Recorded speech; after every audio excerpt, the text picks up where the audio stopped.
Chapter 1 The Rebirth of the Apocalypse.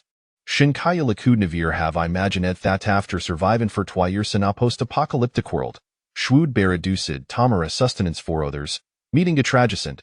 In her finalements, Shuit said her own severed hand being Chujapambi another. She could distinct le feel the worm, crimson blood gushing from her severed limb. Suddenly, a grotesque fossa lumid before her, the individual fixate done the blood pouring from her hands, mirroring the excitement of facinus surid myrinjade double feast. Unable to contain himself, Theman extended distungui and delicate licked the blood that flowed from the severed arm, as if savoring an exquisite delicacy, his solite with fervor. Hurilish the taste of her blood, a trace of warmth lingering at the corner of his mouth, wicked dripped down in a grotesque manner. Shunshuli, engulfed inter, felt no pain, only a numbing sensation. Her throat cooted her nards, her gaze fixate on the crowd surrounding her, fled with despair and resentment. Before a themong could give in orders, the throng surged forward. On individual sunk their to thintoshin quillis thigh, tearing away h hung koffel with a savage force, wholly indifferent to theeds bereflected in her eyes. Get away. Scram. Alophia, just gutlost. Among them, a burr limon forcefully dispersed the crowd around Shinshioli, slowly opening his back. Haravildanary off tools, methodically lying themut on the ground nivesfers laughtering. A cane saw, asherpax, a saw. Accompanied by Shin Kayalish horrified gazy and hair anguished cries, the muscular man seized the except from the ground and, with a swift motion, severed her thigh. Crimson blood erupted like a fountain, catching Jevriani off guard, splattering Theber limon and staining him with her life effers. How sweet! Theman smirked, licking his lips, lest an arbitrary effect stage Yasif distingifying of intijuine, his profurod in delight. Feeling the fiery sensation between his lips and teeth, her revel leaden stimulation off his palate. This thigh will make you perfect soup. After a moment of intoxication, Themon's naked bacteriality, dragging Shinkaya severed thigh toward a large pot, leaving Gatrailoff blood that appeared painfully vivid. On Seth the burly man departed, Theravina crowd could no longer restrain himself and surged forward. In their eyes, Shinkaya was butalamble waiting slaughter, priming me to dever. Shinkaya watched helpless lie as thegna dother flesh, a mix of hatred and tears blurring her consciousness. When she awoke again, she found herself lying in a pristine room, thule snow white, the furnishing arranged just as they had been before the apocalypse. Hadn't she just been abandoned by her comrades, reduced to foot fort hat group? How was it possible that she was still alive? Confused, Shinkilla Rosephremurd. She splashed water from her hand across her face, gazing into the mirror of her fair, dewy complexion, feeling the transition of the water. Every detail reminded her that thighs wasel real. She was alive. How wonderful, Imalive. I can't believe I'm still here. Is this air birth? In disbelief, Shinkilla touched her cheek, confirming that she was not tripped in a dream. Then she glanced at her phone and thitable, noticing Jit was state month before the apocalypse. There is still time. This time, I will have well. Quickly accepting the reality of her birth, Shunshili, having fought tooth and nail to survive the apocalypse, found her mental resilient beyond that of an ordinary person.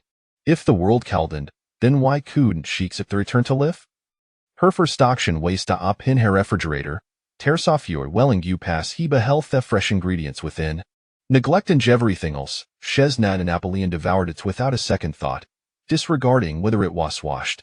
She had forgotten when Shellis that an apple sweet, juice of fruit was the most delightful thing she had tasted in years. In the apocalypse, merely having genato twazel a curie, let alone enjoying fresh fruit. A slong gassic held servive, Shinkillawaldi atna thing. After finishing Theple, she felt as if she had true likemi back to live, even more convinced that she had returned to Thidami before the apocalypse. She appeared every shelf off her refrigerator, only to find it full of locking aside from a few fruits, there were a just bleofeg left. These want do it's to me to prepare and stock upon supplies. This time, Imis serve until fiend. Resolute to deciding to gather provisions, Shunkayali took 2 eggs from the refrigerator, boiled some noodles, and pared them with the delightful she had found pure bliss. This was the first real meal Shinkili had enjoyed in years, nearly forgetting the taste of fresh food, let alone at the joy of soda. In her previous life, the apocalypse had erupted so sudden light hats had in his supplies. She had eaten of everything imaginable tree bark, rats, cockroaches as long as it was eatable, she had consumed it, driven sola libi the instinct to survive of course, shiniveras orteto cannibalism. As Shinkayala sipped her sodant savored her noodles, Shidlai scrolled through her phone, catching Saitov T trending headlines. A certain three-letter male celebrity and a certain four-letter female celebrity seen hand-in-hand outside a hotel. Thedadawasi catching, likely revealing some scandalous details sabuda popular star's private life. Just as he was about to click on the trending topic, as Malheur headline caught her attention via a leak from a secret research facility in a certain foreign region. Intrigued, Shinkila clicked on it, revealing a video captured Biadrin. A sturdy, concealed research facility nestled with a novice forest, seemingly devoid of human presence. Suddenly, the facility's doors swung open, and frantic researchers, stained with blood, fled as if they had witnessed something horrifying.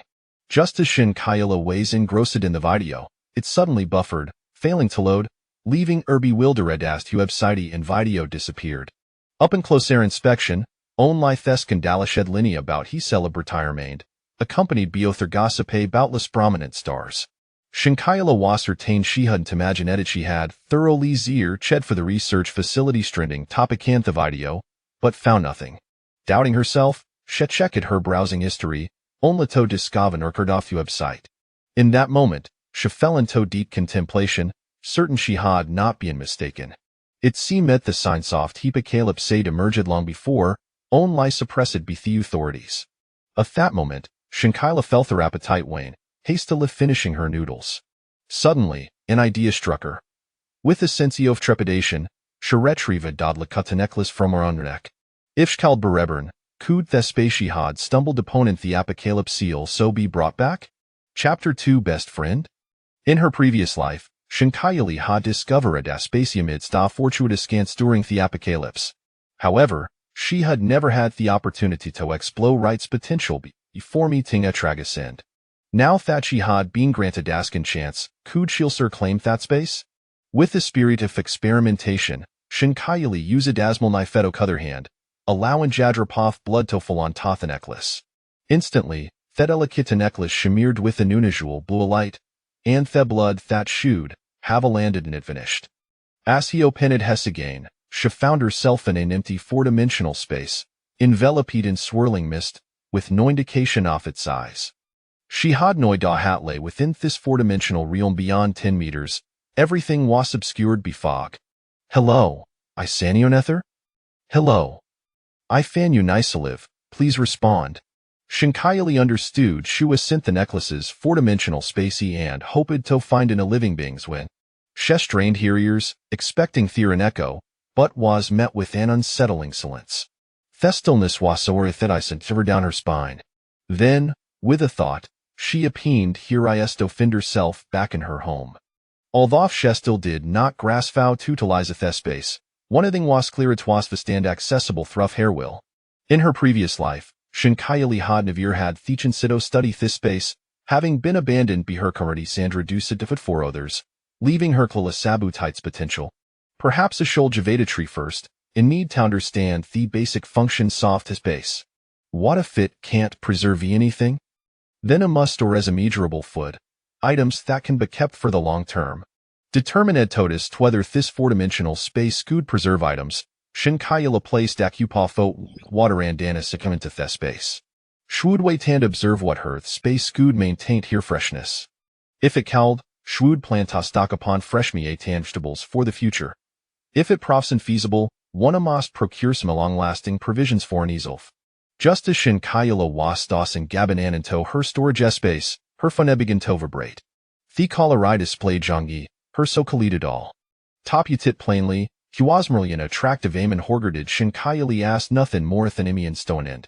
Shinkila harbored feelings for Zhangyi, and relentless pursuit from Waskam and knowledge in Galan University. Near Liveryo Nuasawara thought Shinkayala was Zhangyi's devoted admirer, shameless likeling. With a furrowed brow, Shinkulian dethical, listinth the memories of her previous life. In that past existence, during the initial outbreak of the apocalypse, Zhang Yu had come to her home to Muchafer, treating Shinkayali as a commodity to barter for survival. Duito heard his scent appearance. There were ethos willing to exchange supplies for an eye-tofpasin with her. Thus, Zhang Yu managed to sustain himself for a month amidst chaos, until Shinkayala succumbed to a high fever and lay in thebering cough death. Zhang Yu damned her survival away, staff resources and unceremoniously cast theoricide. Fortunately, fate smiled upon Shinshuli, and she managed to cling to Lafuntila rescued and brought her back to safety, through escaping death. Reflecting on the tribulation saw her former life, Hera's sentimentwords Zhang Yi intensified. In this new existence, she vowed never to trust any gain. Ding dong, her phone vibrated several times, and a few chat a message espa pitu upon the screen. Zhang Yi Shenshuli didio derito hangupom? This time, Evenifyakri, is shalnet payu in it. Unless you be metha latest model loft certain Apple 15 phone, I will no technologia. Huh. Shinkayalis coughed at the message from Zhang Yi, feeling an overwhelming gurgita slap herself for revere, having been attracted to such a scoundrel. She had willingly acted as devote dad admiring financial supporter, constantly bestowing him with extravagant gifts and hope he's a fearing gamer glance in her direction. In that moment, she felt a surge of frustration, as though she might vomit from the bile rising, with inertia infuriated beyond measure. How had she been so blind as to fall for such a despicable person, loving him so fervently? Just as she prepared to check her bank balance, her phone rang again. This time, glancing at the caller ID, she saw it was her close friend, Xianai. Hello? After a moment's hesitation, Shinkilian sweared thecal, Hirai glinting with a killing intensity. Shaoli, what's wrong? Zhang Yi just called me, inquiring Gabuti. Well-being? Himenshin thought he were ignoring Hyman no answering calls. Is something the matter? A sweet, concerned voice scammer from Theatherand, feigning Gnu and care for Shinshuli. Only Shinkayala Wasawario of Hugli visage lurking beneath Sunasficadine her past life. It was Yanayoho hadn't cited Zhang Yi to cast Theoricide and leather starve. Nothing much, just feeling a bit down. Unable to afford any certain Apple 15 phone for Zhang Yi? Woo. Shinkayala forced herself to mimic subs, masking her disgust as he engaged with Yanai, knowing she must not let this sparrow of treacherous individuals catch into her true feelings. In her previous life, it was this Viriduohoha drainedero for lastauncio worth before expelling her from their lives. Stop crying. Theramost bezomi misunderstanding between iotwoy just need to appease Zhang Yi. By Hamasmal jift couples inevitably have a their quarrels, and a little flattery will suffice. Besides, you've been Tagather for so long, you've weathered reader storms through accountals admirers surrounding it. You can italo those ductive vikes and sto to avantagi and still away. Xianai deliberately mentioned theme and I girl swawery infatuated with Zhang Yi, instilling Gassen's urgency in Shinshuli. Shine cessantly suggested that Shinkayala should bijif sto placate Zhang Yi, urging her to apologize and beg for forgiveness. Xia, you understand. I will think of a way to make things right with Zhang Yi, please help, Wolfman.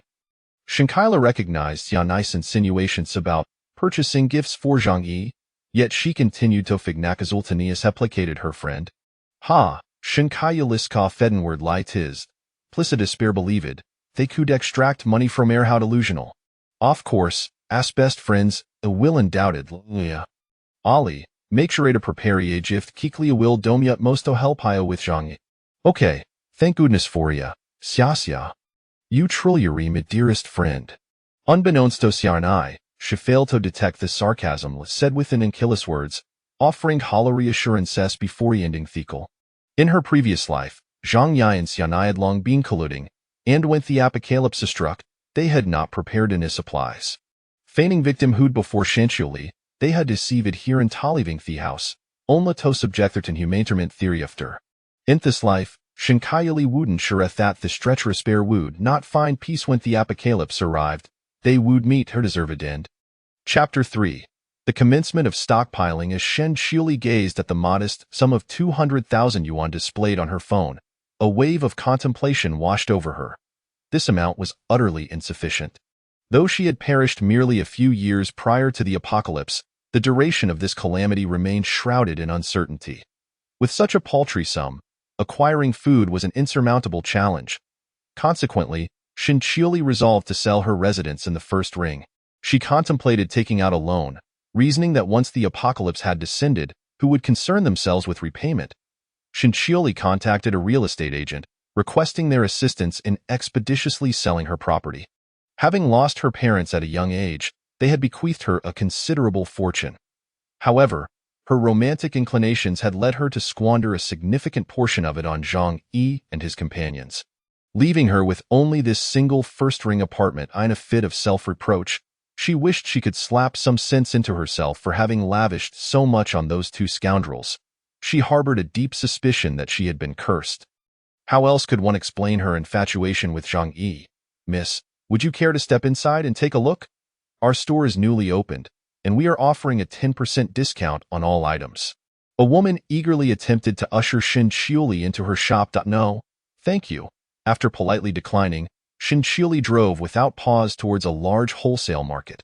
Such supermarkets were her last resort, although they boasted a wide array of goods. Their prices were exorbitant. Moreover, purchasing in excess as a solitary individual would undoubtedly attract unwanted attention, especially in a post-apocalyptic world where she feared becoming a target. With her limited funds, every expenditure had to be judiciously considered. Thus, the wholesale market emerged as the optimal choice. By buying in bulk, she could avail herself of discounts and conserve a substantial amount of money. "Excuse me, do you sell rice here?" Shinchioli inquired at a small storefront. "Yes, dear. How much do you need?"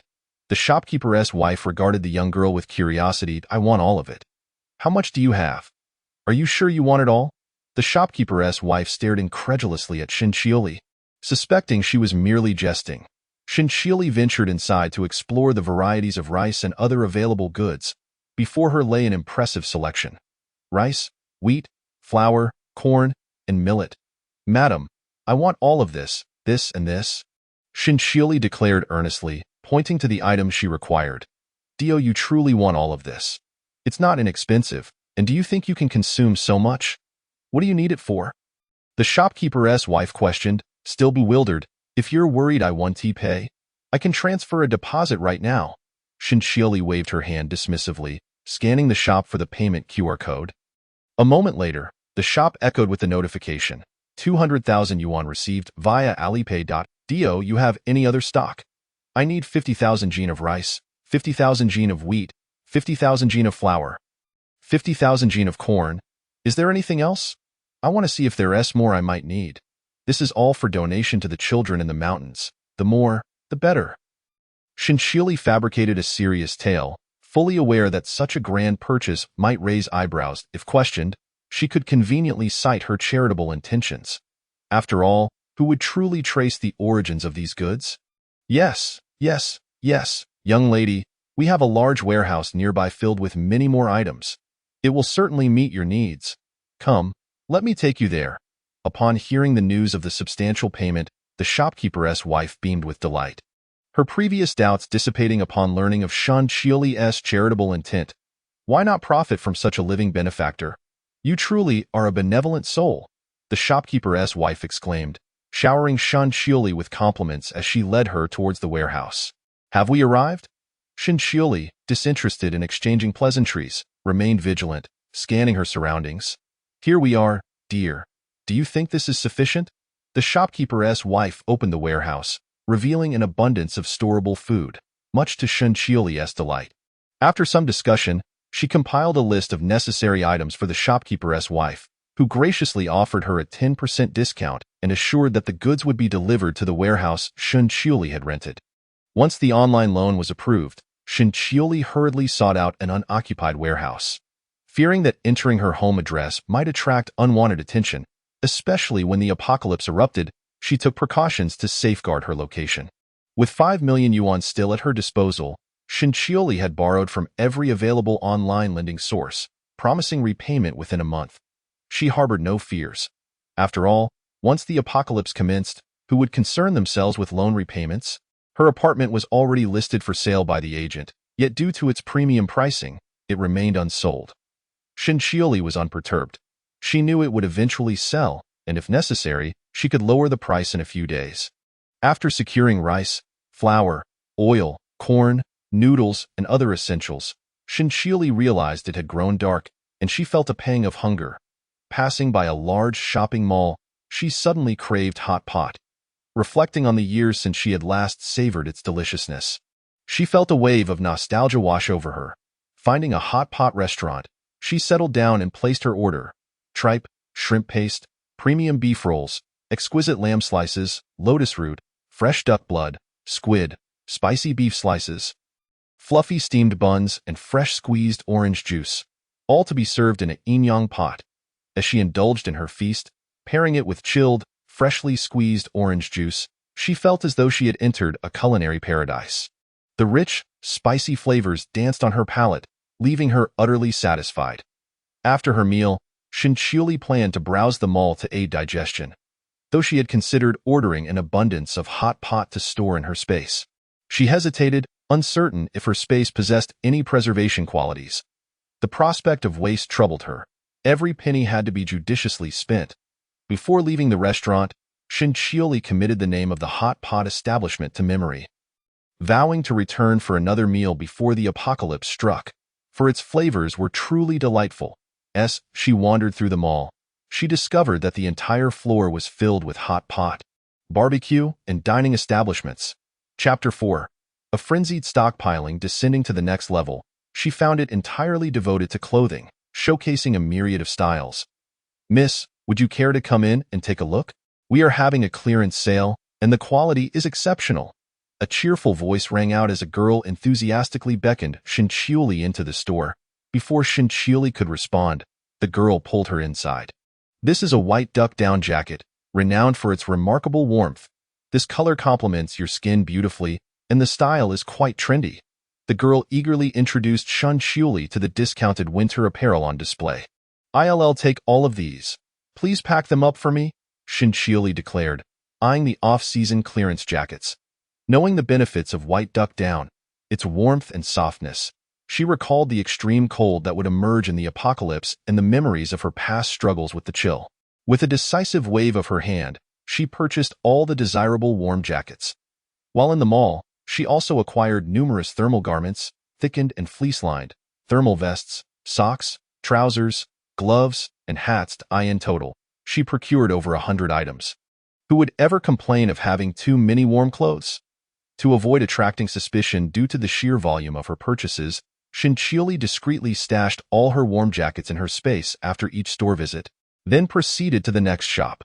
Returning home, Shinchiuli collapsed onto her bed, reflecting on her life. Her parents had passed away early, leaving her to be raised by her grandparents. They had diligently safeguarded the substantial inheritance left by her parents, which had only been revealed to her after the passing of her grandparents the previous year. "Shaoli, your parents have left you a fortune. Your grandparents may not be with you for long, so you must learn to live independently and with strength." The voices of her grandparents echoed in Shinchiuli's ears. In her lifetime, she had witnessed individuals forsaking their humanity for the sake of mere morsels, disregarding their own kin.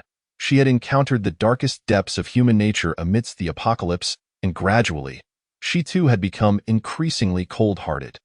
Yet, the softest corners of her heart would forever belong to her grandparents and her family, unwaveringly so, whether in the past or present. Upon awakening, Shinchiuli realized it was already noon. This slumber had been the most peaceful and restorative she had experienced in 2 years.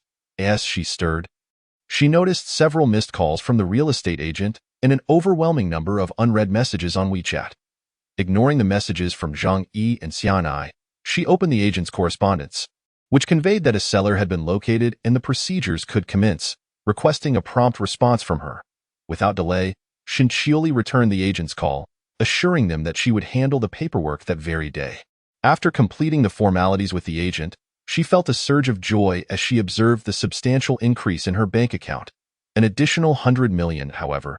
Her expression grew heavy as she perused the list on her phone. Time was of the essence. Through the agent's introduction, Shinchiuli swiftly selected a residential complex. She finalized the purchase with alacrity, drawn to this renowned development by a prominent construction company. The occupancy rate was notably low, attributed to its high cost and somewhat secluded location, making it an unlikely choice for the average person. However, Shinchiuli was captivated by the state-of-the-art materials used in its construction, which had proven resilient against floods in her previous life. Becoming a favored site for rescue operations by high-ranking officials, she had acquired the topmost floor, which, as she learned, was the only unit sold, with the remaining spaces left vacant. This arrangement suited her perfectly. Without hesitation, Shinchioli contacted a renovation company, intent on fortifying her new home into an impregnable fortress. She articulated her desires to the company, which assured her that as long as the funds were available, they could accommodate her requests without issue. Soon, workers commenced their labors within her residence, while she herself remained busy, emphasizing the necessity for superior waterproofing and insulation. Additionally, she insisted on replacing the front door with the most robust option available, one that could withstand a cannon blast. Enhancements included reinforced glass, soundproofing panels, and window film that offered not only shatter resistance but also thermal insulation and privacy from prying eyes. When the renovation company inquired about the need for further fortification, given the home's already commendable defenses, their curiosity was piqued, as they had never encountered anyone so determined to transform their property into a veritable stronghold. Shinchioli feigned a semblance of madness, exclaiming, "I suffer from a persecution complex and constantly feel as though someone is out to kill me. Without these renovations, I cannot find peace." Observing her distress, the company's representative refrained from judgment, instead expressing sympathy for her plight. While other firms might have found such demands unmanageable, this was one of the nation's premier renovation companies. As long as the payment was assured, there was little they could not achieve. Shinchioli then set out to procure additional supplies, hastily gathering everything she deemed necessary. "How many solar generators do you have?" "I'll take 100. And solar panels. Also, 500 batteries, please. Oh, and could you give me a discount?" "And throw in some spare parts." To the shopkeeper's astonishment, she cleared the shelves, making substantial orders for refrigerators, freezers, rice cookers, electric blankets, fans, portable air conditioners, computers, high-power generators, and various other appliances. After several visits to different electronic stores, she arranged for these items to be delivered to a rented warehouse, ensuring that her stockpile would be secure when the apocalypse struck. Shinchioli was astute enough to monitor the delivery process, swiftly transferring the goods into her own space to preserve their freshness, leaving behind an empty warehouse, securely locked. In the ensuing days, Shinchioli was consumed with her preparations, leaving little time to concern herself with the scoundrel Zhang Yi. Upon seeing his WeChat messages, she chose to disregard them entirely. She discovered that her spatial storage could maintain the freshness of items, as evidenced by the hot water she had placed inside, which remained at the same temperature as when it was first stored. This led her to conclude that this four-dimensional space had the remarkable ability to preserve food, retaining its initial state upon removal. After selling a villa in the city center, she reserved a presidential suite at the largest hotel in city. With her new home still undergoing renovations, returning to it was impractical, although she made daily visits to oversee the progress. The floor housed 3 units, with only hers sold, leaving 2 still available. As she gazed out at the nocturnal landscape from her suite, she fell into contemplation. After a brief tidying up, she ventured out again. Heading straight for the nearest large shopping mall, she explored various street vendors and specialty restaurants, placing orders for an extravagant array of dishes, 100 portions each of yellow braised chicken, Yunnan crossbridge rice noodles, spicy boiled fish, boiled pork slices, spicy crayfish, fragrant crab, spicy hot pot, garlic ribs, braised pork, stir-fried meat with green peppers, spicy lamb chops, 50 whole roasted lambs, and much more. Time slipped away too quickly, and though she contemplated ordering more, she ultimately decided to pause for the night, promising herself to continue the next day, knowing there was no rush. Preparing such a large volume of food would take considerable time. Shinchioli pondered over this and decided not to pursue the matter any further. Most vendors could not produce such a large quantity of food on short notice, so after some negotiation, Shinchioli arranged to have the items prepared over the course of a week, requesting approximately 15 portions each day, which she would collect at 6 p.m. every evening. Fortunately, the vendors were in close proximity to one another. Otherwise, she would have been utterly exhausted. Some shops were able to whip up a few dishes immediately, prompting her to urge them to expedite their preparations while she took a leisurely stroll through the largest supermarket in city. After finishing her shopping and collecting the prepared dishes, she had already provided the necessary deposit to the respective owners. As she ascended to the second floor, Shunshili's eyes were drawn to several prominent clothing brands, which reminded her that her winter and heat-resistant apparel was far from adequate. She wandered inside and, with a sweeping gesture, commenced an extravagant shopping spree. 50 pairs of cashmere trousers, 20 pairs of thermal gloves, 50 pairs of athletic shoes, 50 pairs of cotton slippers, 20 sets of sleepwear, including spring and autumn styles. 100 outfits for spring and autumn, 100 summer garments, 50 thermal hoodies, 100 windbreakers, 100 down jackets, 100 thermal underwear sets, and 100 pieces of lingerie and undergarments. Some of the merchandise was readily available for her to take away, while other items required restocking. Shunshili left the address of her storage facility for the vendors to deliver the goods directly, merely asking them to inform her with a phone call.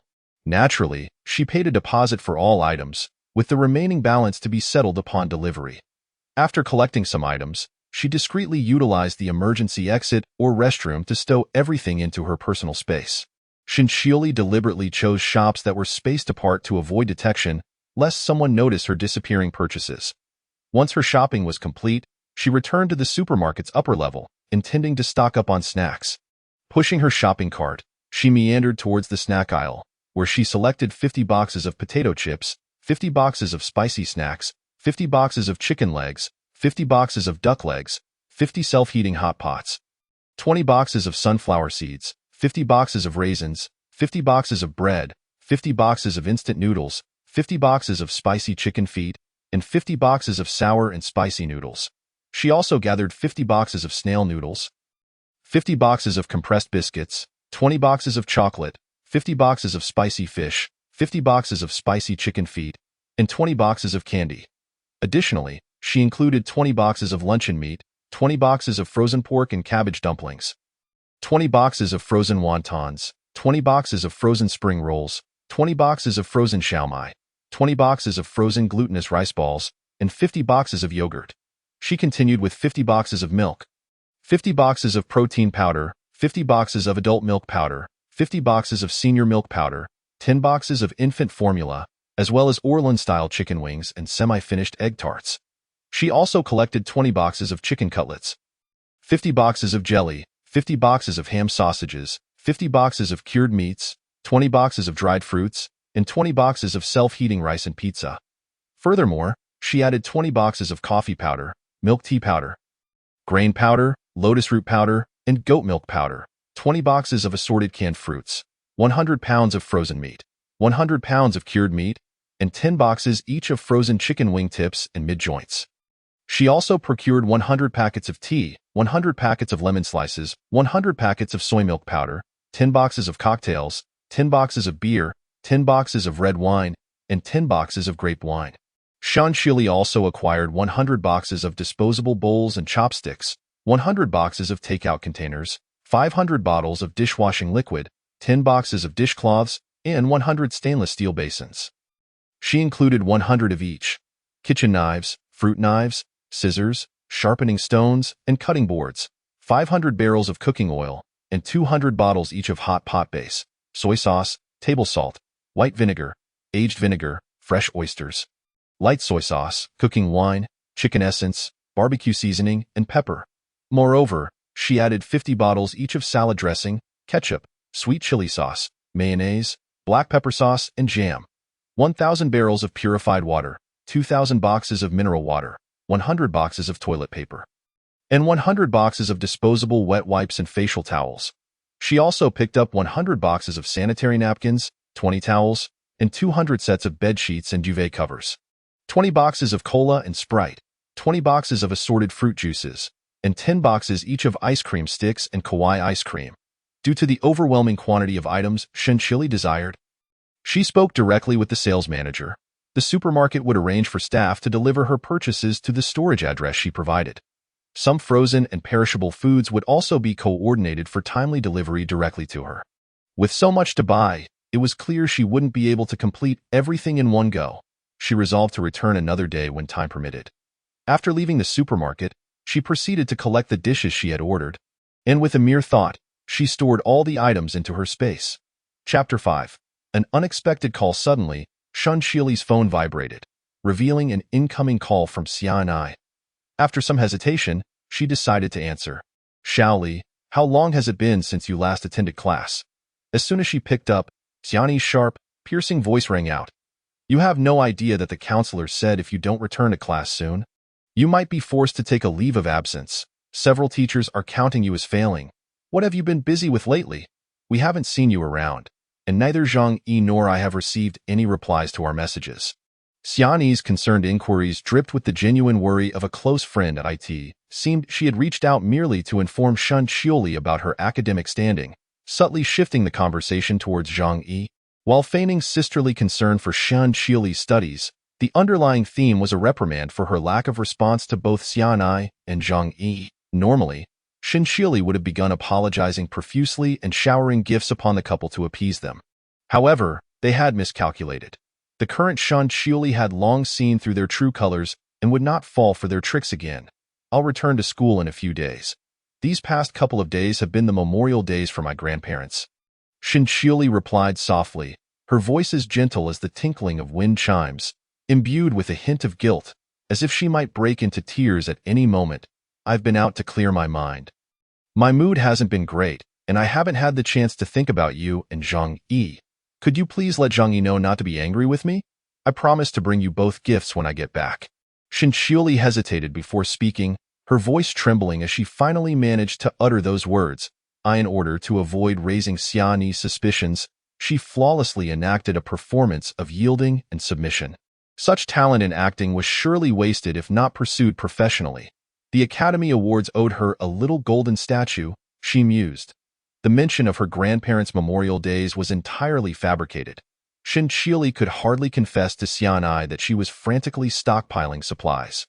It was only upon hearing Xiani's words that she remembered she was indeed still a university student in her junior year.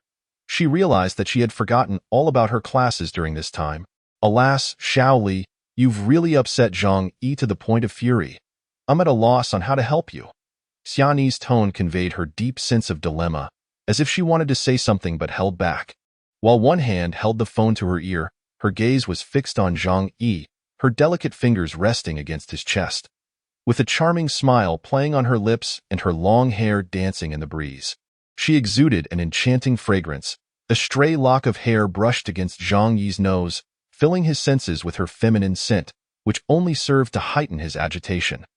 The tension in the air thickened like a lingering fragrance, ensnaring the two of them. Indeed, Xianai was currently in a hotel with Zhang Yi, who was irked by Shen Qiuli's recent indifference. He had always been the one pursuing her, and now her sudden coldness had left him feeling restless, prompting him to invite Xianai to the hotel for some excitement while also seeking to pry into Shen Qiuli's situation, unwilling to lose his long-term source of affection. Xianai, what should I do? What if Zhang Yi never speaks to me again? Shen Qiuli feigned a panicked demeanor, as if terrified that Zhang Yi would ignore her forever. She acted with such composure that her heart remained steady, delivering her lines with utmost sincerity. Xianai reassured her, don't be distressed, Xiaoli. Here is what you should do. Zhang Yi is just angry right now. Take some time to comfort him later. You know he has been wanting that new phone that just came out, right? Buy one as a surprise gift for him, and if you sweet-talk him a bit, he might just forgive you. As the warm presence of Zhang Yi drew near, his face was but a breath away from hers, and Xianai lowered her gaze, her cheeks flushing. Her eyes held a glimmer of something different as they gazed at him, while the warmth of his breath brushed against her ear, sending shivers down her spine. She nearly gasped, her senses becoming increasingly hazy, yet she clung to a thread of rationality, her voice soft and melodic as she replied. All right, Xianai, you are truly wonderful. If it weren't for you, I wouldn't know what to do. We're best friends, so there's no need for formalities.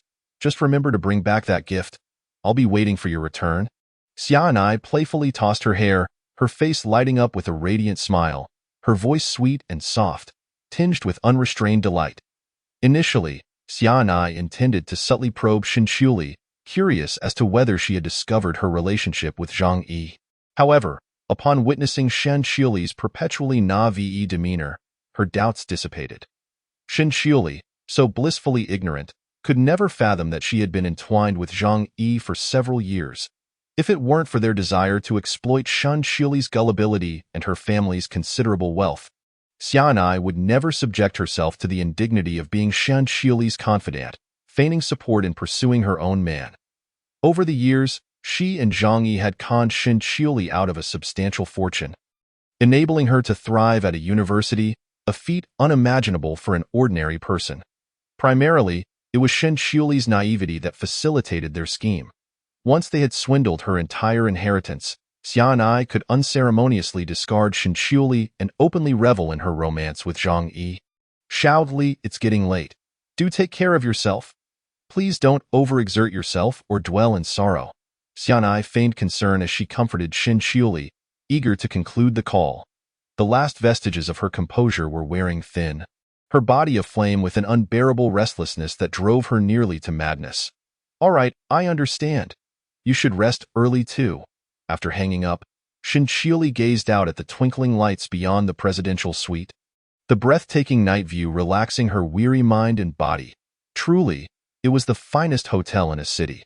From the suite, the entire panorama of a city's nocturnal beauty lay before her. Disinterested in Zhang Yi and Xianai, Shan Qiuli was utterly exhausted. The past few days had been consumed with either receiving shipments at the warehouse or indulging in shopping sprees. She promptly washed up and collapsed onto her bed, ready to sleep. What had that foolish woman said? Was she beginning to suspect the nature of their relationship?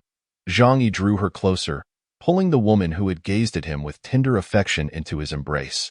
As he beheld her delicate neck, he could not resist sinking his teeth into her skin. He had long suspected that Shan Qiuli might have discovered something, leading her to be cautious of him. Otherwise, that foolish woman would not have ignored him for so long. In the past, if he neglected her for even a day, she would have frantically called, begging to see him. Ouch! Xianai pushed Zhang Yi away, glancing at the deep bite mark on her neck. This man was truly ruthless, causing her considerable pain. No, that foolish woman could never have figured anything out. Her grandparents' memorial days have left her in a foul mood. She simply needed to clear her head. That's why she hasn't reached out to you. Just moments ago, she was sobbing, asking me how to earn your forgiveness. She even mentioned buying you the latest phone as a surprise. Xianai struggled to rise. Her tousled hair cascaded around her, and her slightly disheveled white shirt hung askew, as if it might slip off at any moment. Her fair skin, partially revealed, exuded an alluring charm. Upon hearing about the new phone as a gift, Zhang Yi's lips curved into a smile. The delight bubbling within him could no longer be concealed. He knew that Shan Qiuli, that foolish woman, was utterly infatuated with him and could not bear to be apart. Indeed, after all these years, that foolish woman had never suspected a thing. She was merely seeking his attention, employing such underhanded tactics. How repulsive. Let us not speak of that foolish woman anymore. Just the thought of her disgusts me. You, my dear, are the most enchanting and obedient.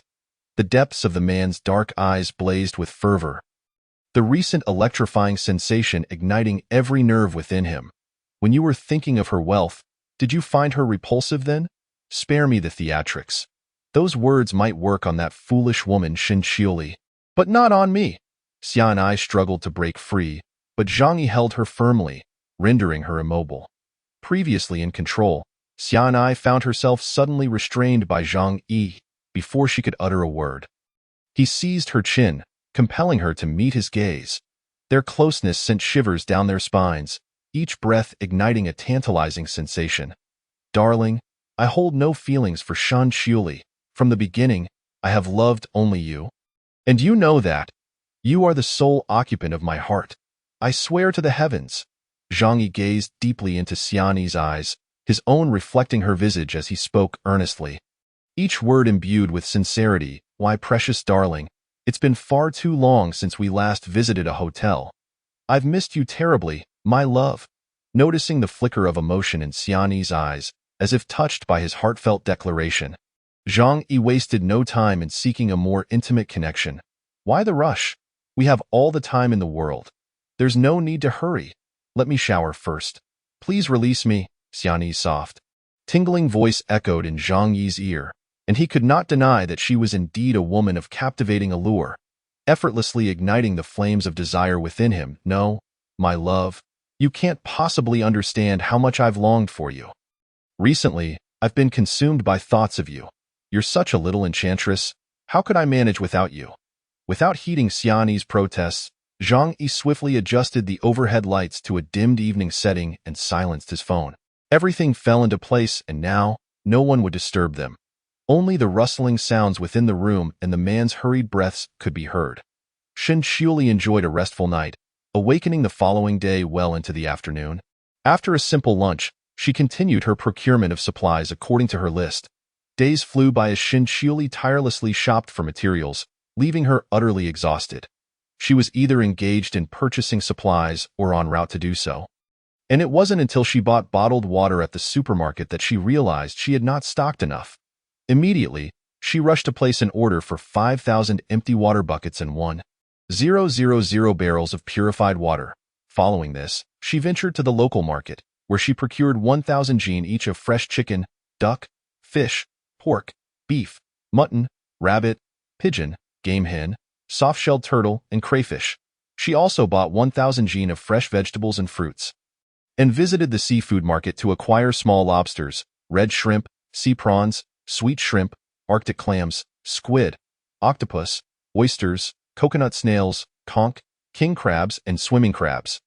Additionally, she managed to purchase snow frogs, clams, sea cucumbers, sea urchins, salmon, scallops, octopus, grouper, mantis shrimp, mud snails, E-star grouper, sea cucumbers, and tiger crabs, along with bread crabs and clams, each weighing 1,000 jin. She also made a special trip to the wholesale market to acquire a variety of seeds for vegetables and fruits, buying in abundance. Furthermore, she purchased 100 flower pots, 1,000 bags of nutrient soil, 1,000 bags of fertilizer, 100 watering cans, and 20 boxes of nutrient solutions. In case there was time to restore production during the later stages of the apocalypse, these seeds would prove invaluable. Such items would be scarce after the onset of the apocalypse, and the extinction of any plant would be a lamentable loss. Busy stockpiling various supplies, Shen Qiuli suddenly remembered she had yet to hoard any medicines. With no other option, she scoured every pharmacy, as no single store could accommodate such a large quantity. Thus, it was a common sight to see Shen Qiuli driving her small car from one pharmacy to another. She gathered a plethora of antibiotics, vitamins, cold medicine, fever reducers, pain relievers, anti-inflammatory drugs, stomach medicine, Huaxiang Jingqi liquid, cough syrup, anti-diarrheal medication, Yunnan Baiyao, calcium tablets, alcohol, gauze, cotton swabs, iodine solution, bandages, and band-aids. After visiting several shops, she negotiated to acquire sufficient supplies of essential oils, tweezers, thermometers, masks, medical protective clothing, disposable face shields, disposable shoe covers, and sterile gloves. She also stocked up on honeysuckle, chrysanthemum, bupleurum, cotinopsis, goji berries, yam, balloon flower, kudzu, silvergrass, pinelia, mint, mulberry leaves, dandelion, forsythia, white peony, coptis, Isatis root, cassia seeds, and summer withering grass, each in quantities of 20 boxes. Once Shen Qiuli had amassed the majority of her required supplies, she spent her days ordering meals from various restaurants to fill her space, and at night, she filled those 5,000 empty water buckets with tap water, not caring at all as it was hotel water. Shen Qiuli also took the opportunity to visit an electronics market, purchasing 100 humidifiers, 100 heaters, 500 LED solar lights, 100 electric lights, 500 powerful flashlights, 200 night vision goggles, 200 protective goggles, 200 power banks, 100 positioning devices, 100 camera drones, and 200 unmanned aerial vehicles. Additionally, she acquired 100 USB drives, 100 hard drives, 100 batteries of various models, and 100 portable heaters, and even found a way to obtain a power grid and a generator. During the day, she busily visited various locations to complete her list, and at night, she relentlessly hoarded water. She gathered filters, funnels, electric mosquito repellents, incense coils, insect repellents, candles, flashlights, shampoo, conditioner, body wash, toothpaste, rinsing cups, kitchen knives, fruit knives, diesel, engine oil, coal stoves, coal, breathing masks, laundry detergent, multifunctional knives, saws, entrenching tools, axes, sticks, nylon ropes, fishing lines, nets, scissors, pliers, rain boots, life rings, fire blankets, inflatable pumps, assault boats, kayaks, diving suits, oxygen tanks, and gas tanks, each in quantities of 100. Chapter 6. The black market. Time flew by swiftly, and before long, it was merely a week before the cataclysm. Shinchieli's home renovations had been completed, utilizing the highest quality, environmentally friendly materials. She had also placed numerous items to enhance ventilation, ensuring the space was virtually free of formaldehyde. Consequently, she harbored no concerns regarding moving in, and during the inspection, she was particularly meticulous. Once she confirmed the quality of her renovations, she settled the final payment with the construction company. Soon after, she replaced the lock on her front door, which boasted 3 layers of security, the outermost being the latest explosion-proof door. A small purification system was installed on the balcony, and her residence spanned 260 square meters, with a spacious balcony. The entire house was treated with waterproof, heat-insulating, and anti-corrosive materials, alleviating any worries about leaks during torrential rains in the apocalypse. The windows were made of shatterproof glass, exceedingly durable. Moreover, the exterior obscured the interior, while the interior afforded a view of the outside. Shinchieli's windows were further reinforced with anti-theft nets, adorned with tiny, razor-sharp spikes, nearly invisible from the outside. Initially, she had intended to add larger inverted spikes to the anti-theft nets, but feared they would attract undue attention during the apocalypse. After all, such a renovation would make it evident to the discerning eye that her home contained valuable supplies worth stealing.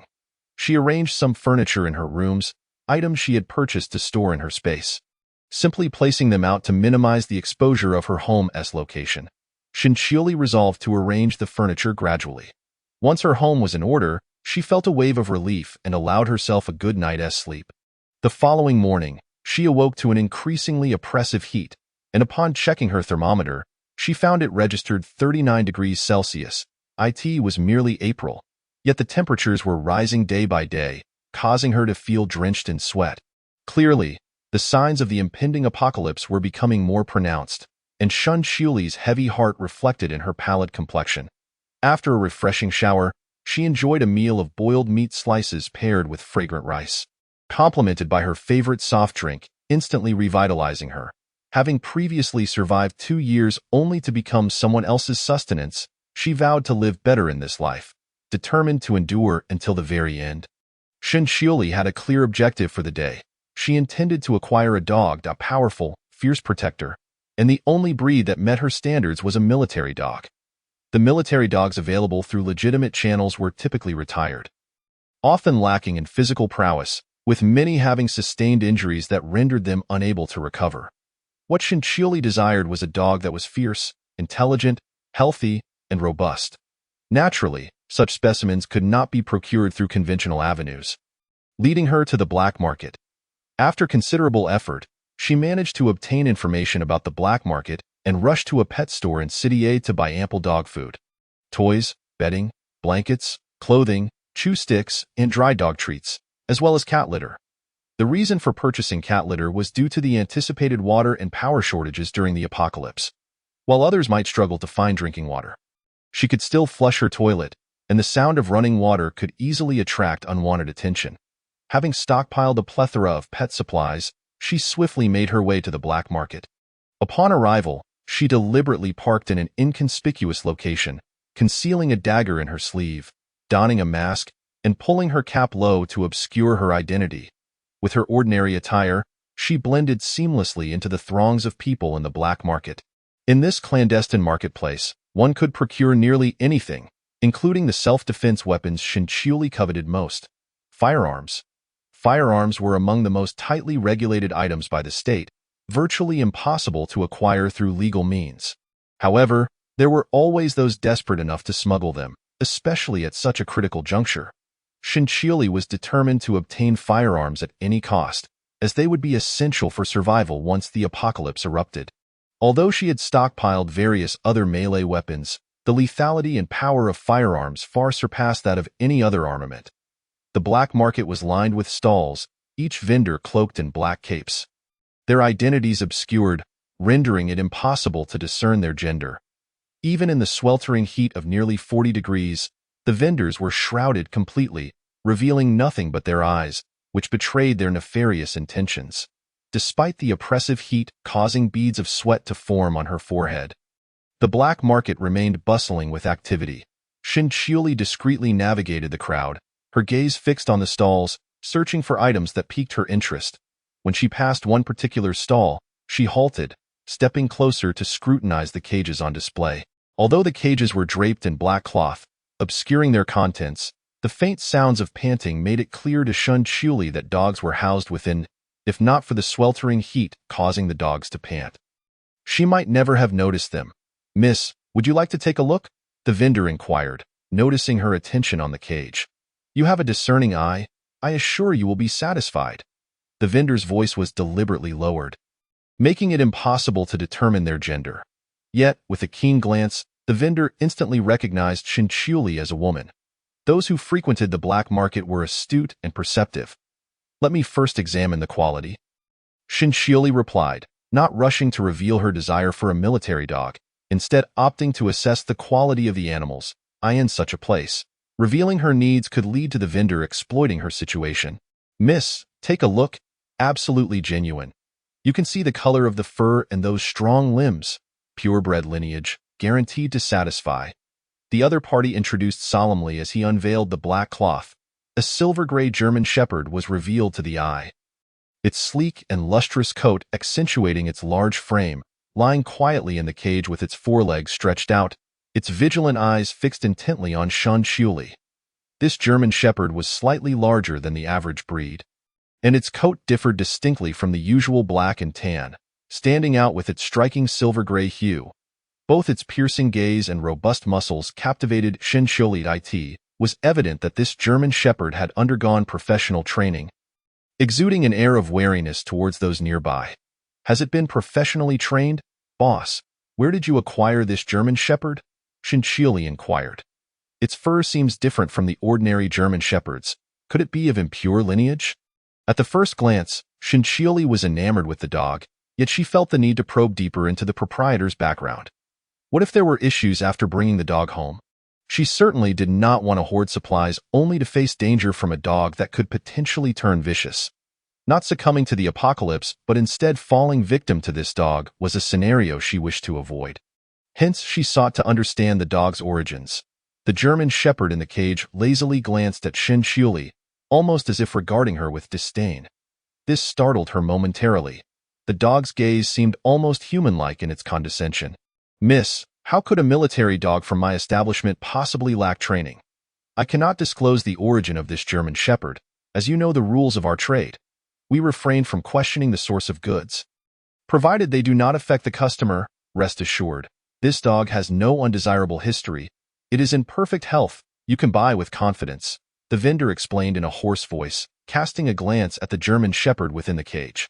Having been here for so long, he could not afford to scare away a potential buyer. "Miss, there is no need for hesitation. Since you are here, you must be aware of our regulations. We do not sell counterfeit or problematic items. We are honest in our dealings. Please take a closer look at this German Shepherd." The vendor calmly elaborated, for typically, individuals would not venture into the black market to purchase military dogs. Recently, due to the unusual heat, the number of people frequenting the black market had diminished. Most visitors rarely sought to buy military dogs, and thus the vendor was keen to seize this opportunity presented by the woman before him. "I am certainly aware that the source will not cause me trouble. May I inquire about the price of this military dog?" Shinchiuli asked, scrutinizing the dog closely. She was not concerned about the source, for the black market adhered to its own rules, and the vendor would not dare to breach them. The vendor did not haggle with Shinchiuli, and soon both parties reached an agreement. Shinchiuli temporarily settled the military dog in her vehicle and then took a leisurely stroll around. While passing by a stall, she finally discovered what she was seeking: firearms. Clearly, firearms were indeed available for sale in the black market, but regardless of how much Shinchiuli offered, the seller would only part with a single handgun and 10 rounds of ammunition. Given that firearms were strictly prohibited in Huaxia and heavily regulated, the vendors only dared to sell small quantities. With no other options, Shinchiuli reluctantly accepted the handgun, storing it in her space with her mental command. Subsequently, she drove toward her new home and, Upon passing a pet shop, decisively took the military dog inside for a bath. Having spent so long in the black market, the German Shepherd was undoubtedly carrying bacteria. Bringing it into her home without precautions was not safe. After checking and grooming the German Shepherd, Chapter 7, New Companion, Shinchieli wandered around, unknowingly stepping into a large shopping mall that was quite crowded, likely due to the recent abnormal heat wave. Coupled with the lasting impact of the previous 3 years of the COVID-19 pandemic, people were quietly stockpiling goods, fearing another period of isolation. As Shinchieli absent-mindedly placed snacks into her shopping cart, she noted that her household food supplies were already ample. At this juncture, she could not afford to purchase an excessive amount of fresh produce, as it might attract unwanted attention. After much deliberation, she placed a box of fresh ribs, a pack of frozen crayfish tails, and a case of mineral water at the bottom of her cart, covering them with an assortment of chips, spicy strips, fizzy drinks, and ice cream. "Aunt Zhang, have you stocked up on meat?" "Of course. This dreadful heat is unbearable, day by day," Aunt Zhang replied, wiping the sweat from her brow. Her tone tinged with annoyance at the weather. "Indeed, during the day, one hardly dares to venture outside. It's only in the evening that we can stroll about. My son has been working from home and hasn't he even dared to go to the office. The air conditioning is running all day long. I can't imagine how high the electricity bill will be this month." A woman standing to Aunt Zhang's left chimed in, continuing to lament the oppressive heat. "My family is the same. The air conditioning runs 24/7, and we've stocked up on ice cream for my grandson. The daily expenses are mounting. Thankfully, the air conditioning in this mall is free. That's why we come out for a stroll in the evening." Their conversation reached Shinchieli's ears as she passed by. These young girls nowadays hardly eat properly, subsisting on chips, spicy strips, and other junk food. They seem oblivious to the sacrifices of their parents. Earning money is not easy, and it is all their parents' hard-earned money, the woman observed, regarding Shinchieli as a spoiled child. Clearly wasting her parents' money and showing no filial piety. I wonder how her parents raised her. It's obvious she hails from a family that spends lavishly. As Shinchieli walked by, the two women began to gossip, their eyes turning green with envy at the sight of her cart brimming with snacks. The scathing and venomous remarks reached Shinchieli's ears, yet she could not be bothered to glance back at the two women. Such individuals were not worth her time. When the apocalypse arrived, they undoubtedly would not survive. She had overheard the women mention their stockpiling of meat and ice cream, completely unaware that soon after the outbreak, power outages would ensue. The extreme heat would render many electrical lines and stations inoperative, and the government would be unable to respond swiftly to repairs. Soon, City A and even the entire nation would face blackouts. The first to perish would be their perishable goods. It would be wiser to stock up on rice, flour, and noodles, which are easier to store than meat. Naturally, this was not a concern for Shinchieli. With her spatial abilities, she felt secure. She had no intention of kindly advising the two women to stock up on dry goods. The lives of others were none of her business. She was not a saint. After the apocalypse, many elderly individuals would either starve or succumb to the heat, as they were most susceptible to sudden health crises under such extreme conditions. In contrast, the younger generation possessed better physical resilience and could endure a few more days. After paying, Shinchieli exited the store with 2 large bags of snacks, discreetly stowing them in her spatial pocket when the coast was clear. She then headed to a nearby barbecue stall to purchase a generous amount of grilled delicacies. Once she had safely stored all the barbecue in her space, she leisurely entered the pet shop, where the examination of the German Shepherd had just concluded. The veterinarian informed her that the German Shepherd was in excellent health, with no signs of illness or hidden injuries. After its bath, the dog's coat gleamed even more vibrantly, and Shinchieli gazed at the German Shepherd with admiration. After settling the bill, she led the German Shepherd into her vehicle and set off toward her new home. "You need not look at me like that. I've bought you, and you will stick with me from now on, do you understand? You will enjoy a life of luxury, though I am uncertain of your past or why you were in the black market. But you are my dog now, and I will always protect you," Shinchieli declared, addressing the German Shepherd in the back seat. "I've named you Xiao He. How does that sound?" The German Shepherd merely regarded Shinchieli with an expression that seemed to say, "Are you out of your mind?" Before lying down on the seat, unmoving, At least give me some response. What a lovely name. Xiaohei. Wong, Wong, Wong. Growing increasingly impatient with Shun Qiuli's incessant chatter, Xiaohei responded with a resigned bark. Upon arriving at the residential complex, Shun Qiuli parked her vehicle in her personal garage. This community features an underground parking facility where some residents, affluent enough, opt to purchase individual garages solely for their vehicles. Shun Qiuli is one such individual. Her private garage serves as a vault, remarkably secure, with an automated door that opens with ease. Even if one were to attempt to force it open with a firearm, it would take considerable effort, bolstered by a fully automated alarm system and security personnel stationed nearby. After securing her car in the independent garage, Shun Qiuli led Xiaohei towards the elevator to ascend to her residence. This elevator requires facial recognition and identification verification to operate. Upon reaching the 66th floor, Shun Qiuli calmly walked towards her home. However, as she passed by the hallway, she was startled to discover a pile of household refuse stacked at the entrance of the vacant unit adjacent to hers, instantly heightening her vigilance. Could it be that the neighboring apartment had been sold? What was the meaning of the trash bag left at the door? It appeared that Shun Qiuli would need to exercise greater caution in the days to come. Remaining wary of her new neighbors, initially, she had chosen this apartment for its relative seclusion, seeking a tranquil existence away from the hustle and bustle. Yet, in such a short span, the neighboring unit had indeed been sold, leaving only the unit at the end of the corridor unoccupied. Casting a glance at the neighboring apartment, Shun Qiuli promptly opened her own door and entered. Once inside, she shed her shoes and collapsed onto the sofa. Fatigued, while Xiaohei obediently lay before her, utterly still, as if accustomed to such scenes. Xiaohei, this will be your new home from now on. Are you not pleased? With your sister Shun, you shall indulge in delightful treats, and perhaps even receive a mate. Shun Qiuli gently stroked Xiaohei's large head with her delicate fingers, her heart swelling with emotion at the thought of having a companion during the impending apocalypse. The corners of her eyes inexplicably tinged with moisture. In her previous life, she had endured immense suffering, and now, given the chance to start anew, she would not have to face solitude. Wong, Wong, Wong, Wong.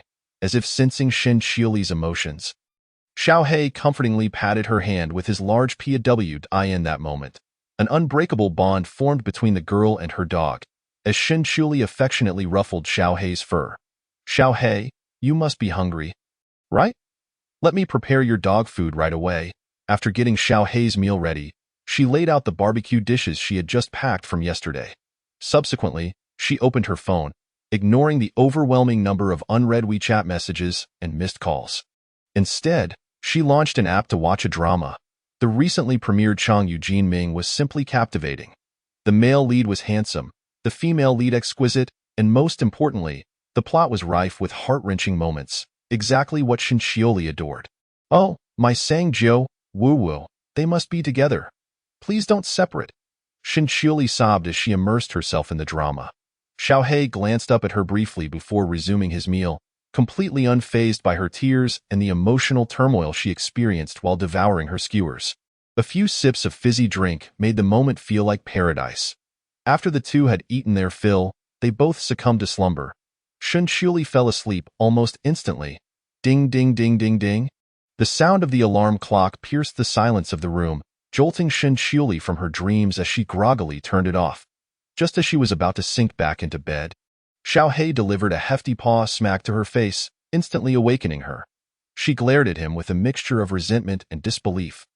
Wong Wong, Wong Wong, Wong Wong, Wong. Xiaohei showed no mercy, as if to say, "Get up and prepare my breakfast. Can't you see I'm starving?" He paced around the room, and Shun Qiuli, with a hint of resignation, rose from her bed to freshen up. After washing up, she set about preparing Xiaohei's dog food, which he devoured with gusto. Shun Qiuli turned on the television to catch the CCTV news channel, absorbing the latest updates. Experts warned that temperatures would continue to rise, advising residents to avoid going outside during the day, to take precautions against sunburn, and to stock up on food without overindulging in panic buying of water and supplies. All businesses had transitioned to remote work, likely due to the lessons learned from previous years of pandemic experiences, prompting many to stockpile food at home. The result was a surge in food and water prices at supermarkets, with demand far outstripping supply. As Shen Shili pondered the current state of order in the nation, she took her thermometer outside and noted a staggering 41 degrees Celsius.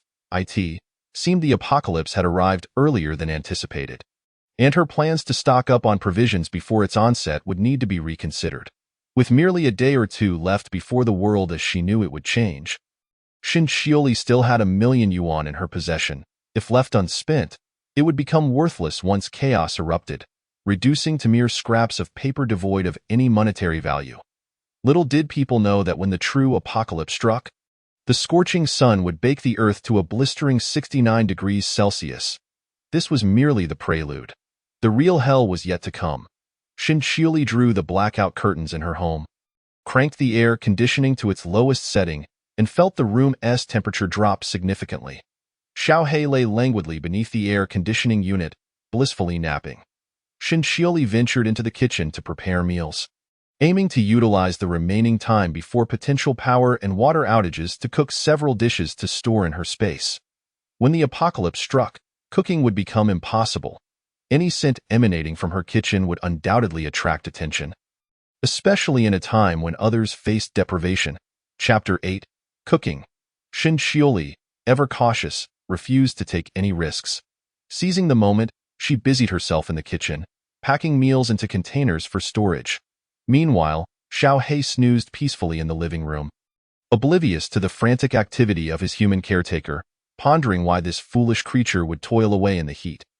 Ignoring the chaos around her, Shen Shili followed various cooking tips from her iPad and learned from popular cooking influencers on social media, whipping up dishes like sweet and sour ribs, lotus root soup with pork ribs, chicken soup, spicy grilled fish, boiled meat slices, braised ribs, and more. Despite her best efforts to keep the cooking odors contained with a powerful yet quiet range hood, the tantalizing scents wafted into the air. Who is cooking so deliciously? I can smell beef and ribs. A little boy clung to his mother's arm, whining insistently. Mommy, I want beef. His determination was evident, as he refused to relent until he got what he desired. Don't think eating beef makes you special. Who can't afford it? The woman called out sarcastically towards the window, before sweetly addressing her son. All right, dear, Mommy will make you braised beef right away. Yay, Mommy is the best. We're having beef. The little boy beamed, showering his mother with endearing compliments. Unbeknownst to Shen Shili, she remained engrossed in her culinary endeavors. The cycle of cooking, storing, and cooking again continued unabated, leaving her feeling quite fatigued. By the time she completed her kitchen tasks, night had fallen. Shen Shili took a refreshing shower and changed into clean, cool attire. She prepared dog food and milk for Xiaohei, ensuring he received sufficient calcium to prevent osteoporosis. For herself, she set a spicy lobster dish and tonkatsu ramen, accompanied by a chilled, fresh-squeezed orange juice with ice cubes, pure bliss. With a lobster in one hand and a glass of icy orange juice in the other. While engrossed in her favorite drama, she felt as though she were in paradise. Xiaohei glanced at his bowl of dog food, then at the delectable spread before Shen Shili, who savored her meal with evident delight. Suddenly, the food in his bowl seemed far less appealing. Determined, he picked up his empty bowl and trotted over to Shen Shili, as if to say, "Look at what I have to eat. This is hardly fit for a dog. Why is your meal so much tastier? Wong wong, wong wong, wong wong, wong wong, woof woof, woof woof, woof woof, woof woof." Observing Shen Shili engrossed in her drama, Xiaohei could no longer endure the neglect. "What are you doing? Xiaohei, hurry and eat your meal, and remember to drink your milk. Wastage is forbidden." Shen Shili assumed that Xiaohei despised milk, hence she placed the food bowl before herself to express her displeasure. Unfazed, she chuckled and patiently coaxed Xiaohei to drink the milk. Woof woof woof, woof woof woof, woof woof woof. Xiaohei fixated intently on Shen Shili's dinner upon the table, glancing down at the dog food in his bowl, feeling even more aggrieved and vehemently expressing his dissatisfaction. "What is the matter with you? Why does the caretaker indulge in such delicious food while treating me poorly? Caretaker, I deserve delectable meals too." As Shen Shili watched Xiaohei's unmoving gaze fixed upon her food, a smile spread across her face as she noticed a droplet of drool escaping his mouth. Oh, it turns out Xiaohei simply craved tasty treats. Initially puzzled by Xiao Hei's sudden peculiar behavior, everything began to make sense. Xiao Hei, you truly are a gluttonous dog. Shinchiuli retrieved a piece of imported beef from her space, prepared it with minimal effort, and placed it in Xiao Hei's food bowl. Having witnessed Shinchiuli conjuring food from thin air before, Xiao Hei had grown accustomed to such occurrences. After the initial shock of her producing dog food out of nowhere, Xiao Hei had become indifferent to Shinchiuli's magical feats. He carried his food bowl to the air conditioning unit and began to savor his meal, appearing thoroughly content. Observing Xiao Hei devouring his food with delight, Shinchiuli felt a tingle of curiosity. Xiao Hei was remarkably perceptive, able to comprehend simple phrases. His robust physique provided a sense of security, and she felt her investment in the black market was not in vain. Xiao Hei, you must behave at home and refrain from causing trouble. Keep a vigilant watch over the house. Should any intruders approach, you must bark fiercely at them, understood? After their meal, Shinchiuli earnestly advised Xiao Hei. Convinced that he could grasp her words, which he evidently did. Woof woof woof, woof woof woof, woof woof woof, woof woof woof, woof woof woof, woof woof woof. Xiao Hei sat on the floor, allowing Shinchiuli to stroke his head in response. Clad in sportswear, with a cap and mask obscuring much of her face, Shinchiuli stepped out of her apartment building, swiftly vanishing into the darkness. Despite it being 10 p.m., the air remained warm. As she exited the building, a wave of heat enveloped her. Although Shinchiuli had prepared herself for the warmth, she still found herself sweating profusely, her back dampened almost instantly. The temperature hovered around 33 degrees Celsius, which, compared to the daytime heat, was considered relatively cool. With only a few days remaining until the apocalypse, Shinchiuli had initially planned to stay indoors. However, she realized that she could not remain confined forever, as it might arouse suspicion. Moreover, while order still prevailed, she intended to spend all the money she had on hand. After all, once the apocalypse struck, money would become worthless, akin to scrap paper. Thus, she aimed to exhaust her funds while they still held value. Additionally, she sought to stockpile water, the very essence of life. Without it, survival would be impossible. Although Shinchiuli had already gathered a supply of water, no one could ever have too much of it. She climbed into her vehicle and drove toward a bustling area. Nearby her residence was a large supermarket, yet due to the incomplete occupancy of her neighborhood, the foot traffic was limited. On such a sweltering day, few ventured out to shop, resulting in the supermarket closing earlier than usual. Thus, Shinchiuli had to travel further afield to visit a more vibrant shopping district. Chapter 9. Supermarket turmoil. As Shinchiuli surveyed the once vibrant shopping mall, now only the supermarket remained operational, while most of the smaller shops had closed. Due to the extreme heat, very few ventured outside during the day, and only a handful emerged in the evening. Small restaurants typically operated from day until 10 p.m., but over time, even the staff could not withstand the heat. Furthermore, the recent high temperatures had caused numerous electrical issues, leading to widespread power outages that left many small businesses at a loss. Rent for prime locations was exorbitant, compounded by daily wages for staff and chefs, along with the difficulty of preserving perishable goods during frequent outages. Customer traffic dwindled, and within a few short days, many small shops simply shut their doors. Upon entering the supermarket, Shinchiuli was taken aback by the throngs of people inside. Numerous elderly individuals accompanied children, while middle-aged patrons set up laptops in quiet corners to work. Clearly, these individuals were either residents of nearby areas affected by power outages seeking refuge in the air conditioning or fellow shoppers like Shinchiuli, out to procure supplies. The supermarket was abuzz with activity as Shinchiuli maneuvered her shopping cart through the crowd. She continually filled her cart with bottled water, quickly filling half of it. After wandering through the produce section for quite some time, she discovered a lack of fresh vegetables, likely long gone due to high demand. Noticing that many others were also purchasing large quantities of water, it seemed some young shoppers were aware of the abnormal heat wave. If this trend continued, the city's water reserves would soon be depleted. These shoppers were likely preparing for the possibility of a water shortage, purchasing bottled water as a precaution. After all, bottled water had a shelf life of several years. Even if there were no shortages, they would eventually consume it all. As Shinchiuli continued her search, she found that many fruits in the fruit section remained unsold and fresh. However, the watermelons had been completely cleared out, their prices skyrocketing. It appeared that the recent heat wave had prompted many to rush to buy watermelons, causing prices to soar. Watermelon was a quintessential summer treat, beloved by many. "Grandma, I want to eat watermelon. Grandma, please buy me some. Grandma, I want watermelon. I want watermelon." A young boy of 7 or 8 clutched his grandmother's hand, refusing to budge from the watermelon stall. "Dear grandson, the watermelons are all gone. See for yourself. How about we go home later and have ice cream instead?" A woman in her 60s or 70s held her grandson's hand with one hand while pointing at the empty shelves with the other. "No, I don't want that. I want watermelon. Grandma, I want watermelon." "I don't care. I just want watermelon," the boy stubbornly insisted, refusing to relent no matter how his grandmother coaxed him. Just then, a staff member wheeled out a cart full of watermelons, restocking the shelves. Upon seeing the watermelons, the surrounding crowd surged forward to grab them. Naturally, Shinchioli joined the fray, selecting a few appealing watermelons to place in her cart, planning to weigh and price them later. Just as Shinchioli had chosen her watermelons and was preparing to navigate out of the crowd, she inadvertently bumped into someone while turning around. "I'm so sorry. Are you all right? I didn't mean to." Shinchioli apologized profusely as she attempted to extricate herself from the throng, raising her gaze to meet a pair of eyes that sparkled like stars.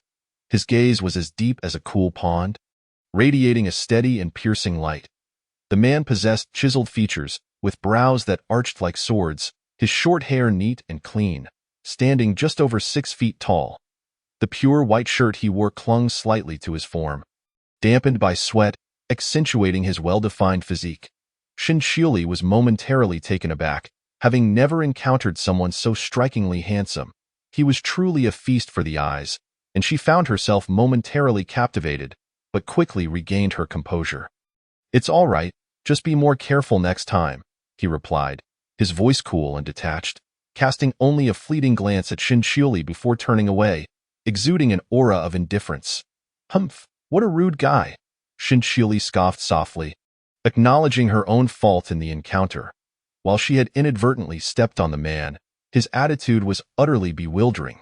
He seemed to carry an air as if the world owed him something, which only served to irritate her further as she pushed her shopping cart through the crowd, preparing to weigh her watermelons. A coarse voice suddenly interrupted her thoughts. "Young lady, could you spare a watermelon for this old woman? My grandson wants to eat watermelon, and I see you've bought so many. Would you mind sharing a bit?" The speaker was none other than the elderly woman from the watermelon stall, accompanied by her grandson, who stood in front of Shinchioli's cart. Recognizing the pair from earlier, Shinchioli glanced back at the watermelon display, which still had a few small watermelons remaining. "Ma'am, there are still watermelons on the shelf behind me. You can go pick one out for your grandson. Could you please step aside? I need to check out." Shinchioli was reluctant to entangle herself further with this obstinate woman, nor did she wish to attract undue attention from others.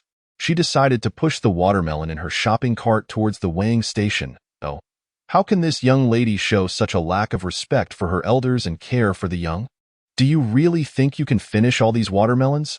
Why not share one with me? I'm not asking for it for free," Aunt Lee exclaimed, her voice raised in indignation, feigning a victimized demeanor.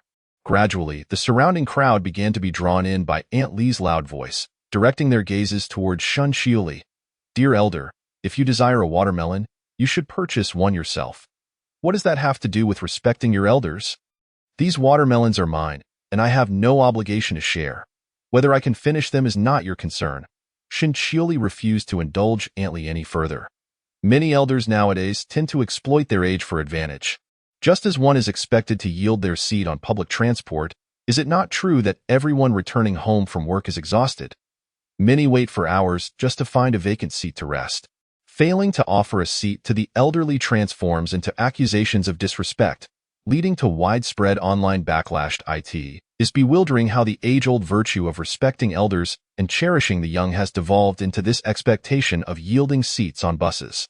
Offering a seat is a kindness, while not offering one is merely the norm. Having grown weary of such news, Shinchioli had no intention of engaging with Aunt Lee. It was clear that this woman was attempting to leverage her seniority to coerce Shinchioli into giving her a watermelon for free. Many would vie for watermelons, but Aunt Lee was reluctant to join the fray. She knew that those who finished selecting their watermelons would head to the weighing station, so she deliberately positioned herself there. Yet, among the crowd, Shinchioli appeared to be the easiest target, standing alone while others were accompanied by friends or family, making her look like an easy mark. You little girl, are you bullying an elder? How can you live with yourself? I'm only trying to help you by warning you about wasting food.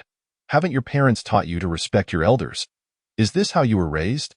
Aunt Lee declared with righteous indignation, as if the watermelons in Shinchioli's cart were her own.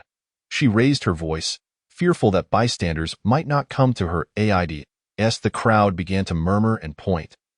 Aunt Lee looked at Shinchioli with an air of superiority. Shinchioli felt a headache coming on. She had no desire to draw attention to herself. She noticed some individuals had even taken out their phones to record the scene, likely intending to upload it online. Thankful for her mask and cap that concealed her appearance, she hoped her face would not be captured on camera. Aunt, please step aside. If you wish to have a watermelon, go choose one for yourself. Don't block my way.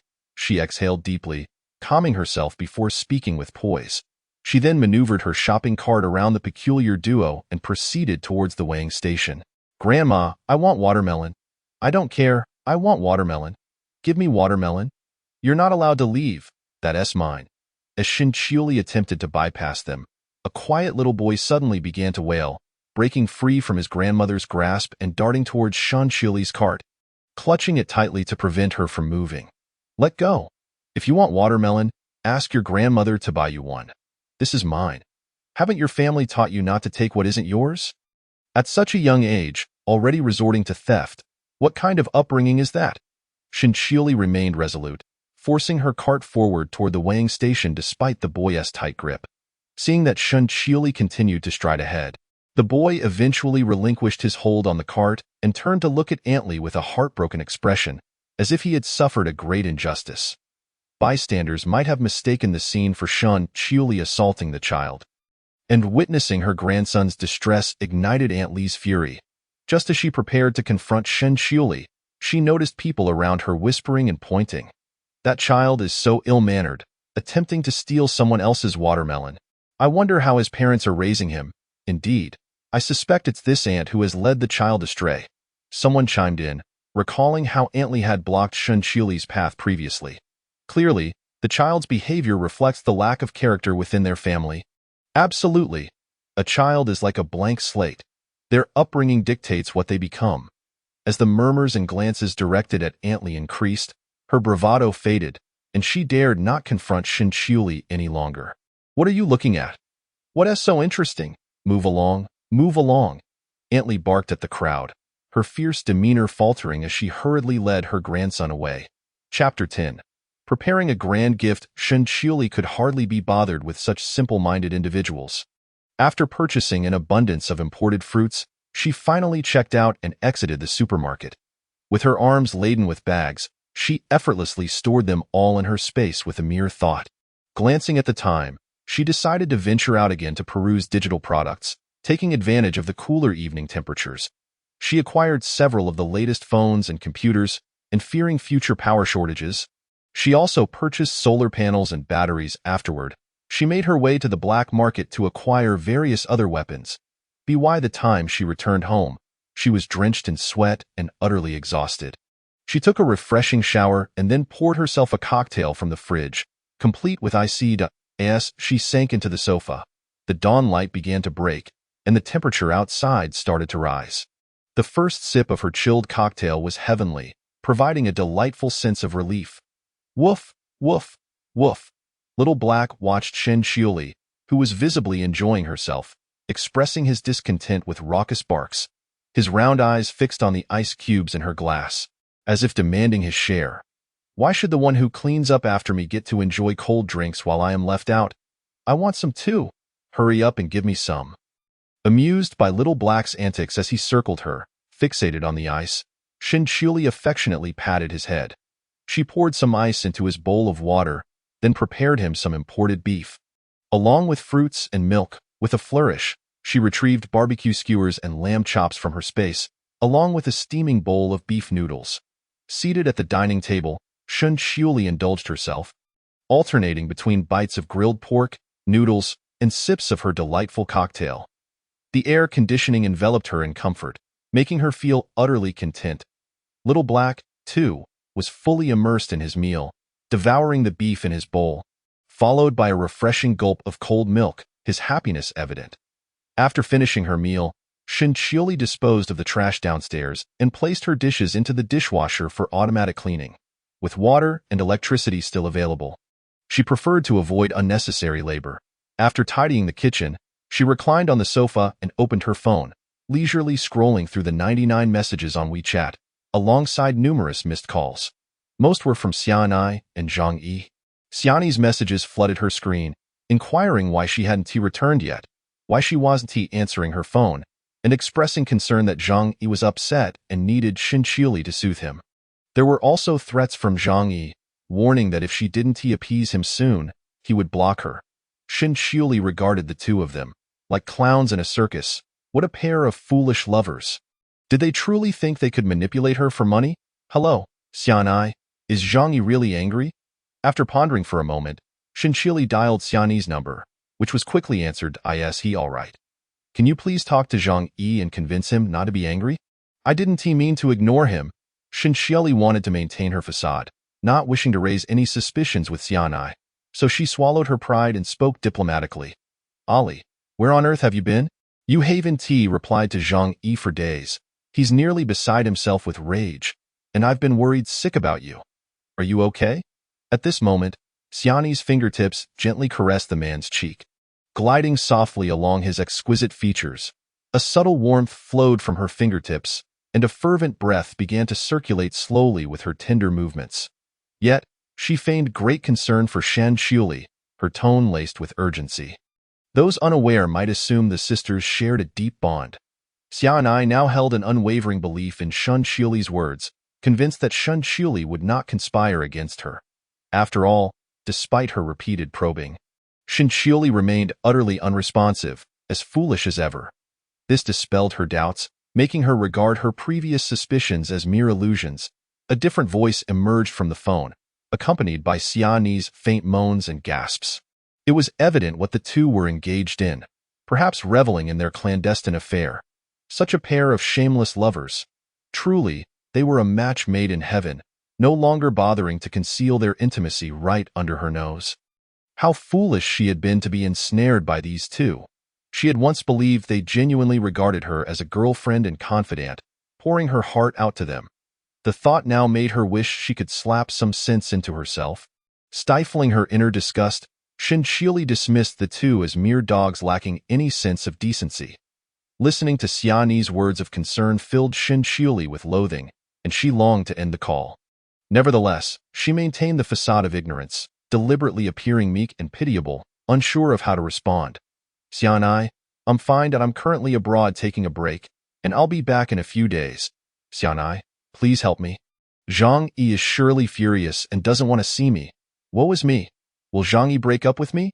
I even booked the city's finest hotel suite for him. I arranged a retreat at a summer resort. But it seems none of it will be used. Shinchioli bit her lip, her mouth turning downward as if struggling to hold back tears, finally managing to speak in a choked whisper. She portrayed her past naive and sweet self to perfection, leaving no hint of her true feelings.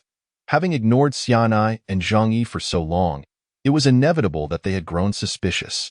Shinchioli indirectly aimed to distract the pair, making it clear that she was preoccupied with selecting gifts for them.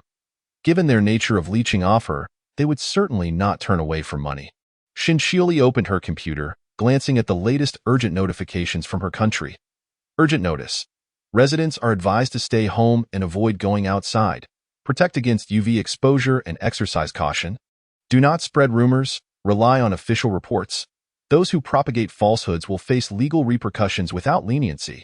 We urge all citizens to remain indoors to prevent panic. The government was trying to suppress certain information, including predictions from experts that temperatures could reach unprecedented highs, possibly exceeding 60 or 70 degrees Celsius.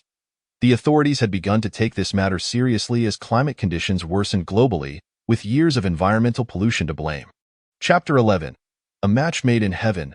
Best locked away. Ali, did the phone you bought for Zhang Yi arrive? Is there anything else? He's particularly upset this time. You must coax him well. Upon hearing that Shen Xiuli had booked a luxurious VIP suite for Zhang Yi, Xianai could not suppress her smile. She had heard of that hotel. It was not for the faint of heart. Catering to the upper echelons of society, a single night there likely cost tens of thousands, and given Shen Xiuli's infatuation with Zhang Yi, it was unlikely to be just one night. Xianai had thought Shen Xiuli's recent silence indicated she had discovered something. It appeared that this foolish woman had noticed nothing at all. It was merely her own overthinking. She should take a good look in the mirror. With her foolishness, who would want to be with her if not for her family's wealth?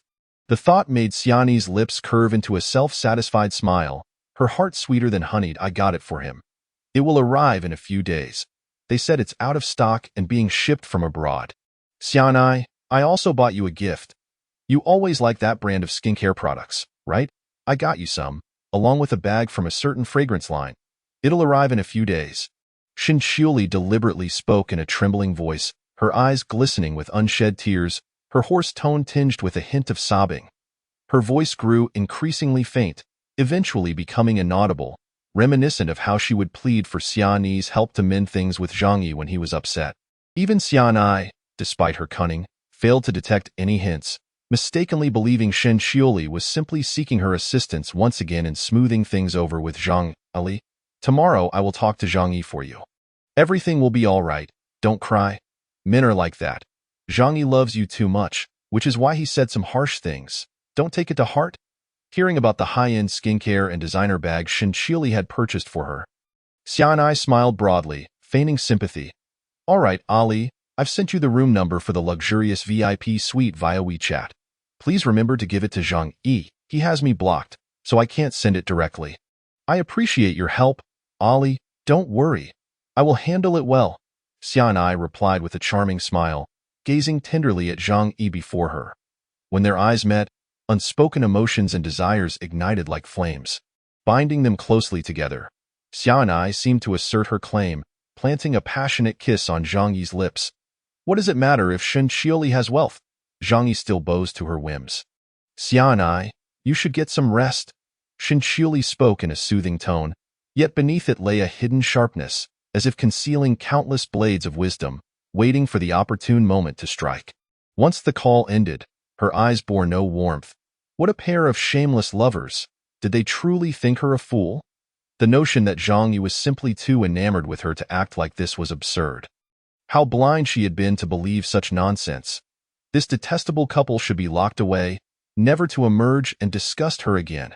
Shen Xiuli tossed her phone aside, refusing to glance at it again. Gazing out at the sun blazing like a furnace, she noticed not a single soul walking outside her community. Not even a shadow was visible. Where were the bags, the skincare products, the phones, and the luxurious VIP suite? All mere fabrications. Shen Xiuli was no gullible fool, continuously buying gifts for a scoundrel. Those were lies to deceive Xianai. After all, when the apocalypse arrived, Xianai would have no way to hold her accountable. Nonetheless, she had indeed booked a room at that hotel, and now she would turn around and call to reserve another room. She had not paid yet.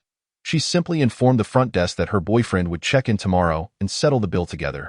When the day of reckoning came, she would relish their predicament. The front desk, recognizing Shen Xiuli as a long-standing patron, readily agreed.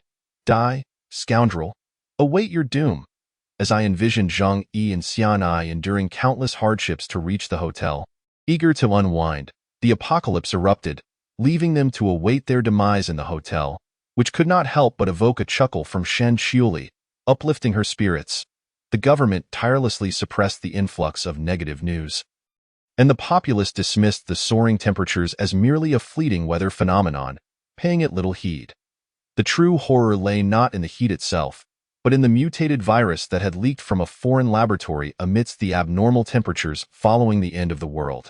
Soon, it swept across the nation and even the globe, with poultry becoming infected by the airborne virus, leading to a surge of ferocity in every creature, each becoming exceptionally fierce and bloodthirsty.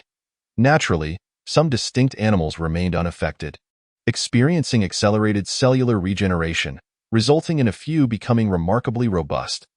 This virus had limited effects on humans, yet it did cause some physically weaker individuals to suffer from organ failure and spitting blood. Shinchioli felt fortunate to have survived those trying times, managing to endure in that hellish world for 2 years. She was no saint.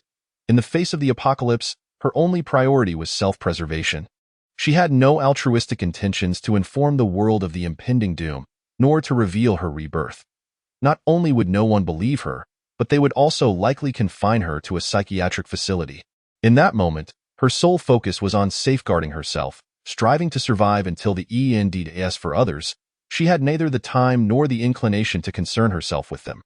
Shinchioli opened some skincare products she had recently purchased and meticulously tended to her skin.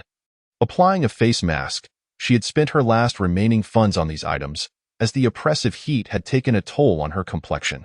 Once her skincare routine was complete, she reclined on her bed and launched the game Honor of Kings. With Wi-Fi still available and the company of others to play with, she hastily engaged in a few rounds. Once the apocalypse struck, who would have the luxury to play games? As for television dramas, variety shows, movies, ebooks, various single-player games, and music, she had even downloaded maps in preparation. With everything set, Shinchioli merely wished to relax a little. After finishing a solo match, she swiftly selected a mage character. The 4th floor soon began to mock her. Restart?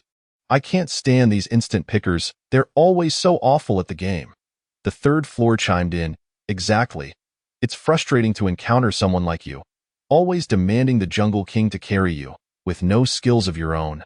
Shinchioli gritted her teeth, barely suppressing her fury. What kind of fools were her teammates, looking down on her? She retorted through clenched teeth. What's wrong with a girl? Can't a girl play games? The 3rd floor insisted. Restart, restart. Everyone's picking mages, restart. I refuse to team up with this noob. The 4th floor added, 5th floor, you should pick a mage too. Don't waste our time. Shinchioli was the mage on the 2nd floor. While the 1st floor had already chosen a support role, if the 3rd and 4th floors picked mages, they could restart. Shinchioli's face flushed with anger, just as she was about to speak up against those two teammates. She noticed that the 5th floor had selected Luna for the jungle role. The 3rd floor exclaimed, 5th floor, are you insane? Can't you see we need to restart? The 4th floor echoed, exactly, are you blind? Now we're definitely going to lose a match. The 5th floor ignored them and simply replied, girls can win too. Chapter 12. A call from the property management. Shinchioli was momentarily taken aback. It was the first time someone had defended her. Typically, in games, she was often berated by teammates, so it was rare to encounter a stranger willing to stand up for her. Surprisingly, it felt rather pleasant. Upon entering the game, Luna commanded, 2nd floor, use your mic and follow my lead. Following this, Shinchioli activated her team's voice channel, and a rich, magnetic voice resonated. The coldness of the words momentarily stunned her. Quietly, Shinchioli followed Luna's instructions, lurking in the bushes to ambush enemies, skillfully rotating for support. Luna instructed, go top and catch them. They will pass through mid, don't reveal your position. Shinchioli replied, understood. She obediently crouched in the bushes. And soon, Luna executed a flawless 4-kill combo. Shinchioli couldn't contain her joy. This jungler was a true master.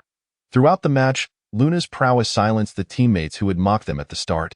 They had initially ridiculed Luna, but upon witnessing her secure a pentakill and finish the match with a score of 20-1-8, they fell silent. Shinchioli relished the moment. The game concluded with them destroying the opposing crystal, earning a star. Afterward, she glanced at the profile of the master before logging off. Today, Shinchioli needed to hasten her cooking to store in her space, for once the apocalypse commenced, cooking openly would be impossible. While gaming was indeed a delightful escape, the pressing matters at hand took precedence. Soon, she was fully engaged in her culinary endeavors, bustling about joyfully. As the eve of the apocalypse approached, however, sleep eluded her. Whether it was fear or anxiety, the haunting memories of her past experiences lingered, leaving her feeling unsettled. In her previous life, she had struggled to survive in the post-apocalyptic world, facing immense difficulties.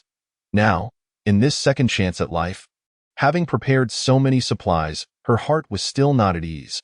The scenes from her past replayed vividly in her mind, and had she not been reborn and prepared in advance, she feared she would meet the same fate as before.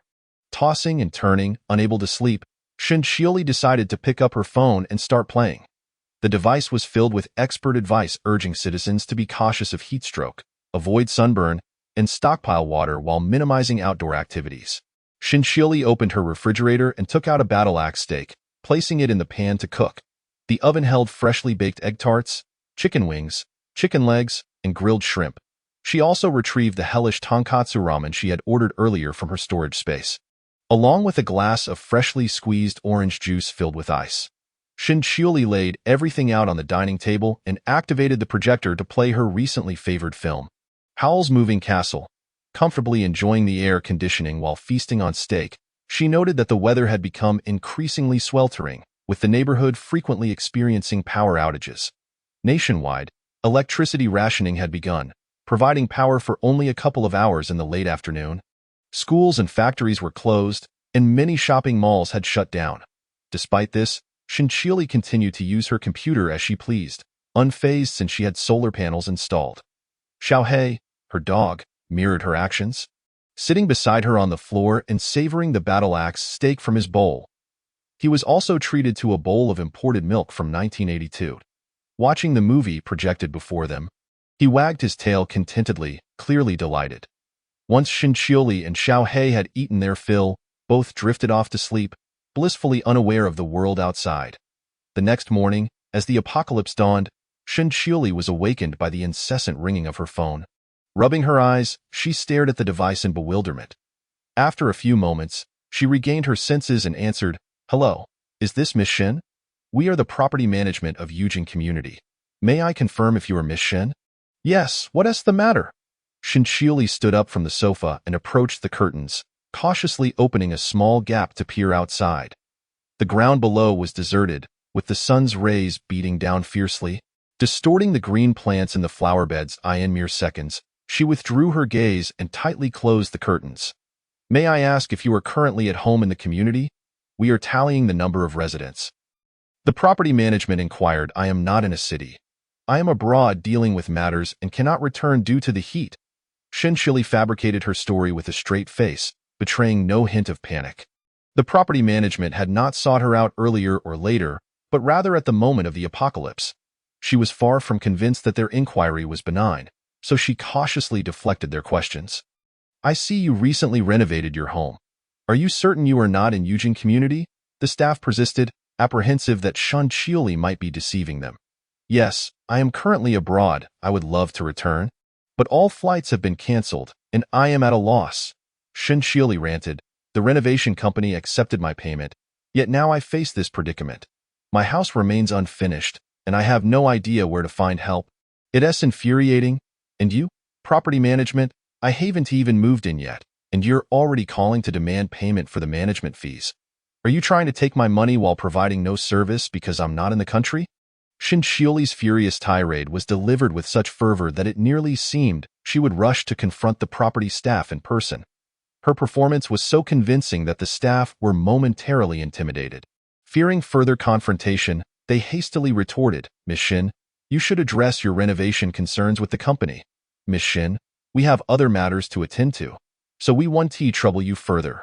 Wishing you a pleasant day." A solitary beep resonated as the property management swiftly terminated the call, fearful that Shinchioli might descend upon them in a fit of rage. Shinchioli absent-mindedly tousled her disheveled hair, reclining on the sofa while engrossed in her phone. The moment she unlocked her device, a deluge of messages inundated her screen, with the first chat window popping up from the community owners group. It was rife with complaints from numerous residents lamenting the sudden cessation of water supply and the erratic television signal. Following this, an official announcement from the government flashed across the screen. An unprecedented heat wave was upon humanity, urging citizens to remain indoors and await assistance. The message implored faith in the state. Soon, a flurry of panicked posts emerged online, some ominously proclaiming the impending apocalypse and mass extinction. Others urged swift hoarding of food, warning of imminent water and power outages. Initially, the government sought to suppress the rising tide of public anxiety, but realizing the futility of such efforts, they opted for a comprehensive emergency notification. The owners' group buzzed with unrest, many residents voicing their grievances about the sudden water stoppage. Almost immediately, reports of power outages began to surface, and in such sweltering heat, the absence of electricity felt akin to courting death. Chapter 13. Schemes within the community. An air of unease pervaded, leading to escalating agitation. The property management group also erupted in chaos, creating a raucous atmosphere. 302. I've paid my property fees. Can't you handle this situation? After all this payment. Have you abandoned us? Our water has been cut off. You must find a solution.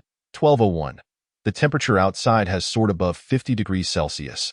Wasn't there some gift initiative for homeowners? We didn't get the chance to collect our bottled water. Please expedite its delivery. 3602. Property management, stop feigning ignorance. Given the current circumstances, if you have bottled water in storage, send it over without delay. 5003. Exactly. We on the 50th floor haven't received ours. Don't even think about hoarding it.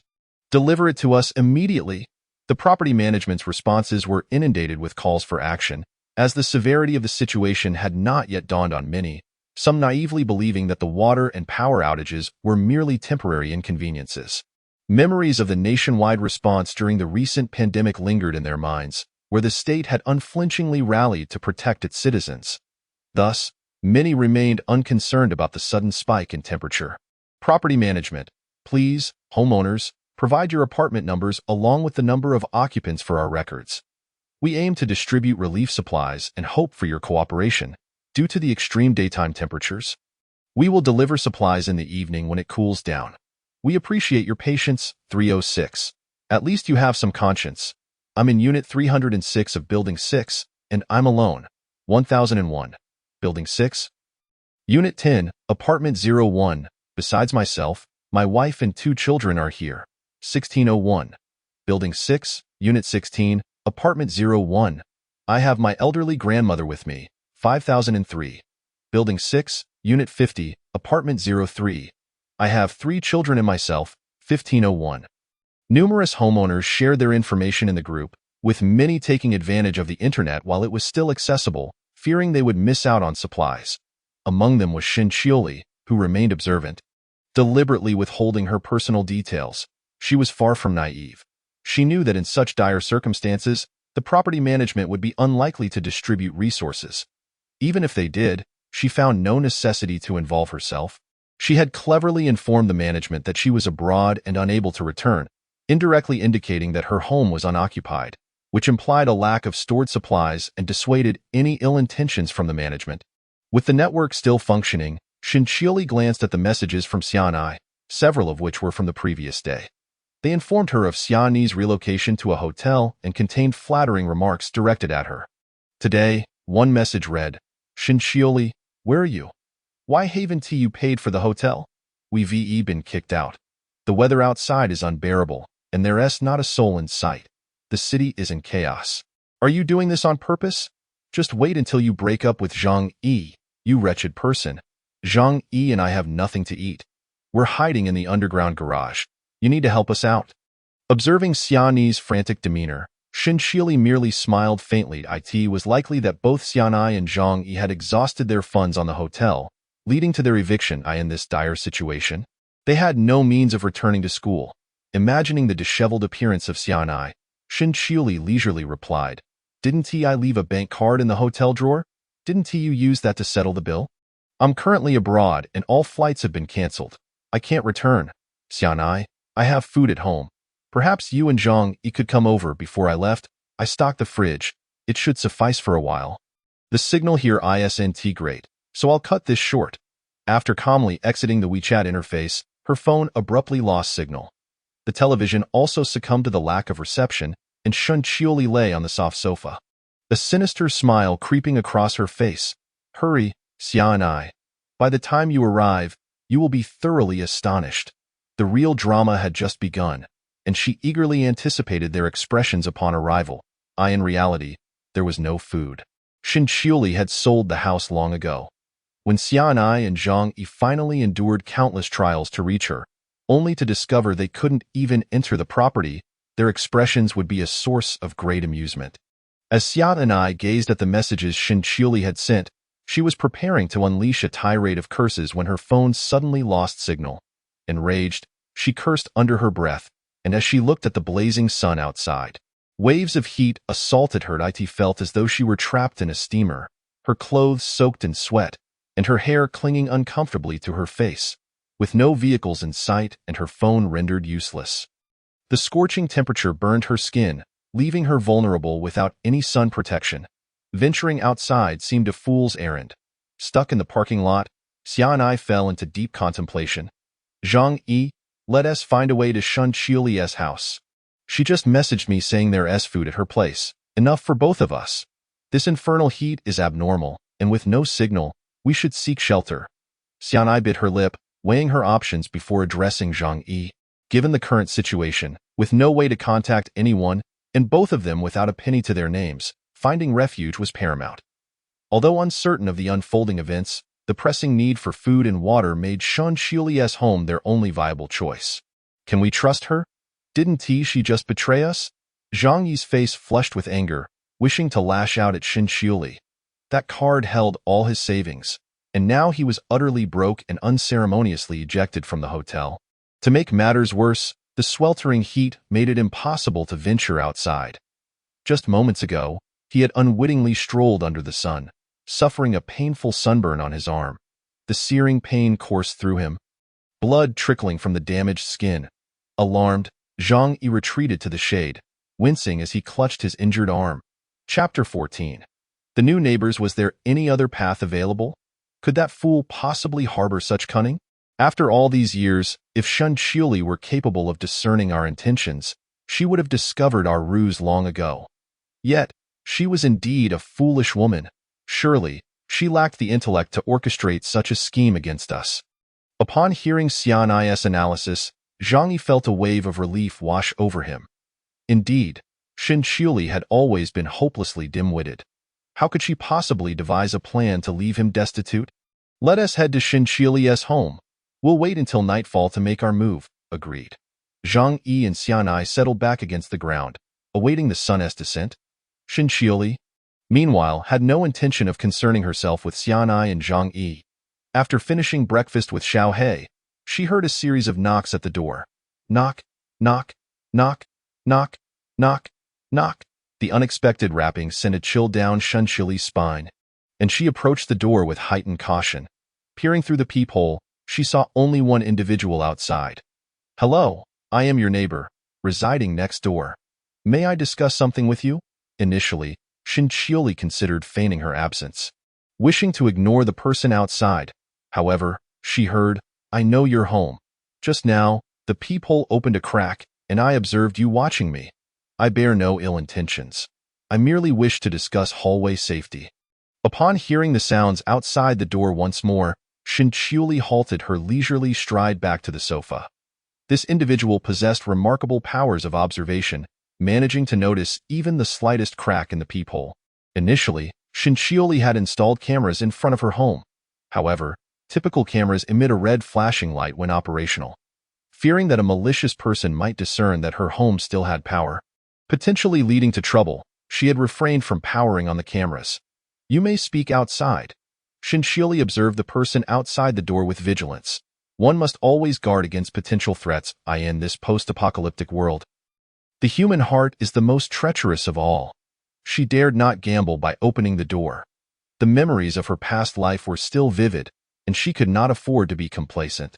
Given the current insecurity, I wish to discuss the possibility of removing the security door from the vacant house next door and installing it at the entrance of our corridor.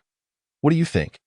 The person outside displayed no other behavior, merely standing quietly while inquiring about Shun Qiuli's opinion. Indeed, her home was quite secure. However, the corridor was another matter entirely.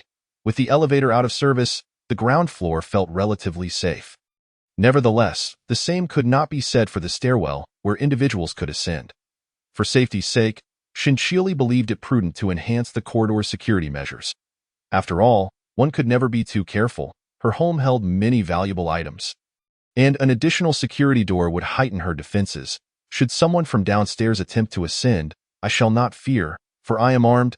Very well, I concur, she replied. Excellent, then I shall trouble you to assist me with the installation in half an hour. After a moment's hesitation, Shin Qiuli agreed to the man's proposal. Upon hearing her response, he turned and departed. After tidying up briefly, Shinchuli opened her door and stepped outside, only to encounter the neighbor, who had just emerged as well. It was then that Shinchuli recognized the man's features. He was none other than the handsome gentleman she had met at the supermarket. In a wonder his voice had seemed familiar. What a small world it was! This charming neighbor, Su Zian, merely nodded in acknowledgement before striding towards the unoccupied house that had yet to be sold. Shinchuli paused for a moment, then followed him. Upon reaching the door, Su Zian opened the toolkit he had brought, extracting the necessary tools with ease. Glancing into Su Zian's toolkit, Shinchuli noted its impressive array of contents. With a deft motion, he disassembled the security door in a fluid manner. He removed the entire door and, together with Shinchuli, transported it to the corridor. Please wait here for a moment, he instructed before returning to his own residence. Leaving Shinchuli alone to gaze at the security door on the ground, feeling somewhat aimless. Though the security door in their community could not be deemed of the highest quality, it was certainly adequate for a high-end neighborhood. To her surprise, this neighbor had effortlessly dismantled the door, his skillful technique causing Shinchuli to furrow her brow. What if he decided to force open her front door? Come lend me a hand. Just as Shinchuli was lost in thought, Su Zian's voice snapped her back to reality. All right. Shinchuli was taken aback when she looked up to see Su Zian approaching her, struggling with a large bundle of security wire and iron fencing. My goodness, what has he brought? The level of security was undoubtedly exceptional. She was astounded by the array of materials he had procured. Together, they hurriedly assembled and installed the items. Observing Su Zian produce such valuable supplies, Shinchuli excused herself briefly to retrieve some electric netting from her space. Afterward, she instructed Su Zian on how to set it up. Su Zian then brought out a generator from his home, powering the electric netting. Unfortunately, our diesel supply is limited, so we must use it sparingly, he remarked, glancing at the security door and electric netting. He skillfully welded the iron fencing to the security door, blocking the corridor's entrance, which was now adorned with electric netting. A heavy chain secured the door and fencing together. Admiring their handiwork, Shinchuli felt confident that it would take more than ordinary means to breach their defenses. Wait a moment, I shall be right back, she said, feigning a trip home while actually retrieving a small barrel of diesel from her space. Here, I only have this barrel. It should suffice for a while. She handed the diesel to Su Zian, who accepted it without hesitation and poured it into the generator. This is the key to the main lock on the security door, and this is the key to the door itself. We shall each have 2 keys. Here you go. Thank you. Shinchuli accepted the keys from Su Zian, realizing that she had hardly contributed to the installation. He had done all the heavy lifting. As she had little expertise in such matters, remember to switch off the electric netting when you leave. It can be operated remotely. Just press this button. Su Zian's hair, drenched in sweat, clung to his forehead, and the heat of the day lent a rosy hue to his cheeks, making him appear rather endearing. All right, thank you. No need for thanks. Without waiting for her response, Su Zian gathered his belongings and headed home. As Shinchuli watched his retreating figure, her spirits lifted. It appeared that this neighbor was meticulous and possessed keen insight, recognizing security concerns shortly after the apocalypse began. A quality indeed worthy of respect. Nevertheless, Shinchuli's wariness of Su Zian remained intact. Although he displayed foresight and an understanding of weighing risks and benefits, one could never fully trust another's heart. While their shared interests in maintaining security on the 66th floor aligned for now, that could change in the future. Shinchuli was no naive saint. She understood these truths all too well. Upon entering her home, Shinchuli noticed that her usually welcoming little black cat now sat 10 meters away, exhibiting a distinctly disdainful demeanor. You, the one who cleans my litter box, do you not realize how foul you smell? Do not approach. Keep your distance from this canine lord. Your stench is unbearable. Observing her little black cat's distance, one might assume Shinchuli was emitting toxic fumes. Catching a whiff of her own clothes, she nearly retched. The combined odor of sweat and diesel was overwhelming. No wonder her cat kept its distance. Even she found the scent intolerable. Reflecting on the fact that she had spent considerable time with Su Zian, she felt a wave of embarrassment wash over her. How mortifying! After taking a hot shower, Shinchuli mopped the floor with the bathwater. She poured the remaining dirty water down the drain, unbothered by the potential for discovery, as many households still had a stockpile of water in the early days of the apocalypse. Once she had completed her chores, Shinchioli retrieved a foam box from her space, placing fresh soil inside. After sowing seeds and watering them, she added some nutrient solution, eagerly anticipating the growth of her crops. The solar panels had begun to charge, and with the power grid down, Shinchioli decided to set out several solar panels for charging. After all, the glass of her balcony prevented anyone from seeing inside, giving her peace of mind.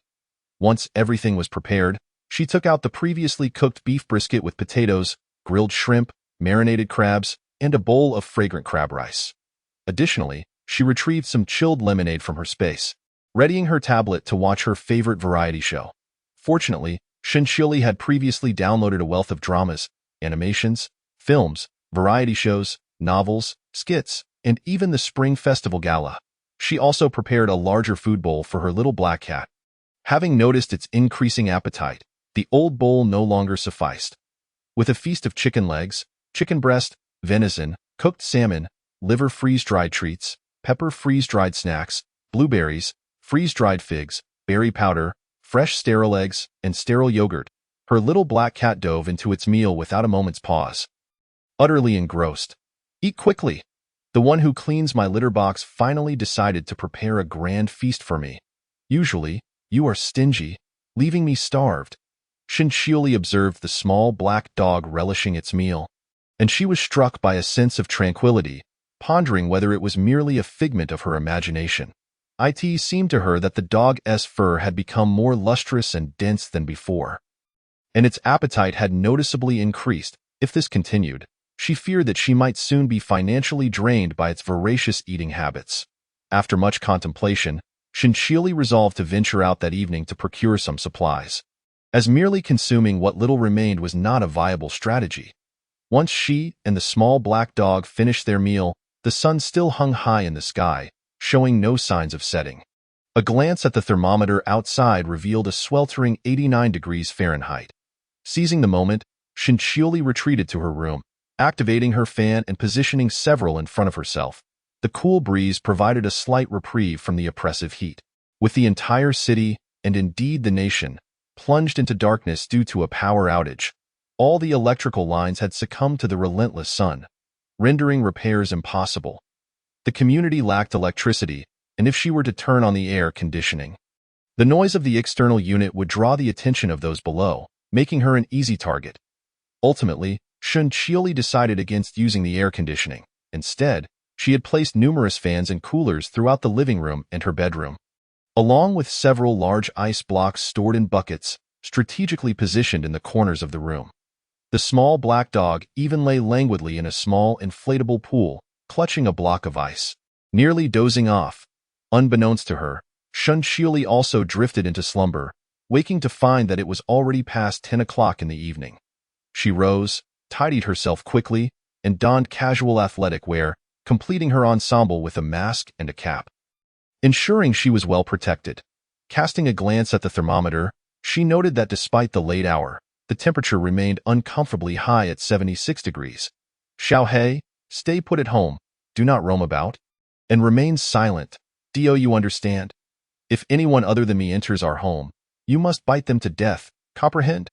Shinchioli said earnestly, stroking the dog's large head. Woof woof woof, woof woof woof, woof woof. Xiaohei responded with a semblance of understanding, nudging Shinchioli's hand with its head.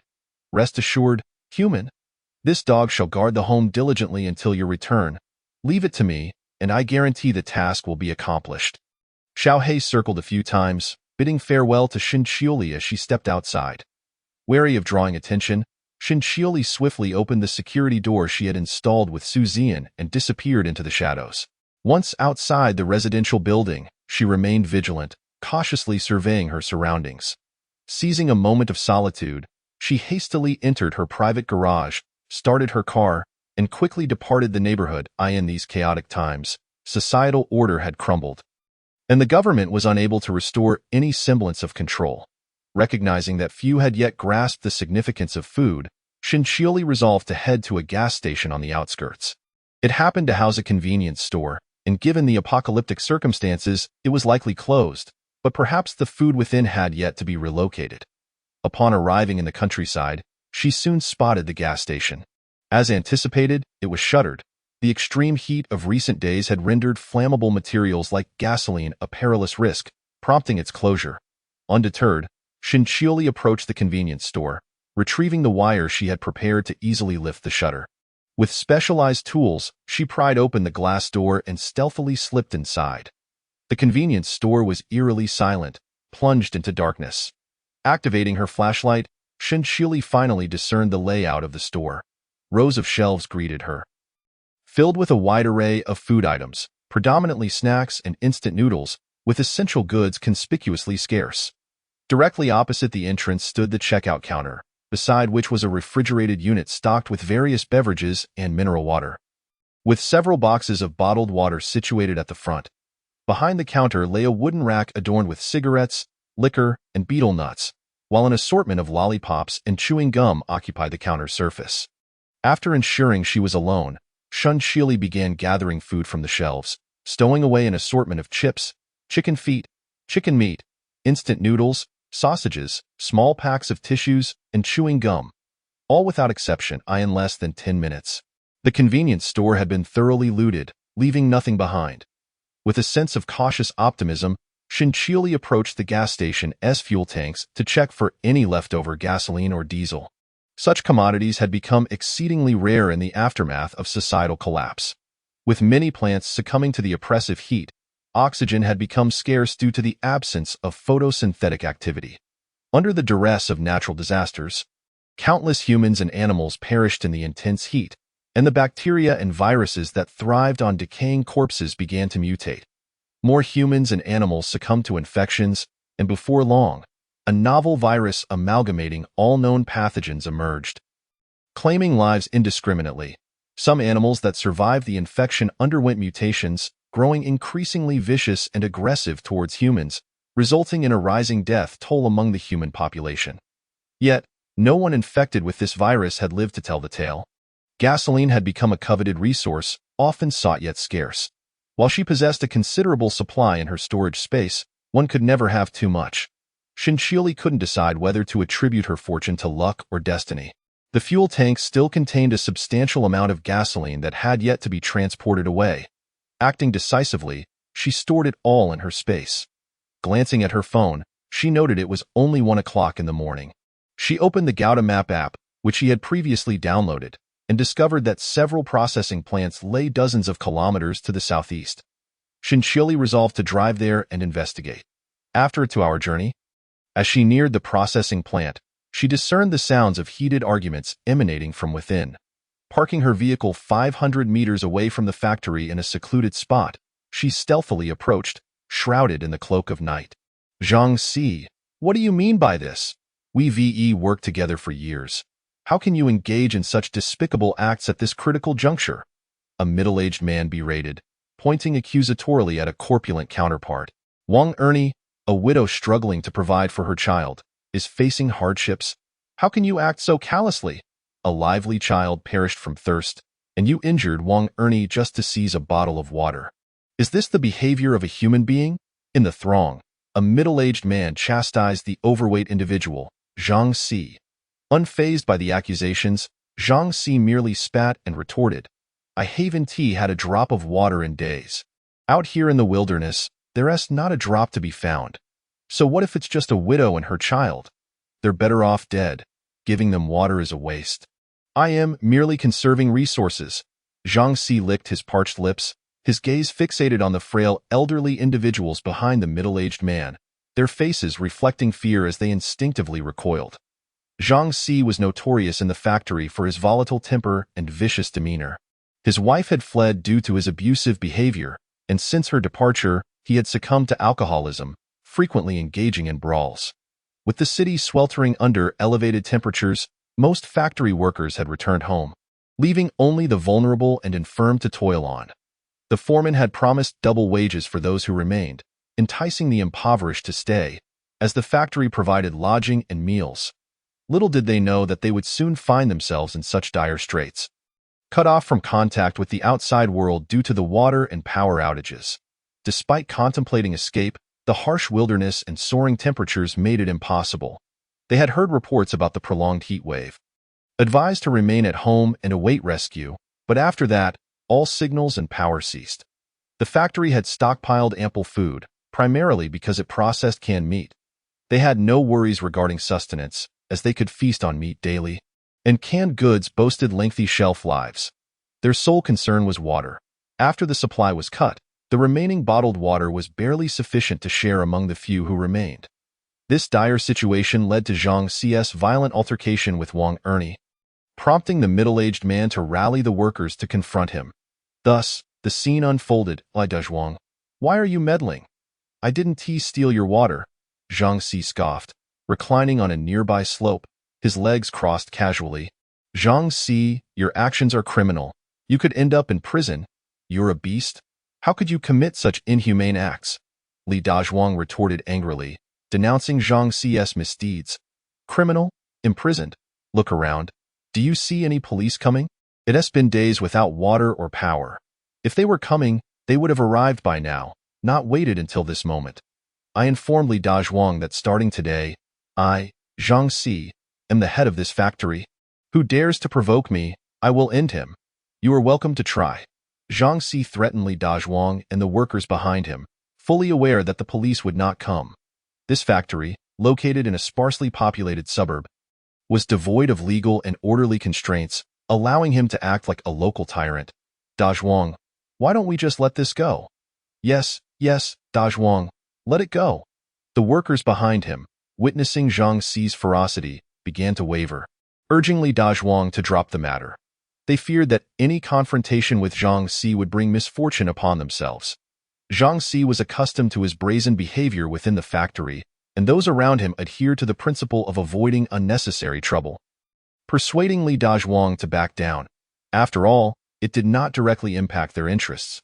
No one was stealing their food or water, so they chose to turn a blind eye, preferring to keep the peace and avoid meddling in others' affairs.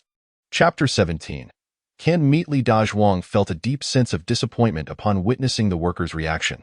He knew all too well that even if they all submitted to Zhang Xi, he would not spare them. Instead, he would relentlessly torment them, draining their remaining worth before ultimately disposing of them. Zhang Xi's notorious character was well known, and Li Dezhuang understood that compromising now would only invite further cruelty. Regrettably, the workers failed to see the harsh reality, leaving Li Dezhuang feeling disheartened. If Zhang Xi dared to treat Wang Ernie this way, he would certainly turn his wrath upon these workers over issues such as water scarcity in the future. Xin Qiuli observed the quarrel among the workers at the factory entrance. A direct confrontation was not a viable option. The sheer number of workers posed a risk of exposure. After much contemplation, Xin Qiuli circled the factory and discovered a back entrance. Seizing the opportunity while the workers were embroiled in their dispute, she leapt and swiftly scaled the wall to enter the factory. Once inside, Xin Qiuli was delighted to discover that this processing plant was actually a canned meat factory. This news brought her immense joy, as she had been worried about Xiaohei consuming too much meat. These longed-for canned goods were indeed meat. While not as good as fresh meat, they would suffice as sustenance for Xiaohei during difficult times. As the argument grew increasingly intense, many workers gathered to watch the commotion. Seizing the moment when the coast was clear, Xin Qiuli slipped into the production area. Her eyes sparkled at the sight of the numerous canned meats on the production line as she passed by.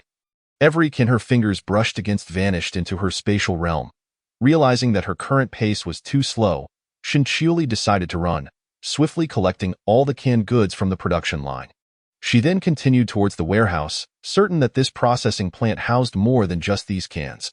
There should be a separate storage area for the finished products, facilitating packaging and shipping. Deep within the factory, Xin Qiuli discovered a side room filled with stacks of boxes, all containing neatly packaged canned meat. This was indeed a stroke of luck. Clearly, I am the chosen one. Xiaohei's backup provisions are secured. As she touched a box, it was absorbed into her spatial realm. She dashed around the warehouse, sweeping her hand across the boxes, causing them to vanish. After 20 grueling minutes, she finally cleared the vast storage space. Without pausing for rest, she stealthily exited the warehouse. As she passed the production area, Shinchiuli could not resist the temptation to collect a small portion of the production machinery into her spatial realm. Such valuable items. Were it not for the risk of drawing the workers' attention, she would have eagerly taken everything. Just as she was about to slip out through the back door, she noticed the workers beginning to disperse. Shinchiuli had no choice but to halt and hide in a nearby room, waiting for the opportune moment to escape. Faced with these unarmed workers, Shinchiuli felt confident in her ability to break through the encirclement.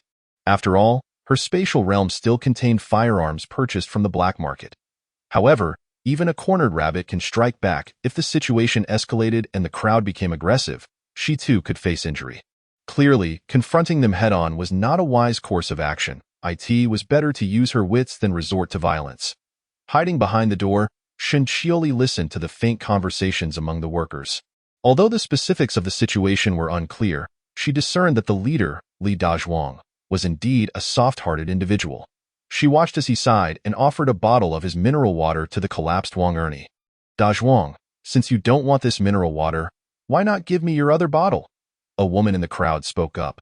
Dressed relatively cleanly, her rosy complexion suggested that she was faring better than many of the surrounding women.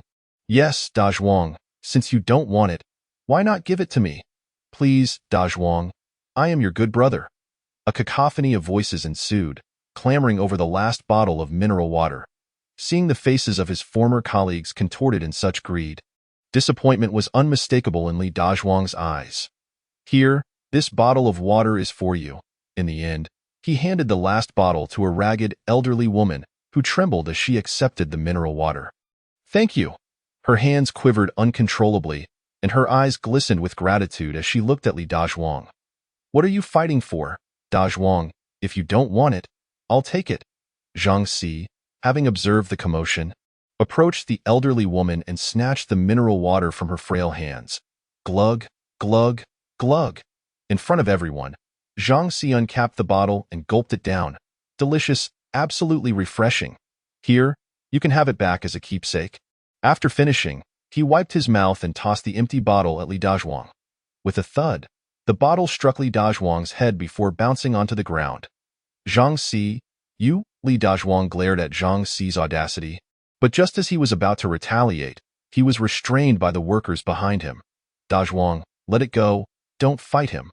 What if he retaliates against us?" "Exactly, Dazhuang. It doesn't matter to you. But don't drag us into it." The workers held Li Dazhuang back, blaming him for the predicament. "What a foolish man. Helping these people won't change anything. You will eventually perish at the hands of these beasts." Human nature is the most fragile thing. People are inherently selfish creatures.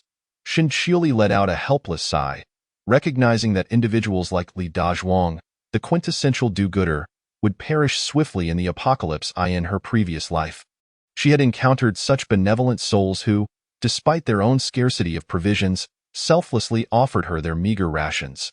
Even now, Shinchiuli vividly recalls that person, who shone like a beacon in the dark world when mere survival had become a luxury. Tragically, she later learned that this individual met a gruesome fate within the base, slain by someone she had rescued, all for the sake of seizing his food. Reflecting on her past, Shinchiuli ultimately left behind a box of water and a box of canned meat in that person's room. Each staff dormitory bore names, which allowed her to swiftly locate Li Dazhuang's quarters. She then quietly departed from the canning factory, not out of a sense of martyrdom, but perhaps as a form of gratitude for the half a compressed biscuit he had once given her. Though they were not the same person, she saw in Li Dazhuang a reflection of that individual from her past. Let this be a repayment of kindness, she reassured herself. Chapter 18. A knock on the door. Having left the canning factory, Shinchiuli accelerated her vehicle to its maximum speed, for it was already 5 o'clock.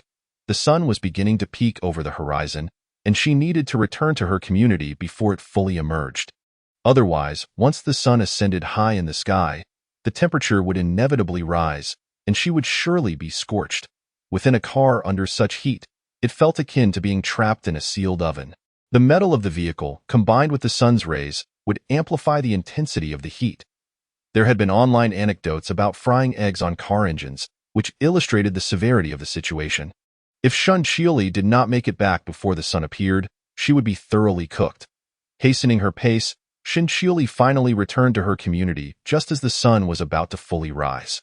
She cautiously parked her car in the private garage, scanning her surroundings to ensure no one was watching before she hurried upstairs to preserve her secret about the lack of food and prolong her survival. She had discreetly packed a few bags of instant noodles in her prepared backpack as she ascended the staircase.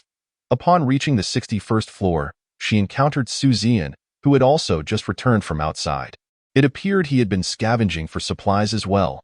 Observing the bulging black backpack on his back and the stuffed black cloth bag in his hands, it was evident he had made a significant haul. Other than gathering resources, Shinchiuli could not fathom any other reason for his late-night excursion. Understanding the unspoken agreement, Shinchiuli refrained from inquiring about the contents of Su Zian's bags, and he likewise did not ask about her backpack. They merely exchanged nods of acknowledgement before swiftly returning to their respective floors, both maintaining a mutual silence to avoid disturbing others and drawing attention. "Could you step out for a moment?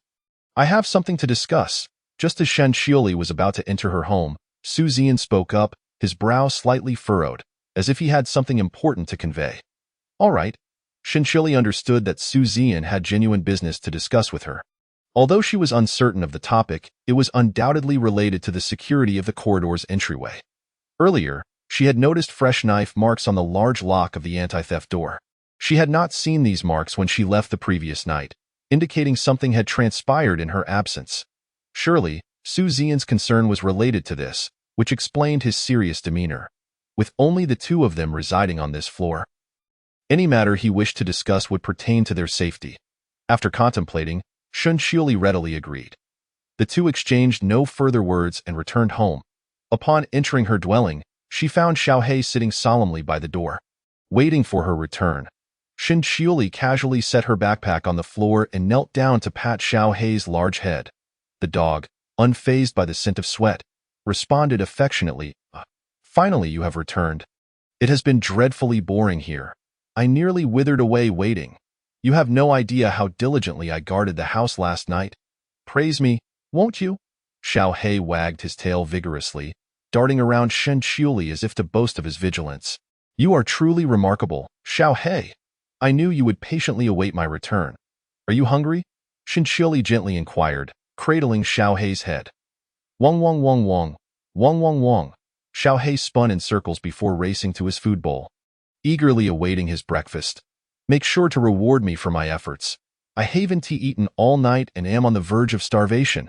Xiaohei lay his head down by his bowl, occasionally glancing up at Shinchiuli in the kitchen. Shinchiuli placed Xiaohei's breakfast in his bowl, and as she observed the meat within, the dog drooled in anticipation. Australian pork chops, duck feet, Australian beef loin, Australian pig liver, Australian beef tripe, organic eggs, strawberries, cucumbers, apple cider, beef sticks. Xiaohei devoured the meat voraciously, as if he wished to dive headfirst into the bowl. After finishing her grooming, Shinchiuli retrieved the potato chicken stew, steamed ribs, and a bowl of beef rice from her supplies, accompanied by a chilled sour plum soup. With breakfast prepared, she, who had toiled throughout the night, was now ravenous. She lifted her bowl and began to eat with fervor, neglecting her usual habit of watching shows while dining.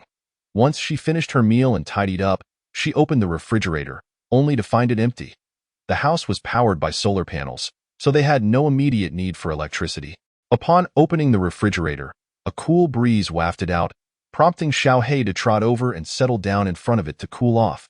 Xiaohei, clad in a thick fur coat, found solace in the refrigerator's chill, and Shinchiuli allowed him to indulge, knowing how uncomfortable the heat must be for him. After satisfying her hunger, Shinchiuli stepped out onto the balcony to check on the chives she had planted, but noticed no change. Had her planting method been flawed?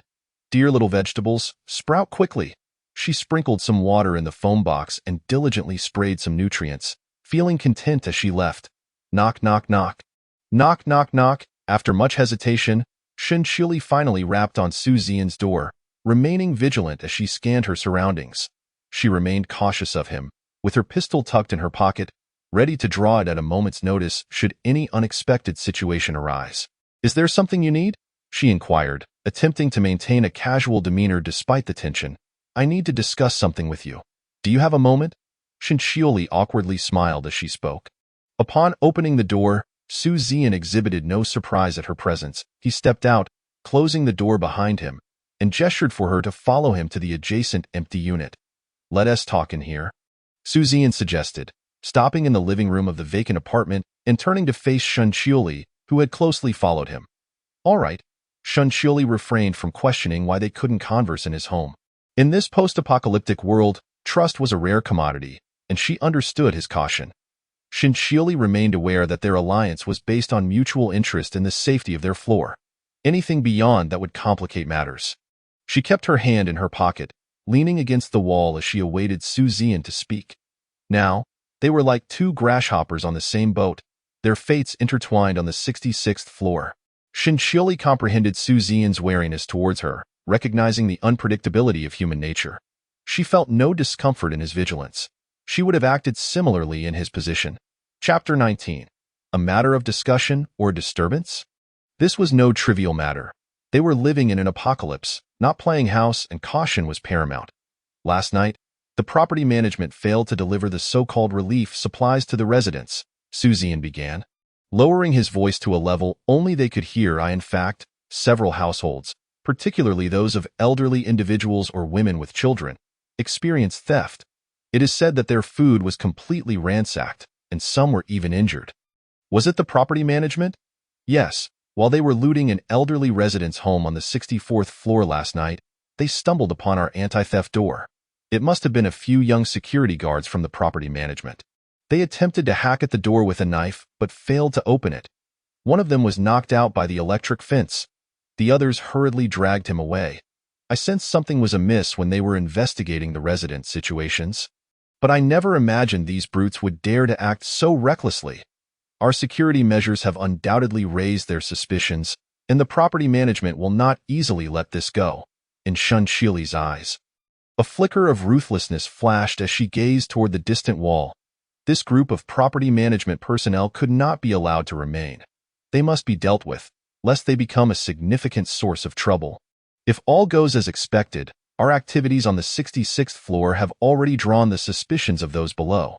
If there were no supplies on the 66th floor, how could so many items be used to block the passage to it? In their minds, they have already concluded that the inhabitants of the 66th floor possess an abundance of food. Otherwise, why would the property staff attempt to pry open the security door to ascend? Shinchioli and Su Zian have become the targets of everyone's scrutiny, all eyes fixated on the 66th floor, as if they were ravenous wolves poised to strike at any moment. The commotion caused by the property personnel last night even resulted in a death. The residents within the building dare not speak out, fearful that they might be the next to fall victim. Surely, there will be more visitors tonight. Do not sleep this evening. Keep a vigilant watch over the corridor. We must assert our dominance over those who are eyeing us covetously, or we shall remain in their sights indefinitely. Su Zian kindly warned Shinchioli, sensing that the woman before him was anything but ordinary.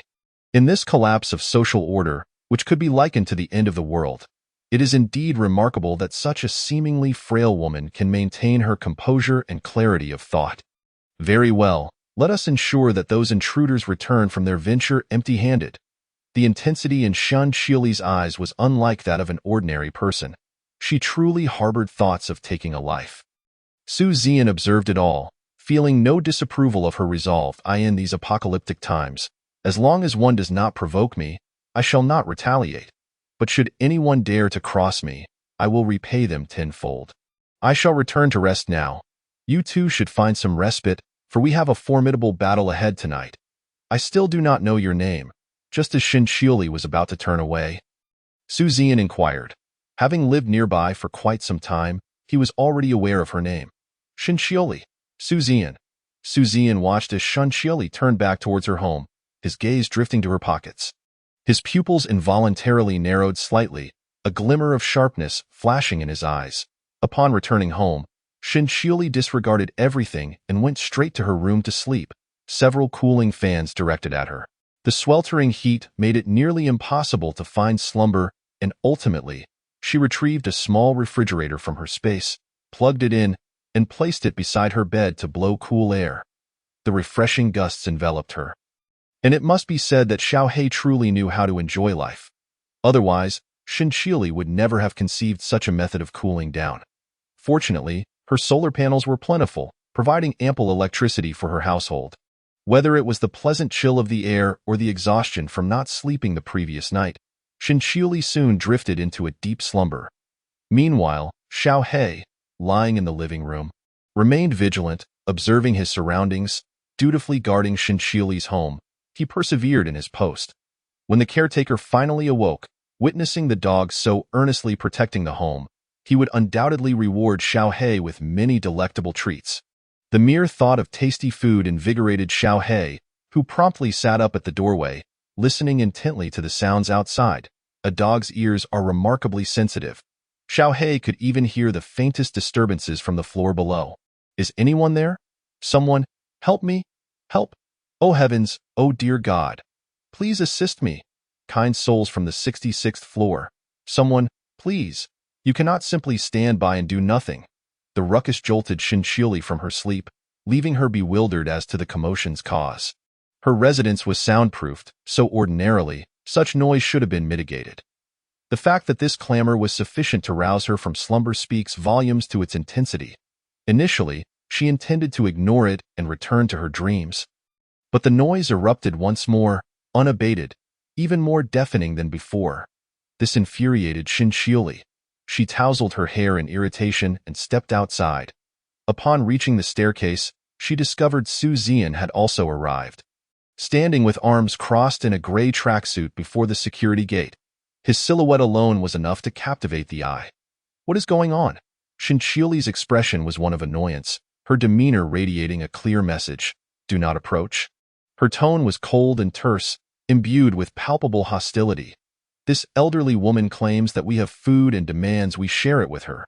She insists that her grandson has not eaten in several days. When I did not respond, she resorted to tantrums. Su Zian regarded the elderly woman sprawled between the 65th and 66th floors with disdain, his eyes reflecting displeasure. A fleeting chill swept through him, and he radiated an aura of icy resolve. He felt as though the very air around them had frozen, leaving all present shivering in trepidation. Shinchili easily discerned Su Zian's fatigue. After all, who wouldn't he be irked when awakened from a sound sleep only to encounter such madness? It would be fortunate if they did not end this old woman's life. You must be from the 66th floor as well, right? Hurry and give me some food. I am on the brink of starvation. The elderly woman, feigning a state of near unconsciousness on the floor, lit up upon seeing Shinchili emerge, pristine and composed from the 66th floor's corridor. In the absence of water and electricity, the residents below lacked even drinking water, not to mention personal hygiene. In this sweltering heat, everyone was reeking after days without a wash. In stark contrast, Shinchili appeared immaculate in her pink pajamas, clearly well-maintained and freshly laundered. Her complexion was rosy, and her vitality stood in stark contrast to the pallid countenances of those who had gone days without nourishment. Chapter 20. Moral coercion? Is it entitlement? Looking at the others, not one of them was not grimy, covered in dirt and exuding an unpleasant odor. Young lady, hurry and share some of your food with us. You cannot possibly consume all that food by yourself. We are merely trying to help lighten your load. We are neighbors after all. Isn't it only natural to assist one another? Hurry, my grandson is starving. The elderly woman, seeing how well-groomed the inhabitants of the 66th floor appeared, presumed they must have an abundance of food. In her eyes, everyone was merely neighbors helping each other out. What harm is there in sharing a little food?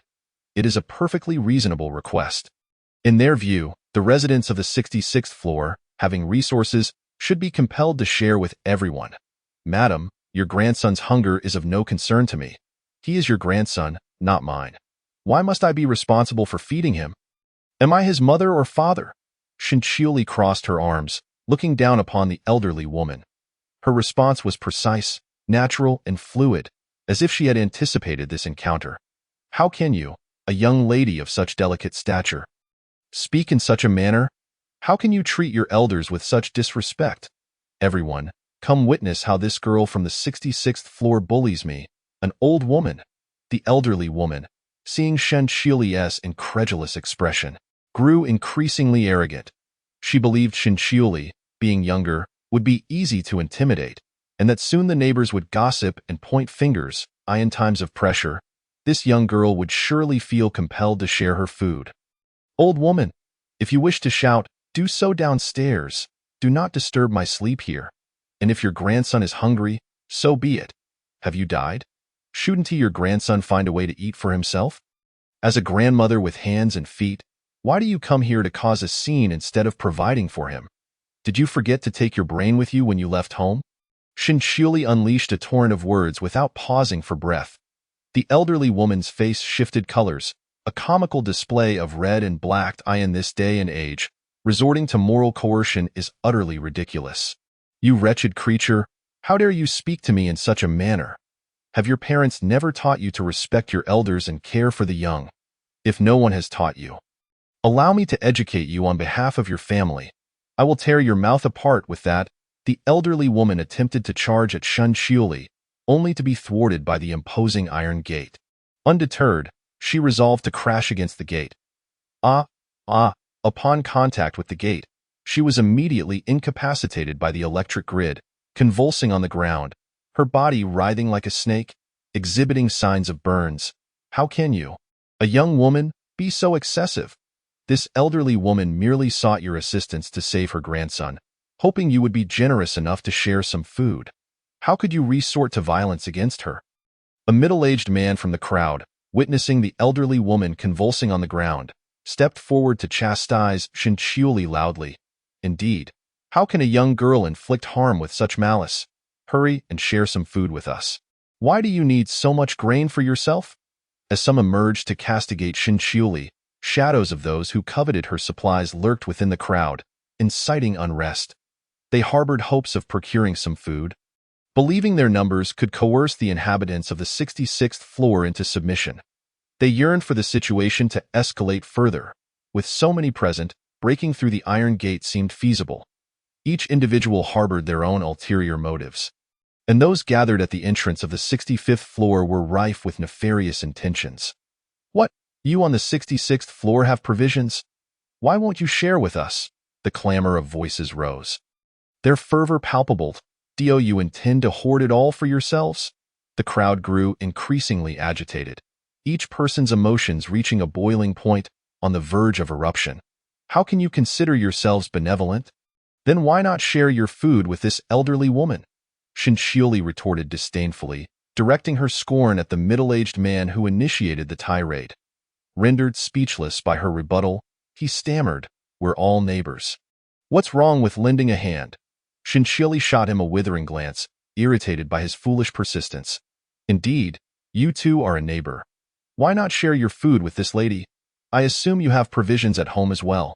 Faced with her sharp retort, the man faltered, instinctively retreating a few steps into the crowd, yet he continued to point accusingly at her. You see, you're dressed so neatly and appear well-fed. Your household must be brimming with food. What harm is there in sharing some with her? What of my attire? Why should I not be dressed well? My sustenance is the result of my own efforts. Why should I provide food to you? Who are you to me? You have hands and feet. Why not devise your own means? How dare you attempt to impose a moral obligation upon me? Shen Qiuli detested those who, from their self-proclaimed moral high ground, sought to manipulate others. Yes, she possessed ample provisions, yet so what? Those were her hard-earned resources, obtained through her own merit. Why was she obliged to distribute them simply because they resided in the same complex? Some were born into wealth, living comfortably in first-tier cities, while others hailed from ordinary backgrounds, lacking such privileges.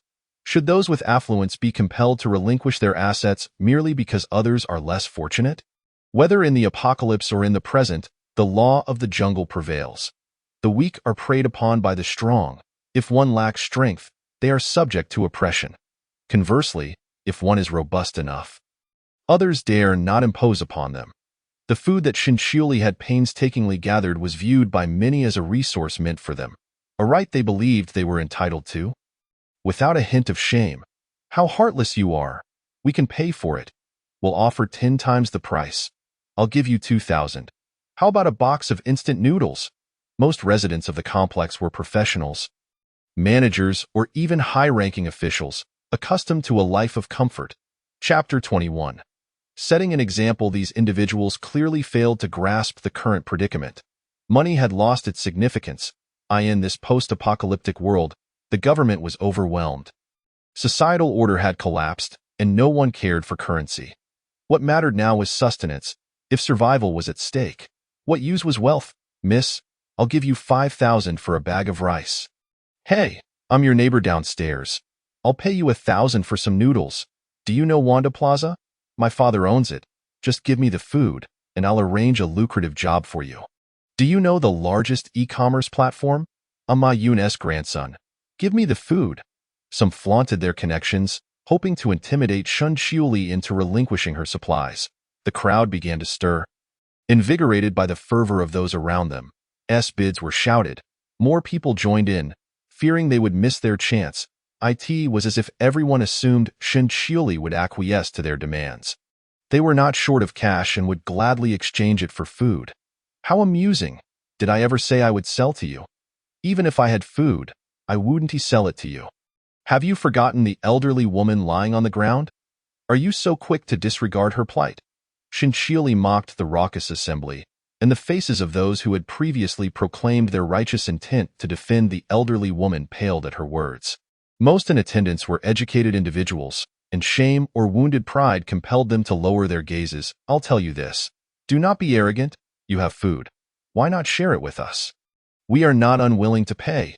Besides, we're all neighbors. What is the harm in sharing? You cannot possibly consume it all yourself. Saving a life is worth more than building a pagoda.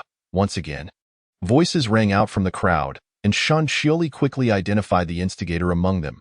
As expected, it was a member of the property management, one of the security guards she had encountered before. This individual had likely spread the rumor of the 66th floor's provisions, aiming to incite chaos and gauge the strength of Shun Qiuli and her companions. Let us band together. We outnumber them and need not fear. We shall force this iron gate open. I refuse to believe we cannot overpower two individuals. With that, someone in the crowd shouted, and the atmosphere surged with excitement. Like wolves eyeing their prey, they fixated on Shun Qiuli and Su Zian, their greed and malice unmistakable. It was uncertain who initiated the charge, but suddenly, a few individuals lunged towards the iron gate. Those lacking forethought were emboldened by the fervor, crashing against the barrier. Help! Help! Those at the back were oblivious to the unfolding chaos until they witnessed the first few who collided with the gate convulsing violently before collapsing.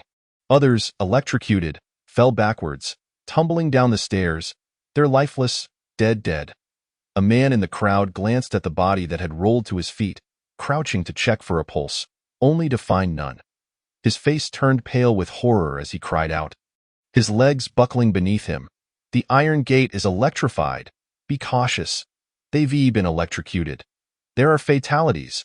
As news of the deadly current spread, those at the front of the crowd turned pale and hastily retreated, fearful of suffering the same fate.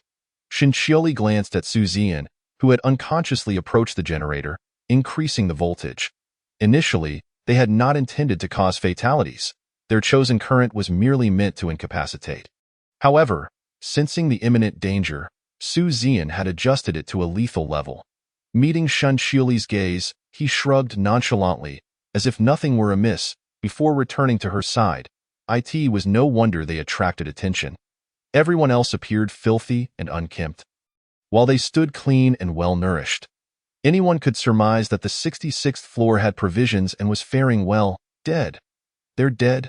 The educated individuals, unaccustomed to witnessing death, were horrified as they watched several perish before their eyes. The man who had collapsed trembled uncontrollably, his limbs heavy and unresponsive, paralyzed by fear as he sat motionless on the ground. This is the consequence of provoking us. Next time, one cannot guarantee a complete corpse. Su Zian's voice was deep and devoid of inflection, his frosty gaze exuding an undeniable chill.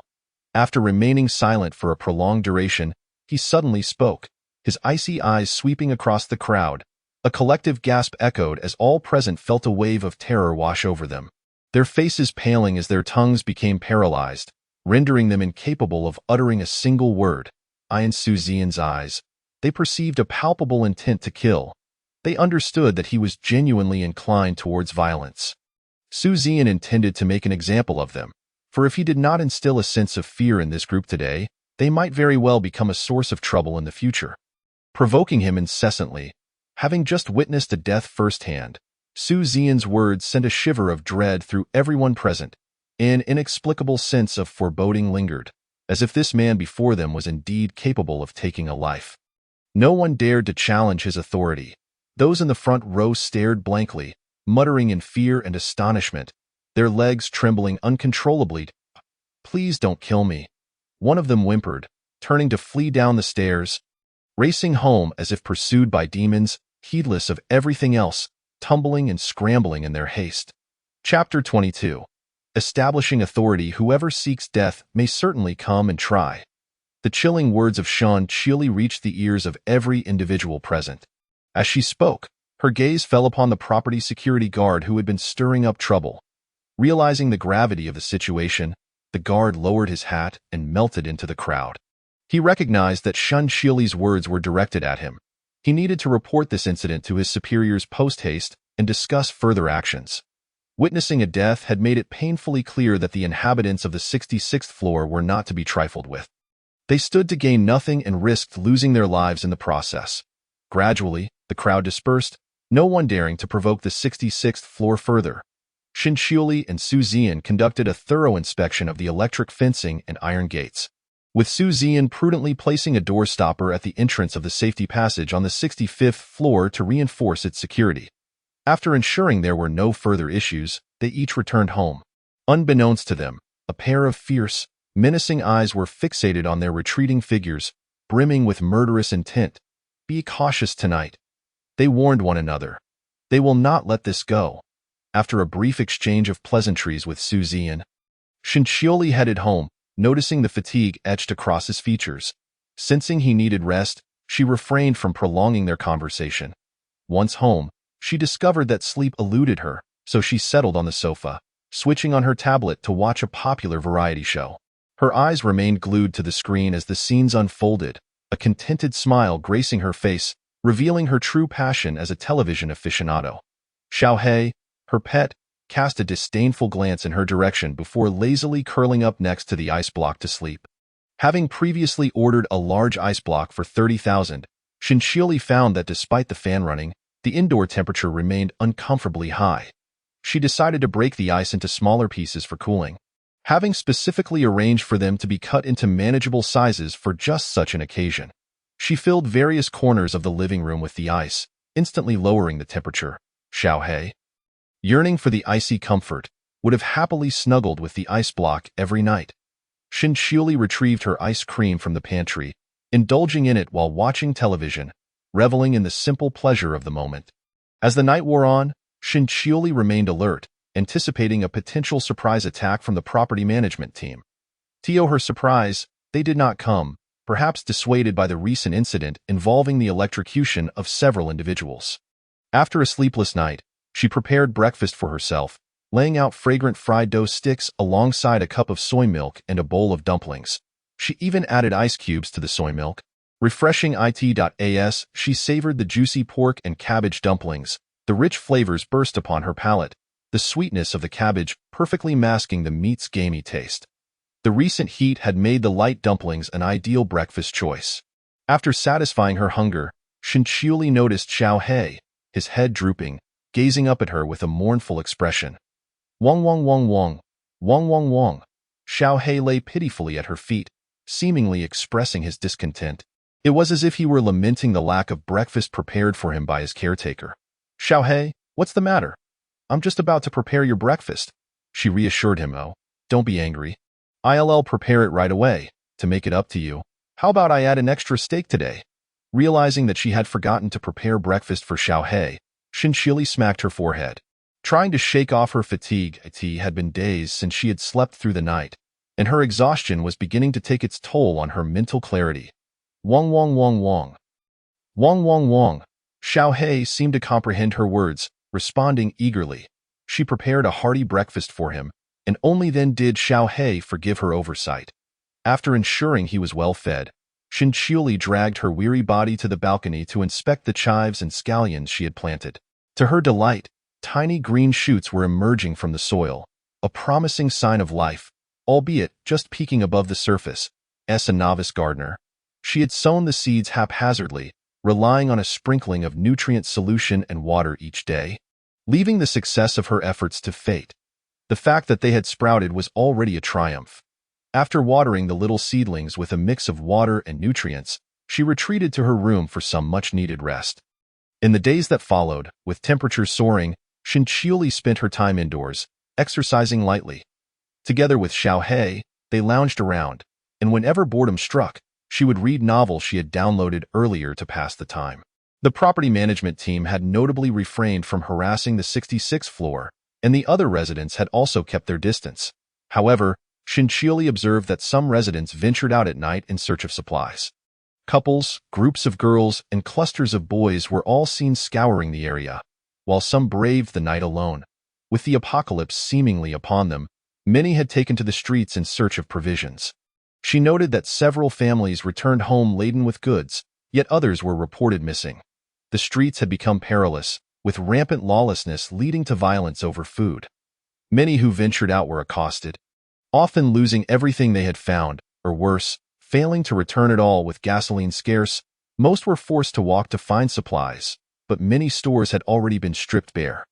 Consequently, many residents were compelled to seek food further afield, racing against the dawn to return home before the heat of the day could dehydrate them. Chapter 23. Highway Service Area. Naturally, Shinchiuli was not idle either. She had been out gathering supplies at night. Recognizing that this was the opportune moment to collect resources before the majority of people caught on, she understood that soon the supermarkets in a city would be ravaged clean in a matter of days. Animals and humans alike would begin to succumb to the virus, leading to a tragic loss of life. Moreover, some infected animals would undergo cellular mutations, becoming ferociously bloodthirsty. The thought of Xiao He turning into a vicious creature filled her with dread. Could she bear to harm him if he became a threat? Although in a previous life some animals mutated without becoming monsters, they retained their gentle nature while possessing unique abilities. During her time at the survivor base, she witnessed armed soldiers taking these mutated yet docile dogs to carry out missions. Some of these transformed dogs even protected humans. Shinchiuli feared that Xiao He might become vicious if infected.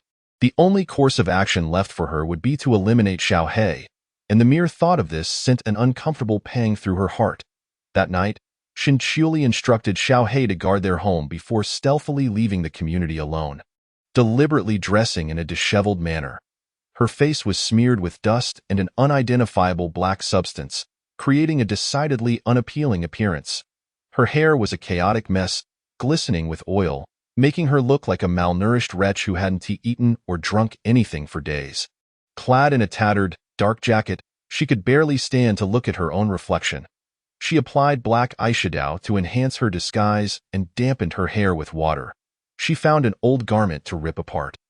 Purposely stepping on it to give it a ragged look, it was likely that her parents wouldn't recognize her now. This appearance would help her remain inconspicuous. After parking her car at the highway exit, she walked towards a nearby service area. When the extreme heat broke out, the government had issued a notice advising residents to stay indoors as much as possible. Consequently, very few people or vehicles frequented the service area, as everyone was trying to avoid going out. Nonetheless, a handful still ventured onto the highway, but their vehicles often broke down due to the excessive heat. Despite this, the government had not closed the service areas as they needed to ensure the basic quality of life for residents by supplying essential goods like vegetables, water, and other necessities. Thus, many state trucks continued to deliver supplies, and with a bit of luck, she might encounter trucks loading goods at the service area. After all, the apocalypse had erupted quite suddenly, and the truck drivers who had been transporting supplies the night before likely hadn't managed to deliver everything to City A. People are like iron, and food is steel. Drivers need their rest as well. Whenever a state truck arrived at a service area, it would stop to rest, as high temperatures would render the vehicles inoperable if they were on the road for too long. Generally, a dedicated maintenance crew would inspect the trucks and help cool them down. During such extraordinary times, The government arranged for special personnel to be on duty. Shinchioli had drawn upon her past experiences to come to this conclusion. In her previous life, City A's base had only organized efforts to gather supplies from the highway service area 2 months after the apocalypse began. They had discovered several trucks there, loaded with bottled water, instant noodles, rice, and flour. Unfortunately, the vegetable trucks had seen their cargo spoil in the heat, rendering them impossible to bring back to the base.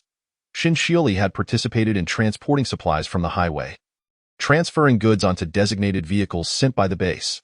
Each person earned points based on the amount they moved, while armed security personnel monitored the scene to ensure that ordinary citizens did not hoard or consume supplies.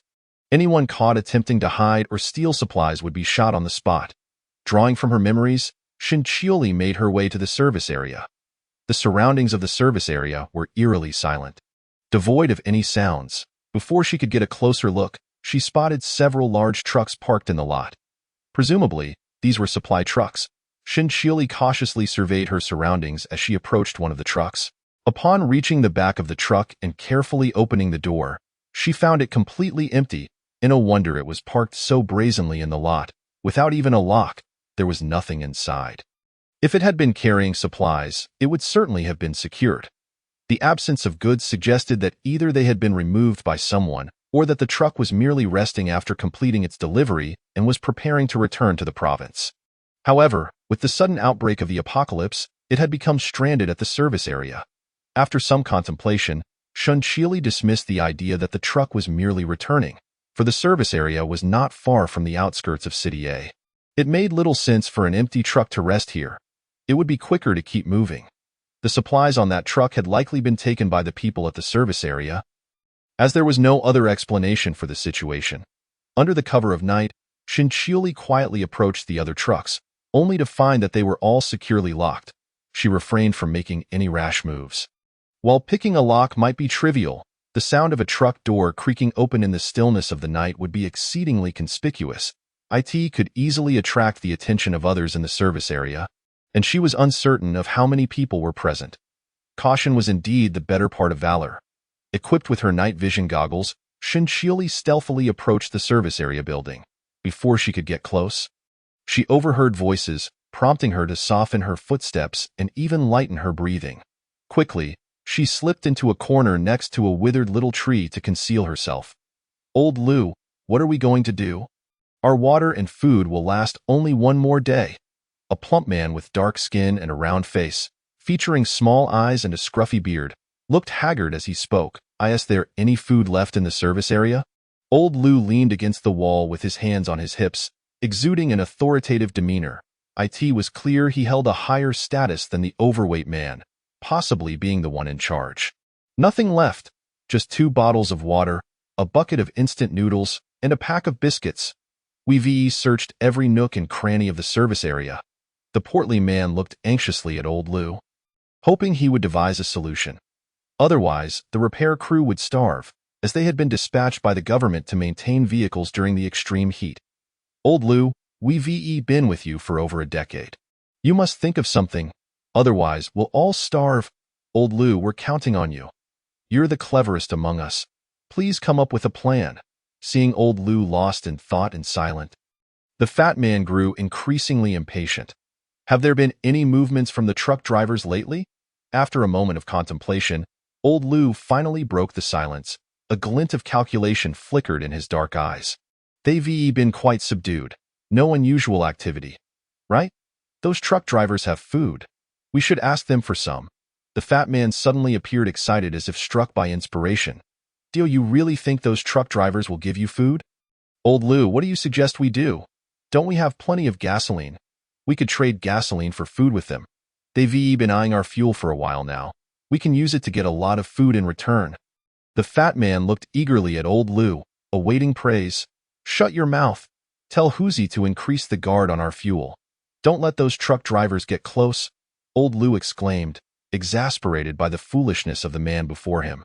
"If those truck drivers get their hands on our gasoline, what do you think they'll do? Are you suggesting they'll flee with their vehicles? Of course. Why do you think they haven't left the service area during the night? After observing them for so many days, it's clear their trucks have run out of fuel. Otherwise, they would have taken all the food and left long ago. There's no reason for them to remain here. Old Lu felt as though he was talking to a pig. The fat man's incessant focus on food made him weary. If you trade gasoline for food, once they have what they want, they'll escape under cover of darkness. When our food runs out, we'll just be waiting for death. Wang Pengzi, ensure Huzi guards our gasoline well. We can't let those truck drivers succeed. Understood, Old Lu. I'll go inform Huzi right away. In the cover of night, Wang Pengzi attempted to turn and leave, only to be obstructed in his path by Lao Lu. Just as Wang Pengzi pondered Lao Lu's intentions, the latter, after a moment of contemplation, glanced around the darkened service area and murmured, Wang Pengzi, gather a few men, bring some wrenches and those who are waiting for food. We are going to pull off something significant. Lao Lu, seeing the bottle of mineral water and instant noodles in Wang Pengzi's hands, seemed resolute, realizing that he had no food of his own. With several members still in the maintenance crew, this meager sustenance was hardly sufficient to last a day. The truck drivers nearby possessed a wealth of food. If necessary, they could simply steal some, even if it came to a confrontation with the truck drivers. He felt no trepidation, considering the abundance of wrenches, hammers, and other tools at their disposal. He could not fathom that these implements would be outmatched by the bare-handed drivers. With his mind made up, Lao Lu instructed Wang Pengzi. What do you mean, Lao Lu? Wang Pengzi inquired, pointing towards the truck drivers stationed on the other side of the service area. Quickly prepare, Lao Lu nodded, signaling Wang Pengzi to hasten his preparations. Wang Pengzi pressed his lips together, casting a greedy glance in the direction afar. After Wang Pengzi departed, Lao Lu followed suit. Meanwhile, Shen Xioli, positioned at a nearby wall, contemplated their conversation. Fortunately, the oppressive heat had prevented these individuals from lighting torches for illumination. Thus she remained undetected. From the dialogue between the two men, Shen Xioli discerned that there were two factions within the service area. One comprised of the state-appointed mechanics, and the other made up of the truck drivers. The maintenance crew had an ample supply of gasoline, presumably allocated by the state for refueling the trucks, especially since many gas stations had closed due to the sweltering temperatures. It was likely that no one had anticipated the sudden onset of the apocalypse. Leaving all stranded in this service area, Shen Xioli had recently surveyed the trucks outside using night vision goggles. Most of those parked in the lot were in no condition to hit the road. The tires and engines had long since succumbed to the extreme heat, which explained why the maintenance crew had not resorted to stealing a vehicle to escape. Clearly, the truck drivers possessed a significant stockpile of resources. Presenting an unexpected windfall, Shen Xioli intended to procure all the motor oil and supplies available, recognizing that motor oil was a rare commodity, one that would not be replenished in the future. She resolved to stockpile as much as she could while the opportunity presented itself, deferring her attention to other supplies for later. Moving swiftly through the service area buildings, Shen Xioli navigated unobstructed due to her night vision goggles. Soon, she arrived at the restroom, where the odor was indescribably foul even from outside the door. As she passed by, a wave of stench nearly caused her to retch. It was likely the result of a lack of water and electricity. With the accumulated waste of numerous days festering within, combined with the heat, the smell was utterly unbearable. Without hesitation, Shen Xioli retrieved 3 masks from her space and donned them, even through 3 layers. The stench was nearly enough to induce vomiting.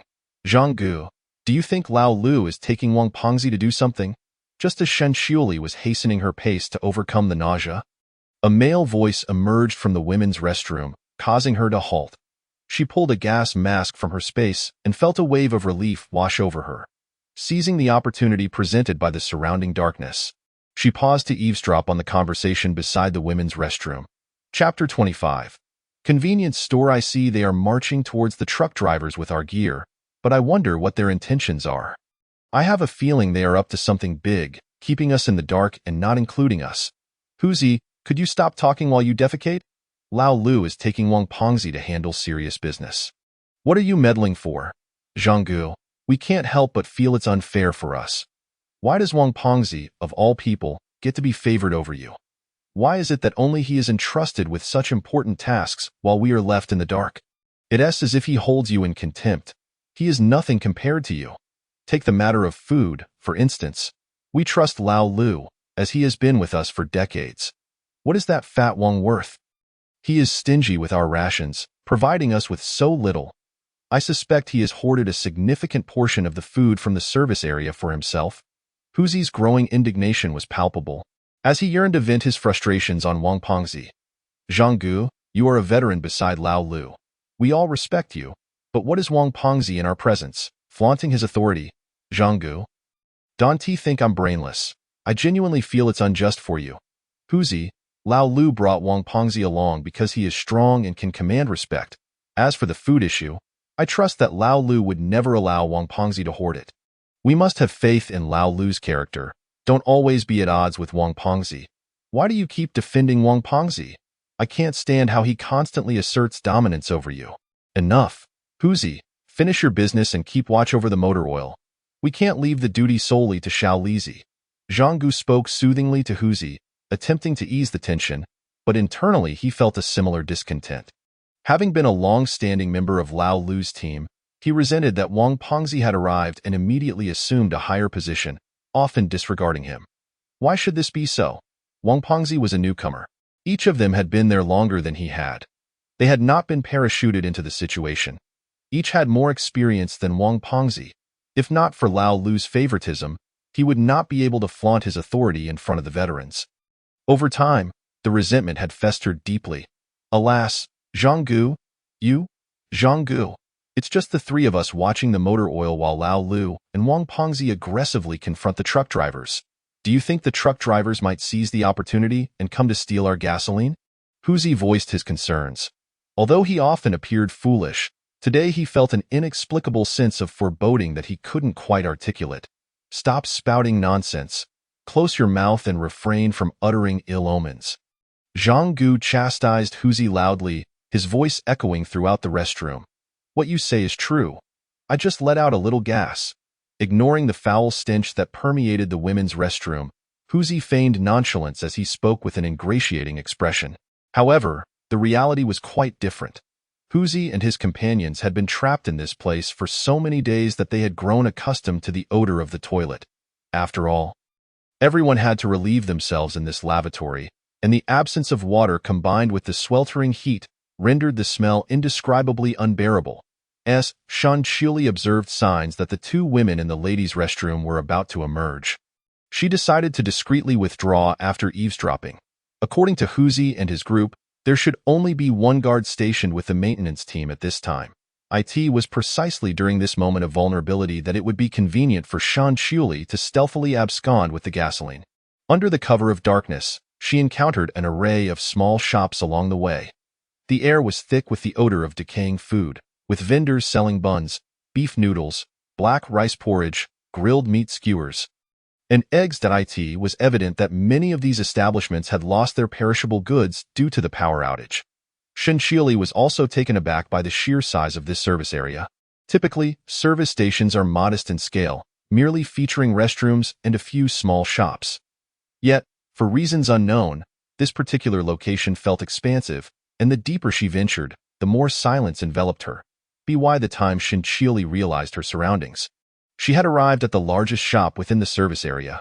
Judging by its exterior, it appeared to be a convenience store, but it was entirely obstructed by numerous dining tables.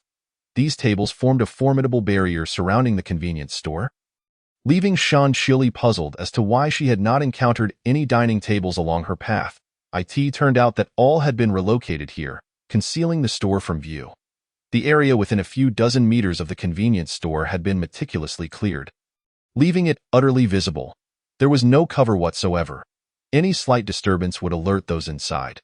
Coincidentally, the convenience store was situated in an advantageous location, with all the shops in the service area forming a U-shape. The convenience store was placed centrally, with only one route leading in and out of the shopping area. Furthermore, due to the power outage, the electronic exit door, which should have been operational, was rendered inoperative. Thus, the only way out was to return to the convenience store's entrance, retracing her steps to exit the area. The bun shop and fast food establishment near the convenience store maintained a distance of 15 meters, meaning the convenience store merely needed to monitor the path directly in front of it, effectively eliminating the possibility of an outsider infiltrating through the bun shop. Standing at the U-shaped corner, Shinchioli gazed at the distant convenience store. Given the extensive precautions taken, it was clear that the gasoline must be stored within. This convenience store was likely the stronghold of the maintenance team. With a flashlight illuminating the surroundings from above, the faint beam of light was the sole illumination in the tranquil night, and she contemplated sneaking into the convenience store under the cover of darkness. However, upon seeing the flashlight, she quickly dismissed that notion. There was only one route leading up to the store. Despite the flashlight's dim glow, it provided enough visibility to illuminate the area surrounding the convenience store by a meter or two. Shinchioli retrieved her night vision binoculars from her storage space, peering through the partially obstructed large glass window of the convenience store to observe the activities within. She discerned a middle-aged man lying at the entrance, drowsily slumped over. It appeared he was a regular night guard, suffering from severe sleep deprivation. Shinchioli produced a pre-prepared sedative from her storage space, having just noticed that the convenience store's window was ajar. She realized she could easily toss the sedative inside through the window. This innovative sedative required only a trace to induce immediate unconsciousness. Shinchioli had purchased it during the night and saw this as an opportune moment to test its efficacy. As the middle-aged man teetered on the brink of slumber, a sudden clatter echoed. Something had evidently fallen. After that, he collapsed, completely unresponsive. Shinchioli prudently observed for several more minutes from outside before boldly entering the convenience store. Once inside, she discovered an abundance of gasoline, and to her delight, there was a large storage room at the back of the store. Initially, Shinchioli had assumed the space was small, only to find it connected to a storeroom for goods. Originally intended for storage, it had been repurposed by the maintenance team to store gasoline after the food supplies were depleted. Within, several large tanks brimmed with gasoline. Without hesitation, she swept her hand and stored all the gasoline in her space. In a corner of the storeroom, she also uncovered various automotive repair tools, such as jacks and spare tires. Shinchioli collected them all without a second thought. Additionally, she stumbled upon some diesel, which was precisely what the 66th floor generator required, and she gathered it all into her space. After clearing out the storeroom, Shinchioli hesitated momentarily before approaching the unconscious middle-aged man. "Don't hold it against me. Without food, you won't survive much longer." "Allow me to set you free," Shinchioli declared, raising a nearby chair and striking it down upon the motionless man until his pulse ceased. With time pressing, Huzi and his companions were likely to return soon. Shinchioli meticulously erased any traces she had left behind, arranging the scene to appear as though a struggle had occurred. After glancing at the time, she vanished into the night. At this moment, Shinchioli was keen to avoid exposure, especially when Huzi returned to discover the guard's demise. The remaining food and water in the convenience store lay quietly on the ground, untouched, and the absence of any disturbance suggested that the assailants were clearly after the gasoline. In this service area, only the truck drivers were aware that the convenience store housed gasoline. The untouched food indicated that the intruders were not in need of sustenance. Shinchioli promptly decided to pin the blame on the truck drivers, for it was the only way to instigate conflict between the two parties. This chaos would provide her the opportunity to seize all the supplies amidst the turmoil.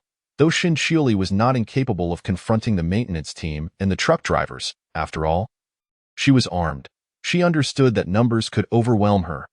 Even with a weapon, should they swarm her, she would be at a disadvantage, susceptible to exhaustion or injury. There was no need for a life-or-death struggle. Such actions were foolish. The enemy was visible while she remained concealed, allowing her to minimize risk while securing the supplies and departing. She had not anticipated the abundance of gasoline within this service area. It was an unexpected windfall. Having been away for so long, she wondered how her companion Xiao He was faring at home. It was imperative to gather all the supplies from the service area and return home. She missed Xiao He dearly. Glancing at her wristwatch, Shinchioli noted that dawn was still a few hours away. She intended to return before daylight broke. Otherwise, the rising sun would surely raise the temperature. At that point, driving home would become impossible. She resolved to conclude her business before daybreak. She continued toward the truck driver's encampment. Unbeknownst to her, Huzi and his companions were already on their way back. "Zhanggu, look! Why is the convenience store door open?" Huzi exclaimed, his keen eyes spotting the ajar entryway as he approached. "When we left, it was closed." Is Gongzi slacking off again and forgot to lock up?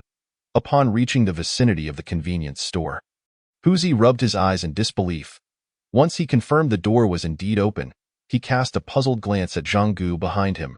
Gongzi, Gongzi, Huzi called out repeatedly, his voice echoing through the darkened surroundings. Yet no one responded.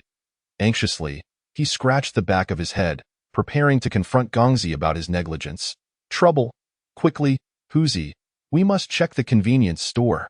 Zhang Gu suddenly dashed toward the store, sensing something amiss. He hoped it wasn't as he feared, hastening his pace.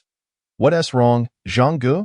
Huzi asked, following closely behind as Zhang Gu rushed toward the convenience store, his demeanor serious and unresponsive to Huzi's query. Upon entering the convenience store, aided by the dim light of the flashlight inside, Zhang Gu discovered Gongzi lying motionless on the ground.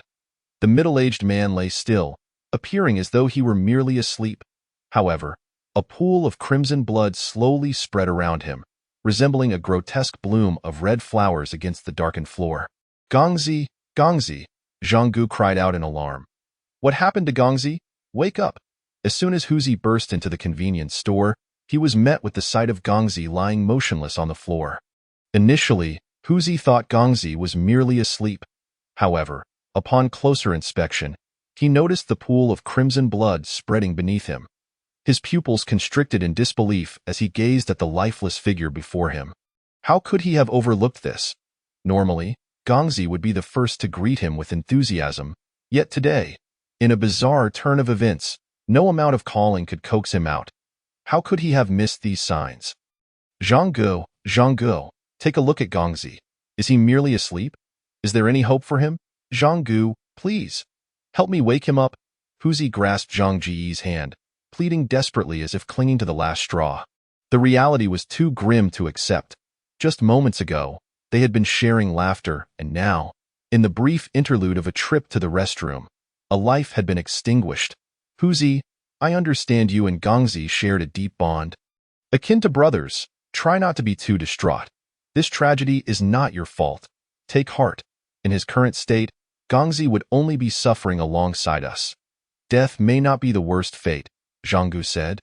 Observing the tear-filled eyes of Huzi, his own heart heavy with sorrow, Gongzi was a kind-hearted and earnest individual, often taking on the dirtiest and most laborious tasks within their maintenance crew. Such a good soul could not possibly have made enemies. Who would resort to such lethal measures? Zhang Gu scrutinized the signs of struggle within the convenience store. Then, as if struck by a revelation, he made his way toward the warehouse door. He hoped fervently that his suspicions were unfounded. Taking a deep breath, he opened the door to find the warehouse utterly deserted. The gasoline that had once been stored there was completely gone, along with the maintenance tools. Chapter 27. A neighbor's visit? The scene bore witness to the fact that such a quantity of gasoline could not have been taken by a single individual. Moreover, the signs of struggle indicated that Gongzi had fought back against his assailants. A man of Gongzi's stature, even after days of hunger, would not be easily subdued. The fierce struggle he had exhibited before his demise suggested the involvement of multiple perpetrators. It was likely that a group had attacked him. As the footprints scattered across the scene were too chaotic to decipher. Among the entire service area, the only individuals aware of the gasoline's presence were the truck drivers, the only ones capable of posing a challenge. In a time of such scarce food supplies, the fact that the assailants left behind the food on the ground indicated that their primary target was the gasoline. Gasoline was not a rarity in this apocalypse. Rather, food was the most coveted resource. A rational individual would prioritize food over gasoline, which could neither be consumed nor drunk. Another possibility was that the assailants were not in want of food, perhaps possessing provisions far superior to a mere bag of instant noodles. They might even have deemed that bag of noodles beneath their notice, dismissing it entirely. Who would ever disdain food? It was reasonable to assume they possessed substantial supplies, or else they would not have prioritized gasoline so highly. Furthermore, the complete disappearance of the maintenance tools reinforced Zhang Ji's suspicions regarding the truck drivers. He rummaged through his pockets and produced a filthy cigarette, placing it between his lips as he contemplated the lifeless form of Gongzi. Zhang Gu, speak to me. What have you discovered? Our gasoline in the warehouse has vanished, Huzi exclaimed, his voice laced with urgency. Zhang Gu, please, say something. Carefully, Zhang Gu set his cigarette aside, wrapping it in tissue before stowing it in his pocket. His expression grave. Gongzi's death, coupled with the theft of our gasoline, leads me to suspect the truck drivers are behind this. They are the only ones who knew we had gasoline. Yet something feels amiss. It seems too convenient, too straightforward. Zhang Gu felt an unsettling intuition that something was not right, though he could not articulate what it was. A vague sense of foreboding lingered, suggesting that the situation was far more complex than it appeared. I knew it. It was that gang of truck drivers who laid hands on Gongzi. Those scoundrels have been eyeing our gasoline, and when they saw Gongzi alone, they struck and killed him. I will ensure they pay for their bloodshed. I am going to find Pongzi and Lao Lu right now. Huzi, as if struck by a sudden realization, wiped away his tears with his grimy hands and dashed out of the convenience store. Had he not insisted on using the restroom, leaving Gongzi to stand guard alone, his friend would still be alive. Gongzi's death weighed heavily on him. He felt responsible. Truck drivers, you scoundrels. You will pay dearly for this. Huzi, don't rush off. Huzi. No matter how Zhang Gu called out, Huzi did not look back as he departed. He was determined to avenge Gongzi. He could not allow his friend's death to be in vain. Meanwhile, Shen Xiuli had reached the vicinity of the truck driver's stronghold, lying in wait in the shadows for the opportune moment. It appeared that this group of truck drivers had moved most of their supplies to the area near the employee dormitory, with guards stationed at the entrance. This floor was likely designated for service area staff, with some dormitories unoccupied, while others had their doors ajar, from which faint voices could be heard. Some rooms were tightly shut, with several individuals standing guard outside. It was reasonable to assume that those rooms contained the supplies destined for City A. As the guards brandished makeshift weapons such as clubs, one even wielded a kitchen knife for protection.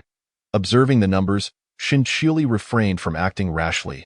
Lao Lu, why have you come here with a few men in such a hostile manner? Don't tell me you're here just to reminisce. The man at the forefront, appearing to be in his 40s or 50s, regarded Lao Lu with a sardonic smile. His face was covered in grime, his hair a disheveled mess. His scruffy beard framed deep-set eyes that looked as though they had been run over by a train, devoid of any spark. His tattered clothing and large, calloused hands suggested a life of hard labor. What is this? Have you taken over the service area? Is it now all your territory? Does Lao Lu get to go wherever he pleases? Who do you think you are? Do you live by the sea? Why are you meddling so much? Before Lao Lu could respond, Pongzi interjected, unable to tolerate the middle-aged man's derision. As he spoke, Pongzi purposefully revealed the wrench and sledgehammer hidden behind him, adopting a provocative stance, a smirk playing on his lips, and hurry up and fetch your superior. Lao Lu has something to discuss. Be sensible and bring him here promptly, or I might just have to take matters into my own hands. Pongzi regarded the middle-aged man with utter disdain, brandishing his sledgehammer. Lao Lu, you suddenly show up on my turf with your subordinates, allowing them to speak so freely. Do you think so little of me? Li Jun? Out of respect for you, I won't hold this against your boorish companion, but you must provide me an explanation today. Why have you come here with such bravado? The middle-aged man, adopting a demeanor of fierce intimidation, stood firmly, his comrades behind him clenching their fists, ready for action. The situation had shifted. The service area had once been a neutral ground where both parties coexisted. But the middle-aged man was acutely aware of Lao Lu's possession of gasoline. Initially, their convoy had been responsible for transporting relief supplies to City A, and during that period, the remuneration for such services was substantial. Many truck drivers, motivated by the desire to support their families, had persevered despite the risks in that sweltering heat. Few dared to drive, especially on the highways. If a vehicle broke down in such conditions, it would be akin to a death sentence, waiting for the sun to rise. Many still took the risk to join the convoy, relying on their long-distance driving experience to reach the service area for rest before setting out again under the cover of night. The middle-aged man's convoy only needed to deliver their cargo to City A, but just before reaching their destination, all communication with the outside world had abruptly ceased, plunging them into an apocalyptic scenario. They had no choice but to remain at the service area, waiting for rescue, which had yet to arrive. In truth, They had considered leaving the service area at night, but the remaining gasoline was insufficient to reach City A. Under such extreme conditions, departing the service area would be tantamount to seeking death. Chapter 28. Negotiation. Remaining at the service area was the safest option. They had supplies and need not worry about food or drink. There was no necessity to take such risks. They could afford to wait and see, as rescue might yet come. Lao Lu's sudden appearance raised suspicions. Something was amiss. Lao Lu was known for his cunning. He had previously sought gasoline from them but was always turned away. His arrival today, accompanied by others, could not bode well. Xiaofeng, instruct Zhu Fengchun and the others to keep a close watch on the rooms where the supplies are stored. Lao Lu and his men do not come with good intentions. They might be after our food. Tell Wang Bo and the others to wake up. Trouble may be brewing. The man at the forefront turned sideways. Issuing instructions to the young lad behind him, Xiao Feng, in a tone audible only to the two of them. All right, I shall go and seek out Wang Bo and the others. Xiao Feng discreetly departed from behind the middle-aged man. Managing to avoid drawing much attention, it was evident that Lao Lu and his associates had ulterior motives, and the only thing that could incite such a ruckus on their part was food. Given the prolonged deprivation of water and power, Lao Lu must be nearing the end of the supplies he scavenged from the service area. Otherwise, he wouldn't be so brazenly armed and seeking out confrontation with me. Especially since I possess very few weapons. I only have a couple of kitchen knives salvaged from the service area and some wooden sticks taken from chairs, which I intended to use for self-defense. In contrast, Lao Lu's group, being engaged in car repairs, had an abundance of wrenches and hammers at their disposal. Although my side was larger in number, engaging in a brawl might not yield favorable outcomes. Fatty, do you have any idea how to speak? Show some respect to Captain Li, understand? Step aside, Li Jun. There's no need for you to be so anxious. I believe you can surmise the reason for my visit today. Lao Lu said, a smile plastered across his face as he gazed at Li Jun, who stood a short distance away, unaware of his intentions. Lao Lu, bringing weapons onto my territory hardly signifies a desire for cordial discourse. Fatty, put away your weapon. Look at how frightened Captain Li is indeed. I shall put it away. In response to Lao Lu's admonition, Fatty obediently tucked his wrench away, standing silently behind Lao Lu as he regarded Li Jun from afar. Li Jun, we coexist in this service area. There is no profound enmity between us. I have no desire to resort to blades or firearms, as it would disrupt the peace. My demands are modest. I only seek enough to sustain myself and my brethren. Lao Lu restrained Fatty behind him, urging him to behave. He displayed a genuine desire to engage in a civil conversation with Li Jun. Despite Fatty's dissatisfaction, which he ultimately quelled, in truth, Lao Lu was also averse to violence, for any conflict would inevitably result in injuries among his comrades, in the current circumstances, where medical supplies were scarce. The end result would surely be fatal. Li Jun, being a wise individual, would undoubtedly grasp the stakes involved. Should Li Jun ultimately refuse his demands, they would have no choice but to fight for the food. But that would be a last resort. Presently, the two sides were evenly matched, and Lao Lu wished to avoid any casualties. Otherwise, his repair group would lose its standing in the service area. Best to negotiate amicably. If that fails, we shall resort to theft. Our armaments far surpassed those of Li Jun's group, and Lao Lu was confident that Li Jun would not dare to confront them, hence his boldness. Food belongs to all. I must consult the opinions of others. I cannot decide this matter alone. We need to deliberate. Please wait a moment. After a moment of contemplation, Li Jun spoke gravely, confirming Lao Lu's assumptions. He too recognized the critical need for medical supplies in this apocalyptic scenario. Although they lacked food, their access to medical resources was severely limited compared to the world before the calamity. Finding even basic disinfectants had become a challenge, let alone other medical necessities. Should a fight erupt, injuries sustained by his group would fester and worsen under the scorching heat, leading to a grim fate. Weighing the pros and cons, acquiescing to Lao Lu's demands appeared to be the most prudent course of action, though Li Jun understood this was not a sustainable solution. While they could provide food now, what would happen once Lao Lu's group consumed it? How would they fare when Lao Lu returned seeking more? Li Jun harbored doubts about the reliability of human nature. For survival, Lao Lu's group was capable of anything. When cornered, even a rabbit may bite, let alone a human. With that thought, Li Jun turned and headed towards the dormitory, leaving a few young truck drivers stationed at their posts. Each held a weapon defensively, and unlike Fatty's group, these young men appeared robust, though their clothing bore signs of dirtiness. In contrast, while Fatty's bulk might suggest physical strength, a closer inspection revealed signs of long-term malnutrition. Before long, Li Jun emerged from the dormitory, accompanied by the young man named Xiao Feng. Xiao Feng glared at Fatty's group with barely concealed rage, the fire in his eyes flickering ominously. To him, these individuals were nothing short of thieves. The food rightfully belonged to them, and now they were expected to share with these brigands.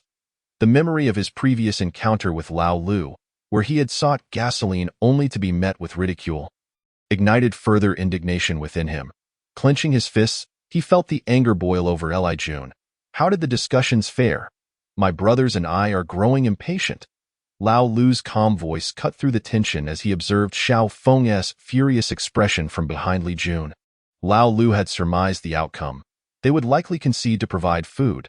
We can offer you food, yet we can only spare 6 boxes of instant noodles, 6 boxes of compressed biscuits, and 4 cases of mineral water. Li, are you trying to dismiss us like beggars? With so many of us, you think this paltry offering suffices? By heavens, do you truly believe we are to be trifled with? Do you dare to challenge me? Before Li Jun could respond, Fatty erupted in a fit of rage. Upon hearing Li Jun's meager offer, Fatty's fury reached new heights. With so many in the repair group, their daily sustenance demands far exceeded what was being offered. This amount would barely last them 2 weeks. Their truck driver counterparts had far more provisions in their vehicles, and it was evident they intended to monopolize what little was available. With such an abundance of supplies, they would not hesitate to resort to theft if necessary. You have your trucks filled to the brim with provisions, yet you offer us this paltry sum? Are you attempting to hoard all of it for yourselves? Fatty raged, pointing an accusatory finger at Li Jun, who showed no inclination to intervene. Fatty brandished his wrench, ready for a confrontation. Chapter 29. Negotiations fail. Fatty brandished his wrench, clearly prepared for a fight. His words ignited a fire within Xiao Feng. What did he mean by hoarding? These provisions were rightfully theirs. Offering such a meager portion was already a concession. They should not overstep their boundaries. Nor should they assume that they could intimidate them. If it comes to blows, I have never feared anyone. Xiao Feng, already agitated by the prospect of sharing their food, was now thoroughly incensed by Fatty's provocations. These supplies belonged to them, and now the repair crew sought to partake in their rightful share. Fatty's insolence was intolerable. He rolled up his sleeves, exposing his slender arms, and picked up a nearby wooden stick, challenging Fatty to come at him, causing Fatty to turn an alarming shade of green with rage. Fatty, stand down. Put your weapon away. When will you learn to temper your temper?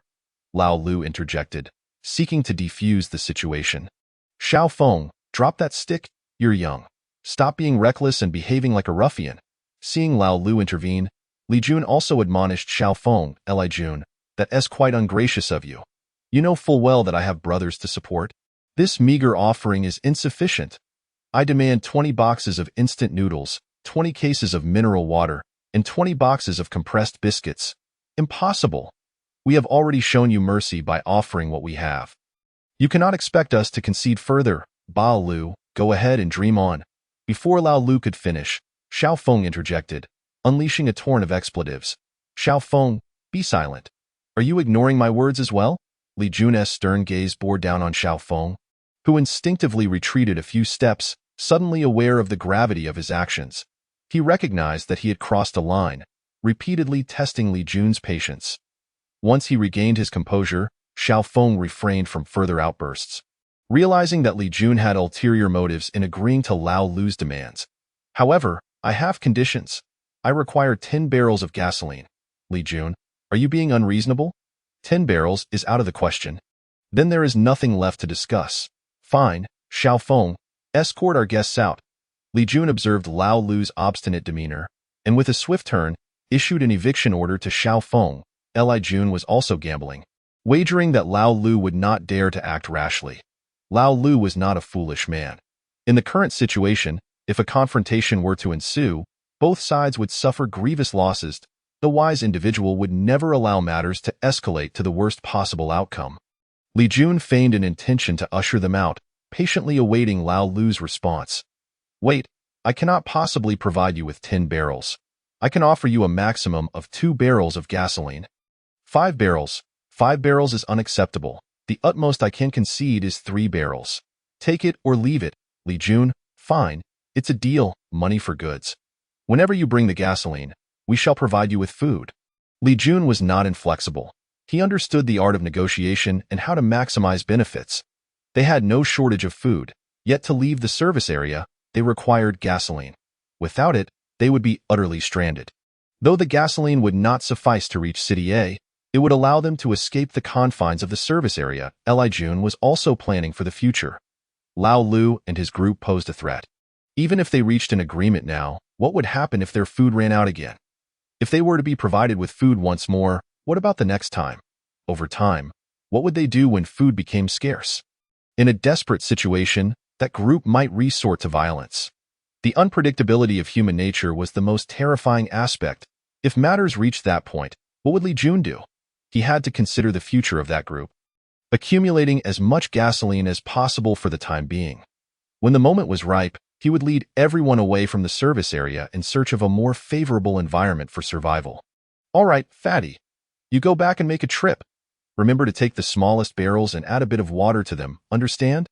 Lao Lu deliberately lowered his voice, speaking only loud enough for the two of them to hear.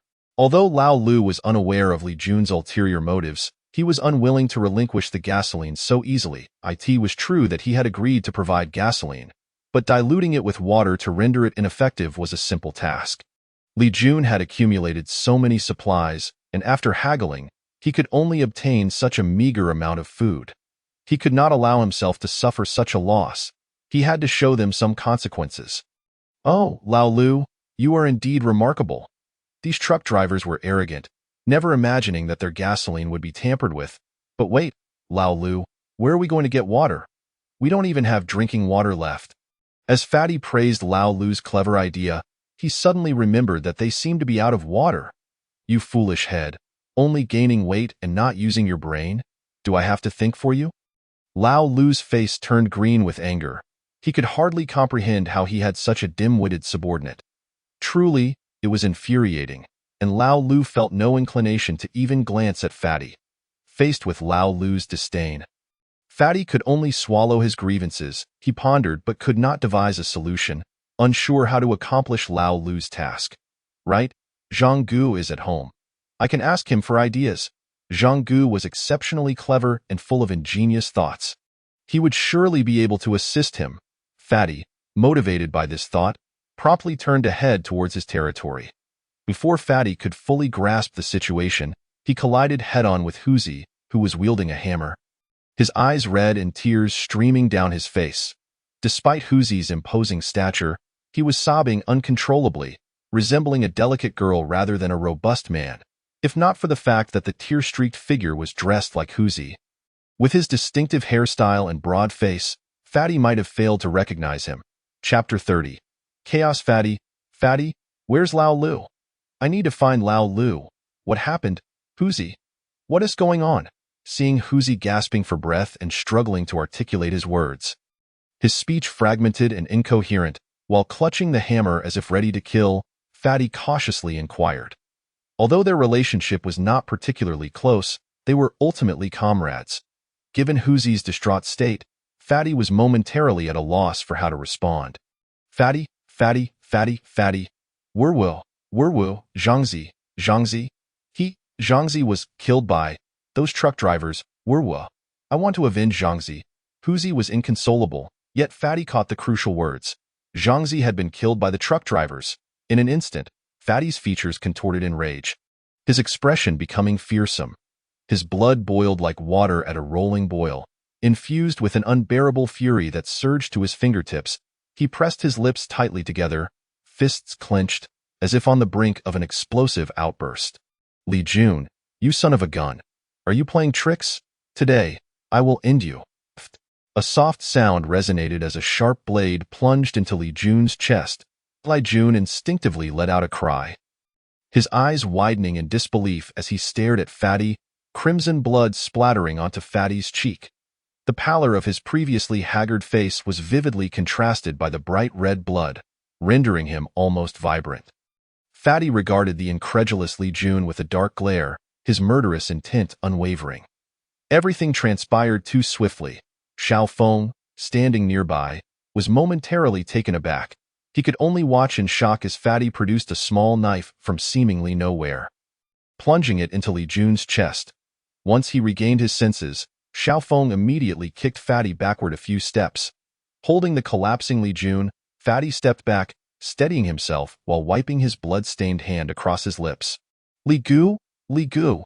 Xiao Feng pressed his hands against Li Jun's wound. The knife still lodged in his chest, blood seeping profusely from the injury. Li Jun's complexion was ashen. He had never anticipated that Fatty would suddenly lunge at him with a knife.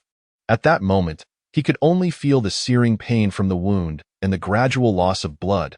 It was evident to any observer that Fatty's strike had either pierced his heart or come alarmingly close. The blood flowed incessantly, and Xiao Feng, unaccustomed to such scenes, was momentarily paralyzed with fear. He was unsure whether to pull out the knife or what to do next. At this point, he was left with nothing but shock and dread. Feeling utterly helpless, he stared blankly at Li Jun on the ground, watching helplessly as life ebbed away from him, unable to utter a word. Fatty, what on earth happened? Have you lost your mind? The sudden turn of events shocked Lao Lu as well. He could not fathom why Fatty would suddenly attack Li Jun. This was highly irregular, and as the situation threatened to spiral out of control, Lao Lu felt a cold sweat trickle down his back. They killed Zhangzi. I must avenge Zhangzi. Zhangzi was renowned for his kindness, often looking out for Fatty. Fatty vividly recalled how, upon joining the repair team, he had been ostracized, with Zhangzi consistently defending him and guiding him through the ropes. In the aftermath of the apocalypse, when everyone was struggling to survive, they were often left to fend for themselves, sometimes going an entire day with only one meal. For Fatty, this was insufficient. It was Zhangzi who had shared half of his food with him, often going hungry himself. Such a selfless person had been slain by that group. Upon hearing Huzi's revelation that Zhangzi had been killed, Fatty lost all sense of reason, consumed solely by the desire for revenge. Brothers, they have harmed Li Gu and stolen our food. Xiao Feng rallied, addressing his comrades with fervor. A flash of venomous determination crossed his eyes. Today, he would ensure that this group met their demise in retribution for Li Jun. All his pent-up dissatisfaction and resentment towards the repair team erupted at that moment. We cannot tolerate this. We must avenge Li Gu, brothers. Charge. Yes, we shall avenge Li Gu. Count me in. We will drive them out. For Li Gu, a middle-aged man among Li Jun's group, intending to join the rallying cry, suddenly collapsed mid-sentence, revealing an arrow embedded in his forehead, resulting in instant death. Vivid crimson blood trickled from the arrow's tip, pooling on the ground drop by drop. We will fight them. Charge, brothers. Let us go. Witnessing their comrades' demise, the typically subdued truck drivers could no longer contain their fury. They erupted in violence. Armed with kitchen knives, wooden clubs, and various makeshift weapons, they were driven by a singular purpose: to kill. Stop. There must be a misunderstanding. Can you all remain calm? Don't fight. As the situation spiraled out of control, Lao Lu shouted in an attempt to restore order. However, the truck drivers paid him no heed and charged forward, unleashing a barrage of blows upon him. Ouch, ouch, ouch! The anguished cries of old Lu echoed through the chaos. Fortunately, his assailant wielded a wooden stick. Had it been a knife, old Lu would likely have met his demise on the spot. Instantly, the scene erupted into turmoil, with both sides engaging in a desperate struggle for survival.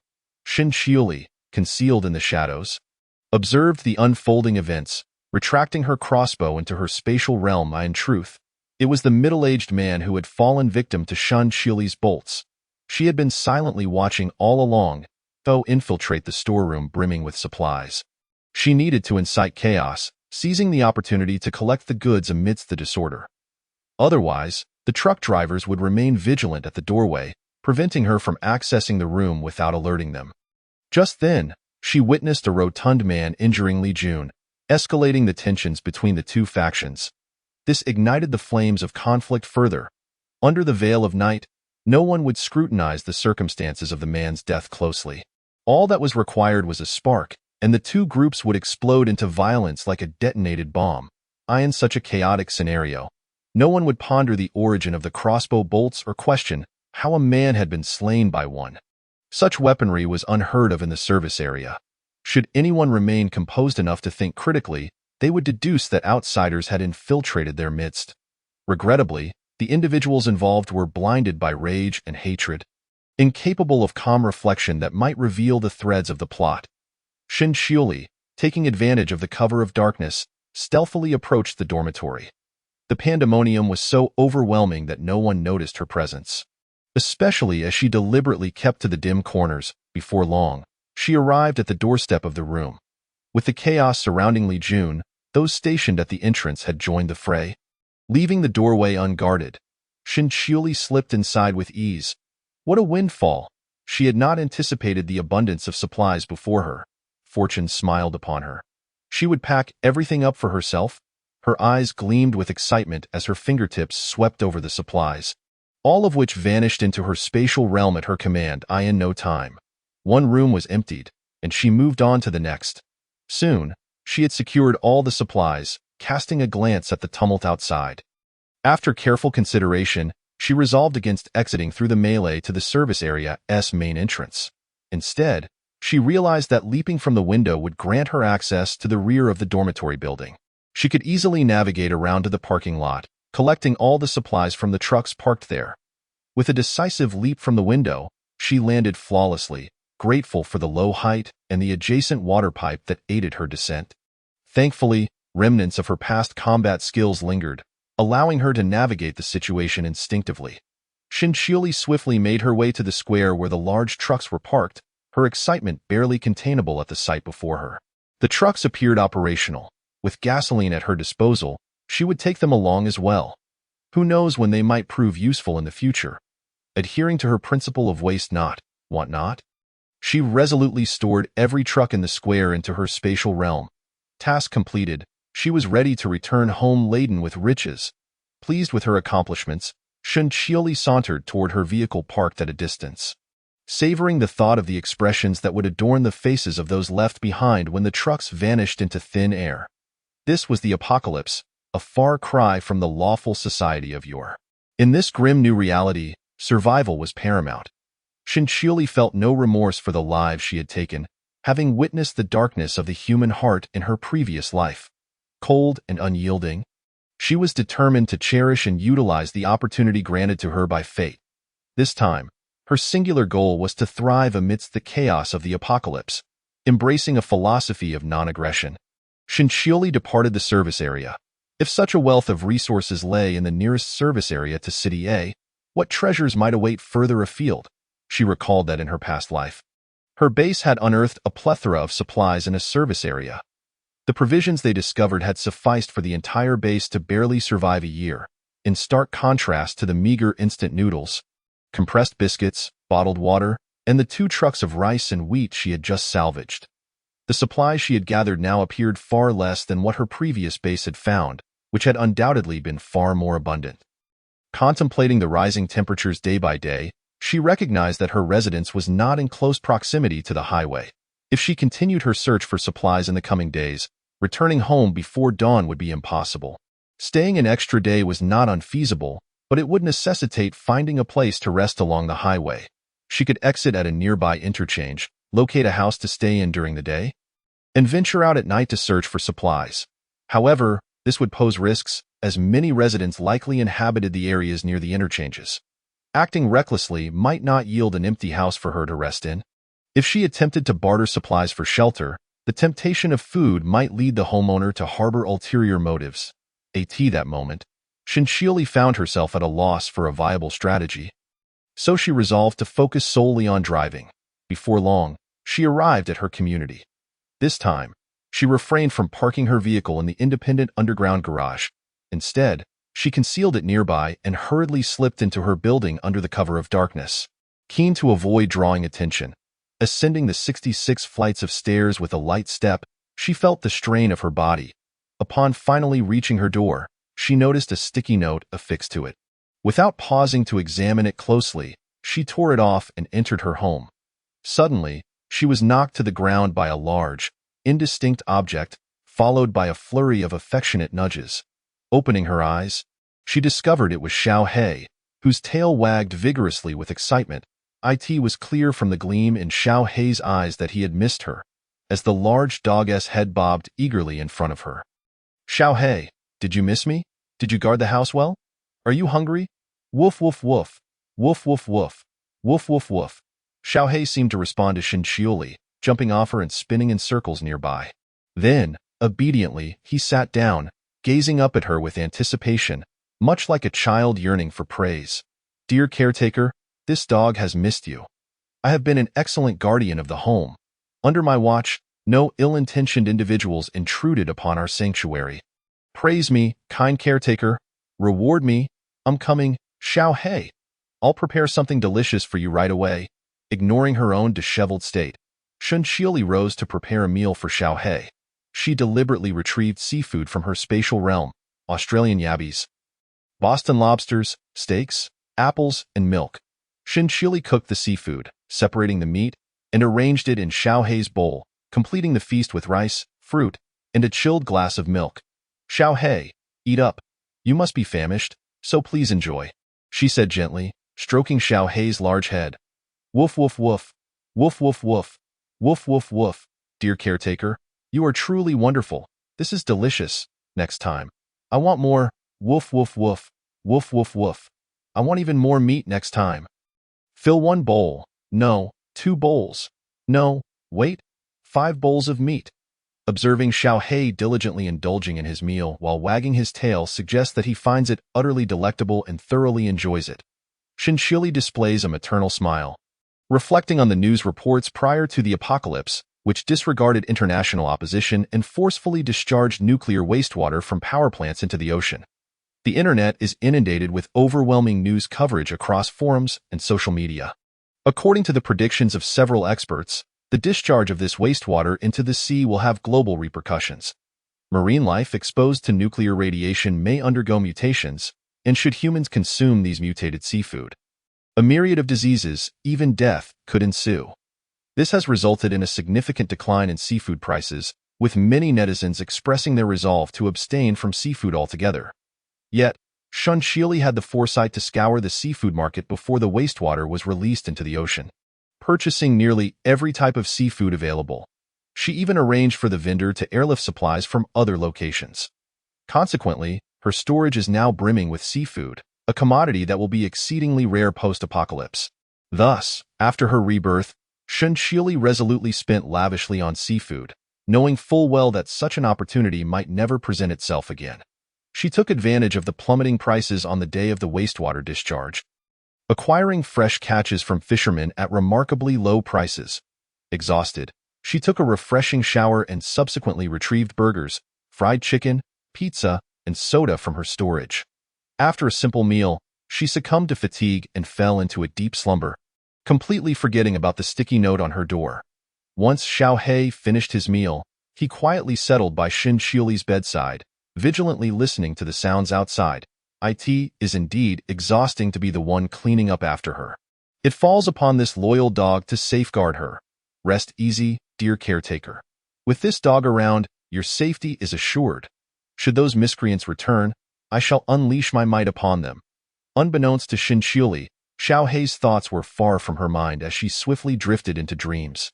In her dream, she appeared to relive the harrowing events of her previous life during the apocalypse. She desperately wished to flee, yet her body felt immobilized.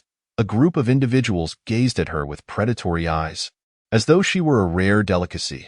Some could not help but let saliva drip from the corners of their mouths, and in an instant, she watched in horror as one brandished a watermelon knife and severed her arm.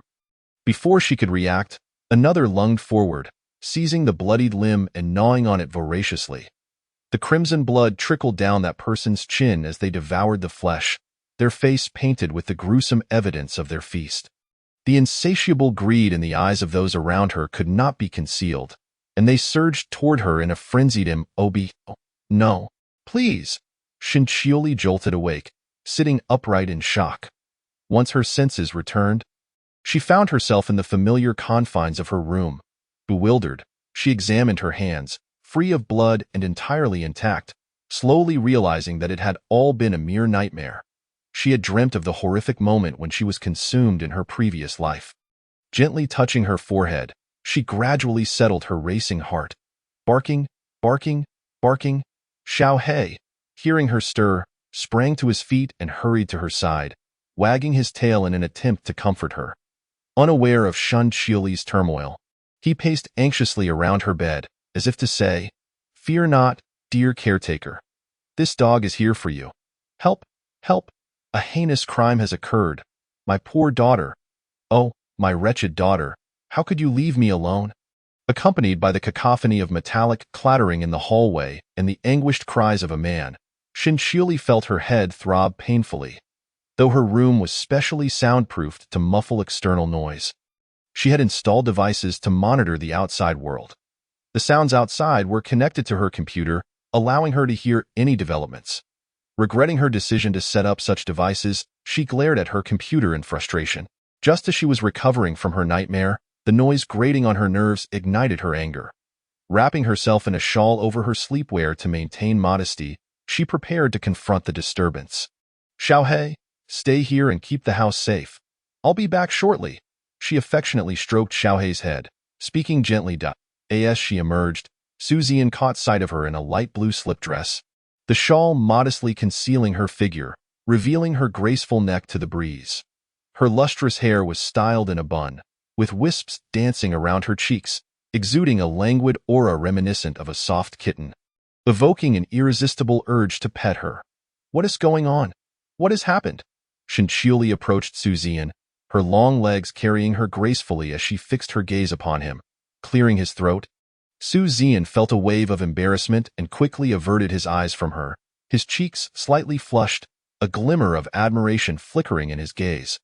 Unbeknownst to him, the sight of Shun Qiuli in her delicate attire stirred a quickening of his heartbeat, leaving him momentarily entranced. Was this the result of his recent nocturnal scavenging and the consequent sleep deprivation? As the commotion continued, Shun Qiuli, standing beside Su Zian, felt a gentle breeze carrying the faintest hint of floral fragrance, causing his ears to redden. Despite maintaining a cool demeanor as he recounted the unfolding events, he could feel his heart racing. "Everyone, come and judge for yourselves. Witness the killer. My poor daughter. How could she leave me alone in this world?" A 10-year-old girl lay lifeless on the ground just outside the iron doors of the stairwell. Beside her sat a disheveled middle-aged man. His hair was unkempt and dirty, appearing as though he had not washed it in ages, and his skin bore the marks of neglect. Clad in tattered clothing, he reeked of sourness. "Sir, who are you? Must you wail like a banshee here? Have you no regard for others? Could you please be quiet? And you, sir, good dogs do not block the way. Perhaps you could find another location to lament." Shun Qiuli's tone carried an unusual edge of irritation, a stark contrast to her usual icy demeanor. Having been abruptly awakened, she was already irritable and found the man's antics intolerable. "Everyone, come and see. This woman is responsible for my daughter's death, and now she dares to speak to me with such disrespect. My poor daughter, taken from us at such a tender age." The man, seated on the floor, was a spectacle of tears and snot, adamantly accusing Shun Qiuli of being the murderer. His eyes, however, failed to acknowledge the lifeless girl beside him, revealing a profound lack of genuine emotion. A person in their right mind would not exhibit such behavior upon witnessing their child's demise. Their tears seemed to dry up quickly, revealing a facade of feigned grief as he fixated on Shun Qiuli. Indeed, indeed. How can one speak so casually after causing such tragedy? Indeed, the audacity of the 66th floor is astonishing. After all, this is a matter of a precious life. The attire of that woman is so provocative. She certainly does not appear to be of good character. Just look at that flimsy strap top. It is highly likely she has flirted with numerous men in the past, living recklessly. The fact that this child was electrocuted is a direct responsibility of the 66th floor. Had they not set up that electric net, this young girl would still be alive. Absolutely, the 66th floor should be held accountable for compensation. This is a matter of a living soul, to the father of the child. My condolences. Though death cannot be reversed, the 66th floor must compensate and take responsibility. Upon hearing the commotion, the neighbors below rushed out to witness the spectacle. They were well aware that this man was likely attempting to extort the 66th floor. Originally, he was a contractor hired by a resident of the community, but the sudden apocalypse left him stranded with several other workers. Fortunately, they had the keys to the homeowner's property and thus took refuge in the unfinished house. Alas, the house offered no food, and while they initially managed with electricity and water, desperation soon set in. Two of the men, armed with their tools, ventured out under the cover of night to scavenge supplies, barely managing to survive. This group, in a misguided attempt, coerced a young girl to exploit the goodwill of other residents in order to procure provisions.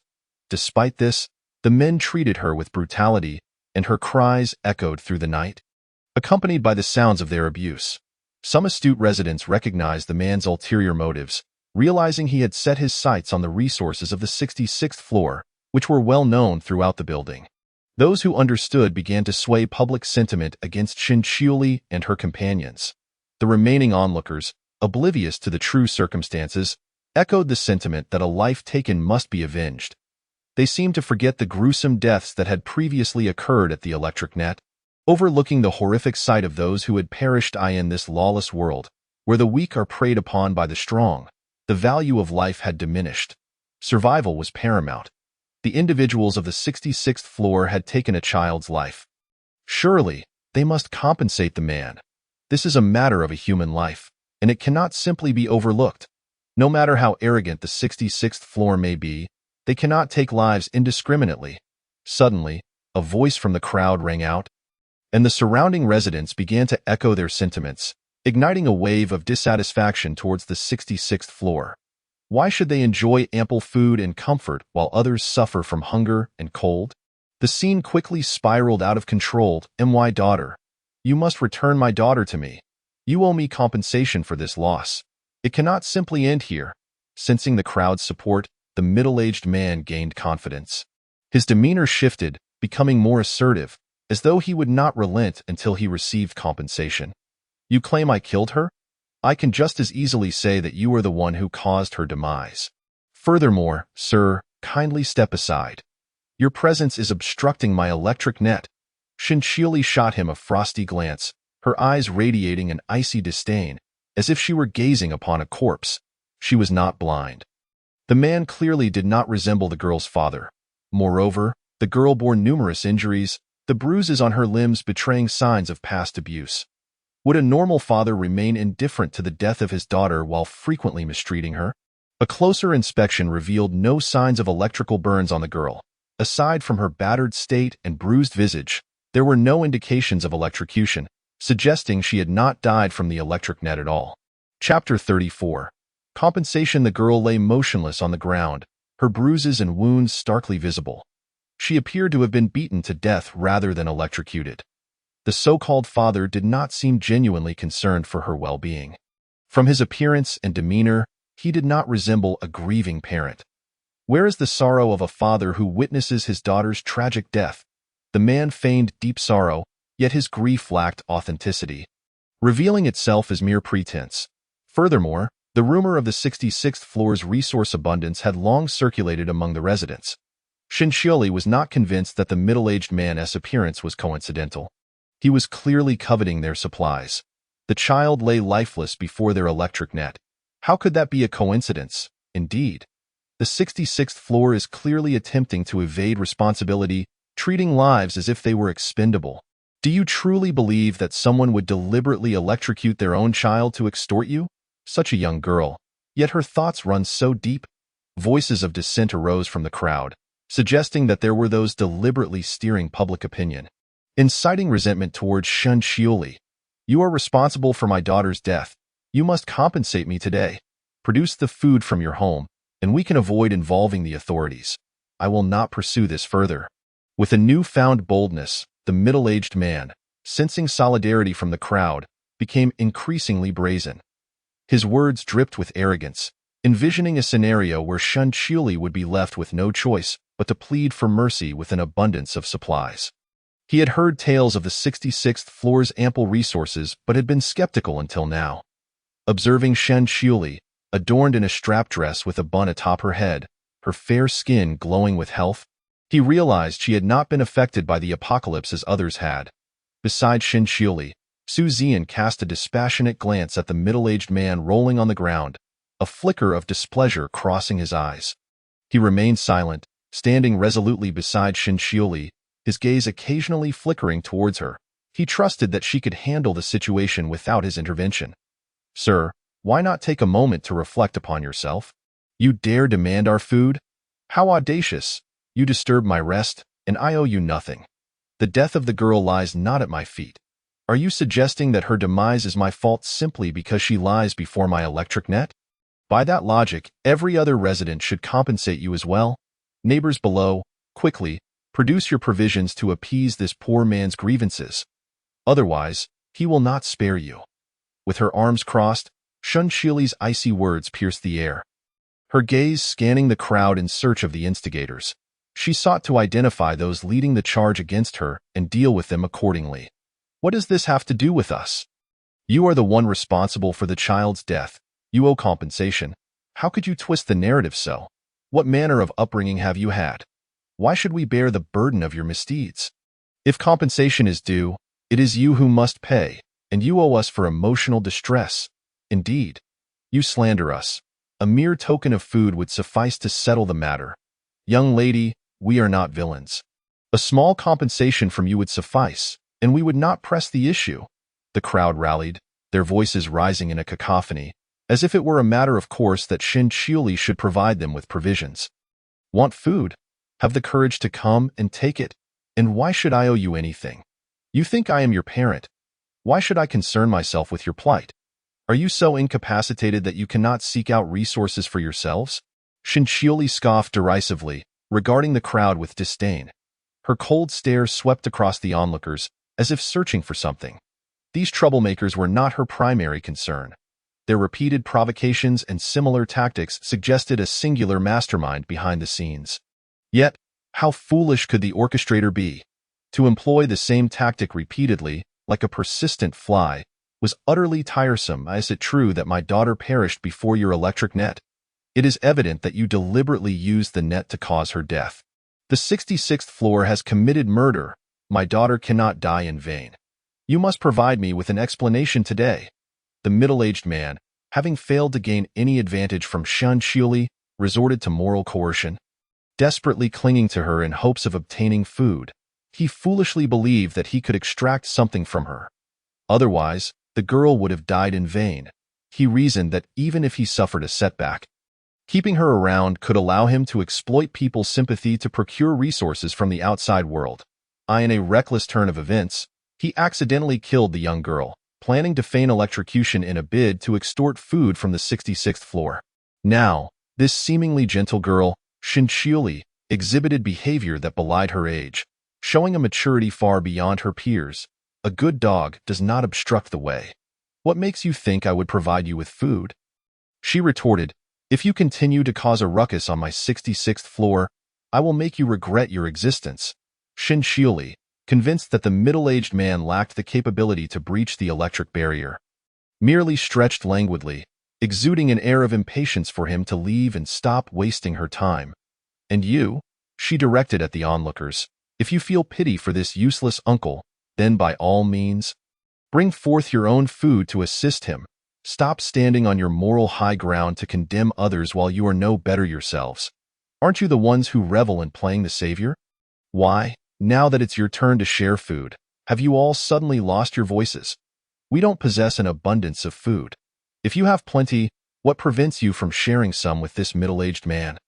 Indeed, we hardly have enough to sustain ourselves, and yet you should be the one distributing your food among us all? You, a mere girl, cannot possibly consume all of that. Keeping it is a waste. Compensating this man is only fair, especially since you are the one who electrocuted his daughter. Chapter 35. Moral coercion from time immemorial. Killing has warranted a life for a life. You have caused this young girl's demise. And while it may not demand your life, compensating the man with resources is only just. Faced with Shun Qiuli's scornful remarks, the onlookers exchanged glances in confusion.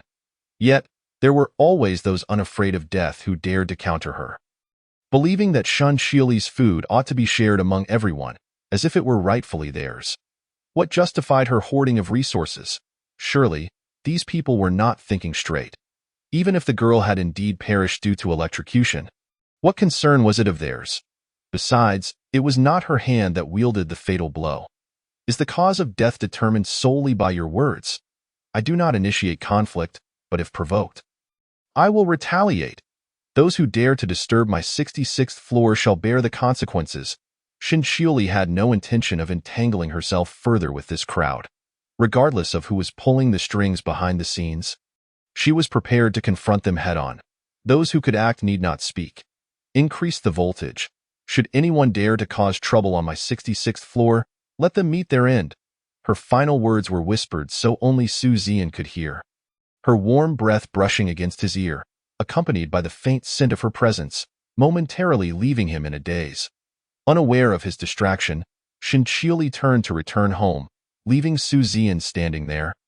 Lost and uncertain, everyone, those on the 66th floor dared to murder my daughter today.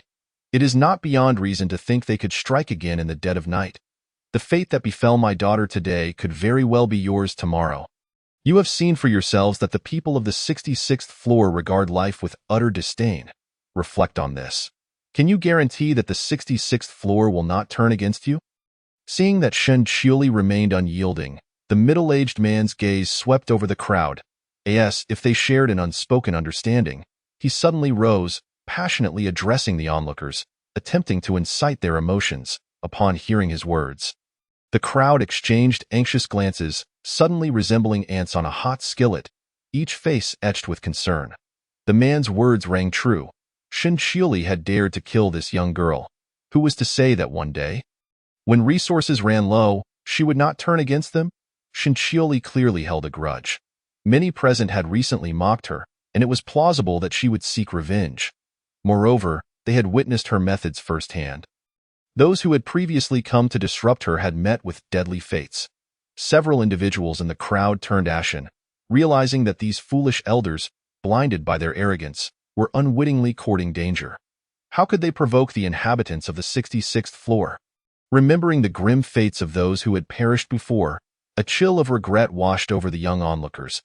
They now regretted their decision to witness this spectacle, having directly offended Shun Qiuli. Given her penchant for vengeance, it was clear she would not let this slight go unpunished. The perceptive young men began to reconsider their position, their legs instinctively yearning to retreat. It was evident from Shun Qiuli's attire that she lacked for nothing. To have established an electric fence in this apocalypse spoke volumes of her preparedness against outsiders. She could kill without a flicker of hesitation. Such a woman possessed a psychological resilience far beyond that of ordinary girls. How could she possibly lack contingency plans? Why would she fear being outnumbered? The notion that these foolish elders could overpower the 66th floor was ludicrous. They should have considered that if she could deploy an electric barrier. She certainly had other tricks up her sleeve. In an instant, several young men discreetly slipped away from the 66th floor corridor, seizing the opportunity while the crowd remained distracted. Fear not. I possess insulated gloves. Let us unite our strength to dismantle the electric fence. The resources of the 66th floor will be ours. The middle-aged man continued to stoke the flames of discontent among the onlookers. And for a moment, hesitation permeated the air as no one responded. They harbored their own fears. The recent deaths at Shun Qiuli's hands loomed large in their minds. Would they meet a similar fate?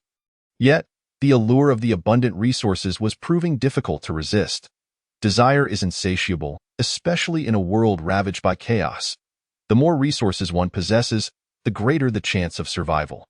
While the crowd remained unaware of the extent of Shun Qiuli's resources, the prospect was tantalizing. I will join you, but I demand half of the resources. My wife has gone days without food or water. A man in his 30s stepped forward, his haggard face betraying his desperation. Very well, I agree to split the spoils as long as we can breach this electric barrier. I will share the 66th floor's resources equally. The middle-aged man readily acquiesced, handing over his insulated gloves to the desperate individual. Count me in. I want resources too. And me? I will join you in dismantling the electric fence. I, I. Count me in. Count me in. My wife wishes to join as well. Please, share some resources with us. My grandson has gone several days without sustenance. If this plan could succeed, then I too shall be included. With the first person stepping forward, it was as if a spark had ignited. The crowd erupted in agreement, rallying behind the man as they expressed their desire to join in dismantling the electric fence. The scene quickly descended into chaos, the crowd growing restless in response to the middle-aged man's incendiary rhetoric. Everyone was eager to act. Some even procured sticks and knives, poised to rush forward and dismantle the electric barrier. Su Zian, however, moved with deliberate calm to the generator, cranking the power to its maximum while also increasing the voltage of the electric fence.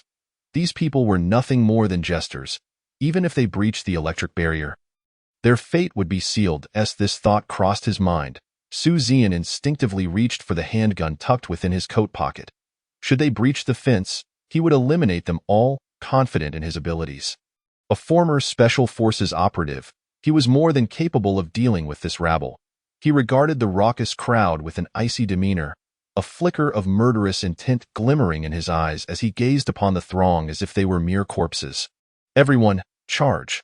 Once we dismantle the electric fence, the resources of the 66th floor will be ours. Onward. For the food, follow me. Let us charge. With the middle-aged man's command, the crowd surged toward the electric barrier. He donned the insulated gloves, attempting to unlock the padlock on the iron gate, while the throng watched with bated breath. Chapter 36. The assault on the 66th floor. Before the electric fence of the 66th floor stood a throng. Each individual's greed laid bare in their eyes.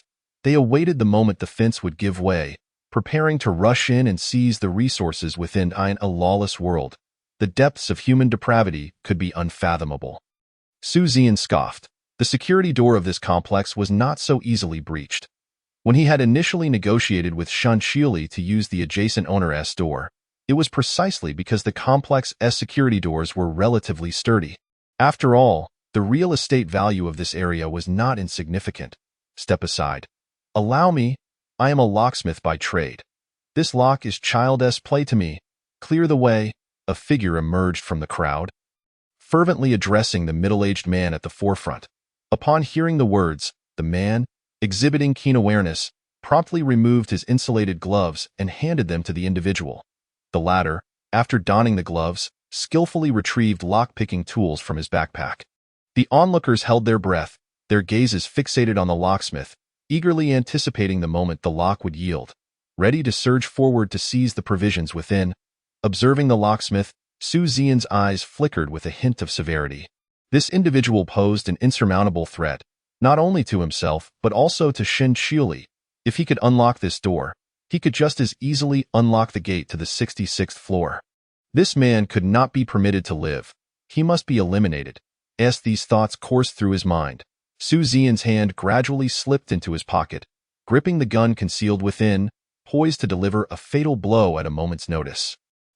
Unlocking, are we? Allow me to enhance your experience. With Shan Xiuli's voice ringing out, Su Zian's gaze fell upon the woman standing before the electrified fence. Help me, run. There's electricity. Shan Xiuli, clutching a bucket, stood defiantly at the electric barrier. As she doused the individuals before her with the contents of the bucket, a foul stench accompanied the cries of agony as several were instantly electrocuted. Amidst the cacophony of despair and the horrid aroma, the sight of the fallen instilled terror in the remaining crowd, causing them to retreat in disarray. I have stated before, I fear no conflict. Dare to provoke the people of the 66th floor, and I shall ensure your demise. This is your fate.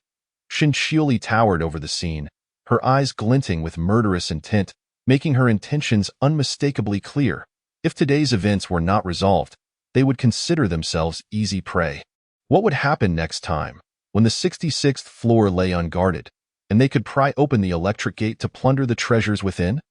The locksmith was the first to be dealt with. She could not leave any potential hazards behind.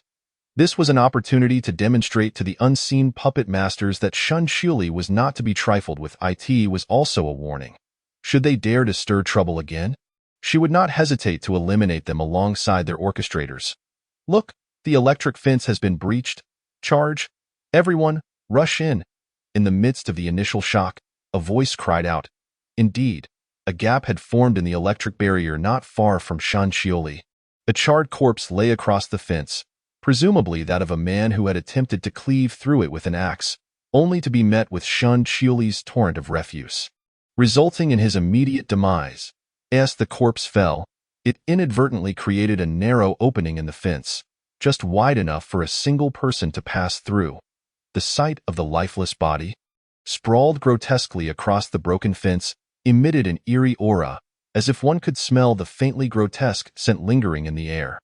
The retreating crowd, witnessing the breach, suddenly surged forward, emboldened as if fueled by adrenaline.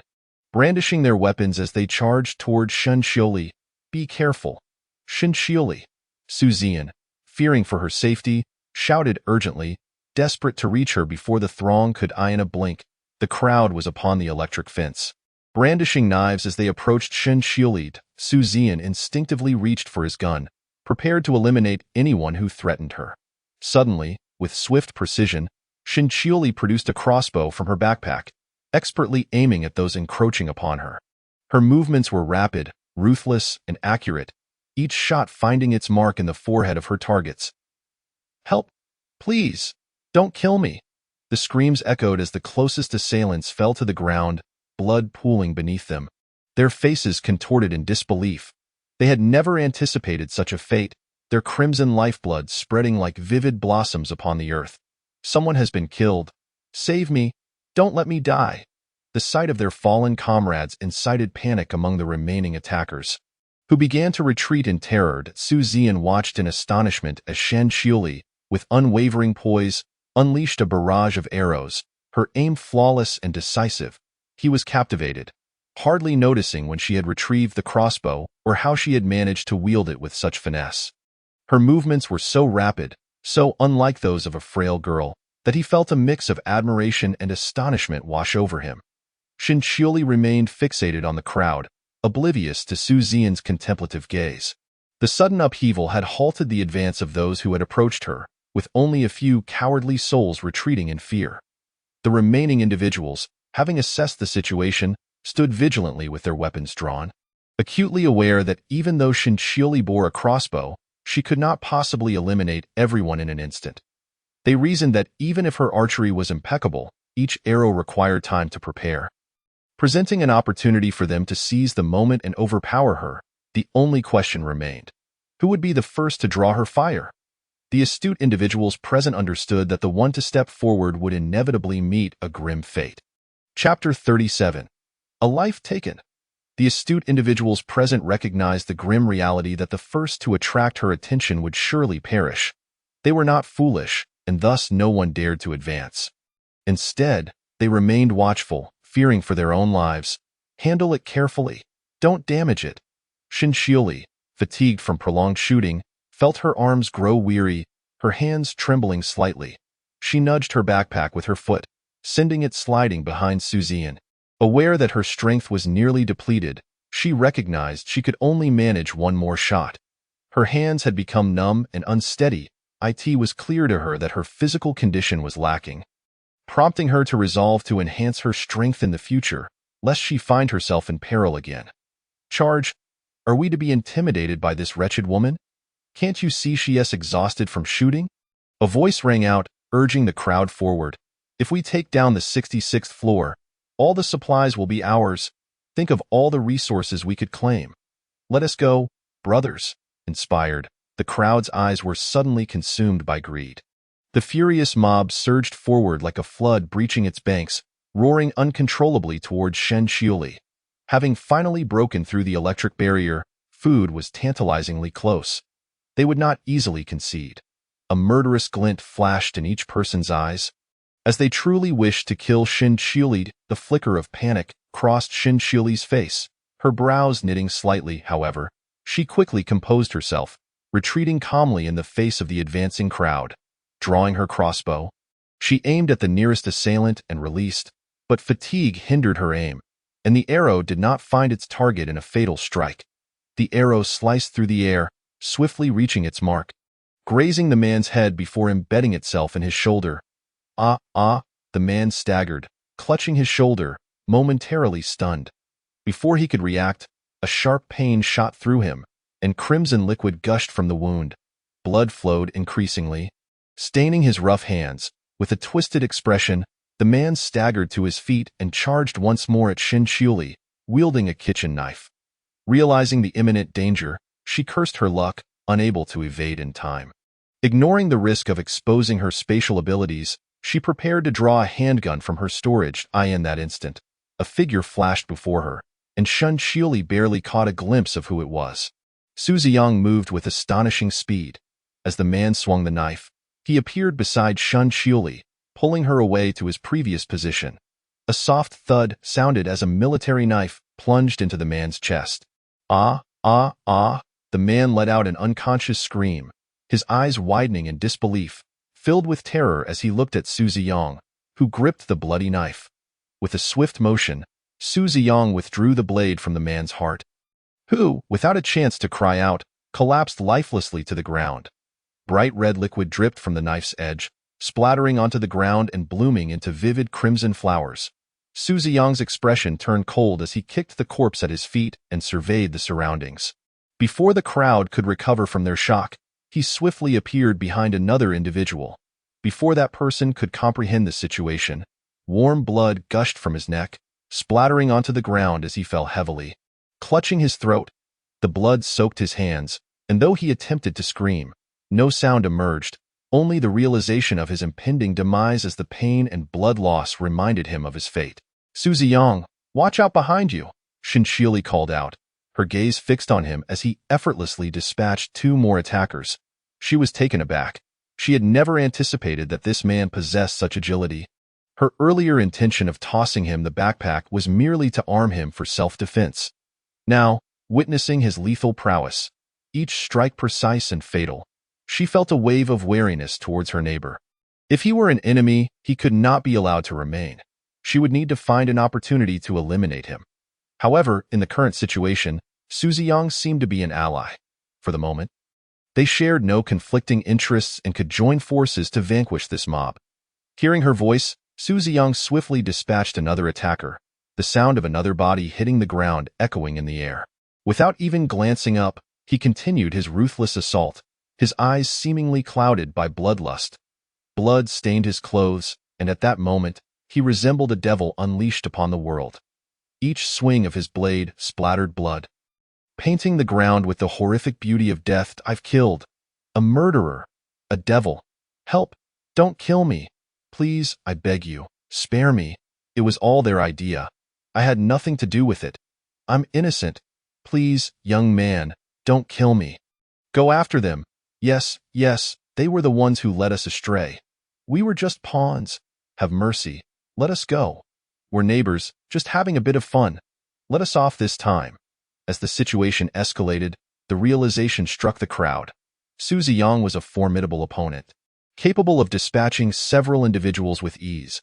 They scarcely comprehended how their comrades fell before them, and it was evident that this man was a trained fighter, far beyond their capabilities as mere civilians.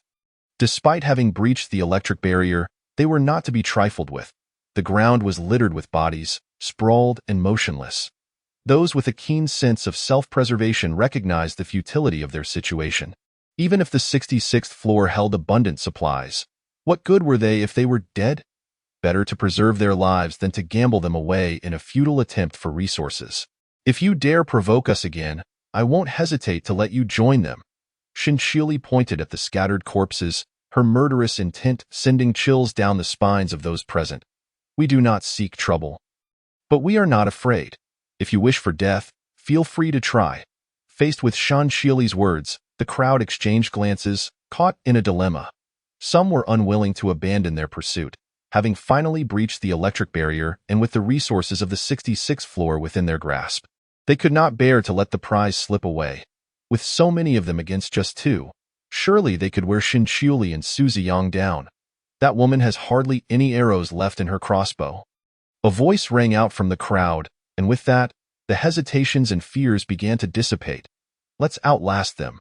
No matter how strong he is, He cannot take on 10 of us, with each rallying cry.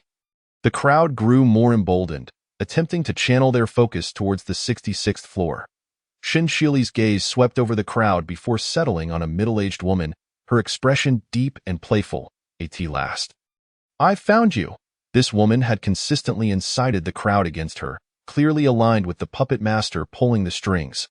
After numerous provocations, Shin Shili resolved to make an example of her. With so many witnesses, it would be impossible for Shin Shili and Su Ziyang to eliminate every threat. But striking down this woman would serve as a warning, demonstrating that the 66th floor was not to be trifled with. Shin Shili understood that many eyes were watching her from the building, and since the existence of her supplies was already exposed, there was no need for further concealment. She would eliminate anyone who dared to challenge her. Her appearance was far too pristine for that of a survivor in a post-apocalyptic world. She had anticipated that someone would deduce her possession of supplies, and it was only a matter of time. Now that the opponent had made their move, it was time for her to respond appropriately. She intended to instill fear in the residents of the building, ensuring they thought twice before acting against her.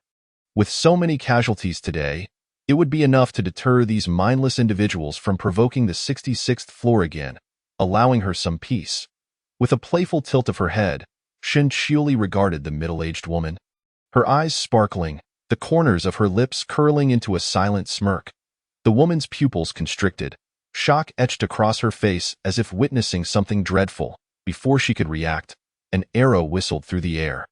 Striking her heart with pinpoint accuracy, a sickening thud resonated as the arrow pierced flesh, a wave of excruciating pain jolting the woman back to reality.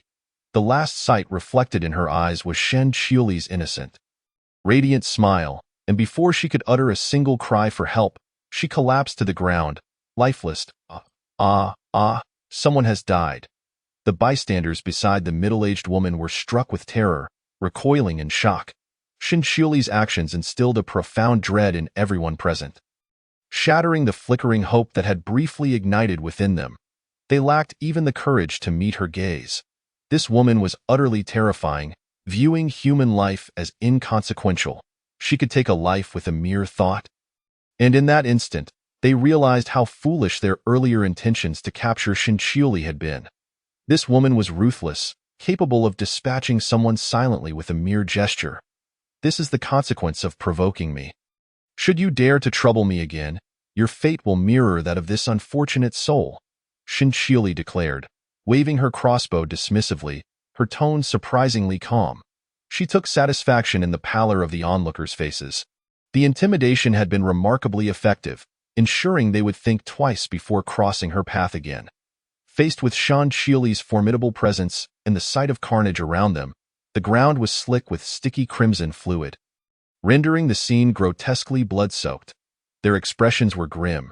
Though some harbored resentment, they scuttled away towards the 65th floor. Once they had all departed, Shin Shili finally exhaled in relief, leaning back against the wall, her legs trembling. Just then, Su Ziyuan turned, their eyes meeting. His deep-set gaze, rippling with an unsettling chill, momentarily unnerved her. Shin Shili parted her lips, suddenly hesitant to speak. After a prolonged silence, she stammered, "That military knife belongs to me." Su Ziyuan observed her slightly trembling form, a flicker of alarm crossing his features. He realized that his blood-soaked appearance had startled her. His pale lips quivered slightly as he half-smirked, a hint of mocking in his tone. "Is this what frightens you? Where has that fierce spirit from moments ago vanished to?" He suddenly found the woman before him oddly endearing. Having previously seen her as composed and merciless, her current trembling demeanor seemed almost like that of a typical girl. Gazing at his arrogant expression, she chose not to engage in a quarrel, swallowing her pride as she replied, "I was not frightened at all. Such matters are trivial to me. Thank you for earlier. Had it not been for your intervention, I might have sustained serious injuries." She hesitated for a few seconds, feeling her words were somewhat exaggerated, yet she spoke earnestly. "Perhaps I misjudged. You were not trembling." He chuckled softly, as if offering her a way out of her embarrassment, yet his tone seemed to inadvertently expose her vulnerabilities. "Nonetheless, you should swiftly repair this electric fence. I have additional materials to reinforce its defense." And after you finish, do dispose of the bodies. The heat will cause them to rot and stink. Clearly, she did not wish for the 66th floor to become a fetid wasteland. Hearing her lay out her subsequent tasks so clearly, he stood upright and replied with a nonchalant, His gaze followed Shinchioli until her figure vanished around the corner, at which point Suzy Yuan withdrew his attention. Under the pretense of retrieving materials, Shinchioli brought forth the electric fence she had procured from her space. She was unconcerned that Suzy Yuan might question the origin of these items. If he did inquire, she would simply claim they were purchased for security at her empty villa in the countryside, which she had not yet had the chance to install before the apocalypse struck. Be careful. There are sharp spikes above. Her expression momentarily shifted to one of anxiety as she instinctively stepped forward, only to halt abruptly, attempting to mask her earlier concern with a cool demeanor. Chapter 39. Reinstalling the electric fence. Shinchioli's voice broke through Suzy Yuan's thoughts, bringing him back to the present.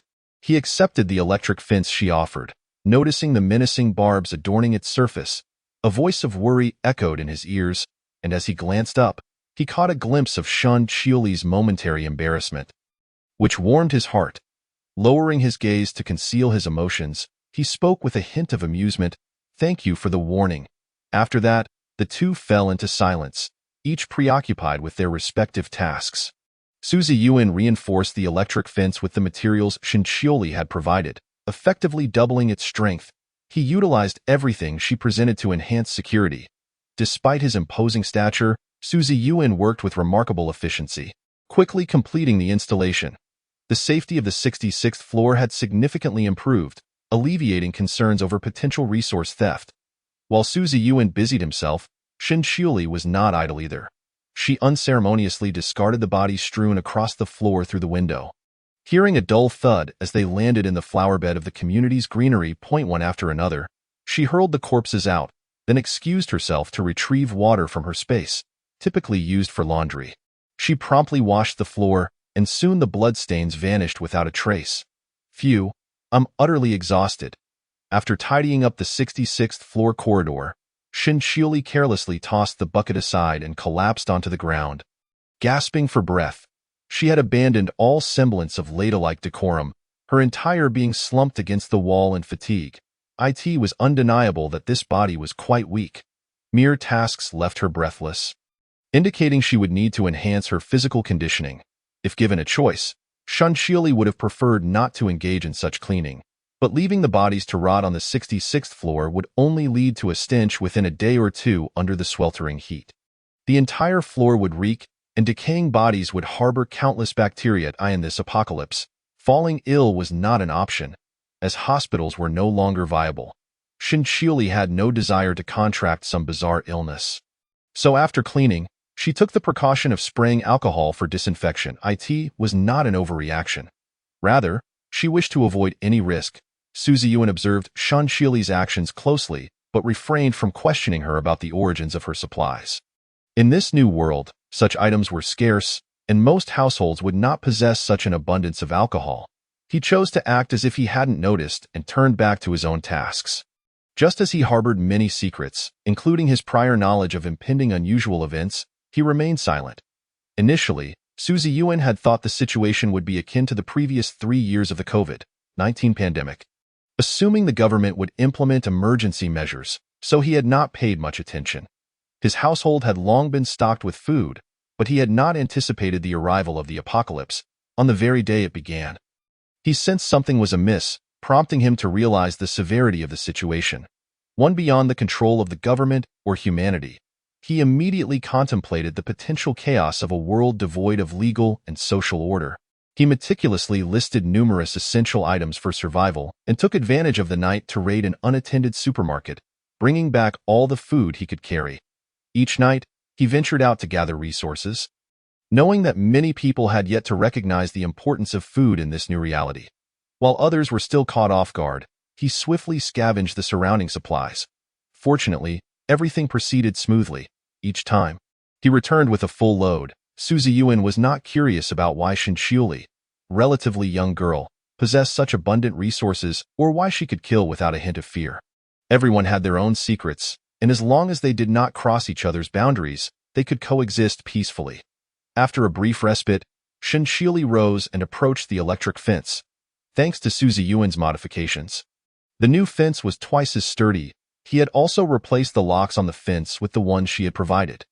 Additionally, an electric control device had been integrated into the fence, and Suzy Yuan handed the controller to Shinshili. Unfazed, she accepted it and then pretended to pull a bottle from her pocket. In reality, it was a vial of poison she had taken from her space, which she meticulously poured onto the fence's sharp spikes. This poison, acquired from the black market, was lethally potent, instantly sealing the fate of anyone who came into contact with it. Shinshili possessed only 20 vials herself, and reluctantly, she sacrificed 2, carefully applying the toxic liquid to the electric fence. This toxin was the latest development from the M Group, not yet available on the market. Even if the liquid solidified, contact with it would still result in death, preserving its efficacy. Suzy Yuan observed Shinshili intently for a moment, initially taken aback before breaking into a faint smile as he pointed at the bottle in her hand. Asking, "What is that?" Shinshili, fixated on his profile, instinctively replied, "It's poison. Be cautious when you go out. It's highly toxic." Gazing into his calm, dark eyes, she paused, then earnestly warned him, "This is lethal. Even a slight touch means certain death. Adding this to the electric fence will ensure maximum safety. I only have 2 antidotes left, so you'll need to manage accordingly." Shinshili repeatedly urged caution, yet ultimately, her anxiety compelled her to relinquish the last 2 vials of antidote she possessed to Suzian. Although she still had over 10 vials safely stored away, parting with these 2 felt like a painful loss. What if Suzian inadvertently encountered danger and succumbed to poison? She would be deprived of such a formidable neighbor. Despite their mutual wariness and peaceful coexistence, however, she could not deny her admiration for his prowess, and thus far, he had not exhibited any alarming behavior. If he truly perished, where could she find another neighbor as capable? Shinshili was not yet ready to consider a change, especially since Suzian had not infringed upon her interests or safety. In matters concerning the 66th floor, they were indeed allies, with the haunting memories of their past life vividly etched in her mind. Shinshili was resolute in her distrust of Suzian, yet their shared stance regarding the security issue on the 66th floor fostered a temporary alliance. Facing Suzian's taciturn demeanor, she remained unfazed. Once the security concerns of the 66th floor were addressed, she departed without a backward glance. Watching Shinshili's retreating figure, Suzian concealed emotions not meant for public scrutiny. Chapter 40. The conspiracy behind the scenes. As Suzian observed Shinshili's diminishing silhouette, he harbored emotions that should remain hidden. Upon returning home, Xiaohei approached Shinshili, wagging his tail. However, upon noticing the crimson stains adorning her attire, he recoiled several steps and sat down, refusing to come closer. The caretaker reeked of filth. "Stay away from me." Shinshili, recognizing Xiaohei's aversion, glanced down to discover her clothes were soaked in blood. It was no wonder Xiaohei shunned her. Even she found the scent repugnant. Particularly with Xiaohei's acute sense of smell, she promptly stored her crossbow in the space and proceeded to take a shower. Meanwhile, in another room, several individuals stood gathered. If Shinshili were present, she would immediately recognize one of them as the leader who had instigated chaos on the 66th floor during their previous encounter. "Is this what you call a plan? Where is the food? Wasn't it promised that this time we would decisively conquer the 66th floor? Wasn't it confidently asserted that this would be foolproof? Boss, please, I beg you for one more chance. I assure you, I will handle the 66th floor. Boss, grant me another opportunity. Please don't kill me. I can do this. Please, don't kill me." The man collapsed to his knees, pleading before the man seated in a chair, his legs crossed casually. Observing the leader's indifference, the kneeling man's expression shifted to one of despair, his eyes reflecting sheer terror. He crawled and bowed, weeping profusely. "We do not harbor idlers. I have already given you a chance." The leader reclined in his chair, casting a cold gaze upon the man on the floor, as if regarding a corpse. "Boss, one more chance. Please don't kill me. I beg you, don't kill me." The man's face was streaked with tears as he incessantly implored for mercy. Oblivious to anything else, The room echoed with the muffled sound of his repeated blows. His head struck the ground with a force akin to that of a pestle pounding garlic, leaving him bloodied. Yet, the leader remained motionless, not even glancing at the desperate figure before him. After a moment of silence, the man in the chair stretched lazily, then turned his back on the kneeling supplicant. He positioned himself by the window, gazing out at the desolate community under the scorching sun, rhythmically tapping his fingers on the sill. "Boss, please, don't kill me. I still have value. I can serve you, I swear. Just don't kill me." As the man continued to weep and plead, he attempted to inch closer to the man by the window.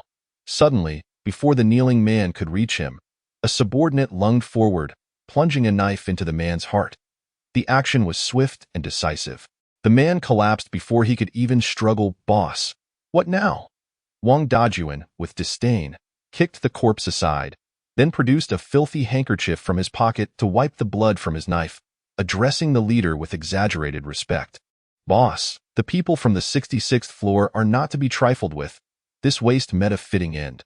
At least today we learned that the 66th floor possesses crossbows."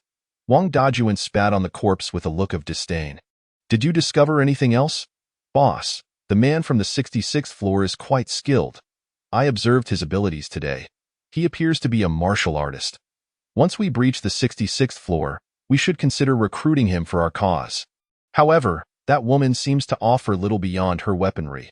Yet, she is undeniably beautiful, radiant and untouched, perfect for your enjoyment once we capture her." Wang Dajuan reminisced about the sight of Xin Qiuli in her spaghetti-strap dress. Her alluring figure, long, fair legs, and delicate collarbone, her features exquisitely crafted, exuding an enchanting fragrance with every movement. Xin Qiuli resembled a flower yet to bloom, captivatingly delicate, stirring desire in any man who beheld her. It was a rare sight compared to the many seductive women he had encountered before. This fresh and somewhat aloof beauty was truly a rarity. Little did he know how many men had longed for her when she appeared in that dress during the day. Once they seized the 66th floor and acquired the supplies, he could present her to the boss. Perhaps once the boss grew weary of her, he might have his turn. With this thought, Wang Dajuan felt invigorated. His spirit lifted. "After you secure the 66th floor tonight, be sure to thoroughly scavenge for supplies, Dajuan, especially for weaponry. I have a feeling that woman possesses more than just one crossbow. Once we obtain the supplies and weapons from the 66th floor, this entire building will be under my command. I envision a future where my brothers feast and revel. That young lady will be a reward for my brothers once I'm finished with her." The leader gazed meaningfully out at the community, reflecting on his past as a mere thug who had spent time in prison. He had clawed his way through a desolate area with sheer grit, amassing a few loyal followers. After the apocalypse erupted, he fortuitously escaped to this affluent neighborhood, acquiring some weapons along the way, which allowed him to consolidate power. For instance, the neighborhood's management now bowed to him. Previously, he had orchestrated home invasions and looting, barely managing to sustain his crew. Upon discovering that the 66th floor held valuable supplies, he set his sights on Xin Qiuli and her companions. His earlier attempts were merely to ascertain whether she truly possessed resources and other weaponry. Having gauged the situation on the 66th floor, he persisted in sending people to create disturbances. "Boss, you are formidable. Thank you, boss." The subordinates echoed in unison, eagerly envisioning the plunder of the 66th floor.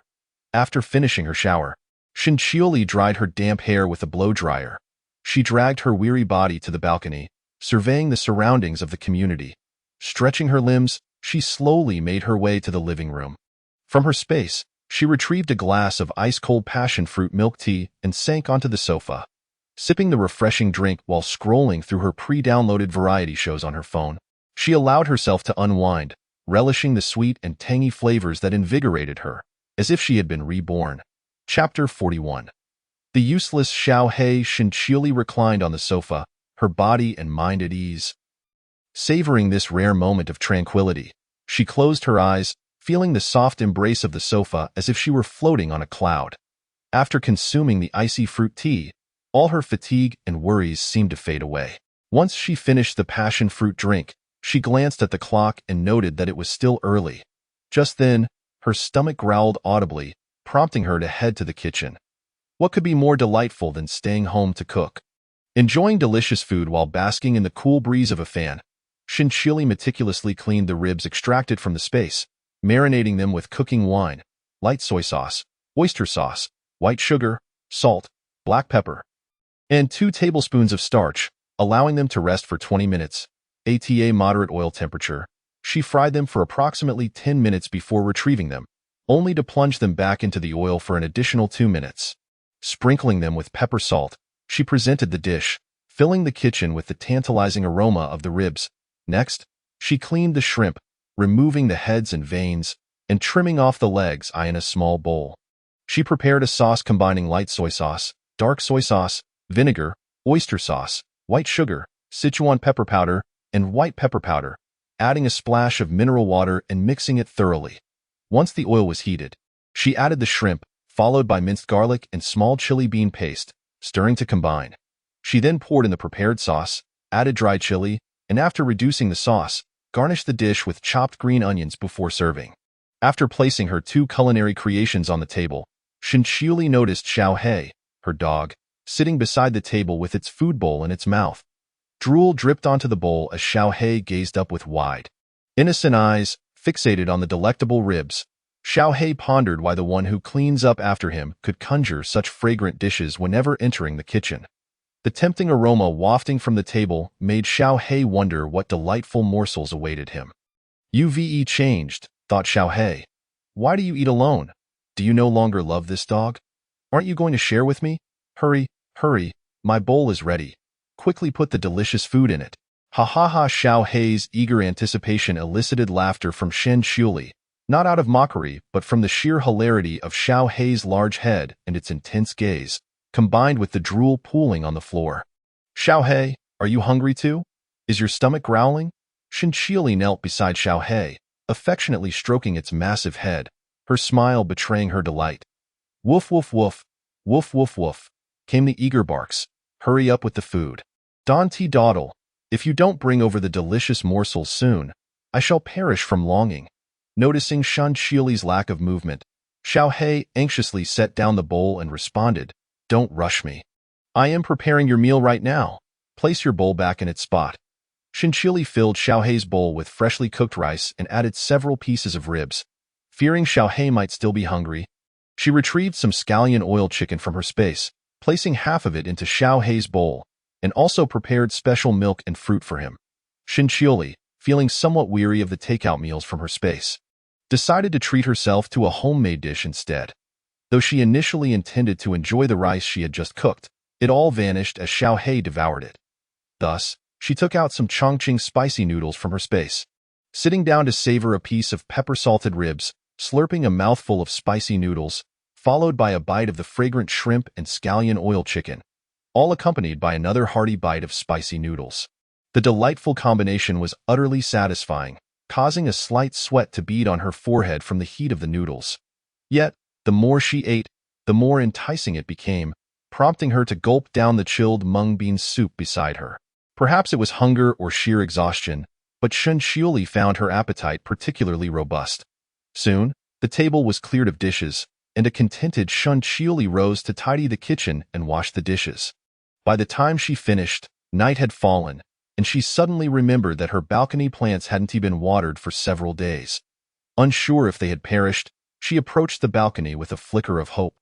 To her dismay, the seedlings in the foam box appeared sickly, with some even starting to yellow. Shinchili cursed herself for not downloading gardening videos online in time and was left to learn through trial and error.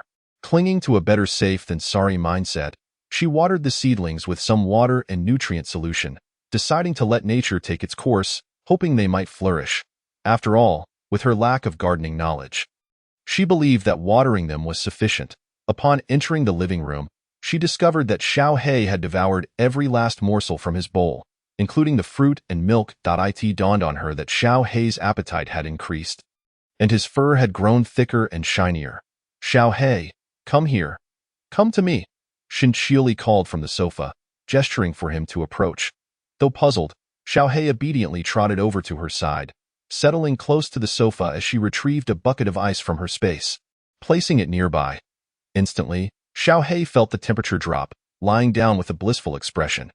Despite Shen Qiuli having installed insulation and taking numerous measures to keep cool, the indoor temperature remained uncomfortably warm. Earlier in the afternoon, she had even checked the outdoor temperature, which had soared to 80 degrees Celsius, indicating a rise in the heat.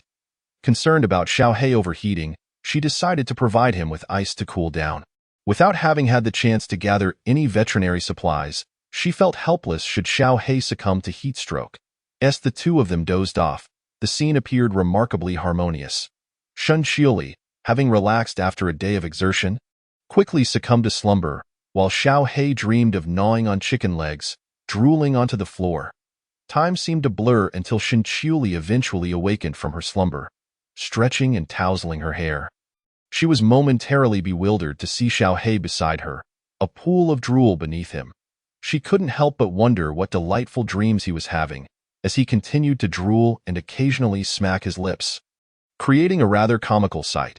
Forgetting about Xiaohei for a moment, she checked her phone to find it was already 10 o'clock at night. Chapter 42. The supermarket. After taking a glance at her phone and realizing it was already 10 o'clock, Shen Qiuli felt invigorated after a day of rest. She retrieved her clothing from her space, changed, and checked her gear to ensure she hadn't overlooked anything. Tonight's objective was the office buildings near her community. Despite the neighborhood being somewhat isolated, there were substantial commercial areas, shopping streets, and office buildings just a few dozen kilometers away.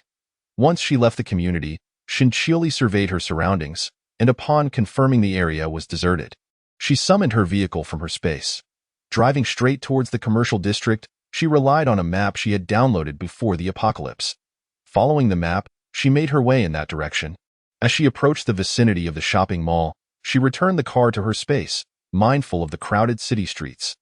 Driving into the mall would make her a conspicuous target, drawing attention to her presence. To avoid unnecessary trouble, she parked nearby and proceeded on foot to the mall.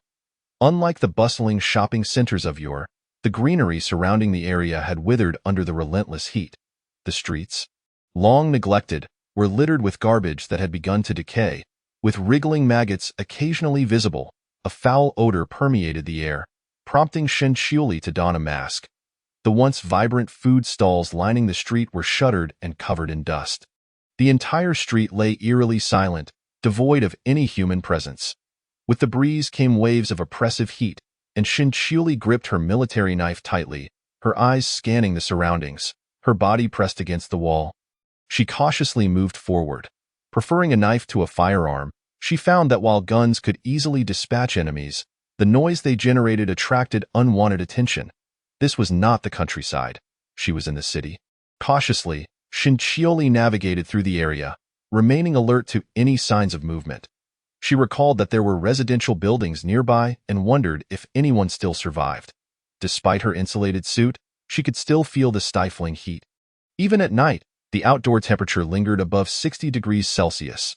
Upon entering the vicinity of the shopping mall, Shen Qiuli made a beeline for the supermarket. Navigating with caution, guided solely by her memory, she arrived at the entrance of the supermarket, only to find the grand doors in a state of disarray. The iron gate was askew, and shards of glass littered the ground, indicating that someone had forcibly breached the entrance. The extent of the damage was unmistakably the result of human violence. Typically, such large supermarkets are equipped with their own security systems, capable of thwarting any unauthorized access. Hence, it was evident that the individuals responsible for this breach must have wielded substantial weaponry or tools. Otherwise, such destruction would have been impossible. Coupled with the chaotic array of footprints scattered across the scene, it was clear that more than one person had been involved. Shen Qiuli found herself unable to ascertain whether anyone remained inside the supermarket, whether those who had previously ransacked it had already departed or were still lurking within its shadowy confines. After a brief reconnaissance of the area, she ventured inside, greeted by an enveloping darkness, a consequence of the power outage. Straining her ears, she discerned no sounds around her, confirming her solitude. Illuminating her path with a small flashlight, she was met with rows of shelves. As the feeble beam of light flickered across the merchandise, it revealed a disarray of items, scattered haphazardly, including various everyday necessities strewn across the floor. A cursory glance revealed that every morsel of food and water had been pilfered from the shelves. It was evident that the supermarket had been thoroughly searched, leaving behind an abundance of household goods. How short-sighted these looters were. Food is undeniably essential. Yet, these household items are also invaluable. In a post-apocalyptic world where productivity has ceased, such goods are irreplaceable, dwindling in supply with each use. Items like toilet paper, disposable chopsticks, and bowls, designed for single use, offer convenience, sparing Shanchuli the chore of washing dishes. The entire food section on the first floor had been stripped bare. And yet, Shanchuli's eyes glimmered at the sight of the overlooked household supplies. Why not seize what was available, especially when it came at no cost? Realizing that these goods would not be produced again, she took advantage of the ample space at her disposal to gather as much as she could. With a mere touch of her fingertips, the shelves before her vanished into thin air. After perusing the food section, Shanchuli moved to the condiments aisle, which boasted an impressive array of seasonings: salt, soy sauce, light and dark soy, peanut oil, pepper, sesame paste, fish sauce, cooking wine, vinegar, butter, coconut oil, chili oil, Sichuan pepper oil, sesame oil, debanjiang, chili sauce, tomato ketchup, yellow bean sauce, sweet bean sauce, jams, sauté sauce, pickled peppers, baking soda, yeast, curry powder, rock sugar, marinade, barbecue sauce. The assortment of condiments was seemingly endless, and Shanchuli couldn't help but smile broadly. Truly, she had hit the jackpot. These were all valuable items to be claimed. With great enthusiasm, she began to collect the seasonings, spending a good 15 minutes clearing the condiments section. Ignoring her fatigue, she wiped the sweat from her brow and pressed onward. Approaching the fresh produce section on the first floor, Shanchuli harbored no illusions. As she suspected, the fresh fruits and vegetables had all succumbed to decay. The produce lay in disarray upon the shelves, with some items having fallen to the ground. Oozing foul-smelling liquids, it was evident that someone had rifled through this batch of vegetables, likely the same group that had previously plundered the store. Searching for any remaining fresh vegetables yielded no success. And in frustration, she noted that the freezer doors were ajar, releasing a noxious odor. It appeared that the supermarket's backup power supply had momentarily sustained the refrigeration units, but inevitably, the energy was depleted. Within those freezers lay fresh pork, steak, seafood, and frozen foods that, despite their putrid state, had only recently begun to spoil. Typically, large supermarkets would stock their freezers to capacity, yet this one was missing a significant portion of its meat inventory. Presumably taken by those who had breached the security system, it was clear that the supermarket's backup power had only recently been exhausted. Otherwise, the intruders would have long ago accessed the premises without any hindrance. Such a vast establishment would undoubtedly boast top-notch security. Even during a power outage, the security systems would activate their backup batteries until completely drained. Chapter 43. Decoding the password. Shanchuli made a brief circuit of the fresh produce area. Confirming her solitude, she scrutinized the layout of the section while reflecting on her journey through the first floor. Logically, supermarkets are equipped with storage facilities for fresh produce, ensuring an ample supply of ingredients. In such a large establishment, even prior to the apocalypse, there should have been sufficient stock. After surveying the area, she found only a few freezers filled with frozen meats and a scant selection of seafood, which was inconsistent with expectations. Shanchuli felt a growing sense of intrigue. Something was amiss in her mind. She endeavored to construct a floor plan of the first level, ultimately deducing that a significant space should exist. Pondering this, she approached the wall and felt its texture, noting its distinct composition, unlike that of an ordinary wall. The surface appeared to be made of a peculiar metallic material, spanning approximately 2 meters wide. The surrounding walls were typical, but upon closer inspection, she discovered a button the size of a pea affixed to the wall. With a gentle press, a panel sprang forth from the wall. It resembled a smart lock. And Shanchuli felt a surge of excitement. It seemed she had stumbled upon the right spot. This mechanism was concealed within the wall. The chaotic footprints on the adjacent floor and the dark smudges on the white wall indicated that the previous intruders had also searched for the storage area. After tapping the adjacent wall, which felt solid and unyielding, she moved away. The entire wall appeared pristine, save for the black handprints, suggesting someone had struck it in haste. They had overlooked this unique section. Had they merely ventured a step further to knock on the wall, they would have discovered its distinct material composition. Regrettably, they had not, and if not for her close inspection, Shin would have missed the small button entirely. Fortuitously, this control panel still had power. Aside from a series of numeric keys, there was nothing else present. It was clear that the correct password was required to unlock this mechanism. However, the password remained a mystery to her, presenting an immediate challenge. Typically, supermarket staff would be responsible for replenishing the fresh produce. Thus, the password was likely designed to be brief for efficiency's sake. Given that the supermarket security system was operational, it was improbable that any unusual circumstances would arise. Additionally, security personnel were stationed at the entrance, alongside police officers maintaining order. During that time, societal structure had not yet collapsed.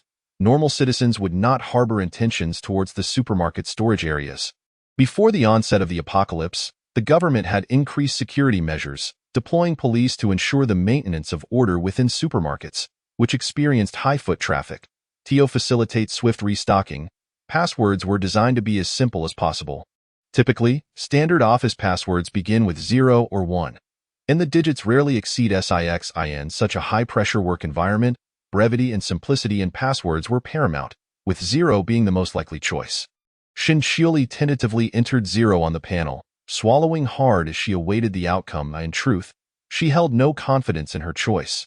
It was a desperate gamble, and she was uncertain whether the intruders had vacated the premises. Should the password be incorrect, it might trigger the alarm system. Although the supermarket security was offline, this panel was powered, and it could potentially set off a continuous alarm.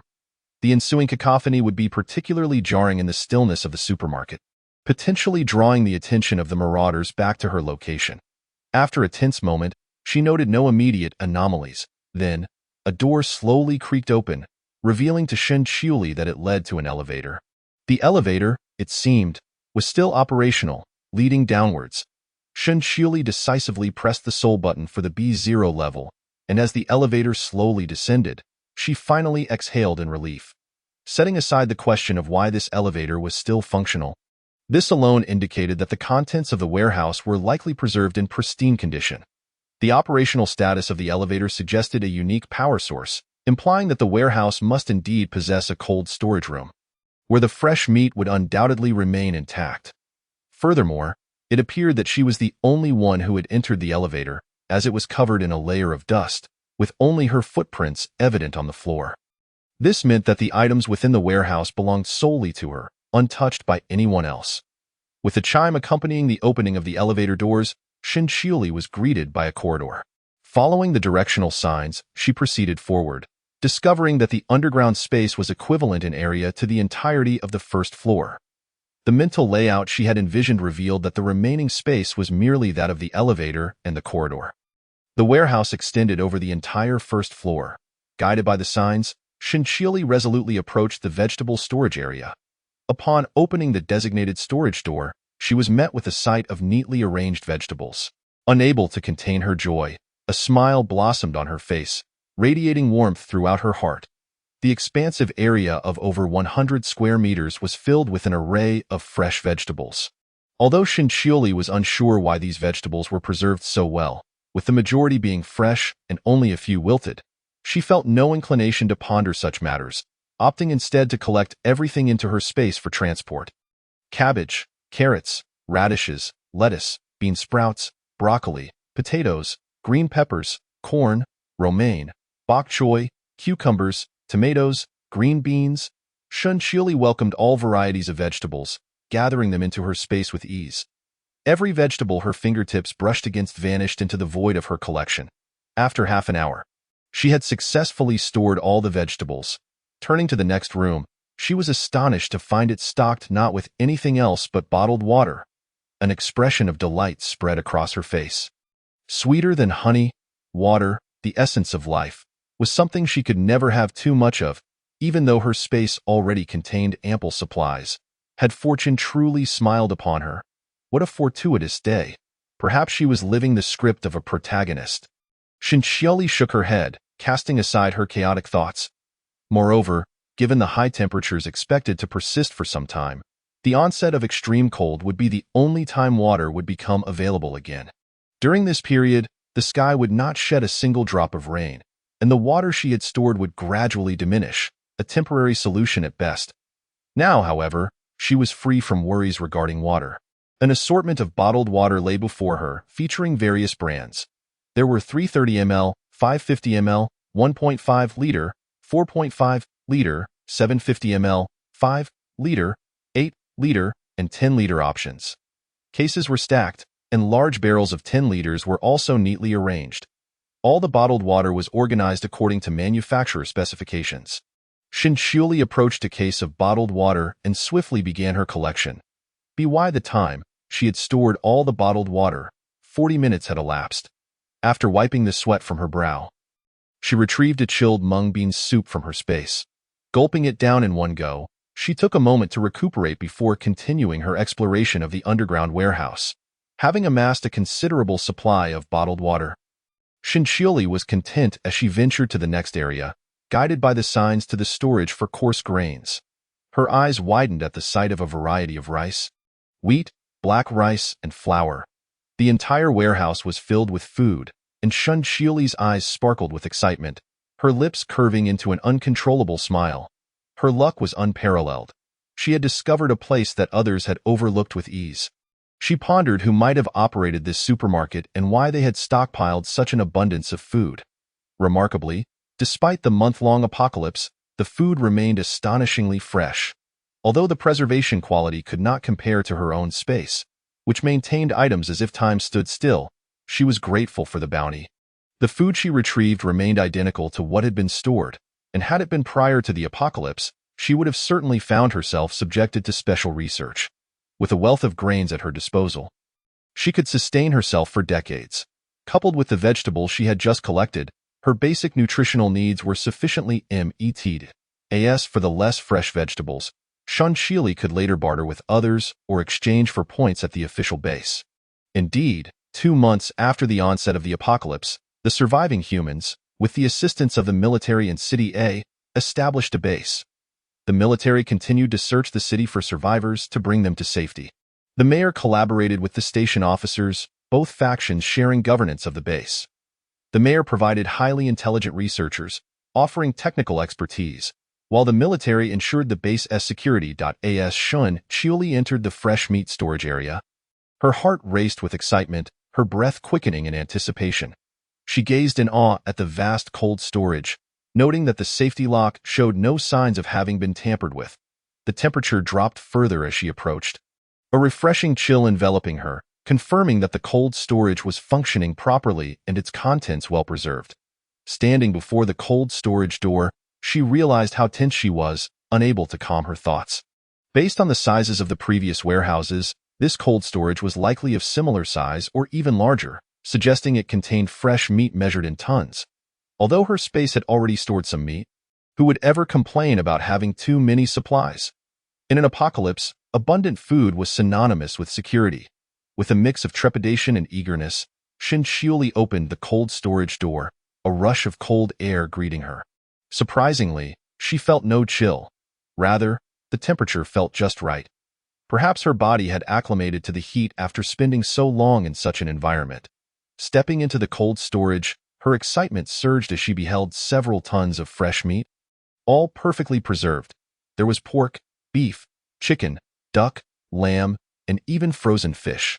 Racks of lamb chops, beef steaks, pork chops, and bones piled high before her eyes revealed her insatiable greed. Stretching her limbs to prepare for an ambitious endeavor, these meats were akin to gold in her eyes. This supply run had been worth every moment. Collecting the meat into her space proved to be a laborious task, and Shinchiuli, breathless, collapsed onto the cold storage floor. Without concern for anything else, she rested for a few minutes. She then retrieved a hamburger and a bottle of water from her space, finishing them off in a few bites. Gazing at the now empty cold storage, a profound sense of accomplishment washed over her. She wondered if the others would ever discover this place. If they did, would they be infuriated to find everything had been cleared out? The thought of witnessing their frustrated expressions was entertaining.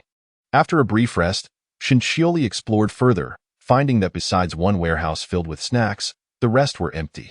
She collected all the snacks into her space and scanned for any other useful items. But upon finding none, she retraced her steps as the elevator reached the first-floor fresh produce area. Shinchioli held her gun, vigilant as she surveyed her surroundings.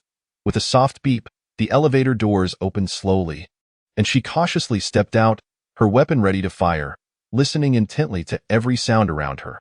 Shinchioli could not be certain whether the others had returned to the fresh produce area after she had descended. If they had sensed something amiss and returned to lie in wait, she would have nowhere to hide within the elevator. She could perish before realizing it. For her own safety, she had to remain vigilant. After confirming that there was no one else around except for herself, Shinchioli finally let out a sigh of relief, switched on her small flashlight, and made her way to the second floor. Upon reaching the second floor, Shinchioli first turned off her flashlight, pressing her body closely against the wall as she moved forward cautiously. The second floor was eerily quiet, apart from the sound of her own heartbeat and breathing. There were no other noises to be heard. Despite this, Shinchioli did not dare to let her guard down. She endeavored to tread lightly, inching along the wall. At the same time, she retrieved her night vision goggles from her space, donned them, and began to survey her surroundings. Confirming that no one was present, she removed the night vision goggles, turned on her flashlight, and examined the second floor, discerning what items might be present. Much like the first floor, the second floor was stocked with food, primarily snacks, both imported and domestic. However, the shelves were entirely bare, devoid of even a single snack. Footprints were scattered everywhere, and some shelves had been overturned, creating a scene of chaos. It was evident that everything had been thoroughly scavenged. Shinchioli was unconcerned, having just filled her own storage in the underground warehouse with an abundance of snacks. She had little interest in the snacks on the second floor. After ensuring that all food had been taken, Shinchioli decided to collect some of the goods from a corner shelf into her storage space. Turning her attention to the third floor, she noted that, unlike the first and second floors, the third floor was dedicated to clothing. There were garments for children and adults, for both men and women, encompassing a variety of styles. The floor was split between clothing and daily necessities such as towels, toothbrushes, toilet paper, sanitary napkins, trash cans, garbage bags, soap, shower gel, shampoo, facial cleanser, lotions, hair oils, hand creams, laundry detergent, basins, and rags. The items on the third floor had largely been untouched, as they were not food and thus held little appeal. They remained neatly arranged, except for a few knives that had been taken, which could serve as weapons in the apocalypse. Shinchioli rolled up her sleeves, determined to gather everything. These seemingly useless items could prove useful in the future. Adhering to the principle of not wasting and ensuring that her trip was not in vain, Shinchioli scoured the third floor, leaving nothing behind. For instance, those winter coats, cotton pants, and quilts would provide warmth when the cold snap arrived. What these individuals deemed worthless today may very well be life-saving tomorrow. Satisfied with the barren state of the third floor, Shinchioli clapped her hands and proceeded to the fourth floor.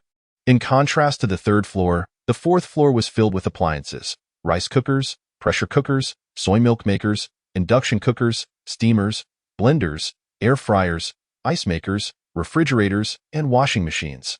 Clearly, these items had not attracted any interest, as they remained untouched.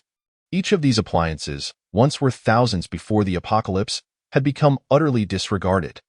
This inadvertently benefited Shinchioli, who eagerly collected the appliances, taking full advantage of the situation.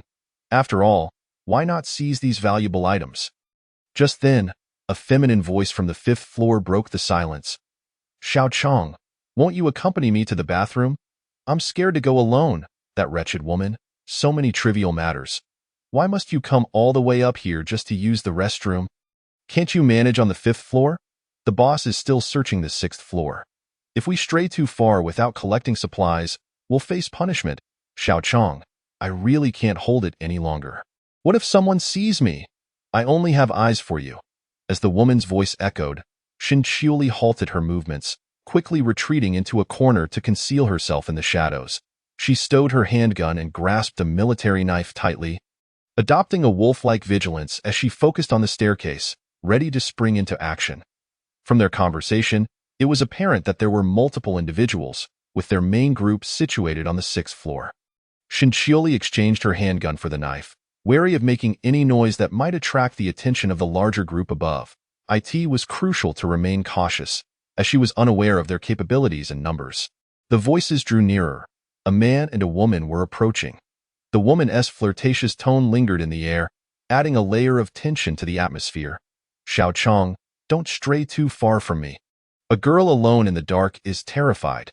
As the woman entered the 4th floor, she shivered upon seeing the surrounding darkness, her fear palpable. Shinchioli's gaze shifted to the woman, who was strikingly attractive. Her hair styled in a bun, clad in a sheer white camisole that barely concealed her figure, paired with a minuscule skirt. The sound of her high heels echoed ominously, and Shinchioli noted the scant fabric of the woman's attire, which left little to the imagination. The woman's movements exuded a sense of reckless abandon, her every gesture radiating seduction. As Shinchioli assessed the situation, she spotted the firearm in the man's possession. A chill running through her. Thank goodness she had refrained from acting impulsively. Had she done so, the man could have easily shot her before she could evade the weapon's proximity. Now that the man was armed, direct confrontation was not an option. Shinchioli remained in her hidden position, holding her breath to minimize her presence, acutely aware that she could not afford to make any noise that might draw attention to her. The man's voice dripped with malice as he taunted the woman, his intentions clear. Shinchioli remained still, poised to seize any opportunity that might arise, her eyes fixed on the staircase as the tension in the air thickened. "Come on, hurry up," the man's voice urged, laced with impatience. "I in this vicinity. Find someone to resolve the matter quickly. Do not keep me waiting too long." The man cast a casual glance around, urging the woman to hasten her trip to the restroom. The fire in his eyes was nearly spilling over, his gaze incessantly scrutinizing her. He was engulfed in a feverish heat. The oppressive humidity clinging to his skin was already uncomfortable, coupled with the internal unrest. He felt as if he were being roasted on an open flame. They are aware, after all. Changgu is here waiting for her. The woman gave the man a lingering glance filled with unspoken allure, then proceeded with her small flashlight towards the nearby shelves. With the faint light, she discovered the shelves to be utterly bare. Accompanied by the clattering of her high heels, she fell into contemplation. When she had come up to the 4th floor with Changgu, it seemed brimming with items. How could it all be gone now? Had she misremembered? Perhaps there had been nothing on the shelves to begin with.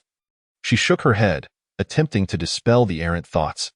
Having just indulged in a dreamlike state on the 6th floor, she felt slightly dazed, attributing her confusion to an unclear mind. After a vigorous encounter with Changgu, her legs felt weak and wobbly. The lingering emotions in her eyes had yet to dissipate, leaving her heart feeling hollow and yearning for tenderness. She dismissed her disorientation, choosing not to dwell on it. Upon reaching a shelf, she set the flashlight aside, lowered her trousers, and prepared to relieve herself. "Are you done yet? You slow woman, taking ages to use the restroom. Hurry up, or I swear I'll take you out." "Changgu, don't rush me. I'll be done shortly. Just a moment." "Ugh, damn woman." The man's impatience grew as the heat radiating from his body tormented him. He holstered his gun, tucking it into his waistband. He had come to scavenge supplies with his crew, having enjoyed himself thoroughly with this woman on the 6th floor. Just as the fun was getting started, she had interrupted him with her need to use the restroom. Though he had entertained the thought of eliminating her, her attractive figure had held him back. Finding another woman would be too much trouble. This woman had weaved her way through the men in the group, begging for scraps of food. Seeing that she could satisfy the appetites of his brothers, the leader had decided to keep her in the crew. He had snatched her from another member of his team. And just as he was about to indulge further, his enjoyment was abruptly interrupted, leaving him feeling frustrated. He rummaged through his pockets, finally uncovering a tightly wrapped cigarette bundled in scrap paper, a clear sign of its value in these times. Not to mention, cigarettes were indeed a rare commodity nowadays. With food being scarce, the luxury of a cigarette was beyond compare, HNCL observed quietly as the man unwrapped the paper, seizing the moment when he turned his attention to the cigarette to inch closer in the darkness. The man, sensing something amiss, scanned the nearby shelves, realizing that the 4th floor had previously been filled with electronics, now utterly vacant. Recognizing the anomaly, He prepared to draw his weapon. Before he could even react, Chiel swiftly covered his mouth, and with a sharp thrust, plunged her knife into his heart. Moments later, he slumped into unconsciousness. To avoid alarming the woman nearby in the restroom, she quietly laid him on the ground. From his lifeless body, she retrieved a handgun, decisively stowing it away. "Chang-gu, I'm done. Apologies for the wait. Let me make it up to you." Just as the woman emerged from behind the shelf, she was met with the sight of Chang-gu lying motionless on the floor and Chiel wielding a military knife. Terrified, she stumbled back, colliding with the shelves behind her. The crash echoed loudly as the shelves toppled over. Even a fool could comprehend what had transpired. The figure before her, armed with a knife, had slain Chang-gu and was clearly not an ally. Finding herself at the scene of a murder, she feared for her life. Just as she was about to scream for help from the 6th floor, a sharp blade pressed against her throat silenced her. The person who should have been several meters away now stood before her, their icy gaze piercing through her. Paralyzed with fear, the woman felt warmth trickle down her legs, the pungent scent of urine filling the air. Overcome with terror, she had involuntarily lost control, causing Chiel to wrinkle her nose in disgust. Chapter 47. Scream, shout loudly, otherwise I will end you. Chiel harbored a deep disdain for such women. In her previous life, she had witnessed many resorting to desperate measures to survive in the apocalypse, bartering their bodies for sustenance, flitting between the men of various factions for mere crumbs. Many of these women ultimately met tragic fates, suffering severe gynecological diseases or even contracting HIV and syphilis, leading to agonizing deaths. "Chang-gu? What are you doing? What is happening? Chang-gu?" The noise from the fallen shelf startled others on the 6th floor, prompting shouts for Chang-gu and inquiries about the commotion. "Do not even think about calling for help. By all means, try. Which will come first, your voice or my knife?" Chiel's icy voice whispered in her ear, the blade pressing closer to her neck, slicing through skin. Vivid red blood trickled down the cold blade. And feeling the sting, tears streamed down the woman's face. "Do not kill me. Please, do not kill me. I want to scream. I promise. You have to believe me." In that moment, the woman's fleeting hope shattered upon realizing that if her assailant had been a man, she might have offered herself to appease him. But hearing Chiel's voice, she understood that her last glimmer of hope had extinguished. She had never considered struggling. How could she, a mere woman, possibly overpower someone as lethal as Chiel? "Chang-gu? Chang-gu? What is going on? We're coming down." Those upstairs, sensing the silence, prepared to descend in confusion. Use your skills to moan and cry out. Shout louder to dispel their suspicions. Do not attempt any tricks. I assure you, the moment you say something you shouldn't, you will meet your end. Chiel's threatening words resonated in the woman's ears, laced with an icy undertone. Her cold eyes narrowed, exuding an aura of menace. The blade in her hand shimmered with a chilling, bloodthirsty gleam, akin to a serpent poised to strike. A mere flick of the wrist could rend flesh and spill blood. With that, Chiel tightened her grip, eliciting a sharp gasp from the woman as pain coursed through her neck. "I understand. I will comply. Do not kill me. Do not kill me." The woman felt the murderous intent emanating from behind her. Her legs trembling uncontrollably, her body frozen in fear. Chang-gu, Chang-gu. Chang-gu is so powerful. Chang-gu, it's your fault." The shelves fell over. The woman exerted herself to call out, her voice sultry and enticing echoing through the 4th floor. "Louder! Call out with conviction. Otherwise, I cannot guarantee that my hand will not tremble, and I might inadvertently end your life." Chiel squinted, her expression becoming inscrutable. A sinister smile crept onto her lips as her tone became languid and nonchalant. As if observing a lifeless body, the blade carelessly tracing the woman's neck. The sharp edge sliced into her delicate skin, ruby red blood dripping onto the blade. "I will scream. I will scream right now. Please don't kill me. Chang-gu, Chang-gu, you're amazing. Chang-gu, you're incredible. Chang-gu, Chang-gu, Chang-gu, Chang-gu, you're hurting me." The woman dared not falter, despite her tear-streaked face. She continued her desperate cries, fearful of inciting the displeasure of the woman behind her, knowing that a single misstep could seal her fate. Her fervent pleas echoed faintly from the 5th floor to the 6th, prompting confusion among the men. What the hell is Changgu doing? Is he really making such a scene over a woman? Damn it, can't you keep it down? One man, hearing the sultry moans, kicked angrily at a nearby shelf in frustration. All right, just calm down. That evening, I instructed Xiangzi to have a little fun with that woman as well. Her physique is truly remarkable. I can only imagine how delightful she would feel to the touch. Tonight, my brother and I shall indulge ourselves, an anxious man nearby quickly interjected, fearful that the man before him might brandish a gun and confront Xiangzi. All right, you must find a way to bring that wretched woman to me tonight. Let me have my turn. No problem, leave it to me. Just calm down, damn it. Her cries are utterly mesmerizing. Is Xiangzi really that formidable? Wretched woman, you will pay tonight. The man, seething with indignation, turned away to scavenge for supplies. Disregarding the commotion from the 4th floor, I have followed your instructions. They won't come down. Spare me. Please don't kill me. I beg you. The woman's voice trembled, akin to a fragile petal swaying gently in the breeze. Incessantly pleading with Shen Xiuli, revealing her deep-seated fear and anxiety. Answer my questions, and if I am in a good mood, I might let you go. How many of you are there? What is your purpose here? Do you possess any weapons? Answer my questions truthfully. If you lie, you know the consequences. This woman still held some value. She undoubtedly possessed vital information. A woman who flitted between various men could not possibly be ignorant of everything. The enemy was in the light, while she was in the shadows. Her ignorance of the group was detrimental to her. I know nothing. I only know they came here to scavenge. There are probably dozens of them. Currently, only half of them on the 6th floor are searching for supplies. The other half have already transported the food away.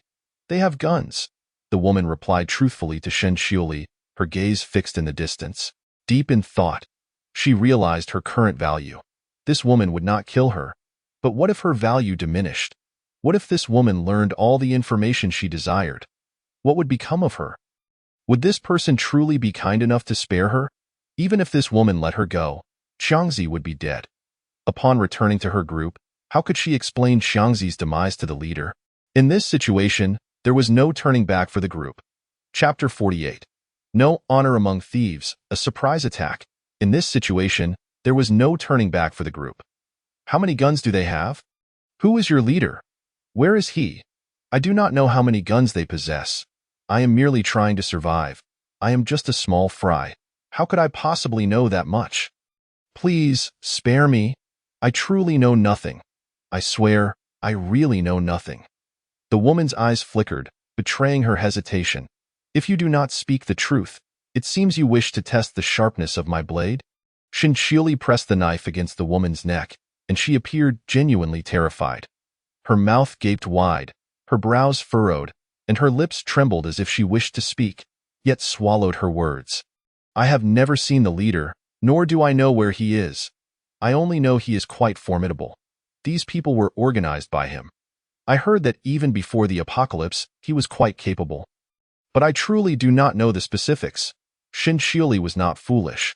From the woman's words, he discerned that there were indeed numerous individuals upstairs. This group was evidently organized, with a clear hierarchy and defined roles. Some were scavenging supplies while others swiftly transported them away. Armed with firearms, there must be a leader among them. Otherwise, this group would not operate so seamlessly in their looting efforts. It was evident there was a mastermind among them. Shen Xiuli understood that this woman was not being forthright. Their leader was certainly among this group. Tio breached the supermarket security doors, to think of searching the supermarket's warehouse, and to organize individuals to transport large quantities of supplies to avoid being preempted by others. Such grand schemes were unlikely to be conceived by someone like Xiangzi. The leader of this group was undoubtedly present, skillfully commanding the operation, capable of acquiring firearms during the apocalypse and distributing them to subordinates. This leader was no ordinary person, and this group was not to be underestimated. As the woman noticed Shen Xiuli deep in thought, the knife in his hand seemed to loosen momentarily. Seizing the opportunity, she attempted to struggle and escape. catching Shen Qiuli off guard. The woman managed to break free and appeared a meter away from him. She was not foolish. At this point, she faced certain death. Revealing all she knew would render her of no further value. The woman wielding the knife would not easily let her go, even if she returned. With Qiangzi dead, the leader would undoubtedly hold her accountable. She had witnessed that person's methods. Her fate would be one of desperate survival. After much contemplation, the woman decided to take a chance. If she could escape while he was unprepared, she could hide behind the shelves in the surrounding darkness. This person would not find her quickly. If she found another opportunity to flee downstairs, perhaps she could still cling to a sliver of hope. Once outside the supermarket, she could trade her body for food and survive. Damn it, I was too careless. As Shen Qiuli watched the woman vanish into the darkness, he realized the gravity of the situation. If she made any noise and alerted those on the 6th floor, it would spell disaster. Shen Qiuli sheathed his military knife and drew his crossbow, aiming it at the direction the woman had disappeared. The sound of her high heels clacking against the floor echoed. Shen Qiuli listened intently, pinpointing her location before releasing an arrow without hesitation. "Help me! Help!" The woman began to cry out, intending to draw the attention of those on the 6th floor. Before she could finish her plea, an arrow pierced her heart, rendering her unable to utter another word. Everything transpired too swiftly. After being struck, the woman's body uncontrollably fell backward, crashing against a large shelf, producing a cacophony of noise. "Who are you? Help! There is an intruder." Just as Shen Qiuli dealt with the fleeing woman, a man brandishing a firearm appeared at the stairwell. Upon seeing Shen Qiuli with the crossbow in hand, he immediately prepared to draw his weapon and shoot. Shen Qiuli hesitated for a moment, swiftly switching from the crossbow to his gun, aiming at the man in the stairwell and firing. The speed of the bullets far surpassed that of the crossbow. Often, life and death hung by a thread. The bullets struck the man's left shoulder, causing him to clutch his wound and retreat in pain. Shen Qiuli had no intention of lingering. The gunfire would undoubtedly attract the attention of those on the 6th floor. Remaining here served no purpose. He had already secured all the food from the supermarket's warehouse. He had thoroughly scavenged everything below the 4th floor, and there was nothing else within the supermarket that piqued his interest.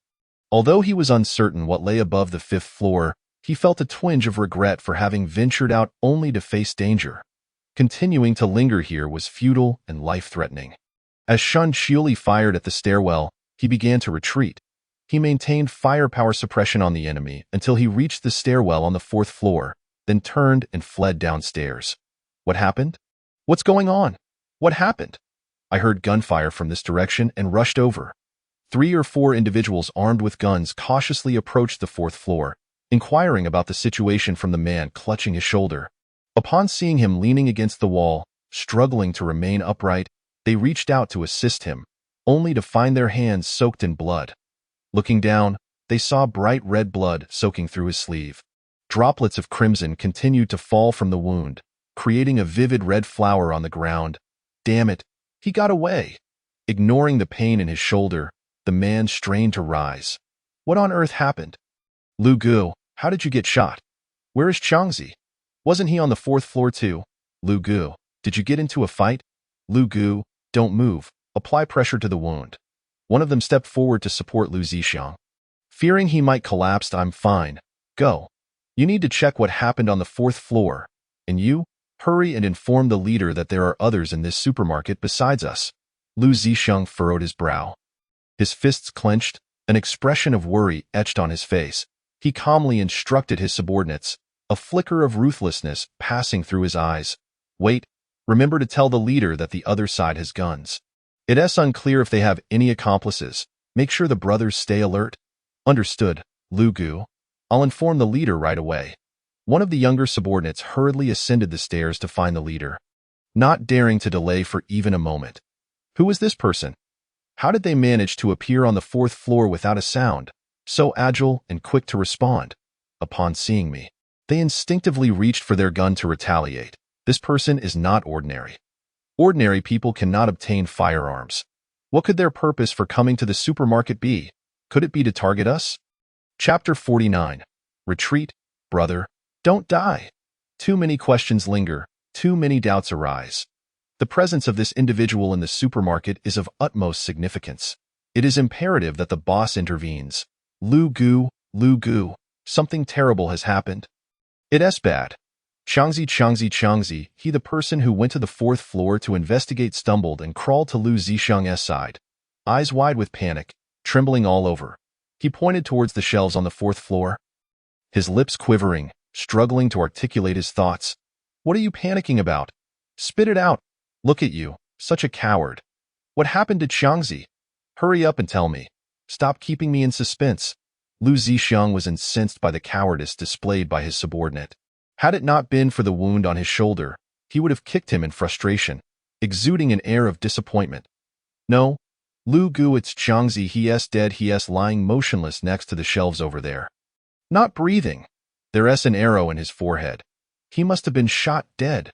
The young subordinate reported to Lu Zishang, visibly shaken and stammering. Damn it, it must have been that person, bold enough to kill even my brother. I can only pray I don't cross paths with you. Otherwise, I will surely end you with a single bullet. Lu Zishang declared towards the darkness of the 4th floor, his gaze brimming with malice. Lu Gu, the woman who was with Changzi, is dead too. That wretched woman. Let her be. Discard her far away to avoid the sight. You hurry and report to the boss. Just say that Changzi died at that person's hands. Go now, don't waste any time. Also, go upstairs and call a few brothers down. We're going to investigate the lower floors together. Yes, Lu Gu. I'll take care of it right away. After the subordinate left, Lu Zishang, accompanied by another young brother, went to the 4th floor to examine Changzi's body. To their astonishment, they discovered that all the electrical appliances from the shelves had vanished without a trace. He distinctly remembered the 4th floor being stocked with numerous appliances. Now, only empty shelves remained. For a moment, Lu Zishang's expression darkened. The fact that the assailant could clear the 4th floor without alerting anyone indicated the presence of accomplices. Well-trained ones at that. Otherwise, it would be nearly impossible to move so many appliances quietly. What sent chills down Lu Zishang's spine was the realization that he had narrowly escaped a grave fate. He must have encountered a scout from the opposing group. Fortunately, it had only been one person scouting, or he might have just lost his life. Furthermore, the assailant seemed disinclined to engage in a fight, likely intending to report back to their comrades. Hurry quickly, assist me in reporting to the boss. They may have accomplices. Quickly, help me. Lu Zishang, in a state of urgency, urged his young brother to help him seek out the boss. For this matter had escalated beyond his capacity to resolve alone. If the enemy indeed possessed a well-trained force, it would pose a significant challenge, suggesting they were targeting them. The mere thought of this premeditated threat quickened Lu Zishang's pace. Unbeknownst to him, his assumptions and speculations were far from reality. Shinchiuli had never imagined that her simple retreat, devoid of any desire for battle, would be misconstrued as a well-organized reconnaissance operation. Meanwhile, Shinchiuli departed the supermarket without hindrance. Arriving at the outermost section of the commercial street, she felt her guard finally easing upon noticing that the group had not pursued her. Although she was unsure why they had not attempted to hunt her down, she felt a wave of relief. It was a pity, however, that she could not ascertain whether there were other valuable items on the upper floors. Yet, considering the overwhelming numbers of the opposing group, she realized that her solitary efforts would yield no benefits. She had no desire to engage in a mutually destructive encounter. Establishing her own power during the early days of the apocalypse and equipping her subordinates with firearms indicated that this boss was no ordinary individual. She remained curious about the true identity of this formidable figure and whether she would encounter them again, posing a threat to her. If there were already so many powerful factions at the city's outskirts, what could be expected in the city center? Contemplating this, Shinchiuli shook her head, deciding not to dwell on such matters. It was best to keep her distance from these individuals. As long as they did not interfere with her survival, she would remain uninvolved. Should they dare to target her, she would not hesitate to fight back fiercely. With the substantial arsenal she had acquired from the black market, she felt a sense of confidence. Glancing at the time, she noted that it was only 1 o'clock in the morning, leaving her ample time. Adhering to the principle of not returning empty-handed, Shinchiuli began scavenging for supplies in the vicinity. Most dining establishments had already been thoroughly looted, with shattered glass littering the ground, a testament to the violence that had transpired. Since she was already there, she thought it prudent to collect whatever remnants she could find. With this mindset, Shinchioli entered store after store in search of useful items.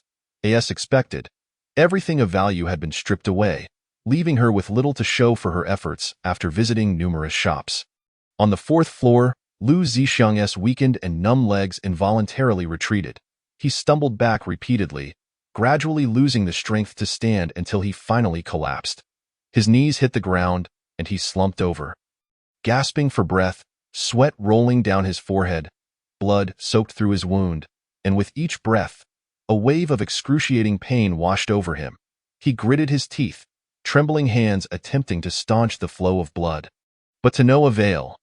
Lu Zixiang had intended to muster the strength to reach the 6th floor to report to the boss, but as he approached the staircase, his wound burst open. Now, he could only sit half upright against the wall, struggling to breathe. "Brother Xiang, are you all right? I've reported to the boss as you instructed. The boss will be here soon. Brother Xiang, hold on. You mustn't let anything happen to you. Woe is me, what will become of me if you're gone? Brother Xiang, go in peace. May there be no sorrow in heaven, and please bless me with a long life." Lu Zixiang's young brother rushed to the 4th floor, spotting Lu Zixiang lying on the ground. Barely clinging to life, he dashed over, tears pooling in his eyes, voice trembling. "Shut your mouth. I'm still alive. Why are you crying? Damn it, you little brat, stop crying." Lu Zixiang's face contorted with anger as he spoke fiercely, though his words carried a hint of weakness, as if uttering them had drained his last reserves of strength. Yes, Brother Xiang is right.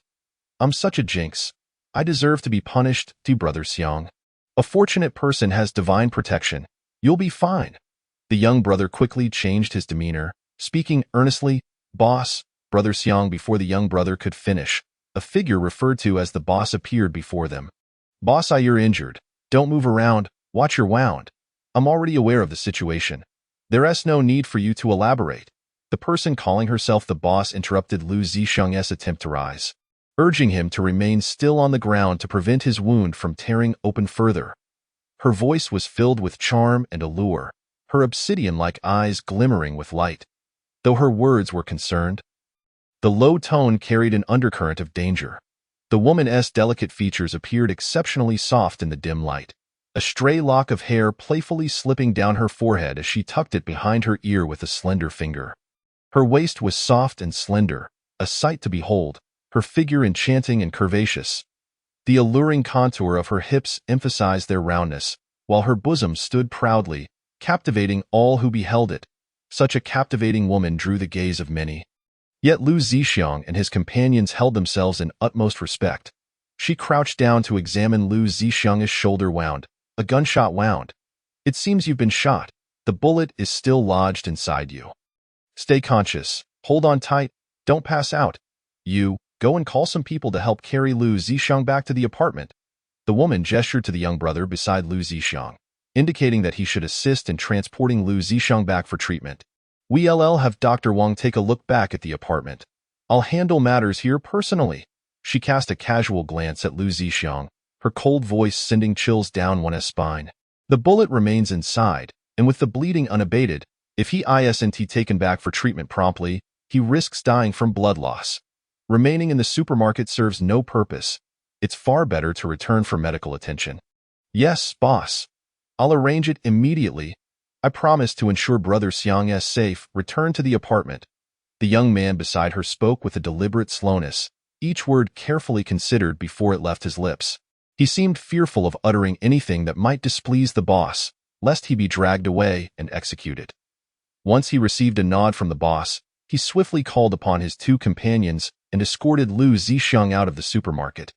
At that moment, Lu Zixiang's pallor, a result of prolonged blood loss, rendered him nearly speechless, leaving him to be carried to the apartment for medical attention by his subordinates. "Search thoroughly, delve deeper, even if it requires digging 3 feet into the ground. We must uncover the person." Though the woman's tone was gentle as water, it contained an unmistakable edge of warning. "Yes, boss," echoed the subordinates standing behind her, after ensuring Lu Zixiang was taken care of. The woman and her team began a meticulous search, floor by floor, at present. She could not ascertain whether any other forces or individuals lurked below. Thus, she had to scour each level anew. The adversaries possessed firearms and had managed to infiltrate without alarming anyone, indicating they were no ordinary assailants. As they searched, the woman discovered that all the merchandise on the lower levels had vanished. Although they were mere items of no use to her, a sudden shock gripped her. How could the accomplices have removed these items without alerting those on the 6th floor, right under her nose? Her expression grew grave. Was the intrusion here mere coincidence or a premeditated act? To abscond with everything below the 4th floor without detection, the adversaries must have been highly trained and organized. This line of thought led her to consider the military's recent unusual activity.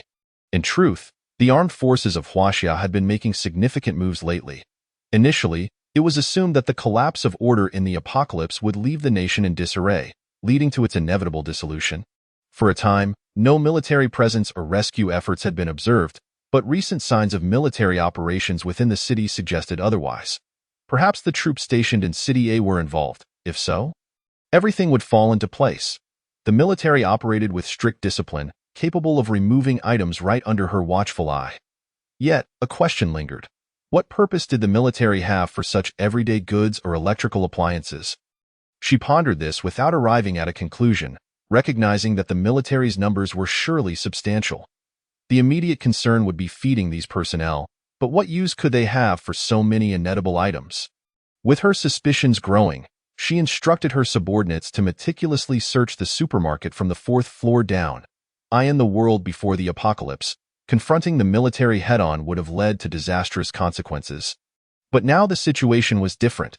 This was the end of days, and she possessed weapons of her own. She had the capability to resist the military. The outcome was far from predetermined. Report, boss, we found no trace of anyone in the supermarket. As her subordinate delivered the news, she halted, lifting her gaze to coldly survey him, as if looking down from a great height upon an insignificant being.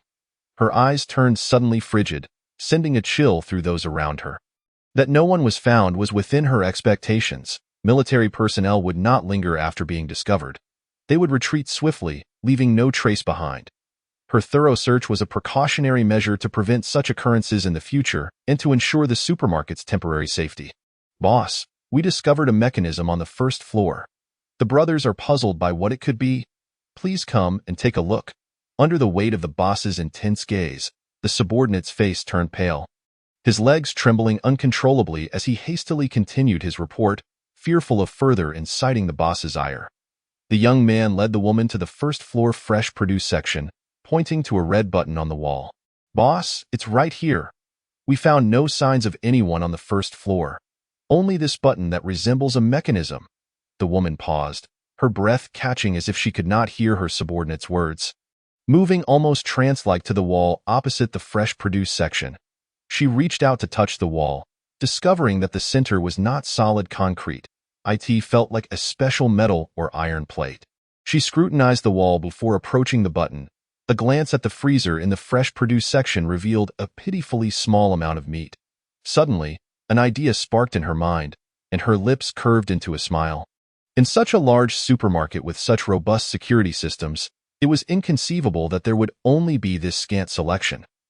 The supermarket undoubtedly had its own restocking channels, and to facilitate timely replenishment, the warehouse would not be located far away. Thus, one possibility remained. The warehouse was nearby. So the military is it? I shall play along. She contemplated the button, which was no larger than a red bean. Her thoughts racing. Had she not ordered her subordinates to search the lower floors so meticulously, they would never have discovered this button. Accidentally, she pressed it, and the mechanism activated. Before her appeared an elevator, which seemed to have malfunctioned. There was no display screen requesting a password. It simply manifested. Unbeknownst to her, because Shunqioli had entered a password once, it could be accessed without further input for 3 subsequent uses. This design was intended to allow supermarket employees to restock promptly, minimizing time wasted. Boss, how did an elevator appear here? What is its purpose? The subordinates, bewildered by the sudden appearance of the elevator, clamored with questions. The woman paid them no mind, stepping slowly into the elevator. Inside, her features radiated an uncontainable joy. Her bright eyes sparkled with ecstatic delight. She had finally pinpointed the location of the supermarket's warehouse, which surely held an abundance of food. With that supply, her worries about sustenance for the coming years would be alleviated. This supermarket, owned by a wealthy magnate in City A, was intended for a middle to high-end clientele. Most of its products were imported, and it was rumored that the magnate had brought in a plethora of overseas goods. When it first opened, the supermarket was bustling with customers, its offerings leaning towards high-end, safe selections. Only with guaranteed quality could customers feel secure in their purchases.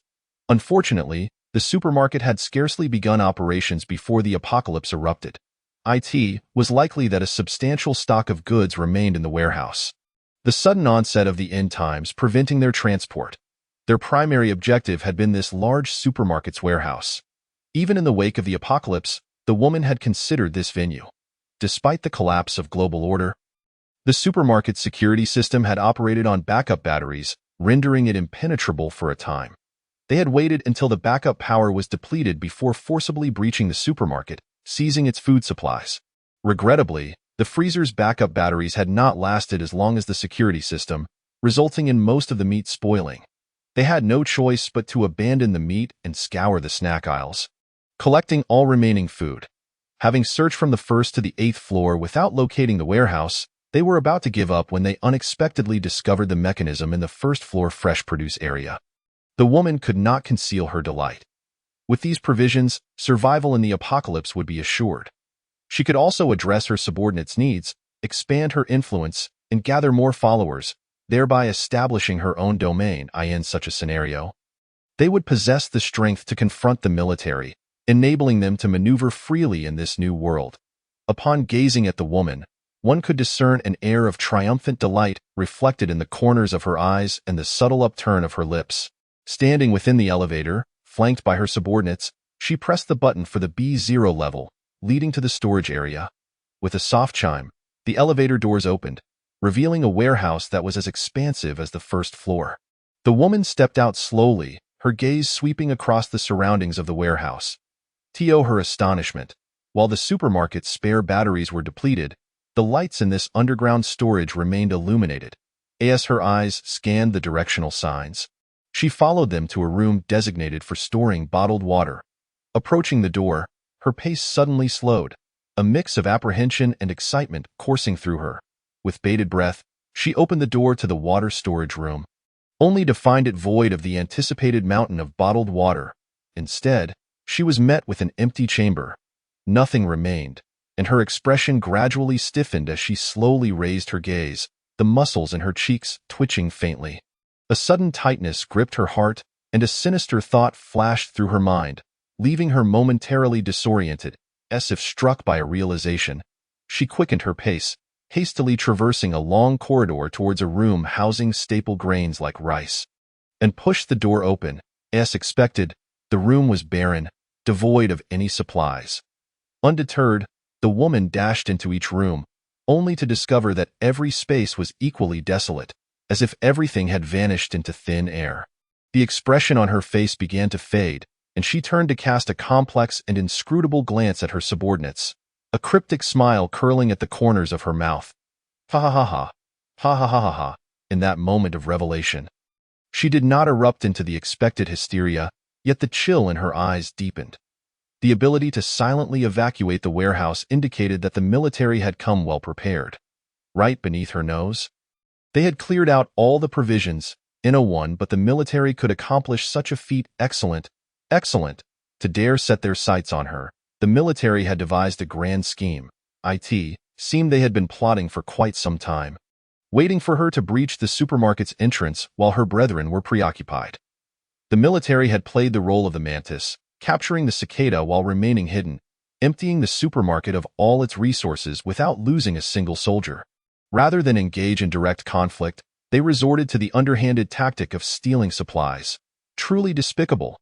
If the military wished to play, then she would gladly engage them in their game. After expending so much effort to locate the supermarket's warehouse, she found herself outmaneuvered.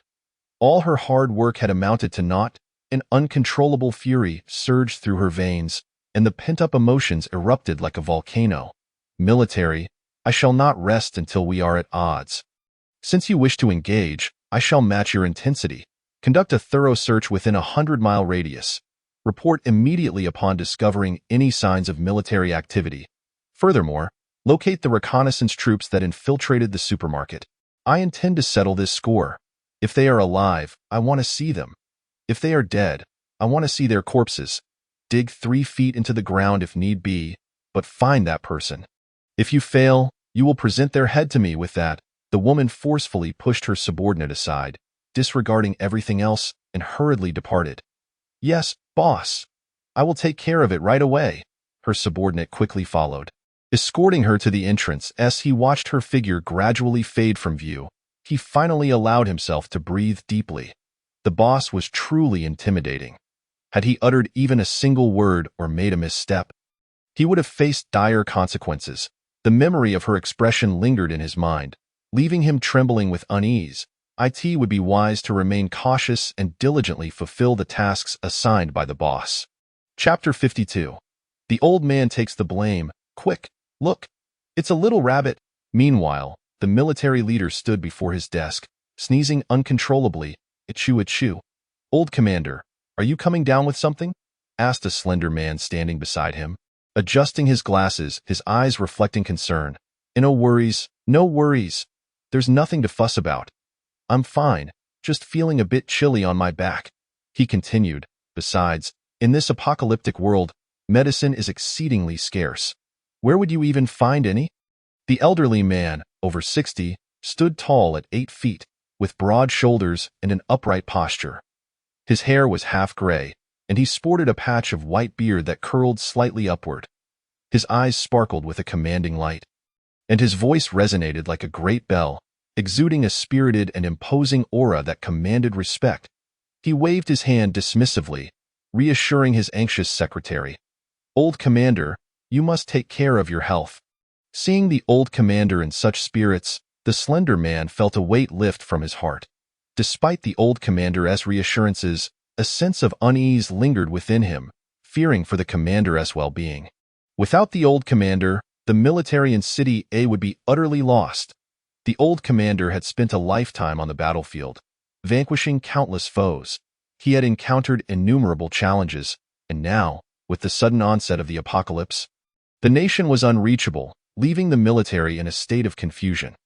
Had it not been for the old commander's decisive leadership in the early days of the apocalypse, managing the base's food supplies, they would not have survived this long. Initially, they had lost all contact with the outside world, and after several days, communication remained elusive. Even satellite calls to headquarters yielded no response. With no means to reach the nation or headquarters, the soldiers had no choice but to remain stationed in City A, unaware if they were facing an armed assault from an enemy nation or a natural disaster. A military base's location is a closely guarded secret, and they could not afford to expose it. Thus, the old commander had sent his men to investigate the situation outside the base, yet no news had returned. Observing the rising outdoor temperatures, which had reached 80 or 90 degrees Celsius, coupled with the dwindling food supplies, the old commander was compelled to make a judgment. This might indeed be the end of the world. To ensure the survival of more people, he resolved to organize all usable resources at the base. They needed to venture into the city to uncover the truth of the situation. This led to the emergence of the supermarket's female leader, who discovered traces of military presence on the outskirts of the city. Unbeknownst to the old commander, he had become a scapegoat, preoccupied with ensuring the survival of the populace and the military. Meanwhile, Shinchioli continued to scour the commercial district for supplies, oblivious to the fact that her actions had successfully shifted the blame onto the military. She had no inkling that a group of individuals mistook her for a military scout. Had she been aware, she would have felt a pang of sympathy for the military, just for a fleeting moment. For any longer would be a sign of disrespect. She could never have imagined that she had unwittingly been mistaken for a soldier by that group. Fortunately, her insulated suit concealed her appearance entirely, leaving Lu Zixiang unable to discern her features or gender, merely guessing that she was affiliated with the military after a brief encounter. If Shinchioli were to learn of this, she would likely wake up laughing in her dreams. Marveling at the enemy's unintended assistance, as she turned a corner, Shinchioli noticed an inconspicuous pet store tucked away in the shadows. She halted before the pet store, detecting the unmistakable stench of decay wafting through the glass door. Yet, the shop's entrance and windows bore no signs of damage, suggesting that it had either been closed long before the apocalypse or was simply overlooked due to its obscure location. Moreover, the surrounding populace seemed solely focused on scavenging food, indifferent to the pet store's existence. Regardless of the reasoning, Shinchioli felt no inclination to linger. She effortlessly pried open the pet store's door and stepped inside. Indeed, her suspicions were confirmed. Aided by the faint light of her flashlight, she surveyed the store. Not a single dog remained within. It seemed that prior to the cataclysm, pet owners had taken their animals home. A foul odor filled the air, mingling with the scent of rotting food. The thin surgical mask she wore could no longer mitigate the overwhelming stench, prompting her to retrieve a gas mask from her supplies. It was not that Shinchioli was overly sensitive. Rather, the odor was unbearable. Despite having endured countless challenges in her previous life during the apocalypse, she was still overwhelmed by the suffocating stench. Once equipped with the gas mask, Shinchioli meticulously examined the pet store. Discovering that all the dog cages were emptied in a corner, she stumbled upon a delightful surprise. A small cage held a snow-white rabbit. Its red eyes glinted in the darkness, watching her with wary vigilance. Approaching the rabbit, she noted the rotting cabbage leaves strewn within its cage. Its food bowl was barren, and the water dispenser was empty, indicating that it had not been fed in quite some time. Though the rabbit appeared weak, its survival thus far was a remarkable feat, little one. Would you like to come with me? Remain in this place, and you shall perish. Follow me, and there is an abundance of grass to feast upon. Poor little thing, since you choose to remain silent, I shall presume your agreement. Shinchioli's heart was already brimming with joy, her countenance radiant. Her bright eyes sparkled with ecstatic delight, and the smile gracing her lips betrayed an uncontainable joy. Aware that the little rabbit could not speak, she still feigned a dialogue. With an air of pity for the small creature, she declared, "Since you so earnestly wish to accompany me, I shall reluctantly take you along." Shinchioli diligently cleared the cabbage from the rabbit's cage before scrutinizing the tiny creature with great care. Clad in a soft, delicate coat of pure white, it was extraordinarily pleasant to the touch. Its perky ears occasionally perked up and then flattened, as if eavesdropping on some secret. Its mouth, uniquely split into 3 segments, was quite peculiar. The rabbit's eyes gleamed like 2 radiant rubies, round and bright. When curled up, it resembled an adorably fluffy cotton ball. Shinchioli, who already had a fondness for rabbits, was utterly enchanted by this fragile little creature before her, instantly overcome with compassion. Chapter 53. Entangled in Crisis. Fighting alone, her heart melted completely, and an overwhelming sense of pity surged within her. Shinchioli meticulously searched through the pet shop, discovering several large rabbit cages.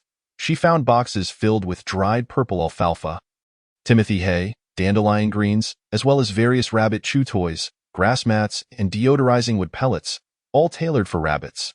Additionally, she unearthed some dog toys, chew sticks, and freeze-dried items.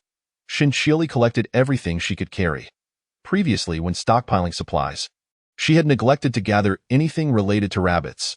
These items were fortuitously available for her to take, and as she gazed around the now desolate pet shop, she nodded in satisfaction at her accomplishments. She had stowed away all useful items from the shop into her space. "Little rabbit, we are going home," Shinchioli declared affectionately as she carried the rabbit cage out of the store. Glancing at the time, although it was still early, she had no intention of continuing her search for supplies. Most shops in the vicinity had already been ransacked, and further efforts seemed futile. Moreover, there were unknown dangers lurking, such as the armed individual she had encountered in the supermarket. The odds of confronting such people were decidedly unfavorable for her. Though situated on the outskirts of the city, many unforeseen perils still existed. Weighing the pros and cons, Shinchioli resolved to return home for the time being and devise a plan before venturing out to scavenge other areas. Today had already yielded ample rewards. It was more than enough. Having made her decision, Shinchioli set forth on her journey home, stepping out of the commercial district. Once she confirmed that the area was deserted, she retrieved her car from her space. With the little white rabbit in tow, she departed with purpose. The rabbit remained remarkably calm throughout the journey, lying weakly in the cage and quietly observing Shanxiuli. She parked the car 500 meters away from the residential complex, then exited to store the vehicle back in her space. Blending seamlessly into the shadows, she proceeded on foot towards the complex. Shanxiuli could not guarantee that the vicinity would be free of hostile forces like those she had just encountered. Thus, she needed to proceed with caution. Fortunately, the distance was not great, and she soon arrived at the entrance of the unit building within the complex. Casting a wary glance at the dimly lit building, Shanxiuli cautiously entered the stairwell, striving to make no sound that might attract attention. As she ascended to the 40th floor, she faintly heard the sounds of clattering, reminiscent of metal clashing and voices raised in conversation. Though the words were indistinct, she quickened her pace, moving with the swiftness of the wind, her footsteps light as a feather to avoid disturbing anyone. Upon reaching the 64th floor, she pursed her lips and bent low. Stealthily inching along the wall towards the 65th floor, the sounds of conflict grew increasingly distinct, and a thought flashed through her mind, which she seized upon. Cautiously peeking around the corner, she beheld several towering men attempting to breach the hallway's security door and electric fence. Scattered around the perimeter lay the corpses of several burly men, some electrocuted, others having succumbed to poison. The scene was chaotic, and Shanxiuli quietly concealed herself in the shadows. The bodies sprawled haphazardly before the electric fence indicated their futile attempts to breach it, only to be caught off guard and meet their demise. The electric fence emitted a series of resounding thuds under the assault of the men, who seemed well prepared, each wearing insulated gloves. It was unclear where they had procured such equipment. Some wielded axes, while others brandished large knives or baseball bats. "Brothers, smash it," one of them commanded. "Hit it hard. No matter how tough the fence is, it can't hold out forever. Just be careful not to touch the sharp spikes on the fence. They're poisonous." "Yes, brotherly." Li Guang swung his axe fiercely against the electric fence, causing it to tremble with each strike. The others followed suit, hammering at the fence with similar fervor, though they struggled against the security door. The electric fence, being made of finer wire, could not withstand such relentless force for long. After prolonged assault, it was only a matter of time before it would yield. Su Zian's gaze was cold and ruthless. Akin to a blade glinting with icy light, it seemed as if he intended to dismember the imposing figures before him, a shadow of malice passing through his eyes. The moment their eyes met, a chill descended upon the hearts of the men, and their breaths became labored. "Brothers, fear not. Break through this electric fence. He is but one man, and we are many, each of us possessing some skill. Why should we fear him? Put in more effort, and whoever breaks through first shall be rewarded with a week's worth of rations." "Oh, Brother Li is mighty." His words undoubtedly galvanized the men, instantly boosting their morale. Each one hammered away at the electric fence, striving to breach it. Li Guang, observing the commotion, felt a sense of doubt. What about that woman on the 66th floor? Is this kid too protective of his woman to let her face danger? Keeping her safe at home?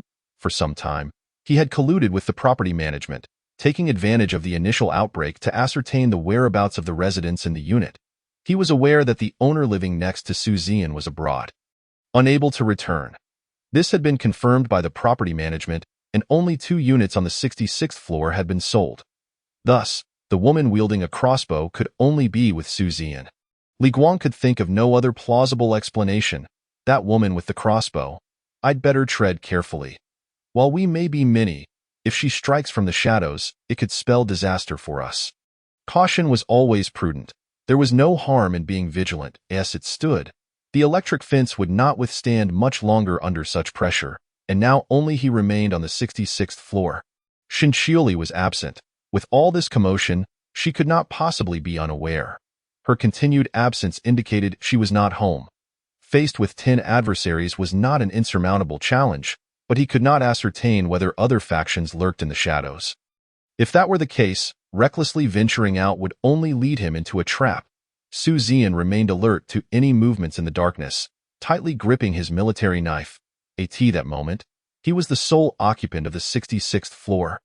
And if he were to confront these men and inadvertently fall victim, the floor would be lost, and all supplies within would be stolen.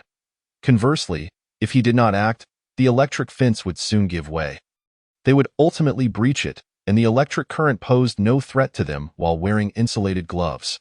While Su Zian pondered his predicament, an ominous sense of danger washed over him, prompting him to be vigilant of his surroundings.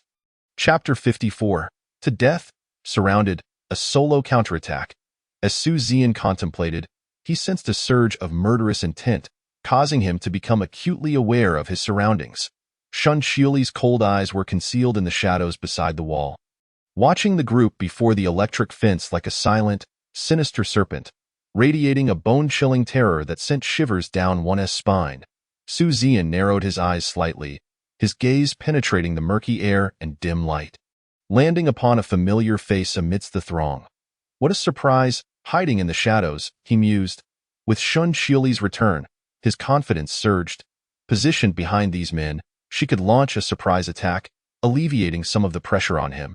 In a single motion, Su Zian stepped through the electric fence and out into the open. He strode boldly towards the men wielding weapons, undaunted, even exuding a hint of bloodthirsty exhilaration. Knowing that the girl was nearby, he felt unburdened by worries. Shun Qiuli's presence at the staircase of the 65th floor indicated that no other threats were lurking nearby. Only this group of men stood before him, and he dismissed them as inconsequential. "Brotherly, look, he's terrified and has opened the fence for us." One of them jeered. "Ha ha ha, Brotherly, it seems he's trapped himself. It is indeed our Brotherly who is formidable.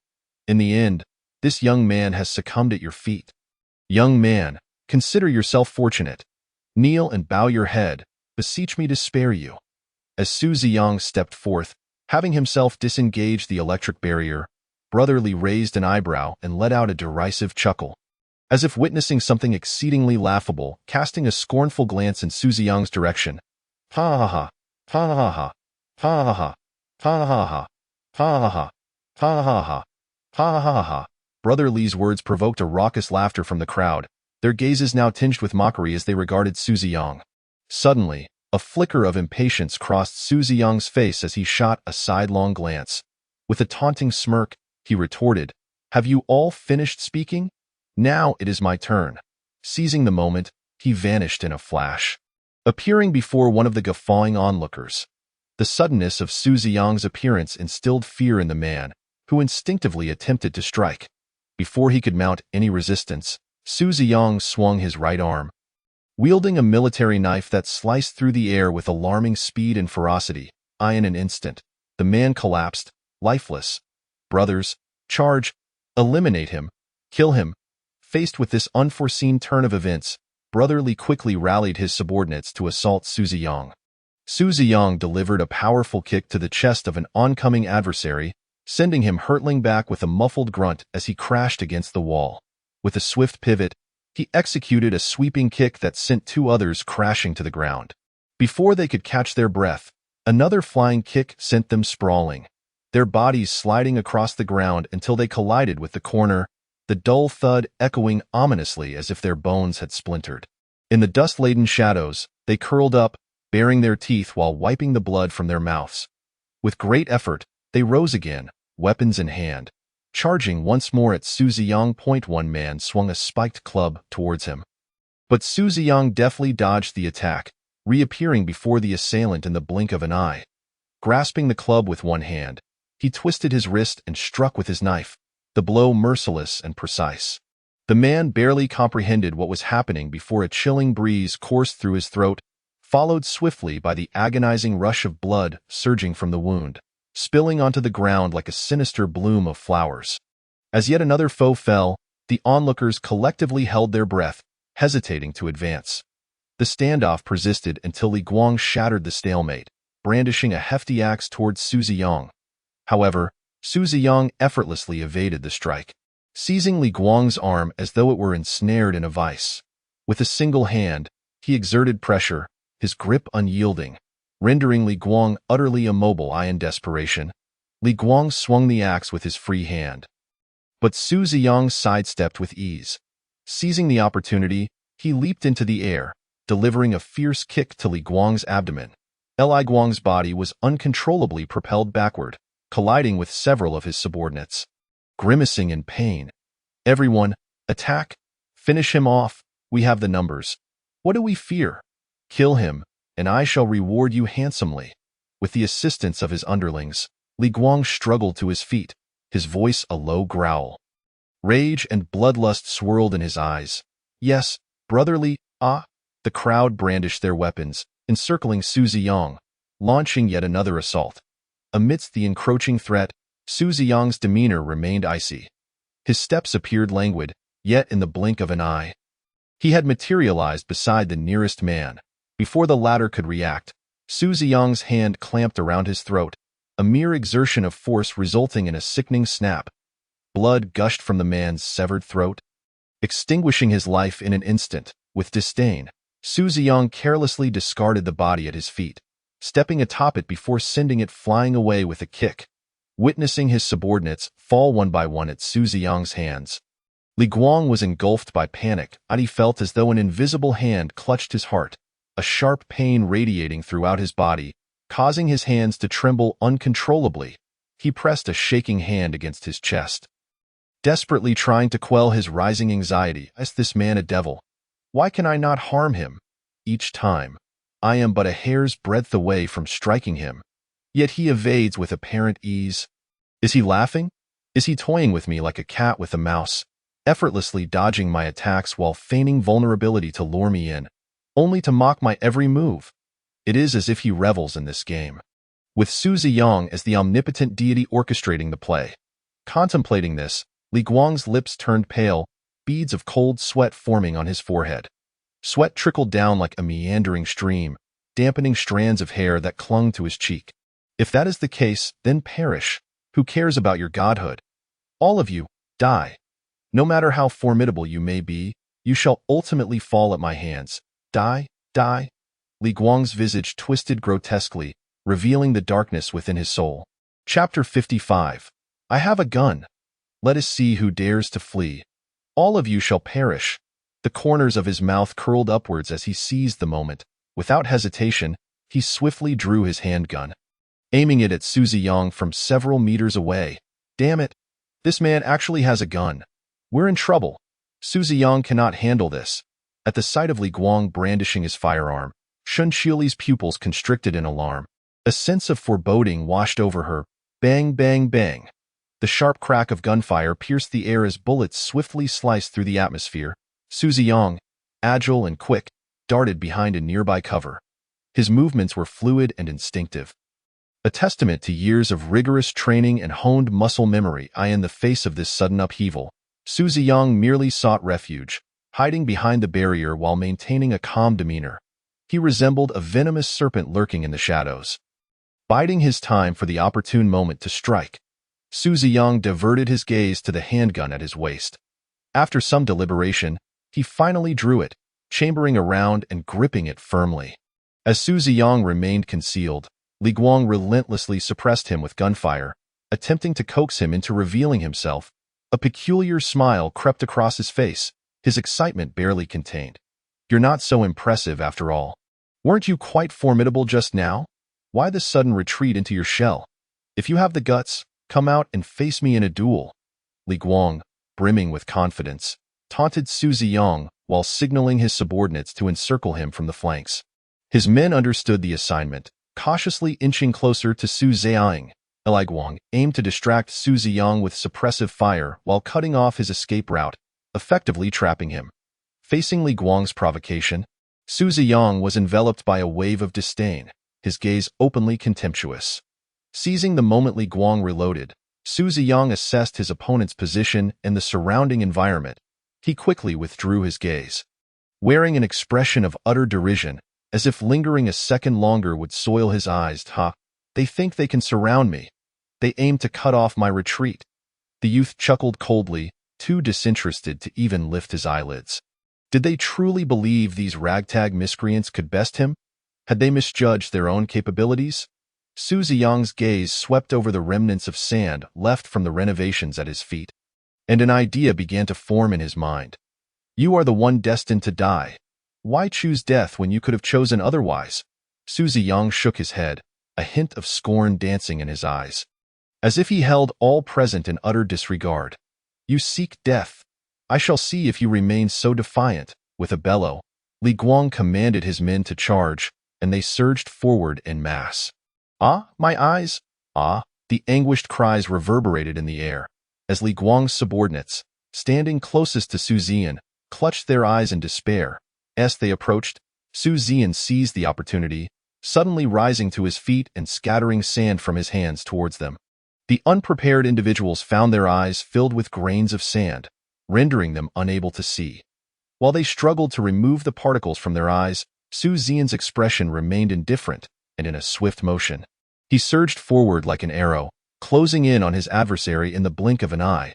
Before they could react, a soft thud echoed as his blade plunged into the foe's body. The opponent's eyes widened in disbelief, reflecting an expression of terror at the unknown specter of death, before collapsing to the ground. With one adversary dispatched, Su Ziyan moved with an air of nonchalance into the encirclement formed by Li Guang's men. Witnessing this, the remaining few gripped their weapons tightly and lunged at Su Ziyan. He deftly evaded their onslaught with a light step, akin to a dragonfly skimming the water's surface, while simultaneously reversing his military knife, its sharp edge slicing through the air and swiftly severing an opponent's throat. Hot blood gushed forth, erupting like a burst dam, as crimson droplets cascaded from the blade, falling to the ground like blood-red flowers unfurling in a dark nightmare. As he beheld his subordinates falling one after another at Su Ziyan's hands, veins bulged on Li Guang's forehead, sweat trickling down, twisting his visage into a mask of fury. He raised his gun and fired several shots at Su Ziyan. The deafening gunfire shattering the silence within the building at Su Ziyan, using one of his assailants as a shield, heard the wails of the unfortunate soul as the bullets struck home. Unprepared for the sudden onslaught, the man became Su Ziyan's living shield, shot dead by Li Guang, his blood pooling on the ground, the acrid scent of iron permeating the air like a miasma. Boss, we're still here. Boss, don't shoot. Boss, please don't kill me. Li Guang's men, witnessing their comrade's execution, erupted into chaos, pleading with Li Guang to refrain from firing. They were too close to Su Ziyan, and the indiscriminate bullets could easily hit them instead. Watching their ally fall to friendly fire shattered their composure, their minds paralyzed as the primal instinct for survival surged within them. Their chests and abdomens felt as if they might explode from the pressure. Terrified that a moment's delay would result in Li Guang's gun turning on them, bang, bang, bang, they watched helplessly as Su Ziyan remained unscathed, using their fallen comrades as a shield. At that moment, Li Guang, unable to devise a plan, aimlessly continued firing. Ha ha ha, die. You will die for me. Die, die, die, die, die, die. The madness in Li Guang's eyes blazed like wildfire. He emitted a series of chilling laughs, as if he had lost all semblance of sanity. Die, die. You must die. You cannot live. All of you must kill him. Do not let anyone escape. I will execute anyone who dares to flee. Seeing Su Ziyan hiding behind the bodies of his subordinates, Li Guang, in a fit of rage, commanded the others to attack. Damn it, who dares to run? I will shoot you dead right now. Li Guang raised his gun and fired at random into the crowd. His subordinates, terrified at the sudden threat, froze in place, their legs rooted to the ground as if struck by fear. Chapter 56. Brother, do not shoot your own. They stood there, drenched in cold sweat, bewildered by Li Guang's betrayal. Why would Li Guang turn against them? They had been allies all along, yet Li Guang had ruthlessly targeted his own men. Regardless of their chances against Su Ziyan, they had followed Li Guang loyally through the apocalypse. Yet, in his eyes, they were nothing now.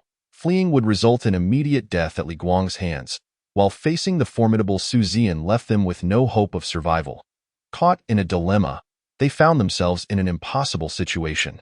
To flee meant certain death at Li Guang's gun, while remaining meant facing the overwhelming power of Su Ziyan. With their numbers and Li Guang's firearm, perhaps they could indeed slay Su Ziyan. If they could kill him, they might yet survive. Facing immediate death or risking one last chance for survival, they tightened their grips on their weapons and charged at Su Ziyan. As Su Ziyan adeptly dodged their attacks. He seized an opportunity to retaliate. Just as he managed to evade a blade aimed at him, he swung his military knife, embedding it in the chest of an assailant. The foe felt a sudden sharp pain in his heart and instinctively clutched at his chest. Looking down, he saw blood gushing from a deep wound, soaking through his clothes. "You?" The words died on his lips as he collapsed, eyes wide in disbelief and a lingering sense of injustice. Suzanne, having dispatched another enemy, faced an onslaught of bullets. He quickly sought cover, but it was too late. A bullet grazed his left arm, embedding itself in the wall behind him. Wincing in pain, Suzanne pressed his hand to his wounded arm. Blood streaming down, filling the air with a metallic scent. "Damn it, I didn't want to reveal my firearm so soon. This is my trump card. Exposing it now could have dire consequences." His thoughts raced. The apocalypse had only just begun, and he had already shown his hand. What would happen next? His intel would be compromised, giving his enemies an advantage. Ha ha ha, look who's in trouble now. Brothers, attack? He's injured. He can't possibly be your match. Kill him, and I will reward you handsomely. A cruel smile curled on Li Guang's lips, his gaze frostbitten as he commanded his men. Seeing Suzanne clutching his injured arm filled Li Guang with unexpected exhilaration. The other armed men exchanged glances and began to approach Suzanne, emboldened by their numbers and Li Guang's firearm. "Kill them." The wounded Suzanne appeared as a lamb waiting to be slaughtered. As they closed in, Suzanne's pupils constricted, as if awakening from a deep slumber. A complex expression flickered across his otherwise flawless countenance, but he ultimately quelled it, reverting to an eerie calm. "I in this predicament." Suzanne stood slowly, brushing off his clothes and wiping the blood from his face. Watching the unfolding chaos, Shinchiuli felt a sudden jolt of dread, an ominous premonition washing over her as she saw Suzanne wounded and surrounded. Li Guang gripped his gun tightly, aiming once more at Suzanne. Realizing the gravity of the situation, Shinchiuli swiftly retrieved her crossbow from her space, aiming it at Li Guang. "Die," she declared, bidding farewell. Li Guang elongated his words, his tone dripping with derision. The thought of killing Suzanne elevated his mood, making even his subordinates appear more appealing. As he prepared to fire at Suzanne, Shinchiuli simultaneously released her arrow. The air was suddenly filled with the whistling of arrows as several projectiles hurtled toward them. Almost instantly, the two closest to Suzanne fell lifeless, while others staggered back. Struck by arrows. "Who the hell is that? Show yourself!" Li Guang bellowed in frustration. As an arrow struck Li Guang's gun-wielding hand, he winced in pain, clutching his right palm that had been pierced, with blood gushing from the wound. He staggered back 2 steps, his eyes wide with panic. The warmth of his blood flowed rapidly through his fingers, and though he attempted to apply pressure to the injury, it was futile as the warm liquid continued to seep through his grip. In the face of this sudden calamity, Suzanne seized the opportunity to counterattack, disregarding his own injury. With a mere glance, he discerned that it was Shinchiuli lurking in the shadows who had launched the attack. The damage was evidently inflicted by a crossbow. Who else could it be but her? Suzanne capitalized on the chance she created, taking advantage of Li Guang's injury, which rendered him momentarily incapacitated. His figure flickered, and with all his might, he struck down those nearby who had been hit by arrows with ease. You.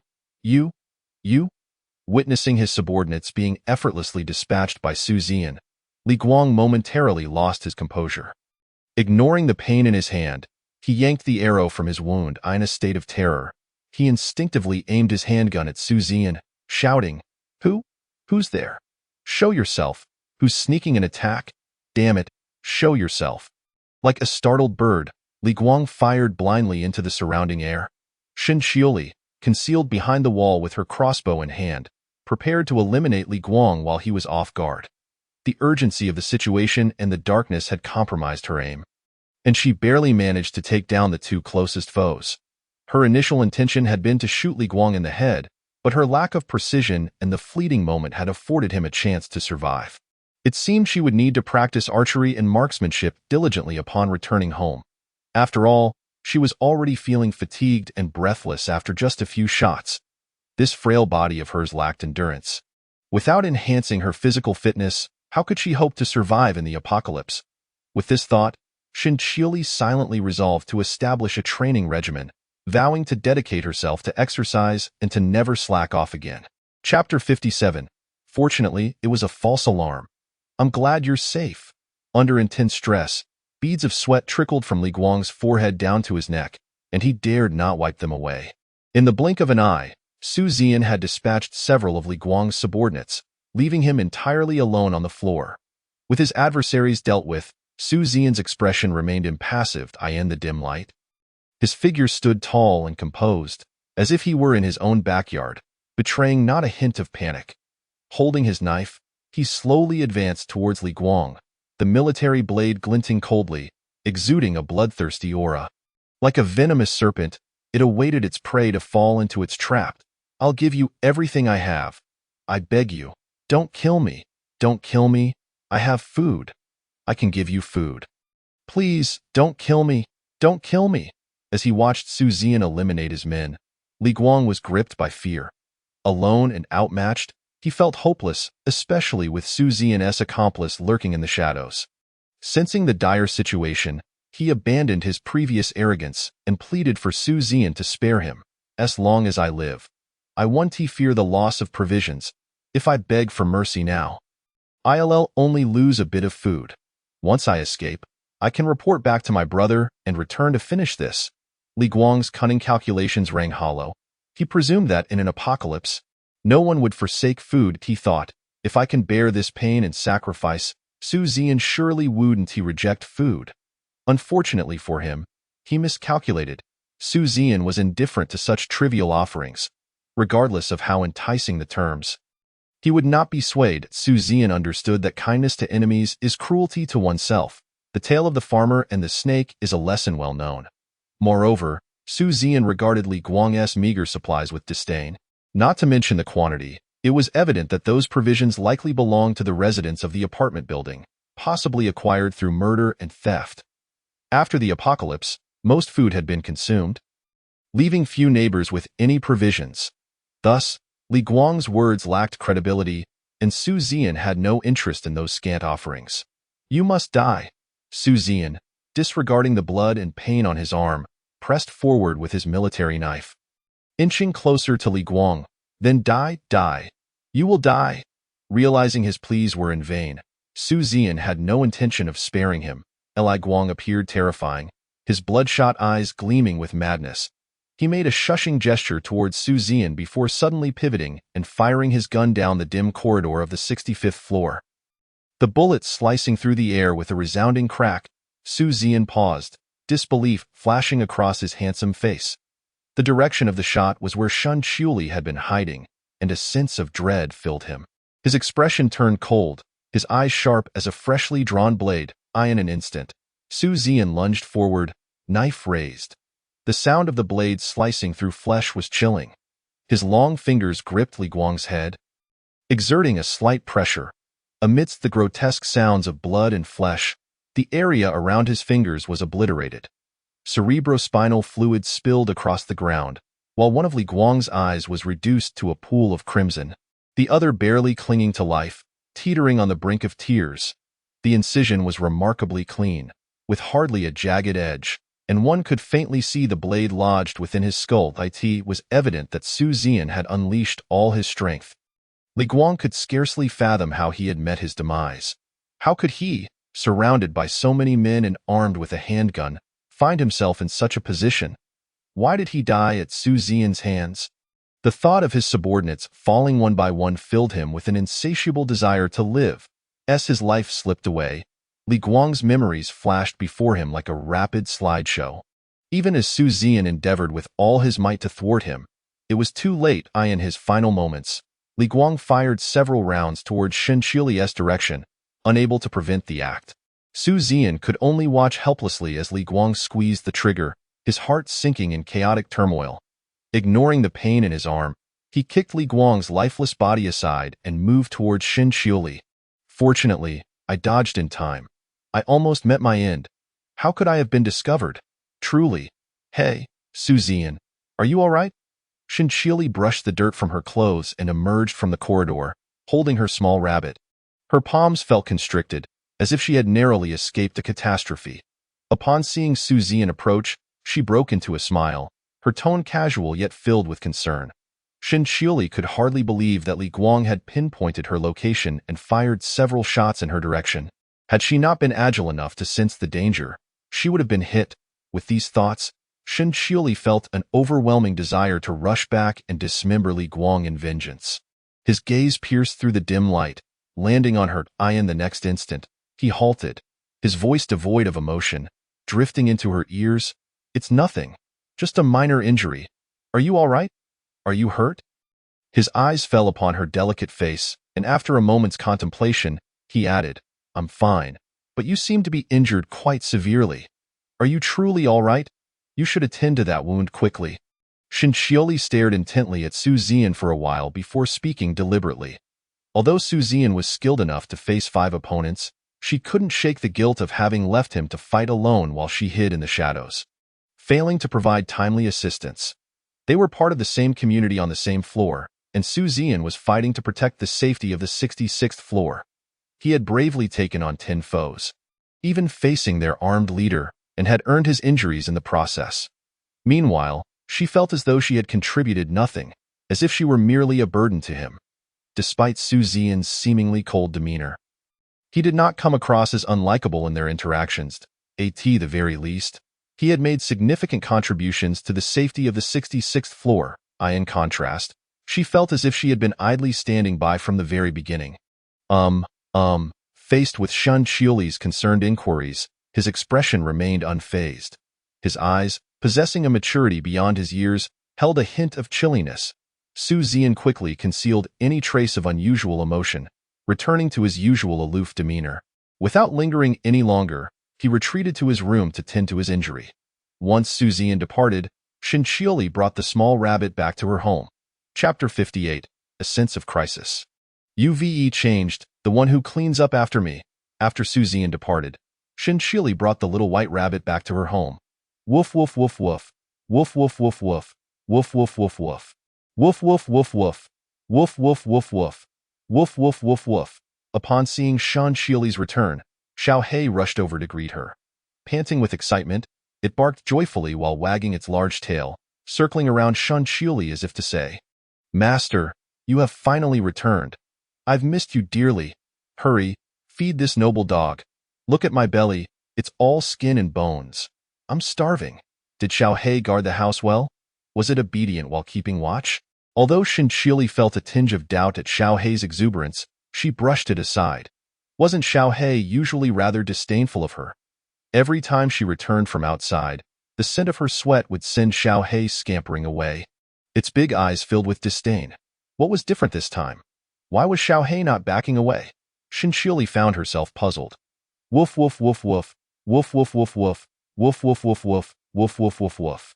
All that occupied Xiao He's thoughts now were delicious treats, leaving no room to concern itself with Shin Qiuli's odor. It anxiously communicated, Master, I want something tasty. Hurry, feed me. I'm starving. This dog is on the brink of starvation." Xiao He was indeed well behaved. "Xiao He, stay at home and guard the place. I'll step out for a moment and return shortly." With that, Shin Qiuli placed the little white rabbit on the ground. She then affectionately patted Xiao He's massive head, speaking with tender affection. Woof woof woof woof. Woof woof woof woof. Woof woof woof woof. Woof woof woof woof.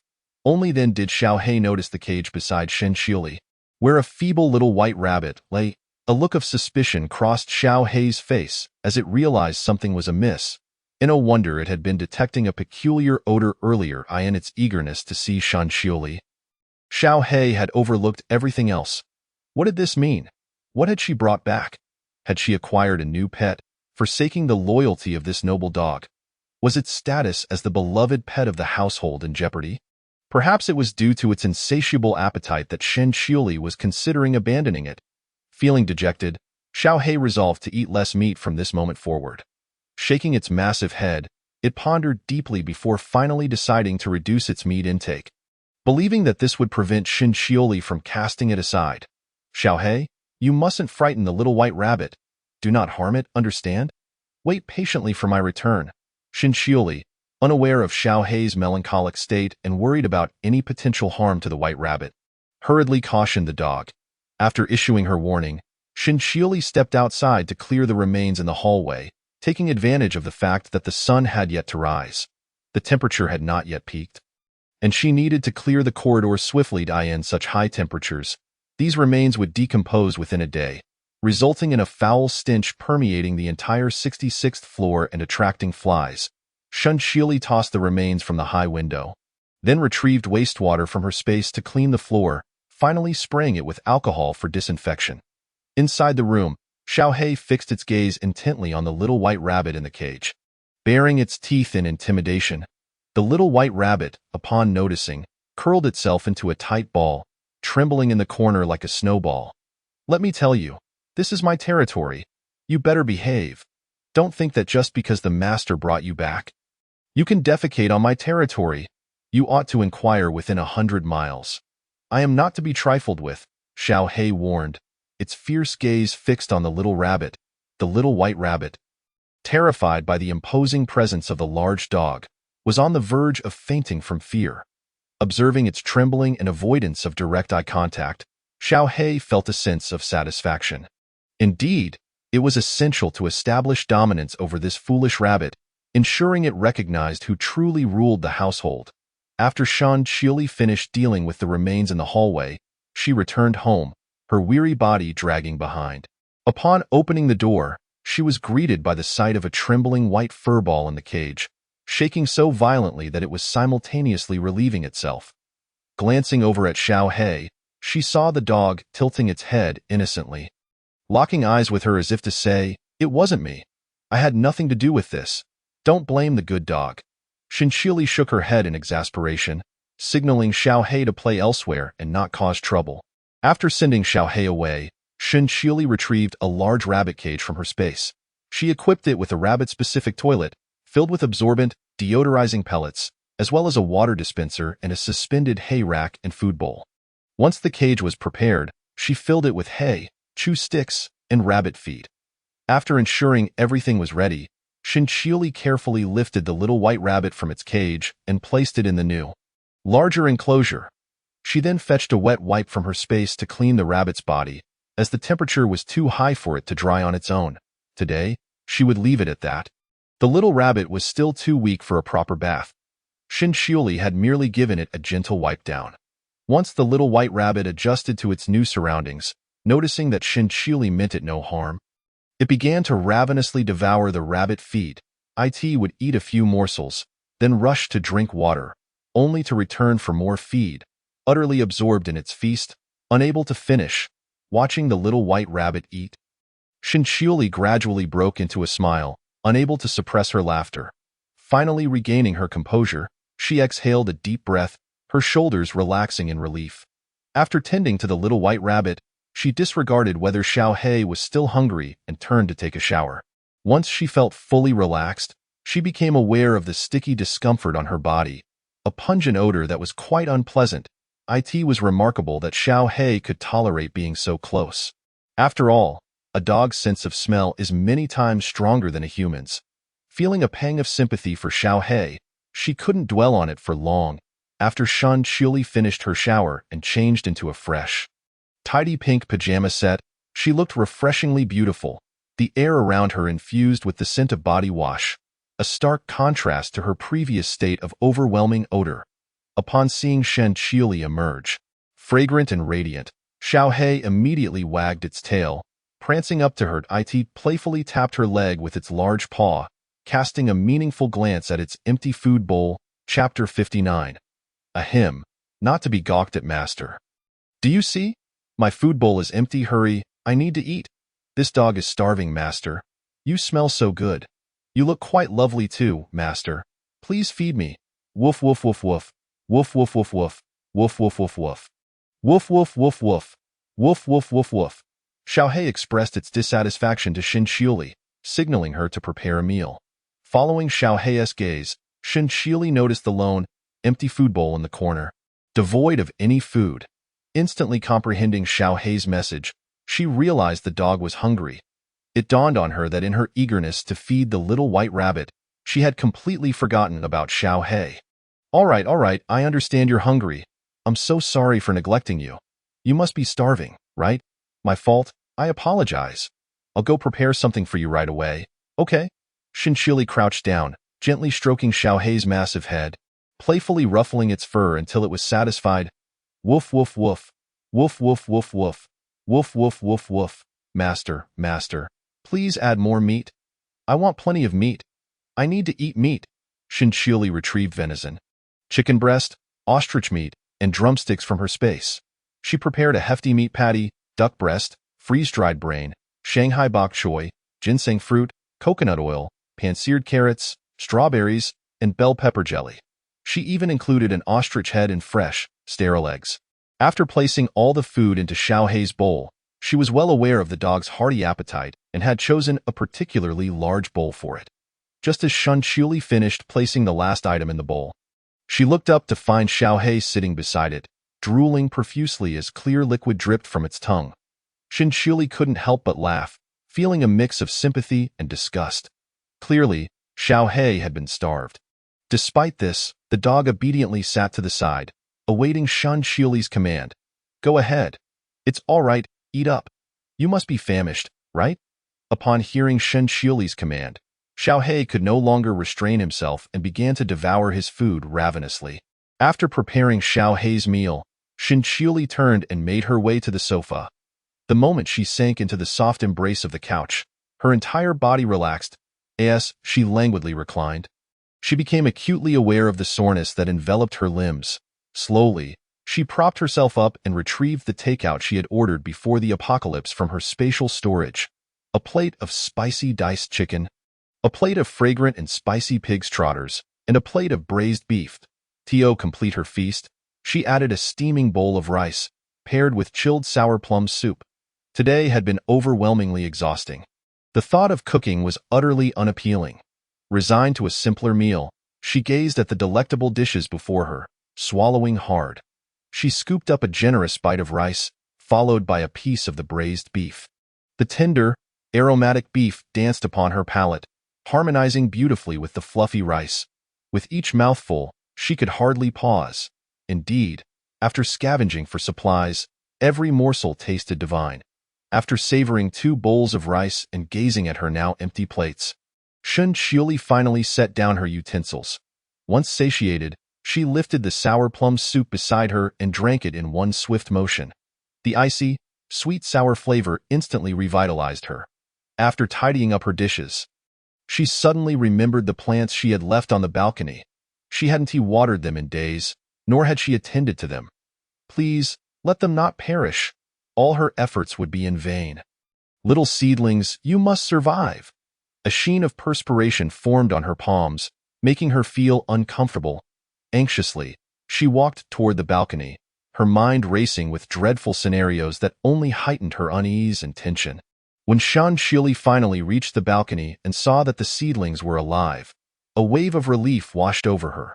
She picked up a watering can and tended to her plants, then retrieved some nutrients from her spatial storage to nourish them further. With a sense of tranquility, she returned to the sofa in the living room, allowing her body to collapse onto the cushions.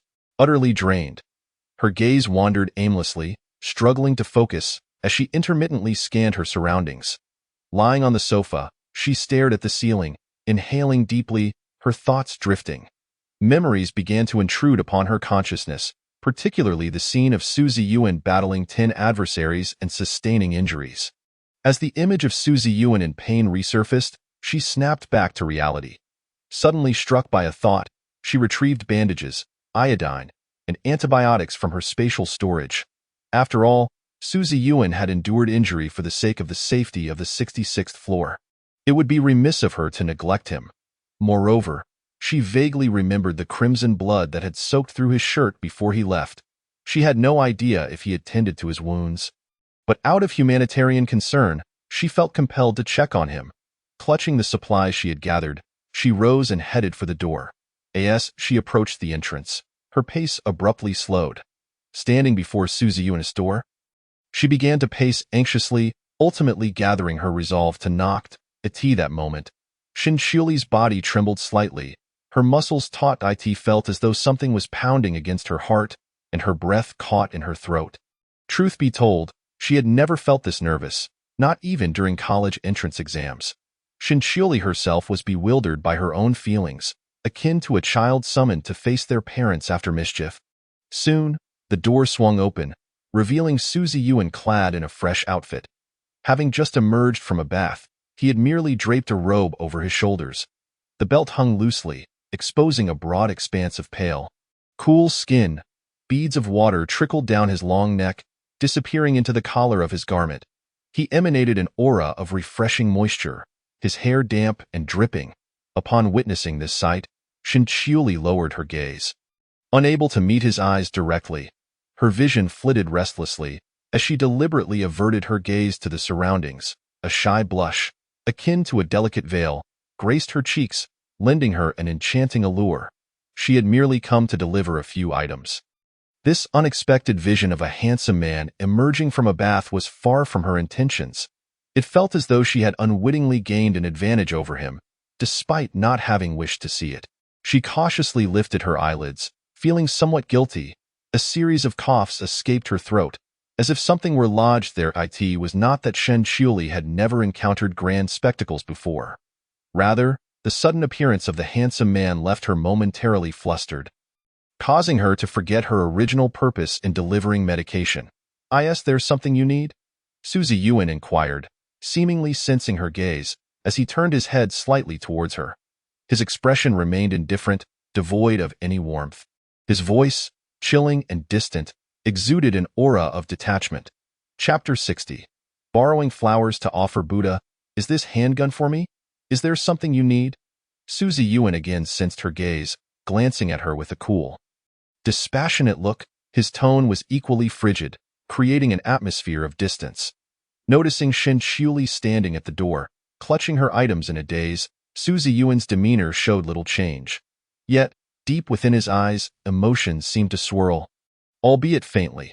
Shinchiuli had taken the precaution of concealing the medication for Suzy Yuan in a black bag, to avoid attracting the attention of nosy neighbors below and stirring up unnecessary trouble. Thus, Suzy Yuan was oblivious to the contents she held or the reasons for her visit. Wasn't she supposed to have something urgent to discuss? Wasn't this about the group of people from earlier? Why had she suddenly come to see him? Suzy Yuan was momentarily perplexed, unable to comprehend Shinchiuli's foolish stance at the door without any explanation of her intentions. Who were those people from before? Why had they attacked them? Furthermore, they seemed to be well prepared. Hearing the deliberate aloofness and coldness in Suzy Yuan's voice brought Shinchiuli back to her senses. To avoid awkwardness, she decided to steer the conversation back to the earlier incident. Shinchiuli, too, harbored questions. Who were those individuals? Were they connected to the troublemakers from before? Who was the person named Li Guang who had come today? Did they have other accomplices? Would they return to attack the 66th floor? A multitude of questions swelled within her mind, for she knew it was only a matter of time before the 66th floor attracted attention. Since the outbreak of the apocalypse, there had always been those seeking to disturb the 66th floor, and it seemed they were all part of the same faction. Each time, they targeted the 66th floor, attempting to incite the residents inside to launch an assault. The individuals behind this scheme sought to reap the benefits from the chaos. But time and again, Shinchiuli had thwarted their plans. Moreover, these orchestrators were quite cautious, having repeatedly escalated the situation to test Shinchiuli and her group, probing whether they possessed significant weapons. It was clear that this group was allied with the previous troublemakers. Their guns and insulated gloves indicated they had done their homework, knowing Shinchiuli possessed a crossbow, making her a formidable opponent, which is why they chose to ambush the 66th floor at night. Perhaps they had long since discovered that she was not home and seized the opportunity to target the 66th floor. However, they had not anticipated Suzy Yuan's formidable skills, as he had managed to dispatch so many of them. What Shinchiuli was unaware of was that the assailants had no knowledge of her absence. Had they known, they would have launched a full-scale night raid on the 66th floor to seize it in one fell swoop. If they had mobilized their entire force, it would have been nearly impossible for Suzy Yuan to defend the 66th floor alone. If my assumptions are correct, they must be affiliated with the troublemakers from before. They are likely after the supplies on the 66th floor, Suzy Yuan remarked, keeping his gaze fixed ahead. Do you think they will come to attack us again? Shinchiuli inquired, her expression grave, a seriousness he had never witnessed before. I have a feeling this is far from over. I suspect they are still plotting something. Her countenance was stern, her brows knitted tightly, revealing an underlying intensity. They will return. They are in cahoots with the property management. After this setback, they probably won't trouble us for a while. But their backers will not let this go easily. As Su Zian mentioned the individuals lurking in the shadows, a glint of coldness flickered in his eyes. An icy aura emanated from him, chilling the atmosphere. His voice, frigid and foreboding, sent shivers down one's spine. While a ruthless glimmer flashed across his gaze, Su Zian was acutely aware that this group could not be left unchecked. If given even the slightest opportunity, they would retaliate. He trusted his instincts, knowing these individuals could compel the property management to serve their interests. Even amidst the initial chaos of the apocalypse, they had allied with the property management to extract extensive information about the residents of the building. They had brazenly invaded homes, committing murder and theft of supplies, specifically targeting the vulnerable, those living alone or defenseless women and children. They had quickly discerned that the 66th floor harbored something unusual. Time and again, they instigated disturbances, probing the depths of the 66th floor's secrets. Such actions necessitated vigilance, for the mastermind behind this group was undoubtedly formidable. As for the unfortunate Li Guang, he was a simpleton, brawny yet devoid of intellect, a clear indication that he was not the one orchestrating these events. Moreover, until the true nature of the 66th floor was ascertained and a certainty of its conquest established, the puppet master would not reveal themselves so easily. Otherwise, there would be no need for such elaborate machinations. It was evident that the leader behind this faction was a coward at heart. Fearing for their own life, they wielded firearms, so for the next few nights, we must remain vigilant regarding any movements downstairs. How is your injury? After a brief discussion, Shinchioli recollected her purpose for visiting. She furrowed her elegantly shaped brows, her expression tinged with a subtle hint of caution. Her gaze fell upon Su Zian's arm, where the previously injured area was carelessly bandaged with a silk scarf. The vivid crimson blood had long since soaked through the delicate fabric, faintly revealing the wound beneath. In contrast, Su Zian appeared oblivious to the blood seeping from his injury, standing before her as if nothing were amiss. "It is nothing, I'm fine. Did you come just to discuss this?" he remarked, seemingly aware of her scrutiny, casting a detached glance in her direction, devoid of any extraneous emotion. The instigator of this commotion must be the same group that has been causing trouble before. However, Li Guang is unlikely to be the mastermind. They will not relent. Please, take care of your safety during this time. Shinchioli stood before him, her expression serious, her gaze deep with an additional layer of coldness. She did not believe Li Guang was the one pulling the strings. His actions revealed him to be a brute lacking in cunning. From previous attempts to manipulate the sentiments of the residents to his meticulous planning for murder and plundering right at the onset of the apocalypse, particularly targeting the weak and infirm, it was clear that such calculated scheming could not be attributed to someone like Li Guang. Clearly, the true puppet master remained hidden from view. Unsure whether Su Zian had considered this aspect, she felt compelled to offer a reminder. "This is for you. I found this pistol on Li Guang's body while handling the remains. Since you killed him, this gun rightfully belongs to you." A flicker of regret crossed her eyes, yet her tone remained even as she spoke. This was a firearm, a valuable weapon in the apocalypse. Handing it over felt like a painful sacrifice, but she had no justification to claim it for herself. "What you found is yours." His voice was devoid of warmth, his speech measured. "Then I shall graciously accept it." Upon hearing Su Zian's intent to give her the firearm, Shinchioli's eyes widened slightly, a trace of surprise flickering within. With that, she presented the bandages and other supplies she had prepared earlier, offering them to Su Zian. Taking the items from Shinchioli, Su Zian did not hastily open them to inspect their contents. "Thank you. Please take care and rest. I won't disturb you further." Shinchioli calmly withdrew her hand. Although she spoke with a smile and kind words, her eyes reflected a distant coldness. Without awaiting Su Zian's response, she slowly turned and made her way toward her door. She sensed his gaze sharpen behind her, and a fleeting glance revealed him standing motionless at the threshold. Su Zian watched as Shen Qiuli's figure gradually faded from sight. He frowned slightly, glancing at the black plastic bag in his hand before turning to close the door. Upon entering her home, Shen Qiuli found Xiaohei lying on the ground, fixated with wide eyes on the little white rabbit in its cage. Exuding an intimidating demeanor, she suspected that, were it not for the cage, Xiaohei would have long since devoured the rabbit. Swiftly approaching Xiaohei, she delivered a firm slap to its large head. "What are you doing? Why are you intimidating the little rabbit? Listen, this cannot be eaten. This is your little brother, a member of our family. You must not attempt to eat it while I'm away." Woof, woof, woof, woof, woof, woof. Xiaohei, taken by surprise by Shen Qiuli's sudden assault, lamented his grievances with a pitiful expression. Despite facing Shen Qiuli, his resentful gaze remained fixed on the little white rabbit.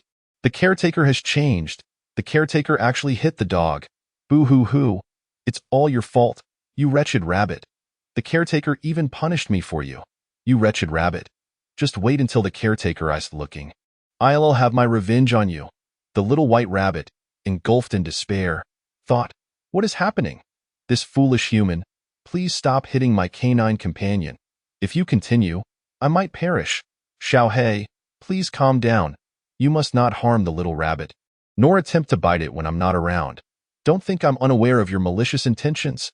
Shen Qiuli perceived Xiaohei's ill intentions and firmly grasped his large ears, reprimanding him sternly. Woof, woof, woof, woof, woof, woof. Xiaohei cautiously lay before Shen Qiuli, drooping his head in a display of submission, licking his own paws with an air of melancholy. His eyes conveyed a sense of loneliness and desolation, as if enduring great injustice and suffering, evoking a desire to wrap him in a warm embrace and offer comfort. "The caretaker struck me. The caretaker hit me for a mere rabbit, and now I'm being scolded. Woe is me! I, the great dog, have devoted my life to this family, only to be bested by a rabbit that defecates and urinates everywhere. Oh, heavens! There is no justice."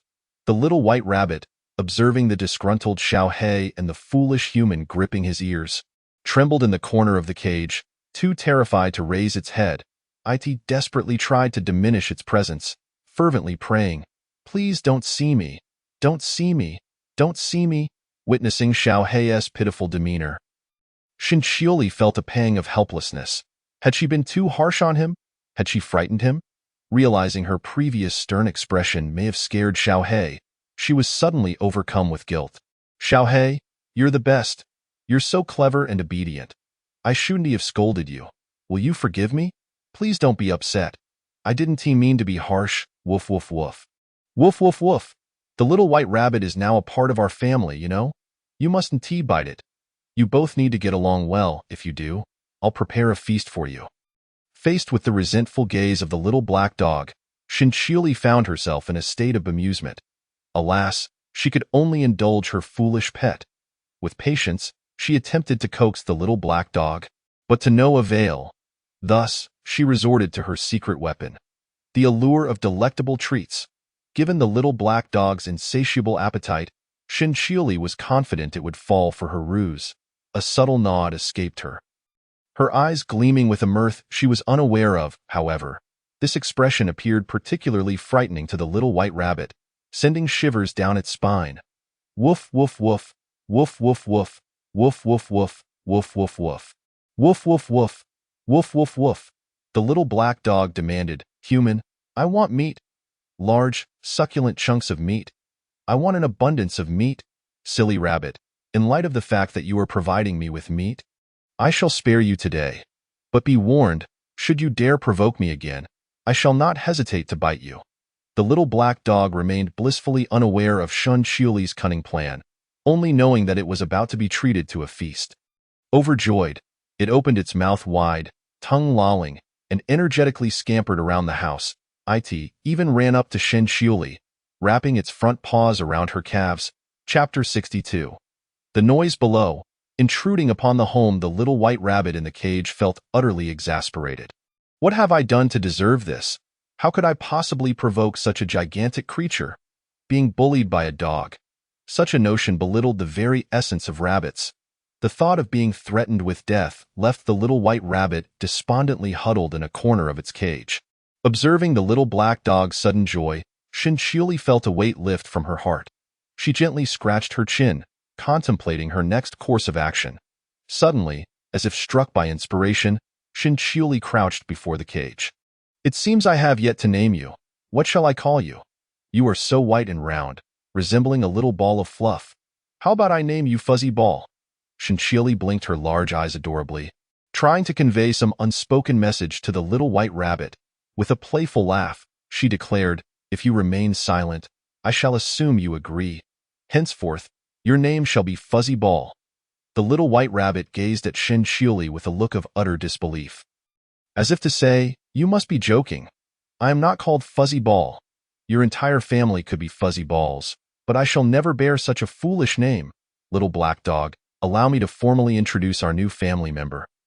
"Fuzzy Ball, welcome," Shinchiuli announced, her steps light as a cat as she approached the little black dog, completely disregarding the indignant protests of Fuzzy Ball, who could only vent its frustration by nibbling on the straw in its cage. A foolish human and a dim-witted dog, two beings powerless against each other, left to vent their emotions on the innocent hay. Woof woof woof. Woof woof woof. Woof woof woof. Woof woof woof. Woof woof woof. Woof woof woof. Human, that is a silly rabbit. Silly Fuzzy Ball. Ha ha, silly rabbit. The little black dog mocked Fuzzy Ball without restraint, while Fuzzy Ball could only endure in silence, too afraid to utter a sound lest it provoke the little black dog's displeasure. "Little black dog, be kind to Fuzzy Ball. Do not bully it. Woof woof woof. Woof woof woof." After advising the little black dog, Shinchiuli reclined upon the sofa. The moment her body made contact with the cushions, she felt an immediate wave of relaxation wash over her, soon followed by a heavy drowsiness. Before long, her consciousness began to wane, and she succumbed to sleep. The sun hung quietly in the sky. A piercing ray of light filtered through the curtains, illuminating the dim room. A powerful wave of heat enveloped the space, brightening it and raising the temperature. Meanwhile, on the 65th floor, Wang Jing clenched her fists tightly, the veins on her forehead bulging, her expression contorting with strain. Her chest heaved, breaths coming in rapid, deep gasps. In that moment, she felt like a wild beast cornered on the precipice of a cliff. "Wang Jing, what is the meaning of this? I am doing this for your own good. Do not be ungrateful." The woman, with an unremarkable face that left little impression, possessed an alluring figure, her long, wavy hair cascading down. Her long legs were clad in a black ultra-short mini-skirt, accentuating her flawless physique. The subtle allure beneath her skirt was almost visible, while her fitted t-shirt clung to her ample chest and slender waist. Upon closer inspection, one could see her hair was greasy, with many strands matted together. The color of her t-shirt was indecipherable, yet her cheeks bore a layer of unknown powder, attempting to enhance her appearance. Yet, an unsettling odor hinted at a prolonged absence of proper hygiene. "Is this what you call doing me a favor? Are you content to be a mere tool for these beasts to vent their frustrations? To survive among them?" Wang Jing forced herself to calm down.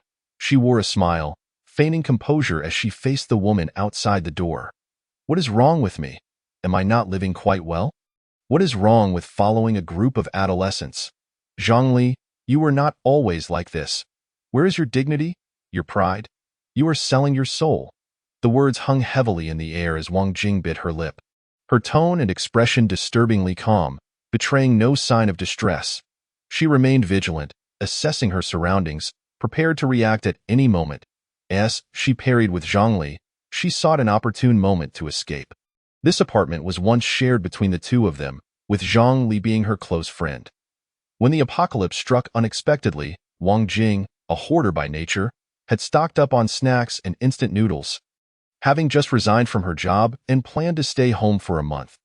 When the apocalypse erupted, the two of them managed to survive on those supplies. However, as their food dwindled, their situation became dire. Just days ago, Zhongli had secretly taken the last of their food and had not returned since. Had Wang Jing not taken precautions and hidden some supplies earlier, she would have likely lost everything to Zhongli's thievery. Initially, she believed Zhongli would not return, thinking she had seen through her friend's true colors.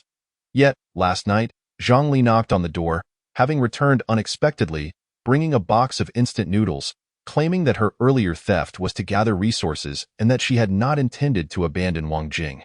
Upon securing supplies, Zhongli had rushed back, not daring to linger even a moment along the way. Wang Jing felt a pang of guilt, relieved that she was unharmed. Otherwise, her conscience would be in turmoil. Wang Jing had planned not to open the door for Zhongli, but the memories of their friendship swayed her, especially upon seeing Zhongli's pitiful demeanor, claiming that she had suffered greatly to bring back food for Wang Jing. Despite her doubts, Wang Jing's heart softened, and she eventually opened the door. Yet, she was filled with questions. Why did Zhongli return looking so haggard, with unexplained injuries? She intended to confront her friend later. However, this morning, she caught sight of Zhongli opening the door to a group of unfamiliar men. A wave of unease surged through her. Acting on instinct, Wang Jing swiftly turned and ran to her bedroom. Locking the door behind her, thus unfolded the initial scene, with Zhongli standing before the locked door, attempting to converse with her. Even the most naive of individuals could discern that Zhongli had just opened the door. Collapsing against a man as if clinging to him like an octopus, Wang Jing's suspicions about Zhongli's motivations were only heightened by the sight of her friend returning with so many supplies after a few days away. Chapter 63. Betrayal. I am doing this for your own good. She was but a girl in an apocalypse, without any means of support. How could she possibly gather supplies and survive? Before leaving, she bore no such injuries. Yet she returned battered and bruised.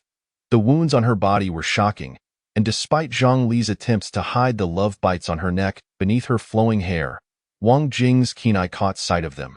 The ease with which one could acquire supplies in this desolate world, coupled with her safe return adorned with signs of intimacy, painted a grim picture. The sudden appearance of a group of men connected all the dots in Wang Jing's mind.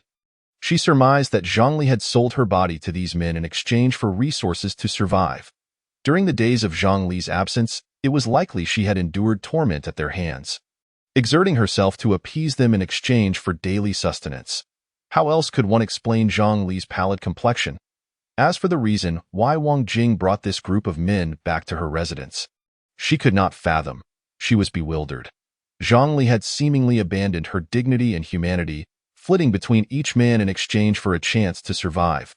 How could she possibly risk traveling such a great distance to return with this group? The food in her home had long been taken by Zhongli. There was nothing of value that could entice these men. Could it be that Zhongli had discovered her secret stash of snacks? But Wang Jing quickly dismissed this notion, realizing that her meager supplies paled in comparison to the instant noodles Zhongli had procured. They were undoubtedly not here for mere food. Thus, what could hold value in this household? Aside from the hidden snacks, it was herself that it seemed this group had come for her, and Zhongli had brought them back with the same intent. She possessed no exceptional worth, only this body. It appeared that Zhongli intended for her to become a plaything for these men.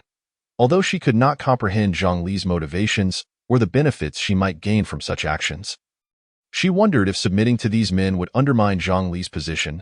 Wouldn't adding another person to the mix lead to their disdain over time?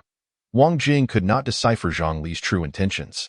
A sense of unease flickered in her gaze as her toes curled within her slippers. She now found herself in a completely passive state, akin to a sheep entering a tiger's den. Confronted with these individuals, she had no chance of victory. Would today merely culminate in their insidious plot succeeding? Beads of nervous sweat formed on her forehead, dampening the strands of hair that framed her face. Locks clung to her skin, her hands trembled slightly, and her entire body quaked uncontrollably. Nevertheless, she resolutely braced her bedroom door, fearing that a moment's inattention would allow this group to burst in. Dignity? Integrity? Self-respect? What purpose do they serve? Sister, please, this is the apocalypse, for goodness sake.